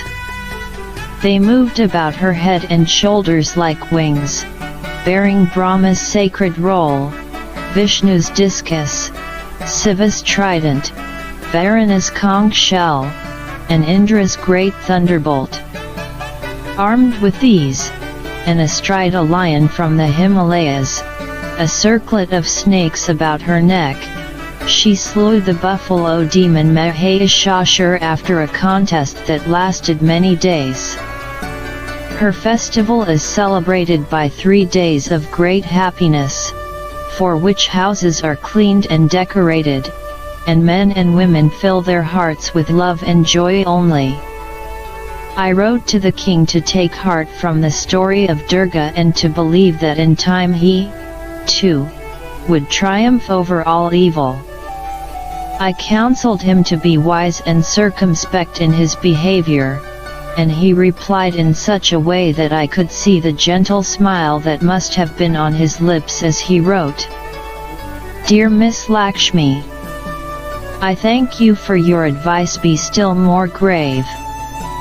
I will try very much to be grave. The photo of Lakshmi is in my portico, the reflection is in my heart. Do not forget us. The weeks passed on into October, and he told me that Nepal had celebrated the 5-day festival of Diwali, and that this year all the windows of Kathmandu had been lit with electric lights, instead of the little oil lamps which were traditional. Then, suddenly, there came a letter signed in red ink. In the middle of chatty, conversational paragraphs was the news I thought would never come. The bird came to my garden and gave me the doctor's flower, but you are the person who sowed the seed and took care of the plant. The flower is very sweet and beautiful. What more? Not only I, but all my party offer you our heartfelt thanks for the trouble you have taken to plant and make it free from pest. My heart was full of joy, and I had to talk to someone about this great news. Fortunately Surjit was nearby, staying in his great house at Chota Simla. He frequently came to see me without warning, popping in he called it, and Gorky, delighted to see the great man, would come running, crying that Surjit Sahib was here. Surjit had already done much on the king's behalf, contacting the Nepalese Congress Party in India, particularly the Koirala brothers, who were among its principal leaders. Now I took him the king's letter, with its news that he had at last met Sir Chandreswar. Surjit smiled tolerantly at the code. An amateurish hand at this, your king, Erika. Surjit, will the king be free soon, now that Nehru has written to him? Be patient, Erika. Nepal will be free in time. 5 years, 10 years, perhaps more. Think how long it took us in India. He could not tell me what Nehru might have written in the letter, or what promises India had made to the king. From what he said I got the impression that the Indian government might be prepared to let the Nepalese liberate themselves in their own way and their own time, giving them sympathy and support afterward. When he saw the disappointment in my face, he patted my shoulder.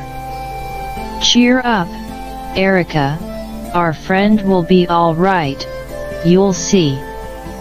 I was always happy to see Surjit, a tall, striking man, coming to my rooms at the Metropole in his turban, achkan, and khadi jodhpurs.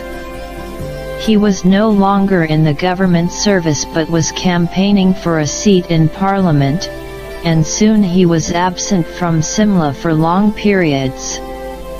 I missed him, and I wrote to him, asking whether his kinsman, the Maharaja of Paichala, would help the king. Surjit replied, I am trying to persuade His Highness to go to Kathmandu. You might be aware of the betrothal of the Yuvraj of Kashmir to the daughter of Sarda, the eldest son of the present Prime Minister. You know how friendly Paichala and Kashmir are. So let's see if this works. I will also try and see if I can persuade Her Highness as well. I decided to see the Maharaja of Paichala, if it was possible, so that if he should go to Kathmandu and meet the king it would be with my story in his mind. I had already told the Maharani about the king, and I had often spoken of her to him. He mentioned her frequently in his letters, referring to her as Decline, the little one, a name her friends had given her. Her emotional and romantic nature responded instinctively when I told her Tribhuvan's story, and when I asked that she obtain for me an interview with the Maharaja, so that I might tell him also, she said impulsively, Of course, Erika, of course you must meet him. Paichala was a tall, noble Sikh, with great almond eyes like Surjit's, a neatly coiled fringe of black beard, magnificent in colored turban and achkan. He listened to me politely, head bent slightly. I told him of the king's political ambitions, of his imprisonment by the Ranas, of his passionate desire for freedom. When there were no more words left in me, he said, "Thank you, Erika. I shall think about it. Leave it with me." What he thought about it, and what he did as a result, I do not know. It was enough to me that I had told him about the king. I wanted the great and powerful to know, whoever they were and wherever they were.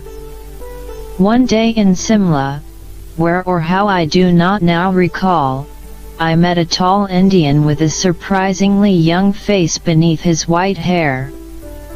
I saw him across a room, and he was so striking in appearance that I asked who he was. I was told that he was a Kashmiri, which was obvious in his grace and carriage, and that his brother was the chief of police in New Delhi. I asked him if he would call on me at the Metropole the next day, because there was something I wished to discuss with him. He came, out of curiosity, no doubt, and listened without comment when I told him the king's story. He then asked me why I thought he could be of any help. I said, "I need the help of your brother. I want him to put my card in Pandit Nehru's hand and tell him what I have just told you." Surjit shook his head when I told him what I was doing. "Be careful, Erika, or you will ruin everything." But I was ready to ask for help from everyone I could, not only great men like Surjit, Paishala, and the police chief at New Delhi, but others like Amrit Ralia Ram, a Christian businessman of Delhi. Like Sitaram Suri, a journalist friend, he gave me advice and information where I most needed it, on the political situation in India, the strength and purpose of the Nepalese Congress Party. All that they told me I retold to the king in my letters. My dear friend Shireen Rustamji combed the Indian press for me, making clippings of all references to Nepal, to the Ranas, to the king and to the Nepalese Congress Party, and sending them to me. To this day she still does so. It was Beatty to whom I turned most hopefully, B.P.L. Beatty, Doctor Honoris Causa of Oxford, one of the greatest men produced by the struggle for Indian independence and certainly the best-loved man in northwestern India. He is a descendant of Guru Nanak, founder of the Sikh religion, yet he is himself neither Sikh nor Hindu, but a communist of sorts, that peculiarly distinct type of communist thrown up by the nationalist movement. He is married to an English woman, and his attitude toward the English is a mixture of admiration and distaste, an attitude not unlike the king's. I wrote to him immediately I reached Simla, asking him to visit me when he could. He had been a patient of mine, and we had become dear friends. He came to Simla almost at once. My heart moves with affection every time I think of him. A great man of learning and letters, he is also a man whose compassionate understanding embraces the spirit of a sweeper. In appearance he is like a rock, tall and of immense breadth at the shoulders, a broad nose, slanting deep-set eyes, and thick black hair. He wears rough cotton robes like a toga, a saffron kameez with mother-of-pearl buttons, and his great toes burst like roots through his crude leather sandals. Always he looks as if he has just come from a successful battle or is about to engage in one he has no doubt he will win. But his voice is gentle and soothing, his manner as humble as Gandhi's. He lives simply. He has one chipped mug that serves him for drinking, shaving, and for use when he bathes. To walk with Beatty in Simla was, for me, to walk with a nation's heart. Slowly, pace by pace, we would go through the bazaar, while men, women, and children crowded close to us, bowing, touching his feet, calling Beatty Sahib. It was not possible to talk to him as we walked. There was always someone pulling at his robe, so many asking for his attention that he could not possibly have introduced me to them. When he could not remember a name he would never ask, but would slyly say, "And how's the old trouble?" And before long they had themselves told him who they were, and he was comforting, encouraging, and inspiring them. It did not seem strange to me that I should ask help for the king from this man who was a Marxist, who believed that so long as there was one poor man in the world he himself should live no better. I approached Beatty because of his great heart, and because of his responsive sympathy for those in trouble.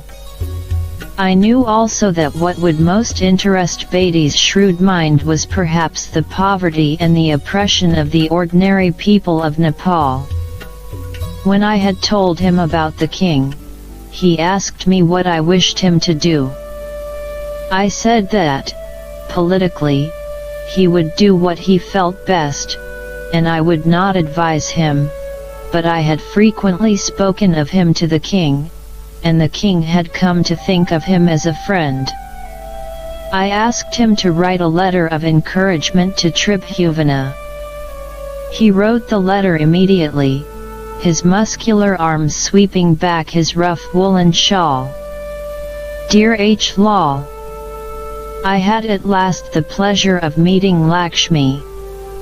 It delighted me indeed to know that lights burn bright where the world knows only pitch dark exists. Her explanation was very touching and found no difficulty in making another heart beat in unison with sympathy and understanding. For, to those in whom much is given, from them much is demanded, and to give all help generously and determinately to the plan I have given her my promise. This business demands all success and will get it. With God's will and men's purpose, both combined, it yields a force which no barrier can resist. The necessary conditions now she knows which are essential for a start. In wishing you well I call myself Hotel Manager. The necessary conditions were patience. Beatty urged me to implore the king to be patient, and to wait. I know that he pleaded and intrigued for the king's cause in India, although I did not ask him to tell me what he was doing. It was enough for me to know that Beatty was working for us. The king's letters still came from Kathmandu. Sometimes they contained nothing but sad gossip, revealing plainly to me at this distance the pathetic uselessness of the life he was forced to lead. He had received a new police dog from Germany. He had ordered new camera equipment and was anxiously awaiting its delivery. Little Ketaki remembered me and asked for me each time she came to the happy cottage. In the middle of such letters would be a single sentence that revealed all his longing and his isolation. In this God's wide earth we can get everything, but it is hard to get a reliable person. We had little alarms which time and distance exaggerated into terrors. Bijaya's wife, he said, was visiting India, and I was suddenly afraid that she might meet the Maharani of Paichala who, by an unsuspecting word, might betray us. He reassured me. Madam B. Serpent will not go to any party, or visit any club, so I am sure she will not visit little one in Bombay. When Christmas approached he had his sudden fears. We had discussed our method of correspondence and the need for caution so thoroughly before I left Kathmandu that it did not seem to me that we had left anything to chance. But when I told him that I would be sending him a Christmas parcel, he thought of something. You know our correspondence is secret. Except for Birdie, Dreamy, Sad Face and a few goldfishes, no one knows. So do not send any Christmas gifts or cards for Ball, Whiny and Muffle, because I will not give it to them. The Christmas parcel will be opened in the customs office before I open it. Except letters, everything is opened here by the customs officers. You yourself know the rules and manners of this place, so what more should I put down on this matter? One day I received a short and blunt letter, signed in red ink, and disclosing alarm about something much more serious. It was headed Most Important. 1. The barometer of this place forecasts storm. 2. Destroy all my flowers. If you can keep secret, let the blue flowers remain with you. If you cannot, destroy them also. Remember, if anyone discovers my flower from your place it will do harm to both, but I do not mind for me. I do not want to hurt you from my cause. Pray for the success. There was never any clear explanation of what lay behind this letter. Storm in the king's code meant invasion. That he should ask me to destroy his letters and pray for the success would indicate that the events of 9 months later had been planned for an earlier date, and that the conspiracy had somehow failed.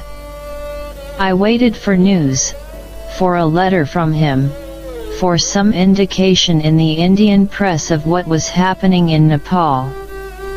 I waited until I could bear the silence no longer. I sent him a letter, in care of Dr. Das Gupta, a letter in our code, containing what news I had and asking him for news of success or failure. I included a recent photograph of myself, for which he had repeatedly asked. While this letter was somewhere between Simla and Kathmandu, I received a shock.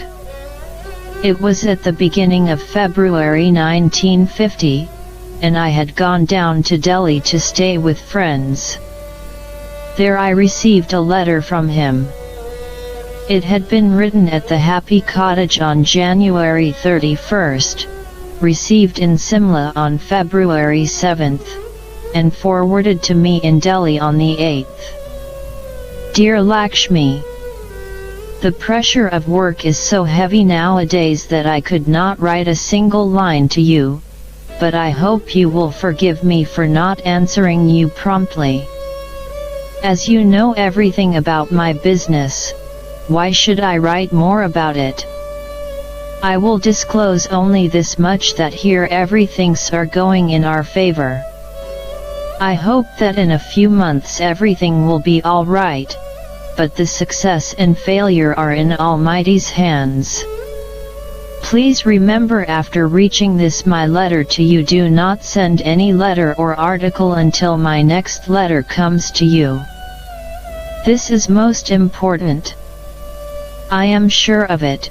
We will meet very soon. My joy at discovering that something tremendous was taking place in Nepal, that he could write confidently of meeting soon, was sobered by the realization that there was already a letter in the mail for him. I hoped that Dr. Das Gupta, to whom it had been addressed, knew enough of the situation to handle it with caution. While hoping this, I opened the next letter that had been forwarded to me. It was from the doctor. My dear Signorina, hope this will find you in the best of health. I am leaving Nepal on the first week of February next, so you please don't write any letters. If you write any letter at all, the letters will be redirected to you. I have got a son on the 1st of January. Both mother and her son are doing well. I was happy for the doctor, his wife Mara, and their new child, but I could think only of my letter which must soon arrive in Kathmandu. By one of those crazy accidents that always come to aggravate an already sore situation, I had put no sender's name or address on the back. Thus it would certainly be opened so that it might be redirected. If Sher Bahadur Gurung opened it, he might be relied upon to be discreet. If it were opened by anybody else, I could rely on nothing. It is true that I had signed the letter Lakshmi only, but it contained my photograph. I left my friends in Delhi abruptly, hurrying back to Simla by train and car, and taking one long, agonizing day on the journey. Arriving at Simla, I went straight by rickshaw to the post office. The postmaster was away, but behind the counter was an intelligent Anglo-Indian girl. I asked her to wire Kathmandu immediately, asking for the return of my letter unopened. My excitement was by now edging on hysteria, but she made no comment. She sent the telegram and gave me a copy of it. From the DPM Simla I to the Postmaster Indian Embassy Nepal. Stop sir, kindly let me know by return mail the disposal of Simla registered letter number 445 of the 2250 addressed to Dr. D. Das Gupta, Surgeon Superintendent of the Burr Hospital. Stop. If the letter not called for, kindly return to Post Office Simla I. This telegram was sent on February 13th, and for 6 days I waited for a reply. A week may pass quickly or slowly according to the amount of attention one gives to it, and to me that week was the passing of a lifetime. Daily, 3 or 4 times in the morning and afternoon, I called at the post office, asking for news, until, at last, on February 19th, there came a reply from Postmaster Gurung. Reference yours beg to intimate that the registered letter was delivered on 9250. Stop. Attested copy of the addressee's receipt is attached herewith. Some good fortune that may not have seemed good to the doctor had delayed his departure from Kathmandu, and he had received my letter. It was at such times during those 14 months that I believed myself living in a madhouse. After this the king's letters began to come again, with no explanation of the events which had momentarily disturbed our correspondence. Whatever had been planned had obviously not happened, yet because there was no word of disappointment, veiled or direct, in the king's letters, I sensed that failure had been a postponement only. Surjit still shook his head and warned me to expect the king's liberation to be a matter of years rather than months, but I was filled with a strange expectancy. Things seemed to go on as before. There were changes. Little Nalini, the lovely one, married the Raja of Punk and escaped from the imprisonment of Narayan Hidi. I was happy for her, but I still thought of her father, for whom release had not yet come. Letters passed between H. Lal and Lakshmi as if the world were not about to turn itself upside down. My tiny photo for your locket, and a snap of the Erika dance hall taken in haste, so it is very poor. Nowadays I am trying color photography. If I can make any good pictures I will send picture to you. I am making a small dark room outside my bedroom for developing Cinecolor films. Yet there were some paragraphs in his letters, sandwiched between requests for catalogs, for electrical and photographic equipment, that showed the direction of the current newly flowing in the valley of Kathmandu. Had I been more astute, or less locked within the cell of my own emotions, I might have read their meaning more clearly. Please do not forget us. We remember you 24 hours. This is not a lie. It is a fact. I will prove it in the future. I have very faint hope to see you soon. The autumn of 1950 passed through October. I went walking alone, down toward Kaka, or westward toward the mountains. Sometimes, in the blue evenings, I would see sparks among the timber on the distant slopes, where peasants had lit barriers to protect their homes from forest fires.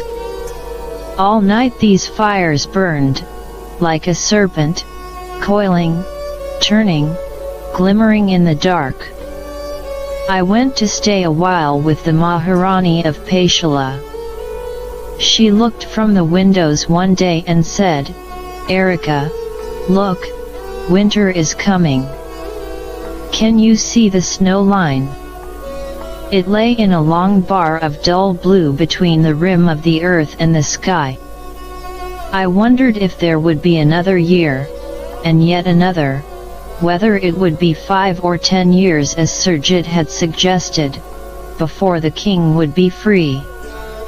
I stilled my troubled thoughts with letters, with presents for the happy cottage. To send him something tangible, something he could touch and know was from Lakshmi, this was the only comfort I had. I sent little things, a scarf, a keychain, cloths for their trays when they took tea, a book on dancing, samples of material for the king's new achkan, new shoes for which he had sent me measurements.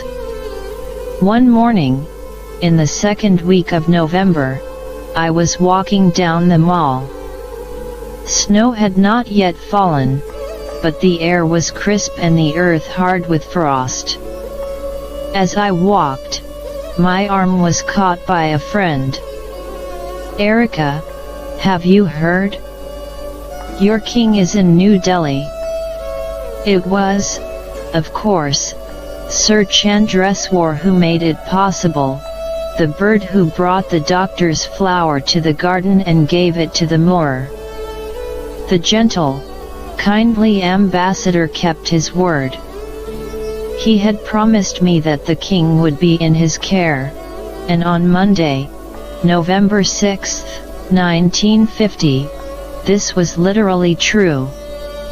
The king and the royal family, queens, princes, and princesses, were safe inside the Indian embassy at Kathmandu, and the nation was in rebellion against the Ranas. As I slowly learned the news, I realized that, from the day when the king and Sir Chandreswar at last met, the conspiracy must have gathered momentum until the king was ready to explode it into open revolt.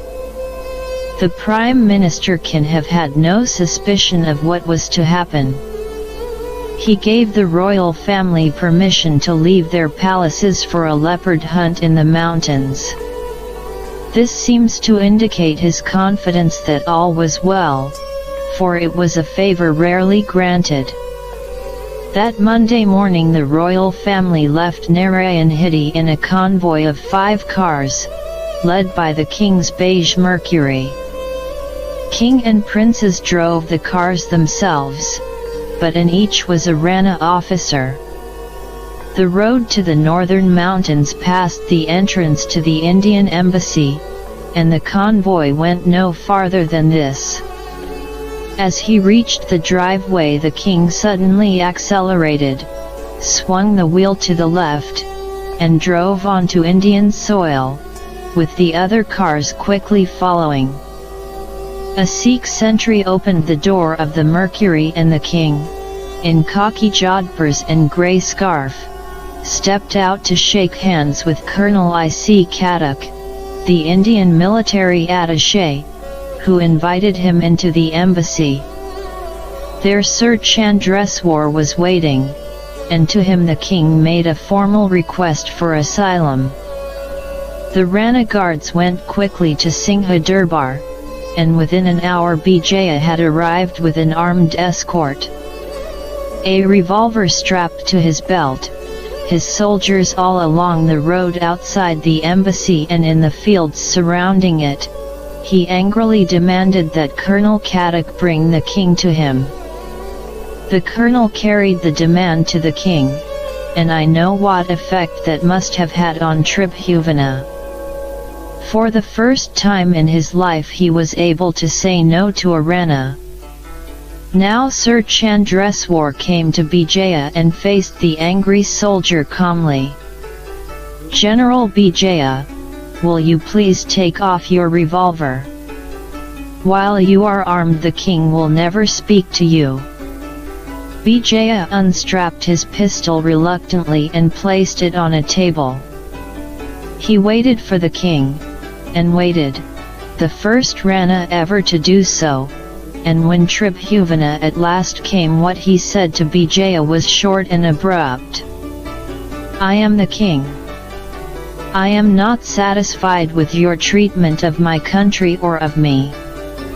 You will tell that to His Highness the Maharaja." Twice that day Gobels sent messengers to the Indian embassy, demanding that Prince Mahendra leave and take up residence at Naranhiti in the king's place. The king, confident of the loyalty of his sons, refused to discuss the demand.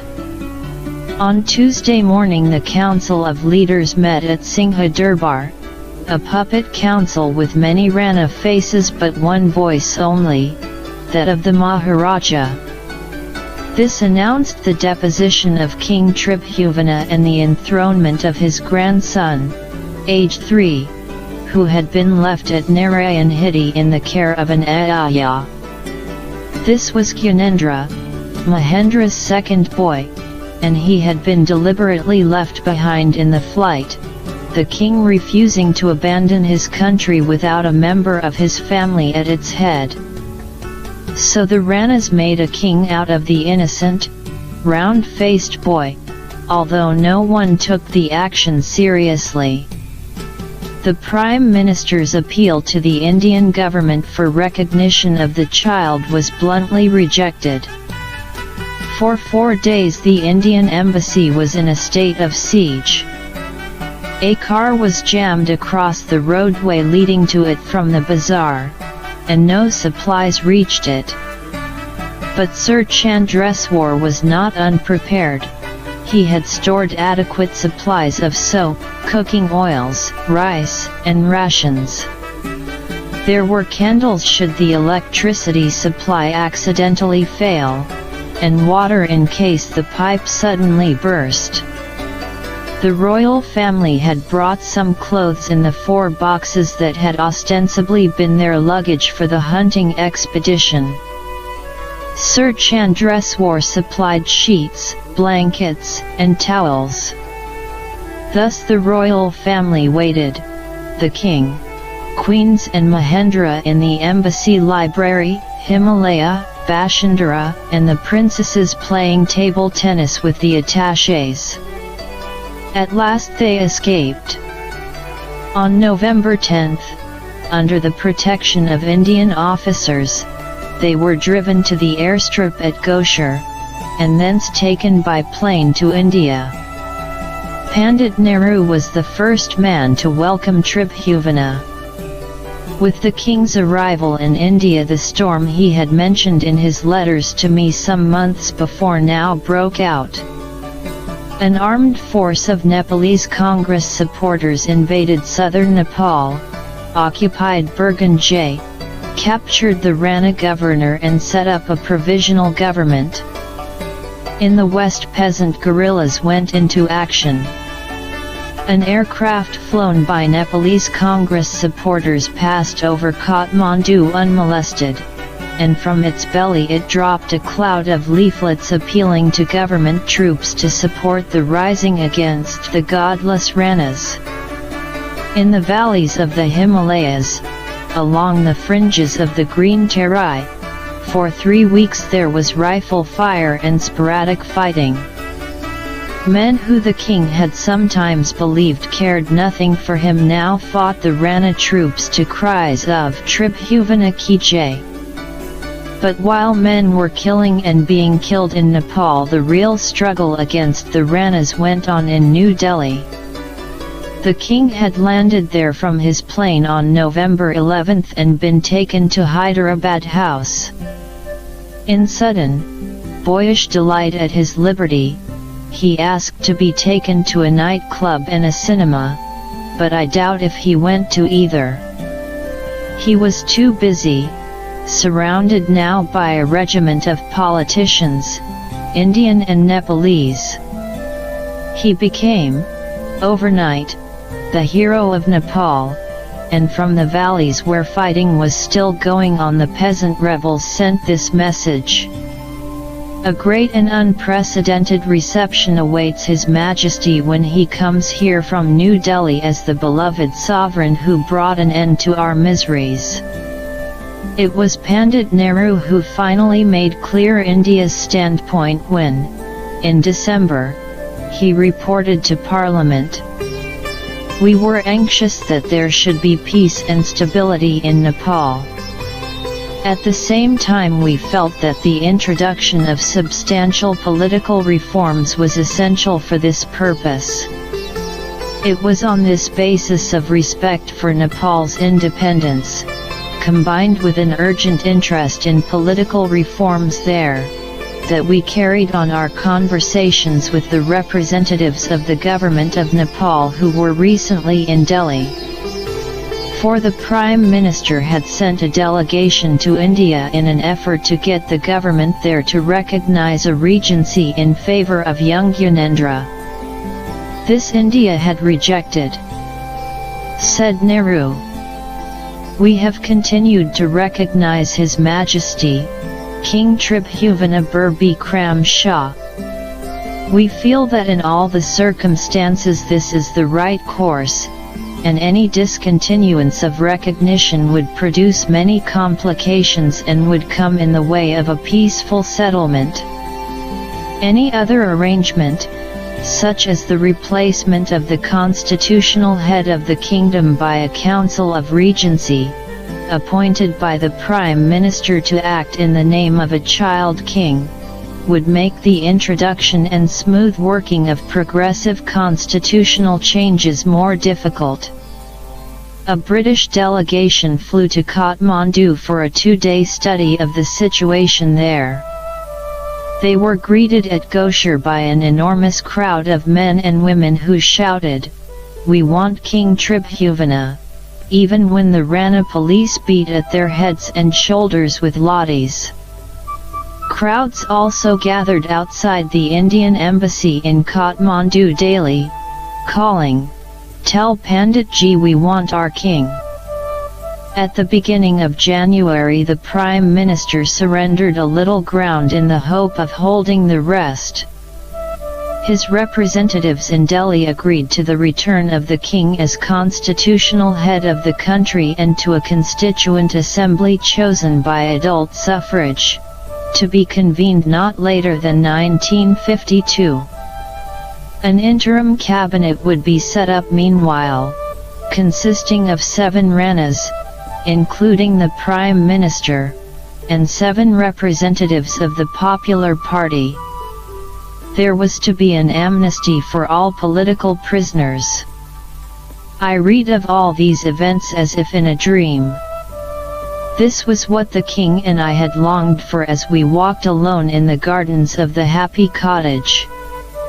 I remembered how often he had despaired of ever being able to talk to his people of the matters close to his heart.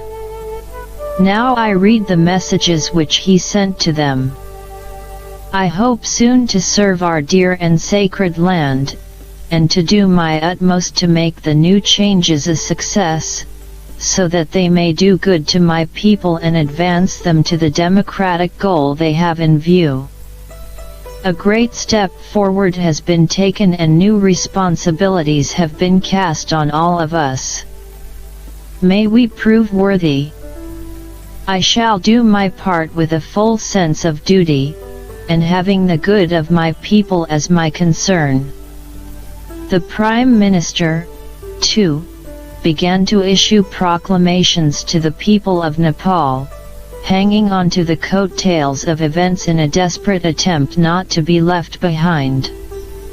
I would like to assure you, dear brothers, that your welfare and benefit will always be foremost in our hearts as it has ever been.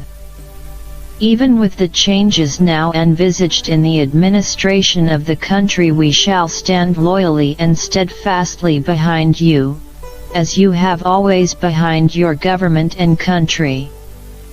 And while he was issuing this statement, the Maharaja and his adherents within his own family were reported to be busy emptying the treasuries of the country, turning their private palaces into forts, and making large deposits in Indian banks.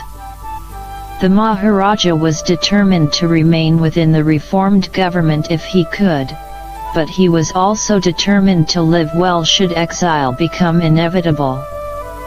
The fighting was over, and in the newspaper clippings that Shireen Rustamji sent me I saw pictures of the good Dr. Das Gupta bandaging the wounded. More than 200 men stepped from the cells in which the Ranas had held them for years, and 300 more awaited release. From the gates of the jail to Singha Durbar a great red cloth was laid, and the prisoners walked along it, their necks hung with garlands, their feet treading flower petals. The crowd shouted their names in joy and cried, Tribhuvan ki jai before the white palace of Singha Durbar, once the heart of Ranarchy. The leaders of the released men held up their arms for silence, and when all was quiet one of them spoke with great feeling. We wish to pay homage to our beloved Panch Sarkar, Maharaja Dhiraja Tribhuvan Bikram Shah Deva, who has been the fountainhead of the revolution and whom we hope to welcome in our midst in the near future. We renew our pledge not to take rest until Ranarchy is torn, root and branch, from our land. So the year moved into February and at last the king was ready to go home. Some of the Ranas had made their peace with him, not the least being Bijaya. He and the king met in Kashmir. One evening they went alone onto a lake in a boat and sat there for a long time in the moonlight. When they came back to the shore, Bijaya was a loyal king's man.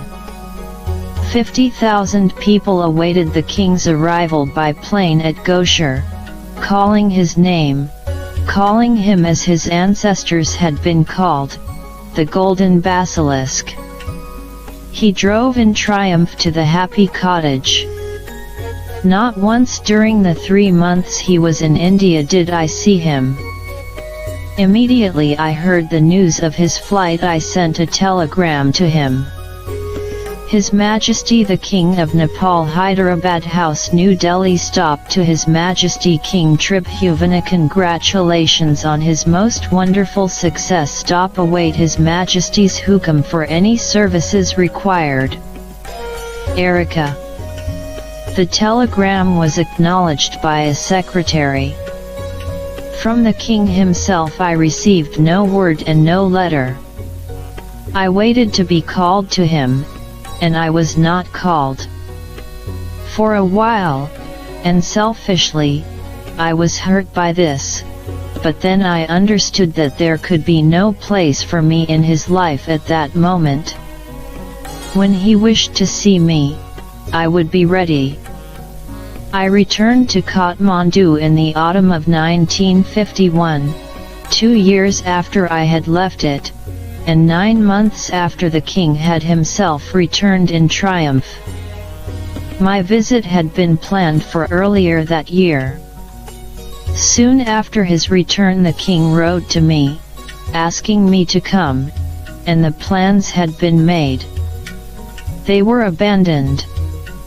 After the king's escape, all the strain I had placed on my mind, my heart, and my body during those 14 months in Simla suddenly became impossible for me to bear any longer. I fell ill, and when I recovered, toward the end of the summer, the king wrote again, urging me to come, and to come before the middle of November because he would then be leaving Kathmandu on a tour of his kingdom. "Please do come," he wrote. "We are all impatiently awaiting your arrival." So I went, at the beginning of November. Once more the shops in Simla Bazaar were closed for the winter, and there was little I could buy to take the royal family. I collected the best from my own treasures, an embroidered tablecloth and a set of white Jenna glass for the king and queens. As my loyal Dam Rock knew, I took each member of the family, including Sad Face, a golden sovereign wrapped in a hand-rolled square of scarlet silk. I flew to Kathmandu this time. The old mountain pathway, which had once served the double purpose of keeping foreigners without the country and Nepalese within, was now obsolescent. The airstrip which Surjit had pioneered, and which Sir Chandreswar had exploited, was now an airport. There was talk of breaching the mountains with a great highway that would be known as King Tribhuvan Road. So I flew, and I saw the Ganges below me like a silver snake on the brown earth, the blue and white stairway of the Himalayas. When I alighted at Goshar I was in tears. This was partly due to the fact that both takeoff and landing in a plane always affect me emotionally, but it was also because I was greatly moved by my return. I had come alone, too. I had been told, incorrectly as it proved, that I would not be able to take Peep Chen on the plane with me, so I had left her behind. Because I could not leave her alone I had left Gorky behind also, and I missed them both. I was met at Goshar by a handsome Nepalese who greeted me as a friend. I did not recognize his face, and perhaps I answered his greeting a little icily, for he sat in the front of the car and did not speak to me again as we drove toward Tribhuvan. We arrived there at noon, not at the same guest house, but another, close to Dr. Das Gupta's house. I saw his brown cow in the garden, and I heard the bubbling cries of his children at play. I was expected at the palace by 3 that afternoon, but I was suddenly very, very tired and spiritually exhausted.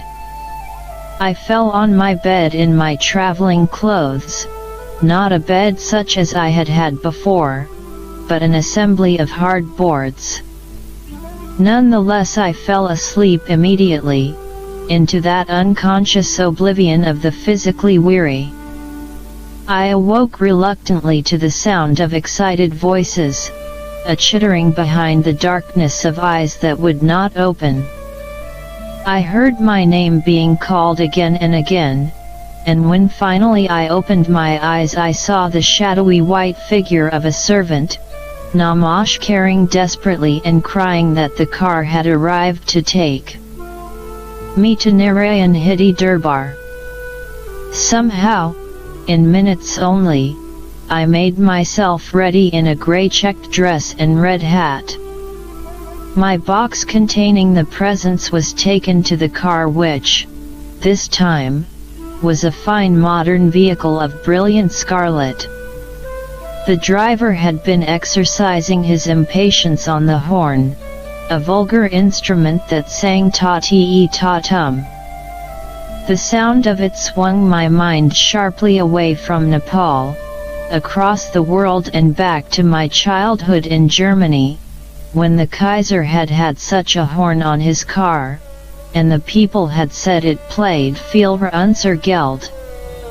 To this abominable sound I was taken to the happy cottage. For a moment it was as it had always been. The deep green of the trees, the flowers, the sun's reflection on the lake broken into fragments by the movement of the goldfish, the great leathery leaves of the lotus. The queens awaited me, but of the princesses only Bharati was there. Nalini was away in India with her husband, and Vijaya was ill in New Delhi. The queens and I embraced, and I wept. The king came as he had always come, suddenly appearing from the trees. He seemed more erect, but this must have been an illusion, for never had a man stood more upright than he. His face was as beautiful as ever, and even the events of the past year had not erased its wistful melancholy. I touched his feet, and he lifted me by the hands with great gentleness. For a while there was an odd, strained atmosphere between us all, as if there was too much to say and too much to feel. It was I who broke this spell, asking for my box to be brought and set on the flagstones outside my dance hall. There, with the pleasure of small children, we unwrapped my presents, spreading the straw and the paper about our feet. We danced that evening in my dance hall, which was full of autumn flowers, and the phonograph played the music it had played 2 years before. "Erika," said the king, "Maafi do. Forgive me, we shall have little time together. I am not what I was. I must work. In a few days I must leave Kathmandu." But that evening we sat together on his portico, alone. We spoke little to each other. He held my hand and we watched the shadows gathering in the garden. As we sat there a letter was brought to him in a long envelope. He opened it, drew out the fool's cap sheet and read it. He smiled and then passed it to me. It was the Prime Minister's resignation.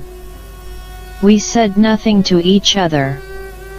There seemed to be nothing that could be said. I stayed in Kathmandu for 3 weeks. It had changed. It was not just that Singha Durbar, for example, was no longer the great palace of the Ranas but a humming government secretariat. The shell had been cracked and a new life had been born in the city. I felt it in people's voices and saw it in their faces. It reminded me vividly of the atmosphere of India in 1947. The weather added to this sense of change. I had known Nepal in the spring and summer. Now the mornings were chill, and when I stepped out of my bedroom in the mornings I saw a white mist lying on the lawn, thick and fleecy, and dissolving slowly.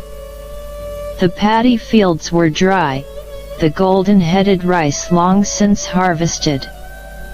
In the bazaar men and women wore their beige scarves turned twice about their throats, and the snow line was low on the distant mountains. There had been changes, too, in the life of Dr. Das Gupta. I remembered him as a sad man, shabbily dressed, a man who had once attended one of Surjit's tamashas in a dinner jacket and polka dot tie. Now a little affluence had come his way, rewarding him for his earlier hardships. Outside his home stood a car. Every day his consulting room was filled, and there were women and men who came to ask his advice, not only about the sickness of their bodies, but about the fine new social problems with which they had been faced by the revolution. I went to the palace almost every day. The king was not always there, or if he was there it might often be for a few minutes only. His clothes had lost some of the neatness I remembered, and this was not, I believe, because he had become untidy in mind, but because he was now a working king and believed that his people should see him as such. The red car, crowing für unser Geld, called for me more or less when I wished for it, but I had no regular chauffeur. Each night when I returned to Tribhuvan swore I would order the car for a certain hour the next day, and I would pray that the chauffeur would convey the order correctly to his relief. He never did. The car would be 15 minutes, half an hour late, and when it finally arrived the chauffeur would be grinning cheerfully, as if to inquire what liberation was worth if it did not include the freedom to be late. There was no telephone in my guest house. A service had existed in Kathmandu prior to the revolution, but it had been a toy of the Ranas. Now it was being extended, the new Poles marching drunkenly down the roads, even unking Dr. Das Gupta's house within its circuit. When my car did not arrive, I often walked over to the doctor's home and pleaded with him to telephone the royal garage and wake them up. One evening, when the doctor was out, I used the telephone myself, asking the operator for the royal garage in Hindustani and my execrable Nepali. We spent some minutes at this before we both decided that all was understood. At last a voice answered me from what I believed to be the royal garage. "This is Miss Erika," I said. "Will you please send the car at once? It's already an hour late." The voice laughed. "This is not the royal garage, Erika, this is Prince Mahendra. But be patient with our wonderful telephone service and I will send the car to you."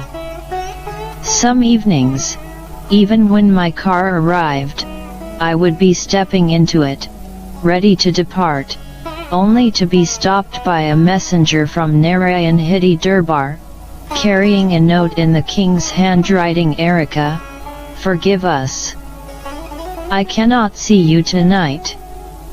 I must work."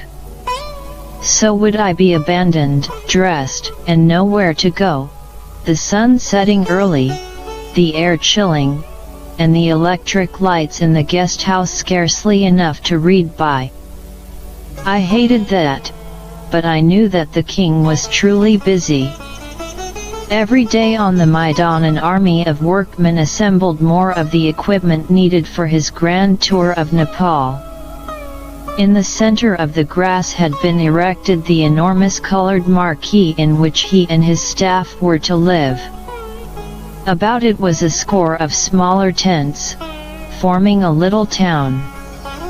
In the mornings Mohan Devi and I played among the canvas and the guy ropes with the children of Dr. Das Gupta. Mohan Devi was the daughter of Sardar Krishnalal. A day or two after my arrival in Kathmandu the king said, "You know you have offended Sardar Krishnalal by not speaking to him. But I haven't seen him this time." "You have. He welcomed you at the airport."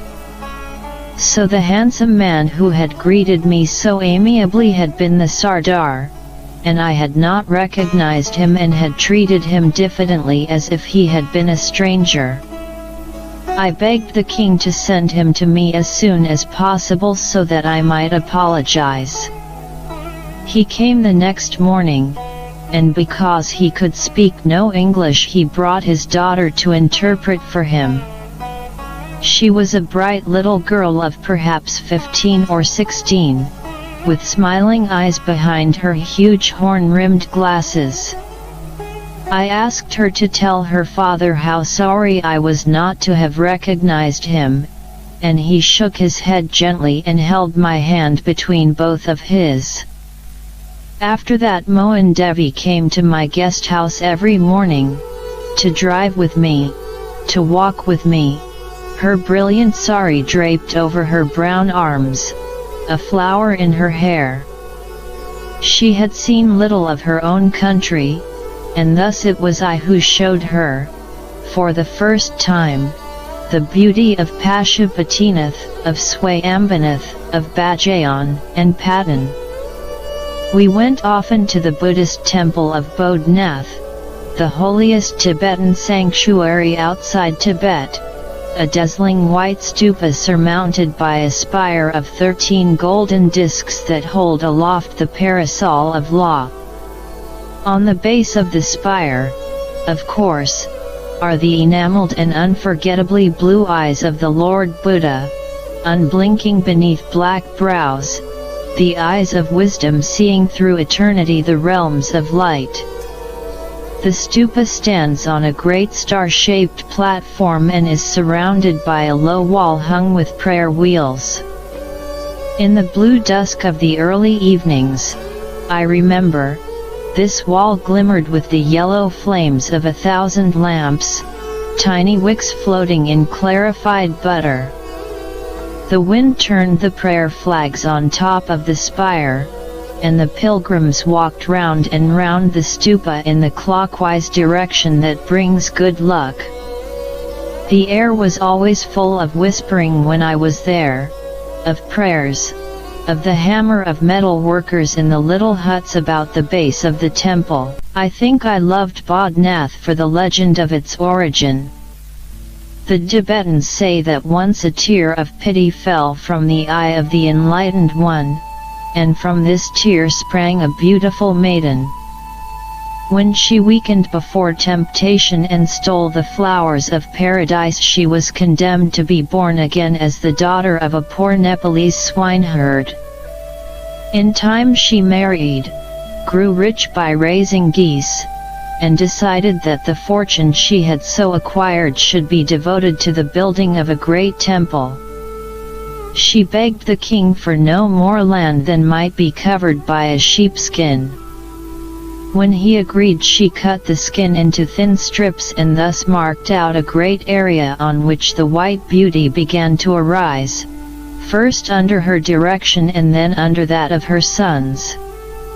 These men placed certain relics of the Buddha Kasyapa inside the stupa, and as a reward they were reborn again in Tibet. Finally, an elephant that had been used to carry materials to the temple was so angry at having been given no reward that it turned itself into a demon king and became the enemy of Buddhism. One of the goose girl's sons had to kill it. And it was possible for me to believe all the story true as I sat on the steps below the white stupa with Mohan Devi. One day, as we sat there, she suddenly sprang up and ran down to greet a girl of her own age, a girl with a round yellow face, high cheekbones, and braided hair. She was brought to me and Mohan Devi introduced her as the daughter of the Chini Lama, the head of the temple of Bodhnath. They had been at school together in Darjeeling. This bright young girl asked me if I would like to meet her father, taking my hand boldly and leading me to a house opposite the stupa, and up the mellowed brown staircase to the first story. There sat a magnificent man in a robe of yellow satin, his legs crossed in grey flannel trousers, his arrow-browed eyes smiling behind huge spectacles. He greeted me politely, with that gentleness that springs instinctively from great learning and great humility. There, I was told, he sat all day long, ready to touch in benediction the pilgrims who came from all over the world just to brush the dust from his feet. His 2 wives were with him, and they welcomed me with hard-boiled eggs and sticky sweets. He was a man of great knowledge and wisdom. His daughter told me that he spoke 7 Oriental as well as several European languages. He was the spiritual head of all Buddhists in Nepal. He had studied at Lhasa, and he was called the Chini Lama because his grandfather had been born in China. Yet his daughter, Mohan Devi's friend, had been educated at an English convent school and played hockey with skill and enthusiasm. He was one side of Nepal. I saw another side one evening at the Happy Cottage. When I arrived, the king was standing on his portico with a tall, striking man in a snow-white gown that was flung across his shoulders like a toga. His hair was white, too, and his face marked with lines of great suffering. The king introduced him as Ganesh Man Singh, and such was the simple nobility of the man that I bowed very humbly. He was, said the king, one of the new ministers of government. Ganesh Man Singh talked to me very gently about Nepal. Because I wanted to know, and because I believe that knowledge comes only to those who ask for it, I said, Ganesh Man Singh, why do you wear white?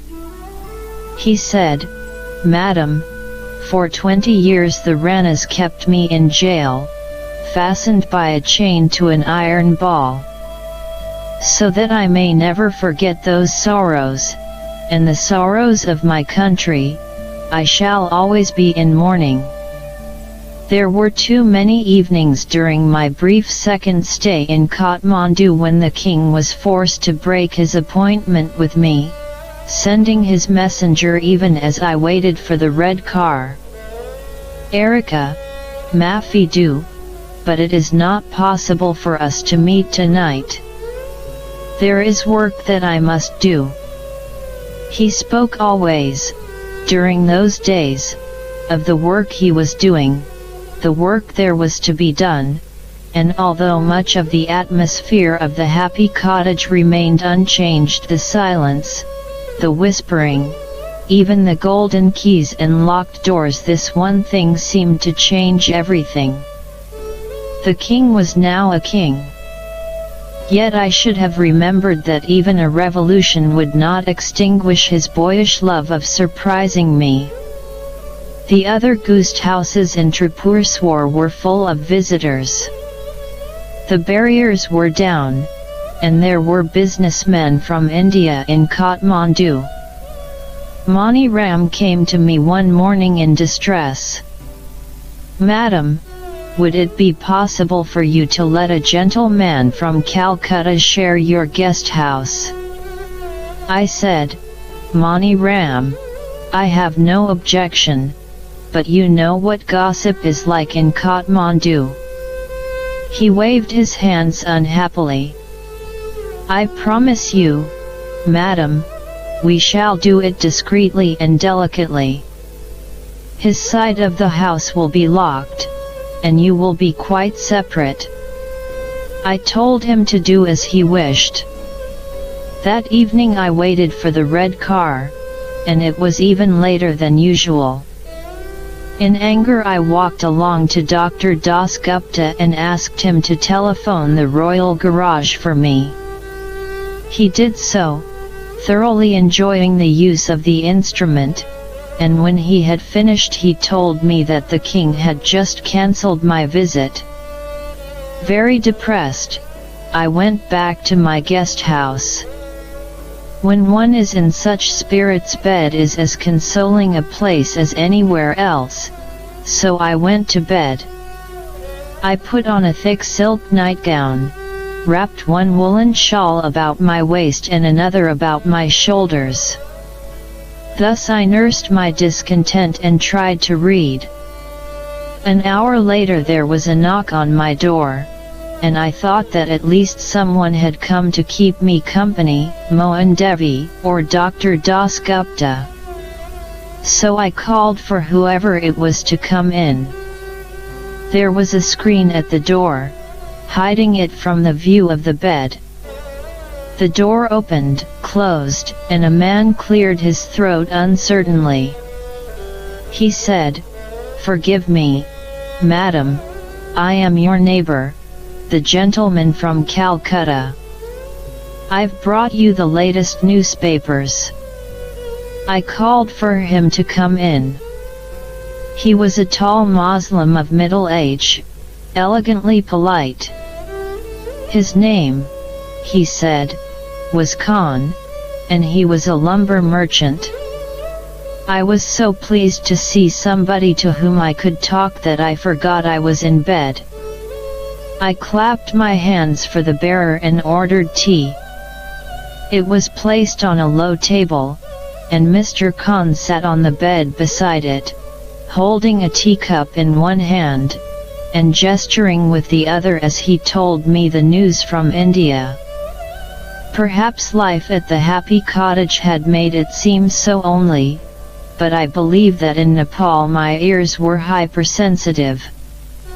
In the middle of one of the lumber merchant's longer stories I suddenly said, "Forgive me, Mr. Khan, but don't you hear a noise in the garden?" He listened politely. "I hear nothing, madam." "Mr. Khan, there is somebody there. Please go and see." He put his cup on the table and went out, and that was the last I ever saw of Mr. Khan. I sat waiting for him to return, scarf about my waist, scarf about my shoulders, staring over the screen to the top of the door. At last it opened softly, and there on the far wall I saw a familiar shadow of the familiar profile. "Namaskar, Erika," said the king, coming round the screen and smiling.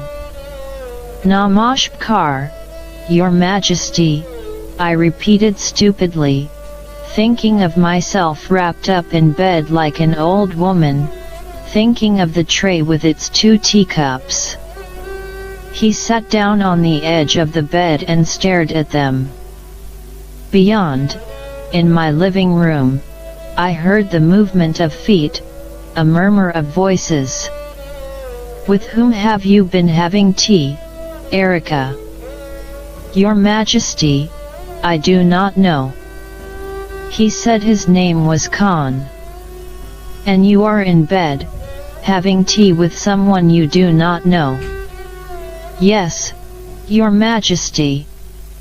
He looked at me with a shocked gravity that was too exaggerated to be real, and then he laughed, pleased that his surprise had been more successful than he intended. He put his arm about my shoulders and sat there with me happily for an hour or more. He talked, and his conversation was no longer what it once had been, words of hope or sad frustration, but of things he was going to do, of what he could do. He got up at last and walked about my room. "You are packing." "I am leaving soon." He inspected every item of my luggage, asking what leather this was, what label that. He opened every bottle of scent on my dressing table, smelling them appreciatively. Then he said, "Come and pay your namaskars to the others." In dressing gown and slippers, his arm about my shoulders, I went out to the living room. There was his entourage, his aides, his equerries, his secretaries, all making humble and namaskars to me. I said, "Gentlemen, much of what I have is packed. Is there anything I can offer you?" Making it quite plain that it would help my embarrassment to see them leave. They shook their heads, and the king said, "Now I must go." I walked with him to his car and there touched his feet. He got into the driving seat himself, his entourage climbing in behind him. He pulled on his driving gloves, smiled once at me in great happiness, and then drove away.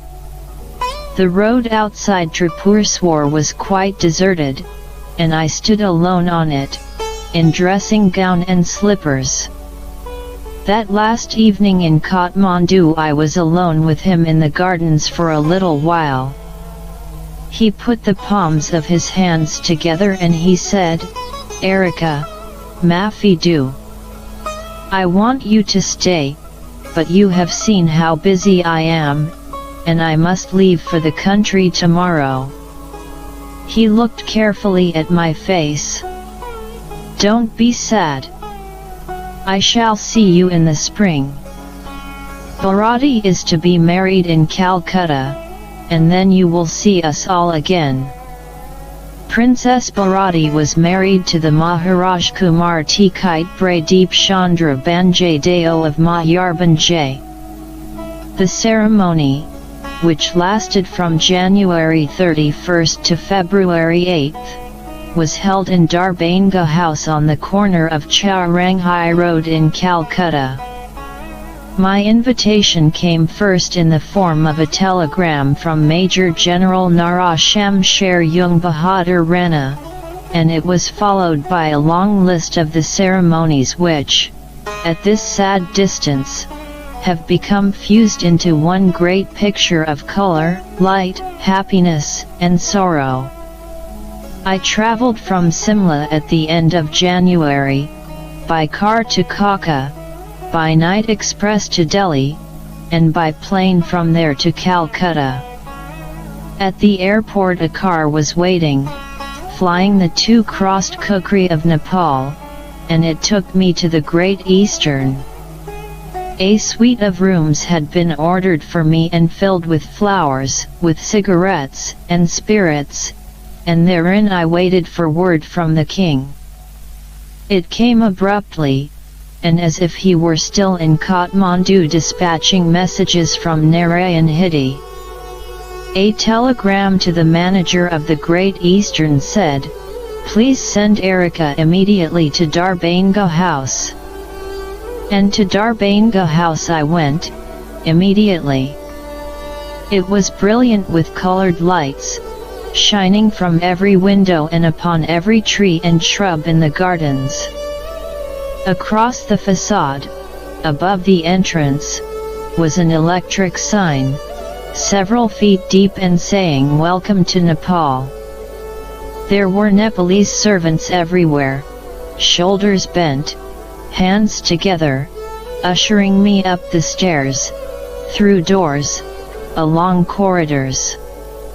I remember a white room on the first floor, splashes of color from turbans and saris, the swing of dark achkans about white jodhpurs, the glitter of diamonds, the rich perfume of sandalwood and attar of roses, the singing sound of Indian voices. The crowd parted to let the queens through, and when those two gentle women saw me they opened their arms. The king arrived and I touched his feet and arose to feel his arms about my shoulders also. Already the wedding ceremonies had begun. Every evening, every morning had its own deeply significant ritual to be performed and observed, so many of them, using up the hours of day and night eventually, that one could never have attended them all. On my second night at Darbanga House, the rooms and the gardens were full of lights and color and music, flooding out into Chowranghai Road. Behind the house was a great lawn, its green grass now an electric blue. Men and women in fabulous clothes were moving and weaving across the lawn before a great shamiana, a tent with a trumpet-like spire in the center. Inside were chairs, tables, sofas, rich rugs. It was lit by hanging lamps that glittered on jeweled tiaras, necklaces, and rings. Servants walked swiftly among us, turning and twirling trays on the palms of their right hands. By the side of the lawn stood the king's Gurkha pipers in scarlet and green, their cheeks puffing out as they began to shred the air with their music. While they were still playing, General Nara walked into the shamiana, indisputably a Rana by his carriage, although a king's man now, stout and erect in his scarlet tail coat and black trousers. Behind him came the queens and sad face, and behind them the princesses. Bharati looked beautiful, her face pale, her long lashes lowered over her eyes, somehow pathetically strange in the glasses I had never seen her wear before. She was swathed in an orange and gold sari, a huge diamond tiara in her hair, and diamonds hanging from her fragile ears. She was led to a sofa and seated there, and to her was brought her young Maharaj Kumar, a young man in a golden turban, his face as pale, his eyes as melancholy as hers. Now the entertainment started, singers, dancers, conjurers whirling in and out between the tables, while the Gurkhas piped on outside and the air within the shamiana grew hot and heavy. Prince and princess sat silently, an empty, symbolic space between. Not once did they look at each other, nor once lift their eyes from an unhappy scrutiny of the rugs at their feet. Behind them stood the king, as handsome as he had always been, but with a new weariness in his face. He wore a simple khaki tunic and belt, but on his left breast there glowed the rays of a diamond star. I leaned over the back of the sofa between the two young people and said, "Maharaj Kumar Sahib, do you like American cigarettes?" He looked up in surprise. "Yes, madam, I do. So does your bride. Here are some, now you offer one to her." And they turned and smiled at each other for the first time. The ceremonies went on day after day. Marriage is as much a sacrament to a Hindu as it is to a Christian, but to a Hindu woman it is the only sacrament. For a girl there are no ceremonial inductions into the great mystery and mythology of Hindu religion, nothing corresponding to the anaprasan, the rice-eating ceremony. She attains her religious rites upon marriage and retains them only while married. In this way marriage becomes not only a social duty for Hindus but a religious duty also, and the week-long ceremonies at Darbanga House that February were a mixture of the sacred and the plainly joyous. Yet one thing I hoped to see I did not see. By some oversight on my part it escaped me. This is the core of the marriage ceremony, the moment of union.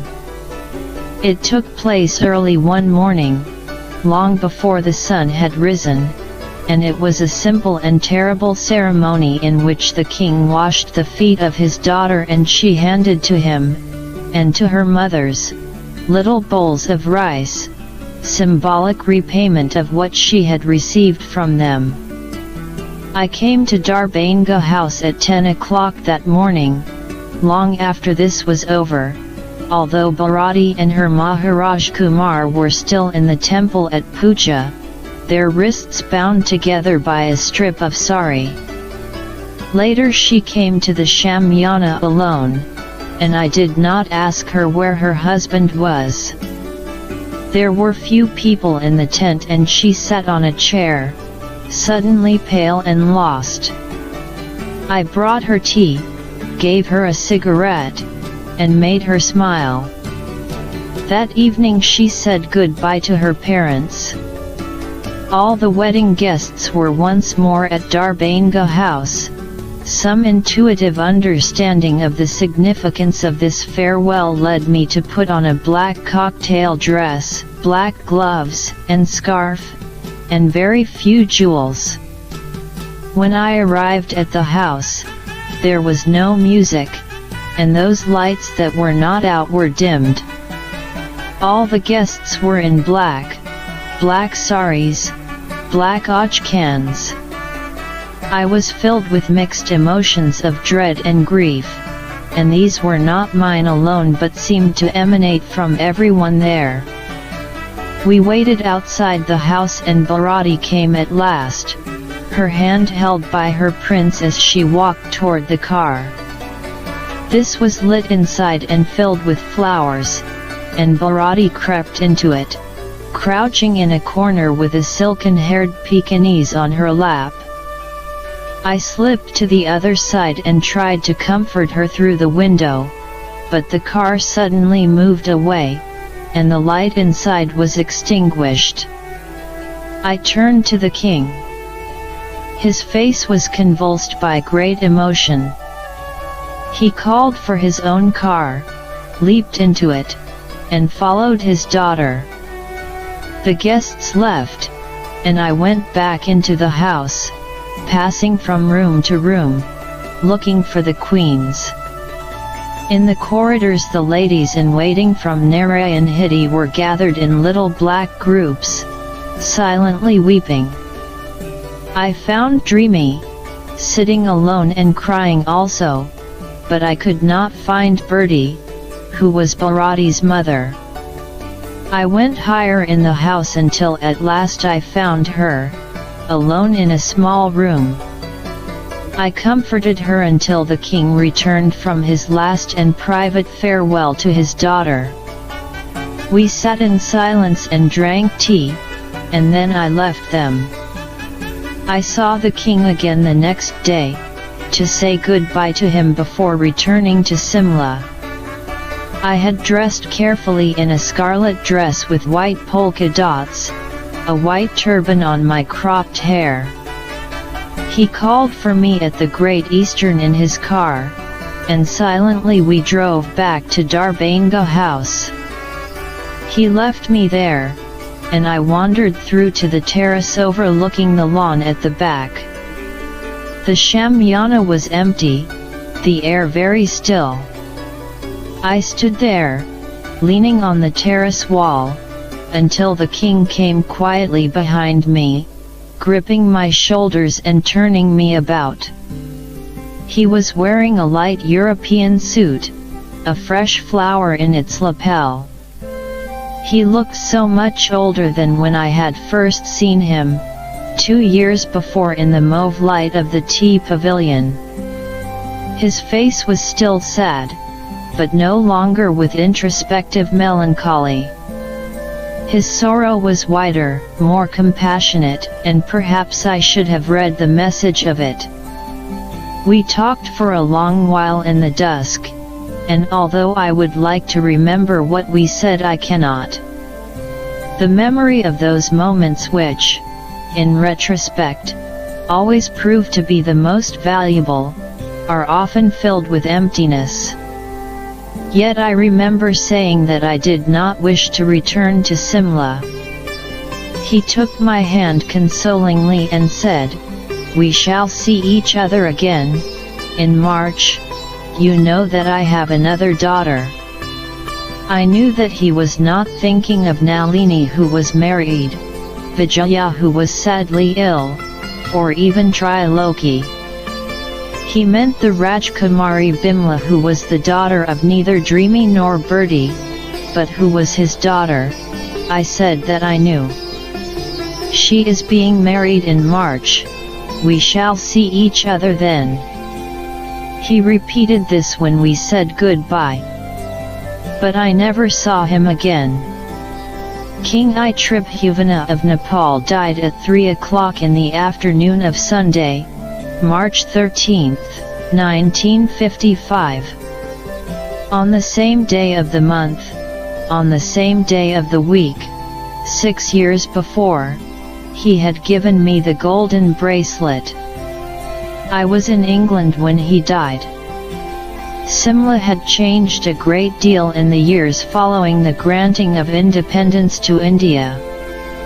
By 1952 it had become an unimportant hill town, the mall peopled by ghosts only. My personal life also underwent changes which, although deep and irreparable, are irrelevant here. India could still work wonders on my emotions and imagination, but it no longer gave me any peace. Peep Chen died in the spring of 1952, and I grieved for her, and I had no work now to occupy my thoughts. I stayed at Rookwud, one of the Paishalas homes, and there I sat on the veranda for long, sunlit hours, cross-legged. The Maharani would ask me what I was doing there all day long, and I said, thinking. I do not know whether the marriage of the Rajkumari Bimla took place. I received no invitation. I wrote regularly to the king and heard from him when he was able to write. The revolution, which had seemed to be the beginning of a new life, as all revolutions must seem, had now ground itself to a halt in the bickering of politicians. Some of this state of affairs was reflected in the king's letters. My replies go very late to my dear Erika. You must not think in your mind that I hesitate to write a letter to you. You know how much busy I am these days, so I cannot send a prompt reply to each and every letter. Yet he did write far more often than he should, and far more often than I perhaps deserved. He came to India again in the summer of that year, and for a while we both thought that we might meet. But while in India he fell ill. He was often ill, now, as if his body were at last revolting against the great demands he had placed upon it. Nor did the unhappy state of his country give his tired heart the peace it needed. King and people were discovering that democracy is not, after all, a present given or a reward taken. There was some trouble here. You must have read those things in the papers. 90% is settled down. Still there are some troubles. Pressure of work nowadays is so much that I could not give you a prompt reply. I am very busy, hardly I get time to any recreations or to write letters. When his favorite German boxer dog, Arlo, died, his unhappiness was great, but in telling me of it he sent me also his sympathy for the loss of Peep Chen.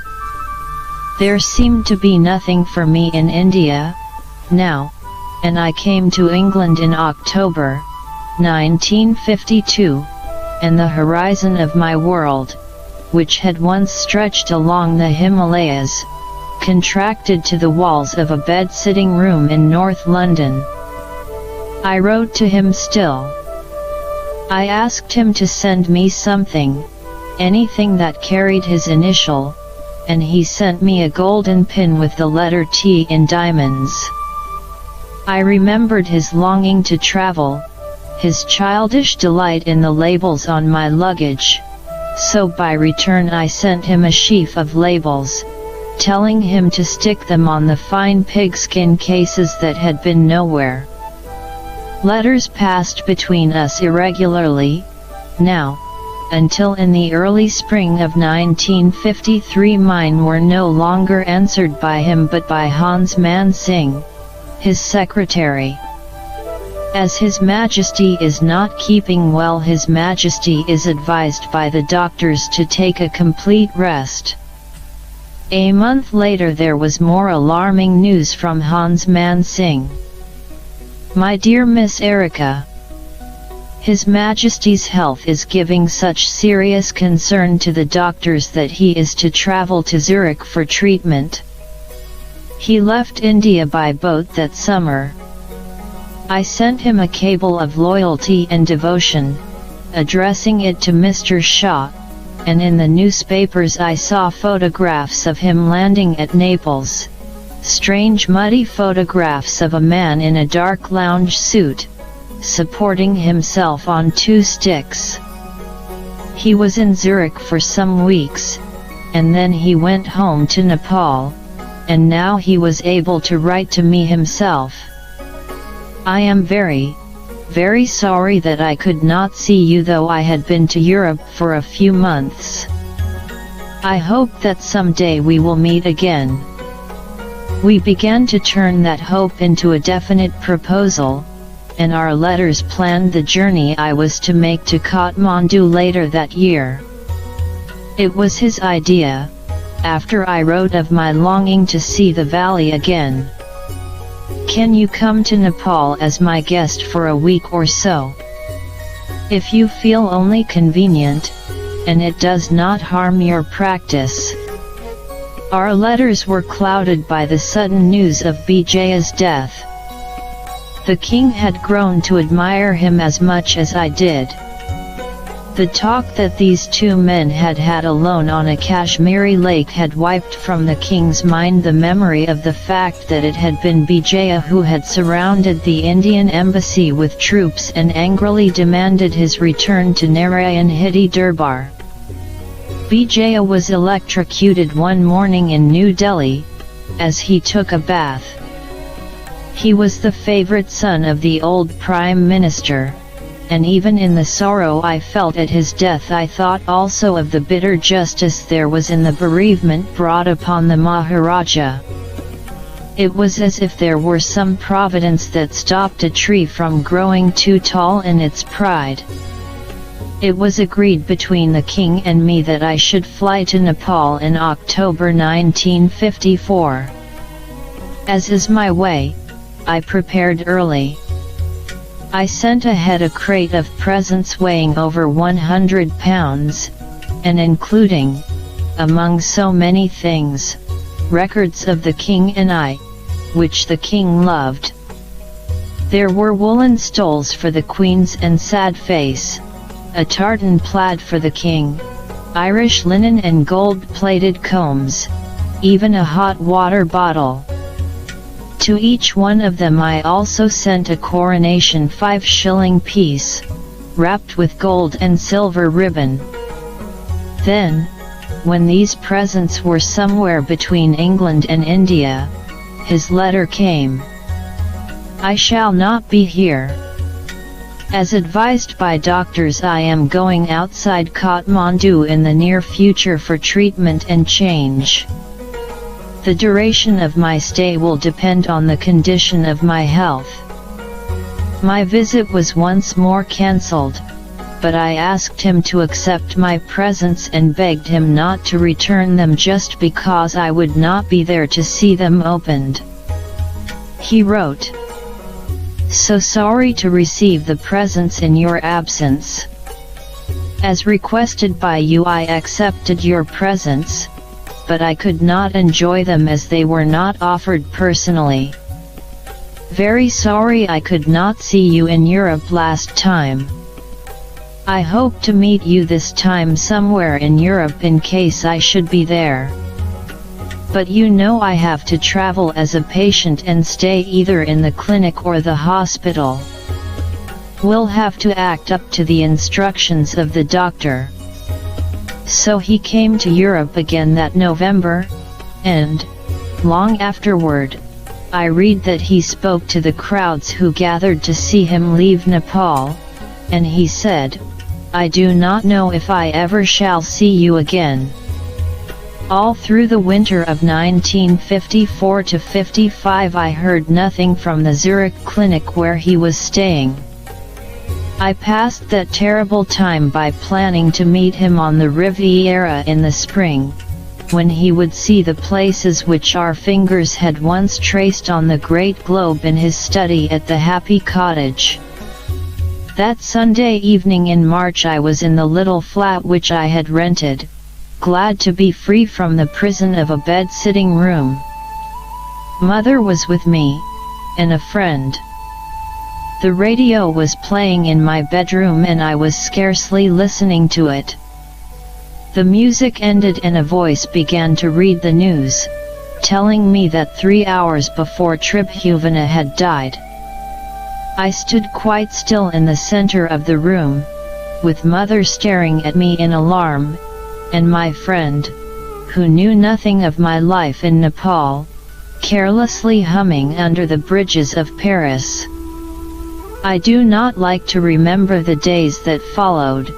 One cannot recall the real pain of grief any more than one can wholly recapture the extreme emotion of happiness.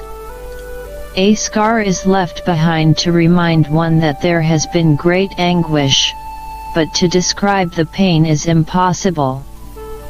I know that it was important for me to learn all that I could about the king's last days, to see it as if I had been there. I wrote to Professor Luffeler, the director of the University Medical Clinic in Zurich. I told him that I had been a close friend of the Nepalese royal family, and that the king's death had been a great and terrible blow to me. I would be grateful, I said, if he could tell me the things I wished to know. He replied with understanding. King Tribhuvan came to us first in November 1953. The journey from Nepal to Switzerland was difficult for him, even in those days, and because his heart failed him during the sea journey he had to make a stop at Naples. We were able to help him, after great efforts, to the extent that he was remarkably better in a while, and physically able to return to Nepal home in his own country. He felt well enough until, in June last year, complications set in that brought him close to death. Against all expectations, however, he recovered, and he declared that he would come to us again in November 1954. We were alarmed about his visit, for our information about him was very grave. When he came his condition was indeed much worse than it had been the year before, although an improvement had been noticed in the summer.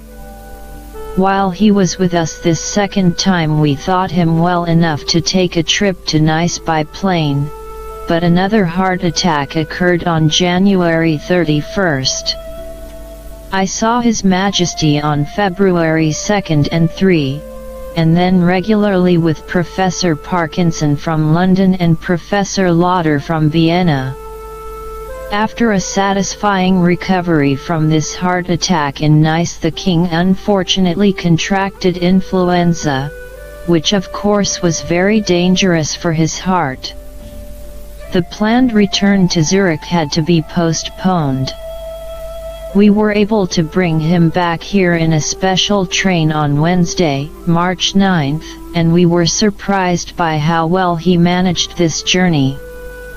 He felt very well in the clinic, recovering remarkably well during the first few days, although our prognosis was unfavorable. His death was unexpected and took place on March 13th at 3 o'clock in the afternoon. The king did not suffer, but from his remarks we concluded that he was often thinking of death. Repeatedly he asked the sisters, "Am I to die tonight?" His Majesty was very popular with us all, and we were very sorry we could not do more for him. His death has touched us very deeply. His body was taken away from the clinic on Wednesday, March 16th, at 7:15 a.m. It was covered with flowers and escorted by 8 Swiss officers and 2 Nepalese generals, as well as our sisters, doctors, and civic officials of Zurich. It was taken to the airport and accorded full military honors by the Swiss army. The queens were not present at the time of death. I saw them once only, and they appeared to be greatly upset. They boarded the plane beforehand and took no part in the ceremonies. Death did not change His Majesty. In London I went everywhere for news of the King's death and his last departure for Nepal, and I discovered the instinctive kindness there is in all British people, their sympathy and understanding. When I approached the librarian of the Times, he gave me clippings of all stories which the paper had published about the King's last days. In northwest London, a newsreel company screened for me again and again its film of the scene at Zurich Airport. The BBC television service did the same for me. I obtained a copy of the film and sent it to Bertie and Dreamy, and then there was nothing more I could do for the King, except fulfill my promise and write about him. The King was taken home to his country and to the burning ghats at Pashupatinath. The Indian Air Force plane that carried his body landed at Gosher at 25 minutes past noon on March 17. Its propellers were still turning when the first of 49 guns sounded on the Maidan. A great crowd of weeping men and women watched as the body was borne from the aircraft to the silver palanquin in which, as a child, he had ridden to his coronation. 200,000 Nepalese lined the road from Gusher to the Bagmati. I remember that road, and I can see it still. There are broad stones drifted with dust and leaves, and the rise and fall of humpbacked bridges of pink brick. A yellow road, threading through green fields. All Nepal mourned the King. Men shaved their heads and wore no leather on their feet, dressing as I had seen Lala Ram dressed that day when he welcomed me to the guest house. For 13 days no Nepalese took salt, ate more than one meal between dawn and dawn, or slept on anything but straw. Mahendra, the shy young man in sunglasses who was now king and incarnation of Vishnu, was, by tradition, exempted from Kriya, this demonstration of mourning, but he voluntarily imposed it upon himself and grieved with his family. The funeral ceremony at the burning ghats of Pashupatinath was moving and terrible. The terraced steps on either bank of the river were strewn with flowers, and the petals were crushed beneath the feet of thousands of mourners. The Sradka, the mystic rites of death, were performed within a black tent. There Tribhuvan lay on a stone carved with serpents, his feet toward the waters so that his soul might pass thus to heaven. A Brahmin cut a piece of flesh the size of a small dove from about the King's navel. Weighted with golden coins, this was buried on a small island in the center of the Bagmati, and the lighted tapers above it fluttered in the breathing of those who silently watched. A sliver of bone was next taken from the King's forehead and placed in a golden casket. Holding this in his hands, a Brahmin set out to walk to Ridi, 8 days distant, where he would bury the casket in the middle of the sacred river Gandak. In time the bone would turn to ammonite, the spiral markings of which resemble the discus of Vishnu. As 31 guns began to fire their slow salute, the oil-anointed body of Tribhuvan was placed on its pyre and the wood ignited. Thus passed what was mortal of him. Now the Mahabrahman, the poor priest called Sri Krishna Bhatta, who had performed the funeral ceremony, turned his thoughts toward India. He was no longer poor. For 13 days he lived in the king's palace, sleeping in the king's bed, smoking the king's cigarettes, waited upon and taking what he wished of the king's possessions. The royal kitchens prepared what he desired, but the food was deliberately contaminated by a paste made from the bone of the king's forehead. For his services he received gifts worth 200,000 rupees. He received 10,000 rupees in alms. He received 2 elephants and a richly caparisoned horse, as well as cooking utensils and bedding.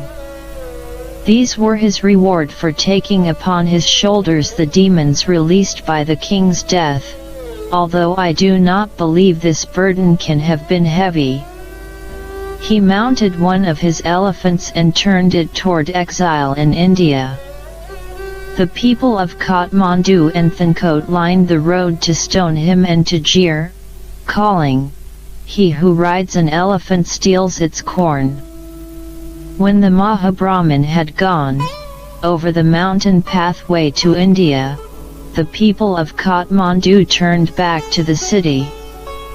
There were many foreign journalists in Nepal who had come to see the funeral, and one of them stopped a poor Nepalese on the Thankot road and asked him why he wept so for Tribhuvan.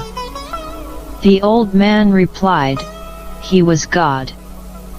I have seen a light shining from his forehead.